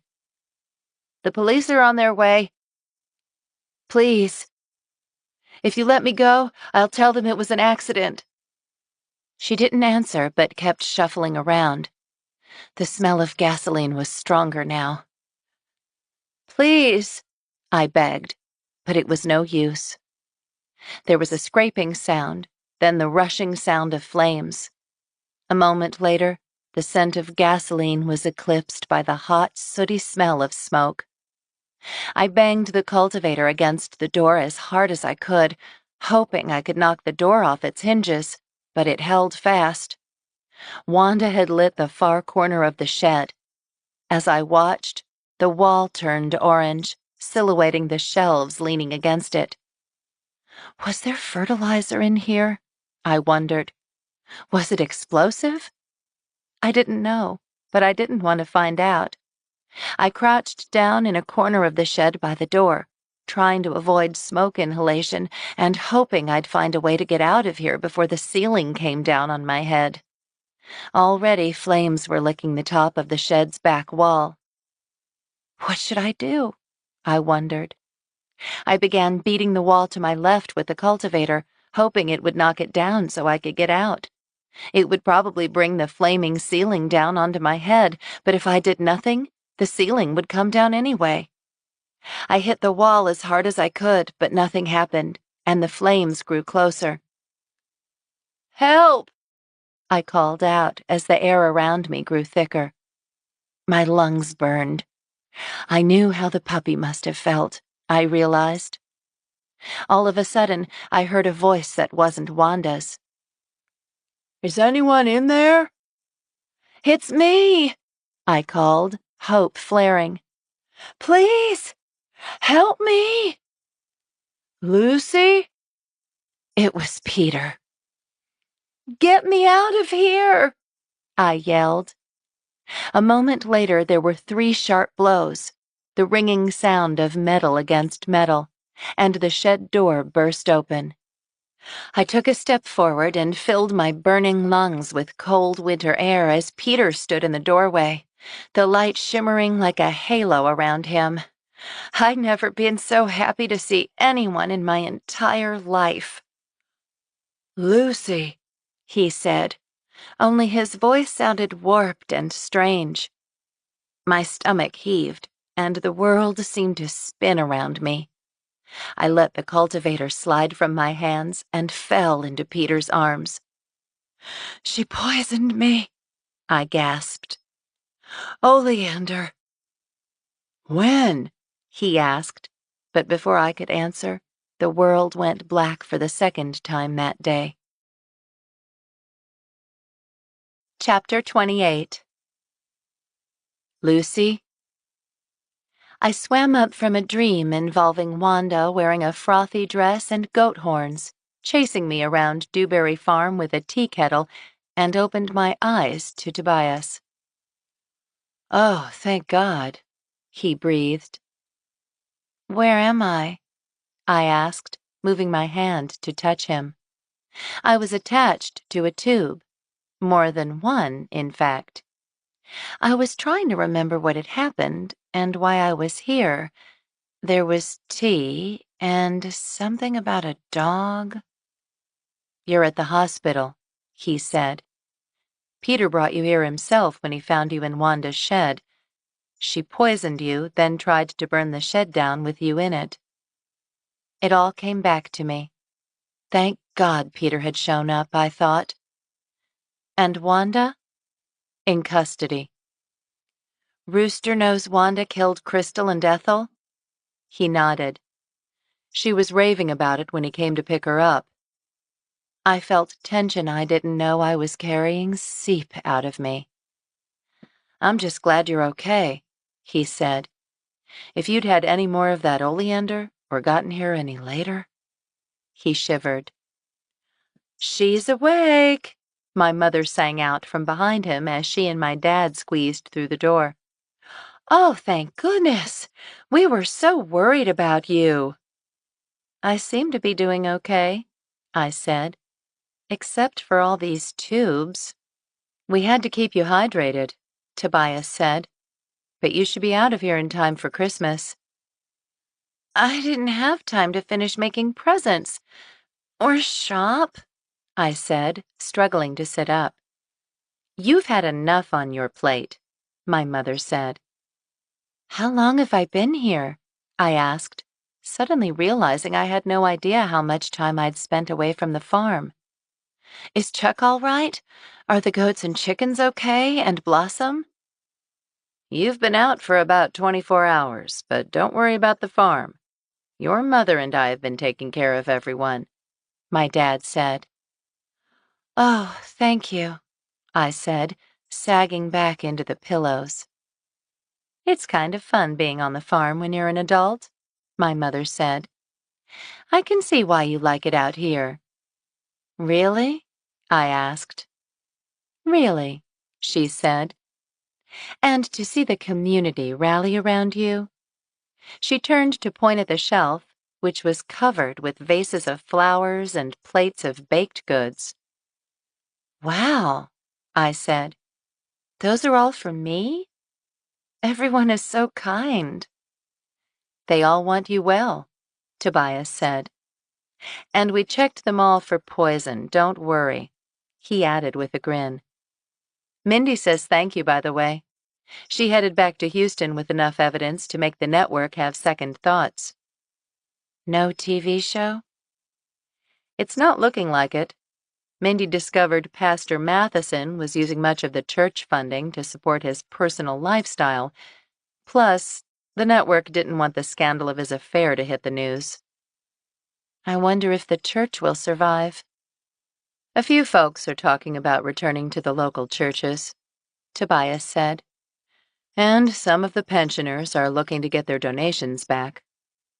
"I hope there's still money left," I said, looking out the window at the gray sky. "That's a lot of news for one day." "Oh, there's one more thing. Ben O'Neill has withdrawn from the mayoral race." "Wonder why?" "I got the impression there was a whiff of a scandal with him, too," he said. "But I don't know the details. Mindy knows, I think, but she's not saying." Crystal knew O'Neill had had a fling with one of her friends. I think the pastor knew, too. That's why O'Neill was donating so much. That and the political support. I think he was planning to support rerouting Highway 71 to Buttercup. "Thank goodness he's out of the race, then," my mother said. Tobias turned to me. "Well, at least Buttercup is safe, but I can't get over Wanda. I can see killing her rival if she was in love with the pastor, but why Ethel?" "Ethel was Crystal's mother." He blinked. "What?" "She was trying to do right by her girls. That's why she was so angry with Wanda when she figured out what she'd done, and why Wanda killed her." "What about Crystal's windfall?" "Ethel gave it to her, actually." Poor thing. Her daughter died without knowing who her mother really was. So Crystal didn't find treasure after all. Speaking of treasure, Tobias said, there's some news on those gold coins Buster brought to Fanny. "What about them?" Well, according to Fanny, one of them was bona fide, but the rest? They're counterfeit. No wonder we found some fishy certificates of authenticity at Crystal's house, I said. I'll bet he was having them sent to Crystal's address so no one would connect them with him. And that's why he was still digging. I do wonder what became of the infamous general's treasure, though. You think it was all a story? Or do you think it's still out there somewhere? My mother asked. And then there's that doomed man who was in love with a New Orleans girl, I said. I remember that too, my mother said. He died before he could come get her, right? And had lots of gold from pirating? That's the gist of what Mary Jane told me, I said. We'll probably never know, Tobias said. Where is Quinn, anyway? I asked. Tobias grinned. Walking Pip, probably. Who's Pip? My mother asked. My new dog, Quinn announced as she swept into the room with a tray of maple twists. She smelled like bakery and lemon verbena. You're up. I'm so glad to see you. I'm glad to see you too, I said. My head still hurt a bit, but my stomach seemed to be fine. In fact, it started growling as soon as I saw the rolls. So she's officially yours now? Yes, and I'm so happy she is. She sleeps curled up next to me at night. She's such a snuggler. That's wonderful, I told her. At least someone in Wanda's crosshairs had had a happy ending, I thought. I know how she ended up in the house now, by the way. Was she Crystal's pet? Nope.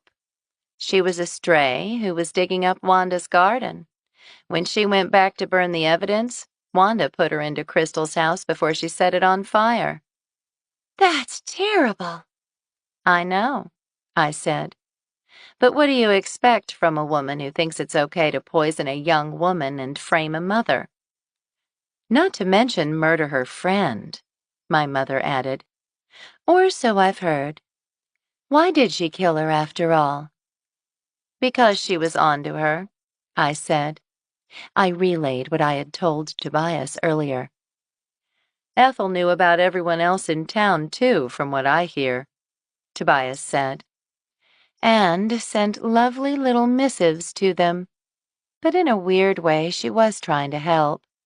She suffered from having children out of wedlock. I think she was trying to help others avoid the same thing, in a twisted sort of way. Quinn shivered. To think Wanda Carp almost killed you too. How did you get Crystal's phone anyway? Peter found it on you when he got you out. It was in a drawer in Wanda's kitchen, I said. I have no idea why she left it there, but that's how I knew it was her. I never would have gone over there alone if I'd realized she was the killer. I thought it was Phoebe Matheson. I thought about how the phone had leaped back to life in the shed. I'm really lucky it worked. I thought I was dead, but it came on just long enough to call 911. Think your grandma was looking after you again? Quinn asked, and goosebumps rose on my arms. I think she may have been, I said, remembering the whiff of lavender in the shed. Although having Peter around didn't hurt either. How did he find me anyway? He was down at the fire station when the 911 call came in. When he and Walt Coach pulled up at Wanda's house, he saw the smoke. And all's well that ends well, or at least as well as it can, considering the circumstances, Tobias said. It hadn't ended well for 2 of the residents of Buttercup. You're okay. Molly and Brittany are back with their family, And it's looking like it might even snow for Christmas. Snow? You're kidding. He grinned. I am, actually. About the last bit, anyway. How long until I get out of here? Now that you're on the mend, we'll see, my mother said. If you take it easy, it'll go faster. Got it, I said, fingering the cotton coverlet. Well, sounds like things in Buttercup are doing well without me. For the most part, even though we missed you, Tobias grimaced. There is a bit of bad news, though, other than what happened to Crystal and Ethel. What? The Christmas market fell $5,000 short. There's not enough to refurbish Bessie Mae's house. Oh no. What's she going to do? Mayor Niederberger's still working on it, he said. I haven't given up hope yet. Something tells me it's going to come together. Tina thinks so, too. She says there's a last piece that hasn't fallen into place. Who's Tina? My dad asked. The local psychic, my mother answered. She's in high school and cute as a button. I met her at the cookie exchange the other day. And she'd said something about flowers, too, I thought. What could she mean? Had she been talking about Wanda's garden and the daffodils? Or the poison? I now knew what she meant about 2 loves, at least. Poor Crystal. And poor Ethel. If I'm not careful, you're going to want to move back to Buttercup, my dad teased my mother.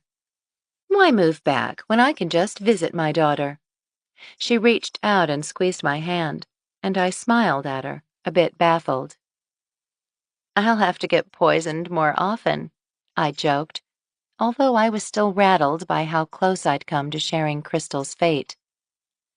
Not on my watch, Tobias said, and my dad looked at him approvingly. They discharged me from the hospital on December 23rd, and as my parents bumped up the long driveway to the farmhouse, I squinted at an unfamiliar red truck in the driveway. Whose truck is that? I asked. Yours, my mother said. I blinked. What? Merry Christmas, Lucy, my dad said. You got me a new truck? It's got 25,000 miles on it, so it's not brand new, he said. But when I talked to the mechanic and he told me the repairs on your truck would cost more than the car... You guys are amazing, I said, feeling a swell of gratitude. Tears pricked my eyes. But I feel terrible. I'm behind on finishing my Christmas presents. Don't worry about it, my mother said. You rescued a family and managed to avoid dying of poison or burning alive. From my perspective, I think that's gift enough. There's still another day, I said, as my mother parked their rental car next to the truck. It was a zippy red with a big cab and a cover for the truck bed. I can't believe you guys did this for me, I said, wiping my eyes as I got out of the rental car and walked over to the freshly washed truck. It's too much. Nonsense. We figured you needed a bit of help getting started, my mother said. Hop in and see what you think. Are you sure? Positive, my mother beamed, giving me a squeeze. Even though the truck was used, the inside still had that new car smell. It wouldn't for long, I knew, particularly with goats, but I'd savor it while it lasted. I ran my hand over the smooth dash and sank back into the seat. No duct tape covered rips. This is amazing, I said, completely blown away by my parents' generosity. I can't thank you enough. Let's go in and get some dinner, my dad suggested. It's chilly out here, and I've got a batch of Quinn's baked potato soup warming up." "Are you too sure you have to go home?" I asked as I followed him into the farmhouse and bent down to pet Chuck, who was leaping as high as his portly body would allow, which was about 2 inches. "We'll be here until after New Year's," my mother said, "to help you get back on your feet."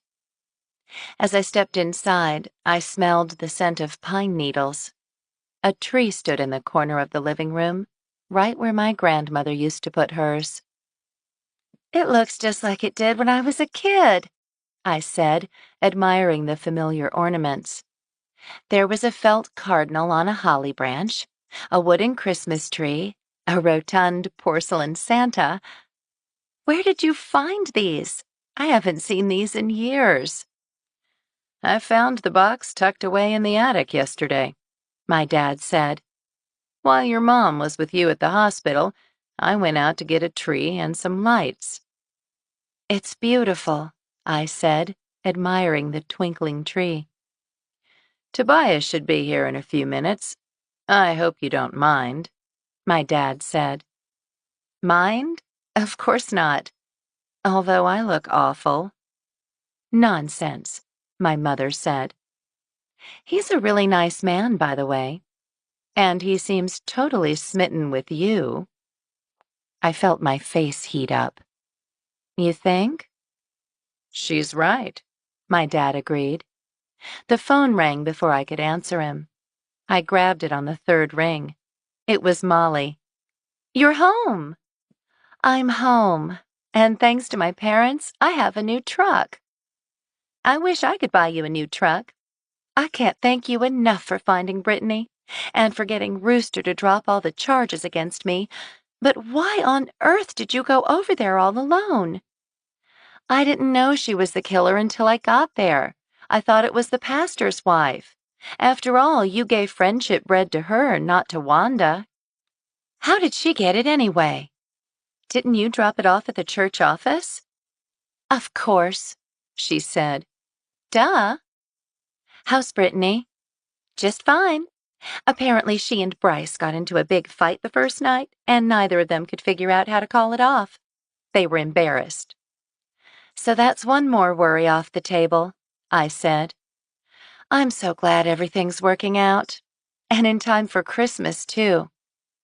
That's why I was calling, actually. I wanted to invite you and your parents to Christmas dinner. And Tobias, too, if you'll come." "That would be wonderful," I said. "I've got to run, but I can't thank you enough. Just one thing." "What?"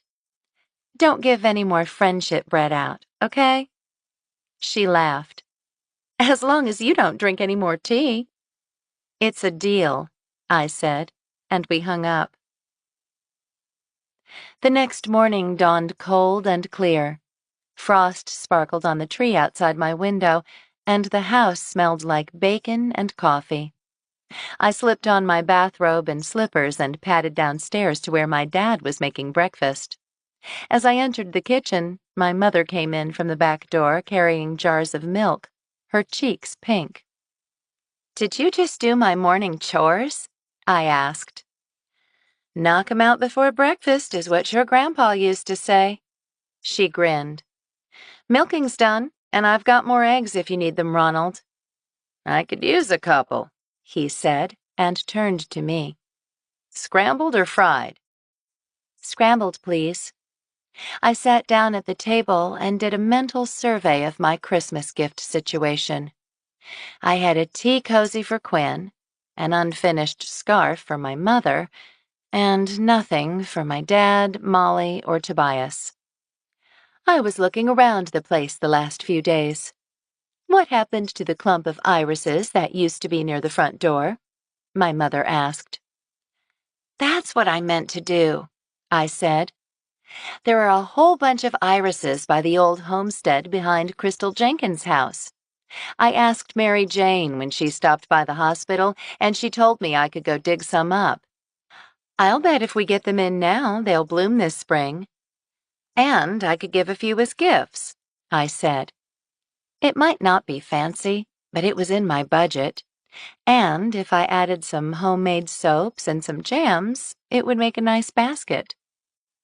Are you sure you're feeling up to it? She asked. Let's finish breakfast and head out, I said. I haven't tried out the new wheels yet anyway. Maybe we can finish our shopping in town. The market's over, my mother reminded me. I know, but there are always some cute things at Fanny's Antiques, I said. Sounds like a plan, my mother said as my dad cracked eggs in the pan. It was beginning to feel a lot like Christmas, I thought, as the scent of cooking eggs filled the warm kitchen. Despite the festive beginning to the day, and the luxury of driving a new truck, I felt a pang of sadness as my mother and I drove past Crystal's burned-out house. Poor thing, I said. I'm glad the person who did it got caught, my mother said. I parked just out of sight of the partially blackened shell, and the two of us got out and walked over to the stone foundation. Who's been digging? My mother asked. Probably the same person who was digging down on my land, I said as we returned to the truck and retrieved 2 shovels from the bed.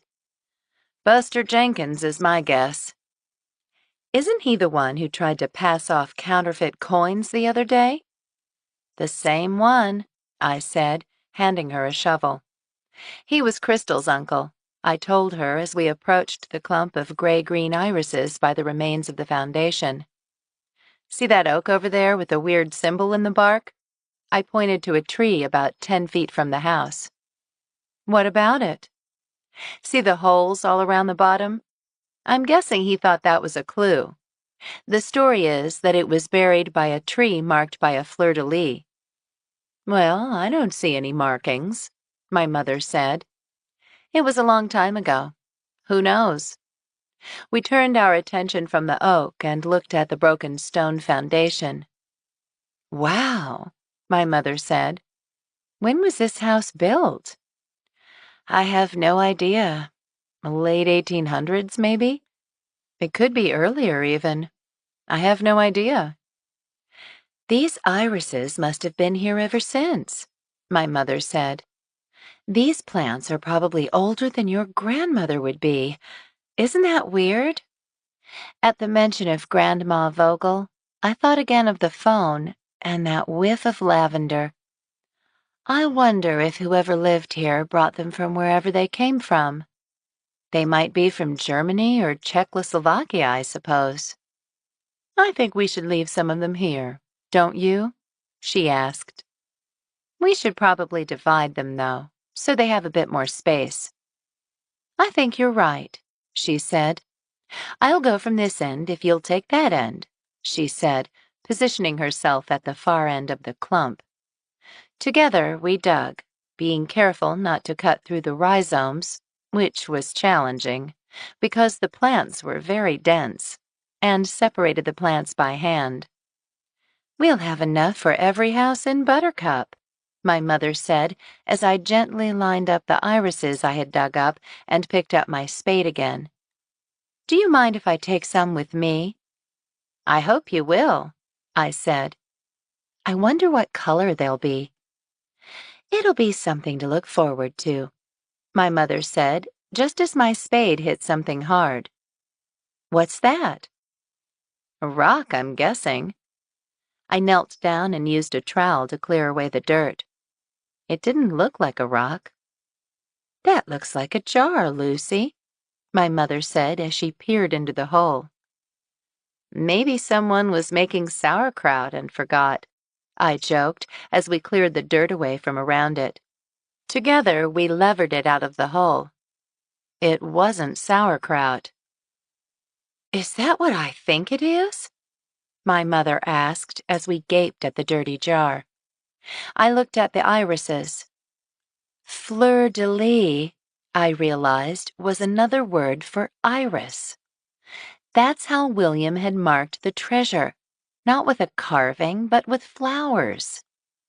I think we found Buster Jenkins' treasure, I said as the gold coins gleamed dully through the dirt-caked clouded glass. These are the real deal, Fanny said 2 hours later as my mother, Mary Jane, and I stood at the counter in her store. How old are they? I asked. They're not Confederate gold, if that's what you're asking. I didn't think so. I turned to Mary Jane. Remember that story you told me about the man who buried his gold under a tree and marked it with a fleur-de-lis? Buster was looking for a carving, but it turns out the man meant he marked it by planting irises. I thought about it for a moment. That's what Tina meant when she told me to look under the flowers. Well, Mary Jane said, maybe this gold didn't launch William and Violet's life together, but I bet we can use it to set a few lives right around here. How much do you think this is worth? She asked Fanny. I'll have to research it, but I'd guess you're looking at $100,000, maybe more. 100,000? I asked, letting out a low whistle. Really? Well then, said Mary Jane, that will go a long way toward fixing things. What do you mean? I asked. She looked at Fanny. Officially, this belongs to the property owner, right?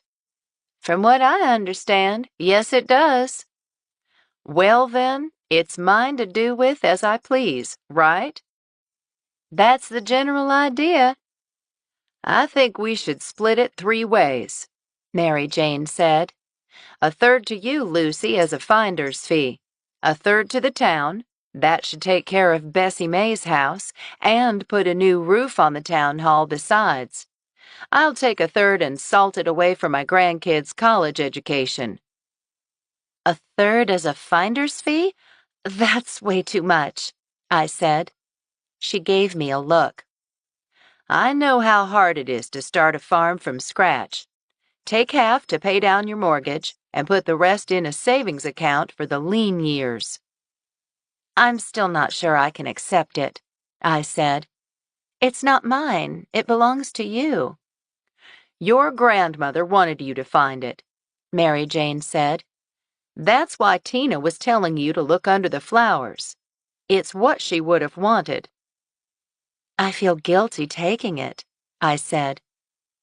Maybe we can use some of it to get Brandy some help, I said, feeling a pang for the young woman who had died at the hands of one of her fellow parishioners. That's what Crystal would have wanted. I think that's a great idea, Mary Jane said, and grinned at me. I'll pitch in too. Merry Christmas. It certainly is now, my mother said, beaming. By the time Christmas Eve rolled around, I had something for everyone, and my heart was full as we drove to the Brethren Church for the candlelit service. The Kramers were just walking in as we arrived. Molly broke away from her family and ran over to me, her heels clopping on the pavement. You are the best friend ever, she said. I hope you and your parents are still planning to come to Christmas dinner with us. Tobias said yes, too. We'd love to, I said. I'll bring a pie. How's Brittany? Her teachers are letting her make up everything over the break. I think she's back on track. Thank goodness, I said. I'm so glad. Tobias is waiting for you, she said. He saved a pew on the right side. Terrific, I said, smiling. I heard Mindy's gone back to Houston, and that Pastor Matheson's empire came crashing down. I just hope the pensioners get their money back, I said. Speaking of money, it looks like Crystal still had that cashier's check in her account. She had a handwritten will, too. Once her bills are paid off, everything else goes to put her sister into rehab. Brandy's staying with us now. She seems to be doing better now that she can talk to Brittany about her sister. She pointed to where Brandy and Brittany were heading into the church together. Really? It's like Crystal knew she was in danger somehow, Molly said, shivering. Sad, I said, thinking of the young woman whose life was cut short so early. I hoped my grandmother, wherever she was would take care of her like Crystal had tried to take care of her sister. But at least maybe her sister will have a chance. "Let's hope so," she said, grabbing my arm and turning to my parents. "I'm so glad your daughter is in Buttercup."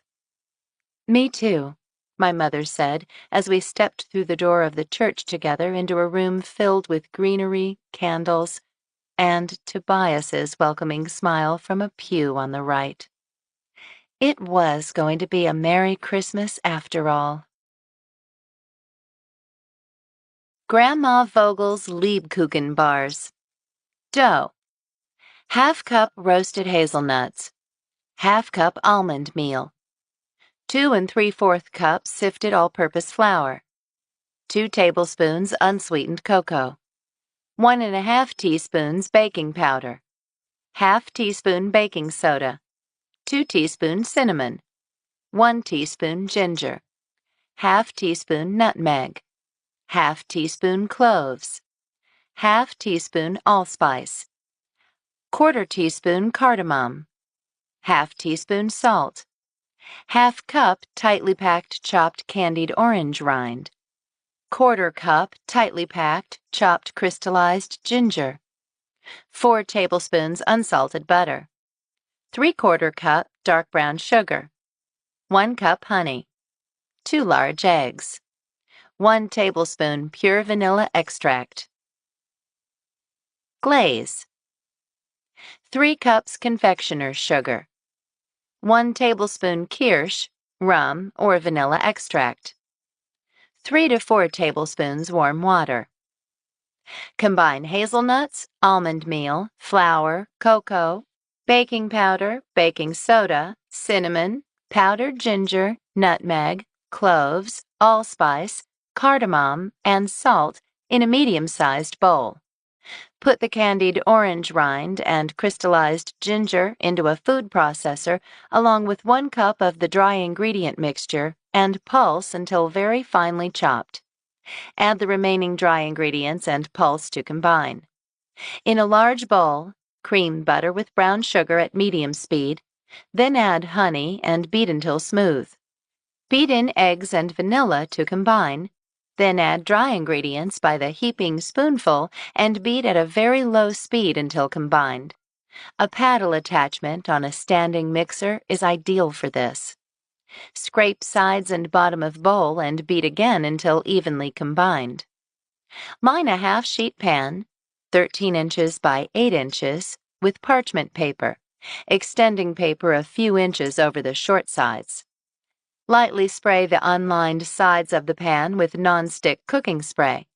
Spread the dough into a thin, even layer and bake in the center of the oven about 25 minutes, until surface is dimpled and a toothpick inserted into the center comes out clean.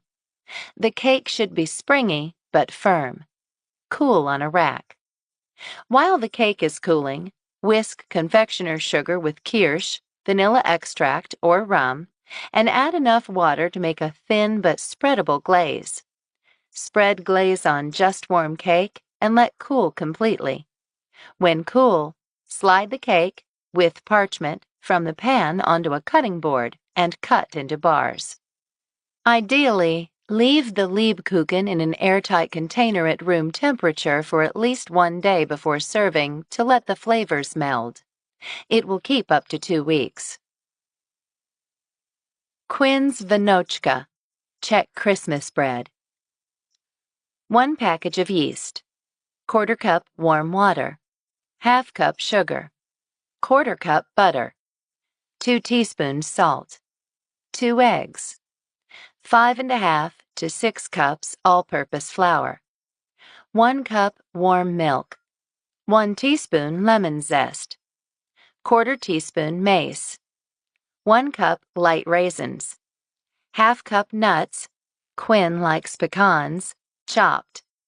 1 egg yolk, beaten. Dissolve yeast in warm water. While yeast is dissolving, cream sugar, butter, and salt in a large bowl. Beat in eggs, then 1 cup of flour.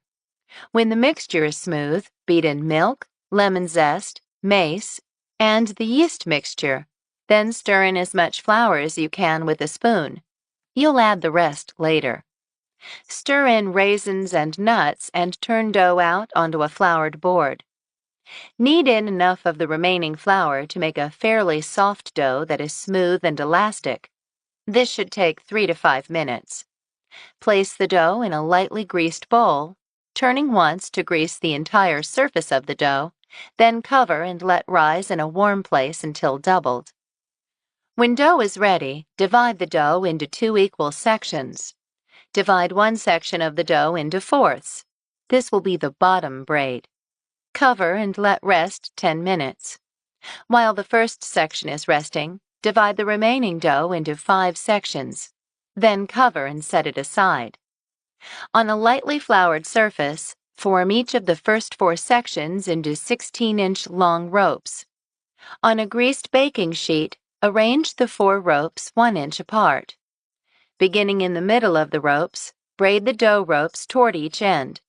You'll braid first one half of the ropes and then the other. To braid the 4 ropes, overlap the center 2 ropes to form an X. Then take the outside left rope and cross over the closest middle rope. Then take the outside right rope and cross it under the closest middle rope. Repeat braiding until you reach the end, then pinch the ends together and tuck them under. Turn the baking sheet and repeat the process to braid the opposite end. When the dough is braided, gently pull the width of the braid out slightly. Then, on a separate pan or board, form the remaining 5 sections into 16-inch long ropes. Braid 3 of the ropes together, then brush the 4-strand braid with water and center the second braid on top. Gently pull the width of top braid outward. Twist the remaining 2 ropes of dough together and brush the top braid with water. Then place the twist on top of the second braid. Cover the shaped dough and let rise till nearly double. While dough is rising, preheat oven to 350 degrees Fahrenheit. When dough has almost doubled, brush surface of the shaped dough with egg yolk and bake in oven for 35 to 40 minutes. Bubba Allen's Glühwein, mulled wine. 1 750 milliliter bottle of dry red wine. 1 orange, sliced into rounds. 1/4 cup brandy, optional. 1/4 cup honey or sugar. 8 whole cloves. 2 cinnamon sticks. 2 star anise. 3 cardamom pods. Optional garnish, citrus slices, orange, lemon, and/or lime, extra cinnamon sticks, or extra star anise. Combine all ingredients in a non-aluminum saucepan and bring to a simmer, not a boil, over medium-high heat. Reduce heat to medium-low and let the wine simmer for at least 15 minutes or up to 3 hours. Pour wine through a strainer and serve warm with garnishes as desired. Spiced pear jam. 8 cups chopped or coarsely ground peeled pears, about 5½ pounds. 4 cups sugar. 1 teaspoon ground cinnamon. 1/4 teaspoon ground cloves. Combine all ingredients in a large, thick saucepan or Dutch oven. Simmer, uncovered, for 1½ to 2 hours until jam sets. See below, stirring occasionally. Stir more frequently as the mixture thickens. When jam has set, remove from heat and skim off foam. Carefully ladle into sterilized, hot, half-pint jars, leaving a 1/4 inch headspace. Remove air bubbles with a sterilized knife or spatula, then wipe rims and adjust lids. Process jars for 10 minutes in a boiling water canner. Lucy uses a rack placed in a big stock pot. Yield 6 half-pints.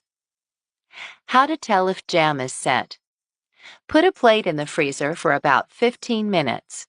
When jam has thickened and seems like it might be ready, put a spoonful of hot jam on the plate, then push your finger through it. If the surface wrinkles and the jam doesn't flood back in to fill the gap, the jam has set. If it's not ready, Turn the burner under the pan back on, simmer for 5 minutes, and test again. Brown sugar fudge balls. 2 tablespoons softened unsalted butter. 2 cups light brown sugar. 1 cup sugar. 1 cup half and half. 1 pinch salt. 1 teaspoon vanilla extract. 1 cup chopped pecans. 32 ounces bittersweet chocolate or 32 ounces semi-sweet chocolate chopped. 3/4 cup chocolate sprinkles or finely chopped pecans. Coat inside of medium metal bowl with half teaspoon butter, then place remaining butter in the same bowl and set aside. In a medium saucepan, combine sugars, half and half, and salt. Stir over medium-low heat until sugars are almost dissolved, frequently brushing down sides of pan with a wet pastry brush to capture sugar crystals, about 12 to 15 minutes. Increase heat to medium and continue to stir until it comes to a boil, occasionally brushing down sides of pan, about 10 minutes. Attach candy thermometer and boil syrup without stirring until candy thermometer registers 234 degrees Fahrenheit, about 16 minutes. Caramel will bubble vigorously in pan.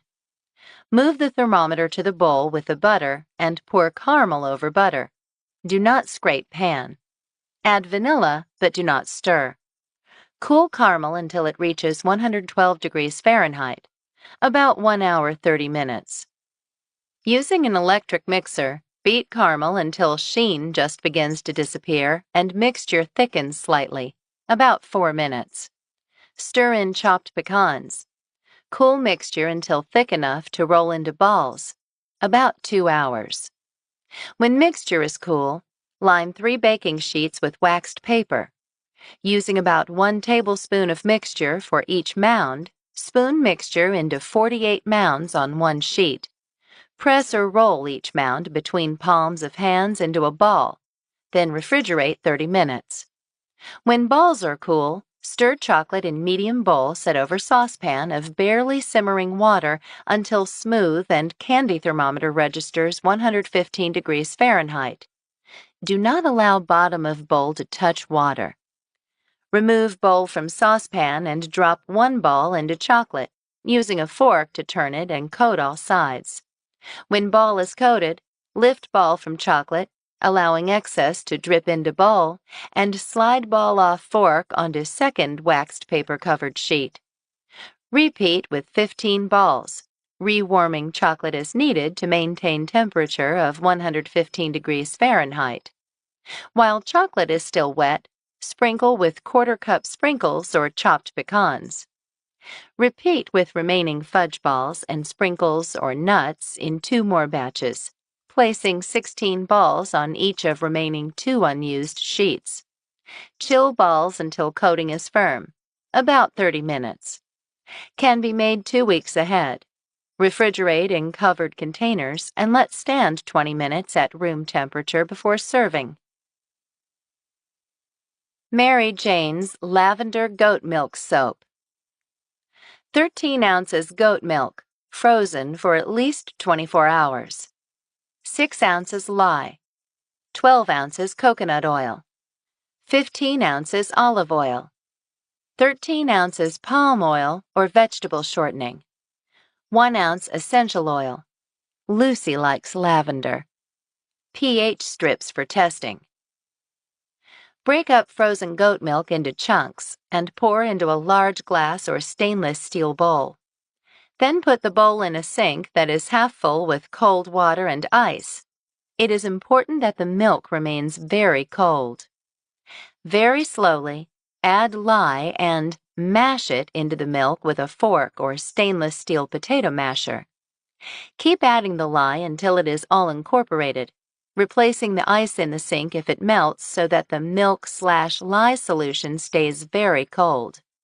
The milk may turn orange or even tan to light brown, but if it turns dark brown, you will have to discard it and start over. When the mixture is ready, keep it on ice while you heat the coconut, olive, and palm oils, or vegetable shortening.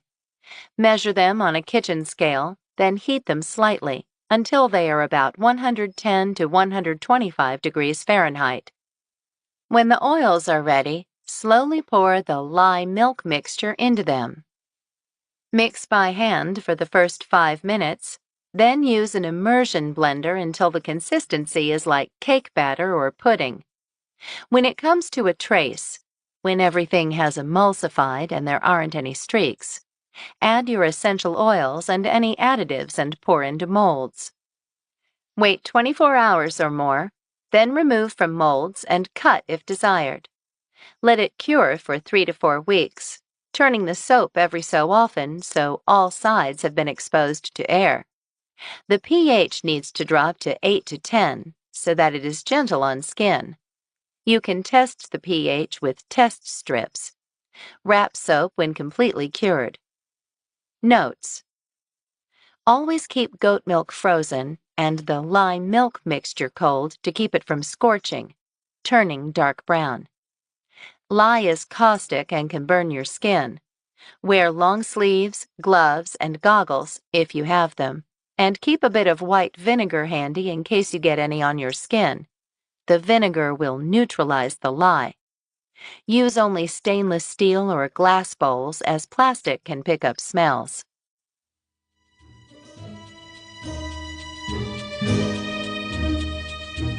We hope you have enjoyed our presentation of Fatal Frost, a Dewberry Farm Mystery by Karen Macinerney, performed by Terry Clark Linden. Performance copyright 2016 by Brilliance Audio, all rights reserved. For further information concerning this program or other Brilliance Audio titles, please call the following toll-free number, 1-800-222-3225, or visit our website at www.brillianceaudio.com. No part of this recording may be played for an audience or reproduced in any form. It may not be streamed, downloaded, broadcast, or copied without written permission. Address all inquiries to Brilliance Audio, P.O. Box 887, Grand Haven, Michigan 49417.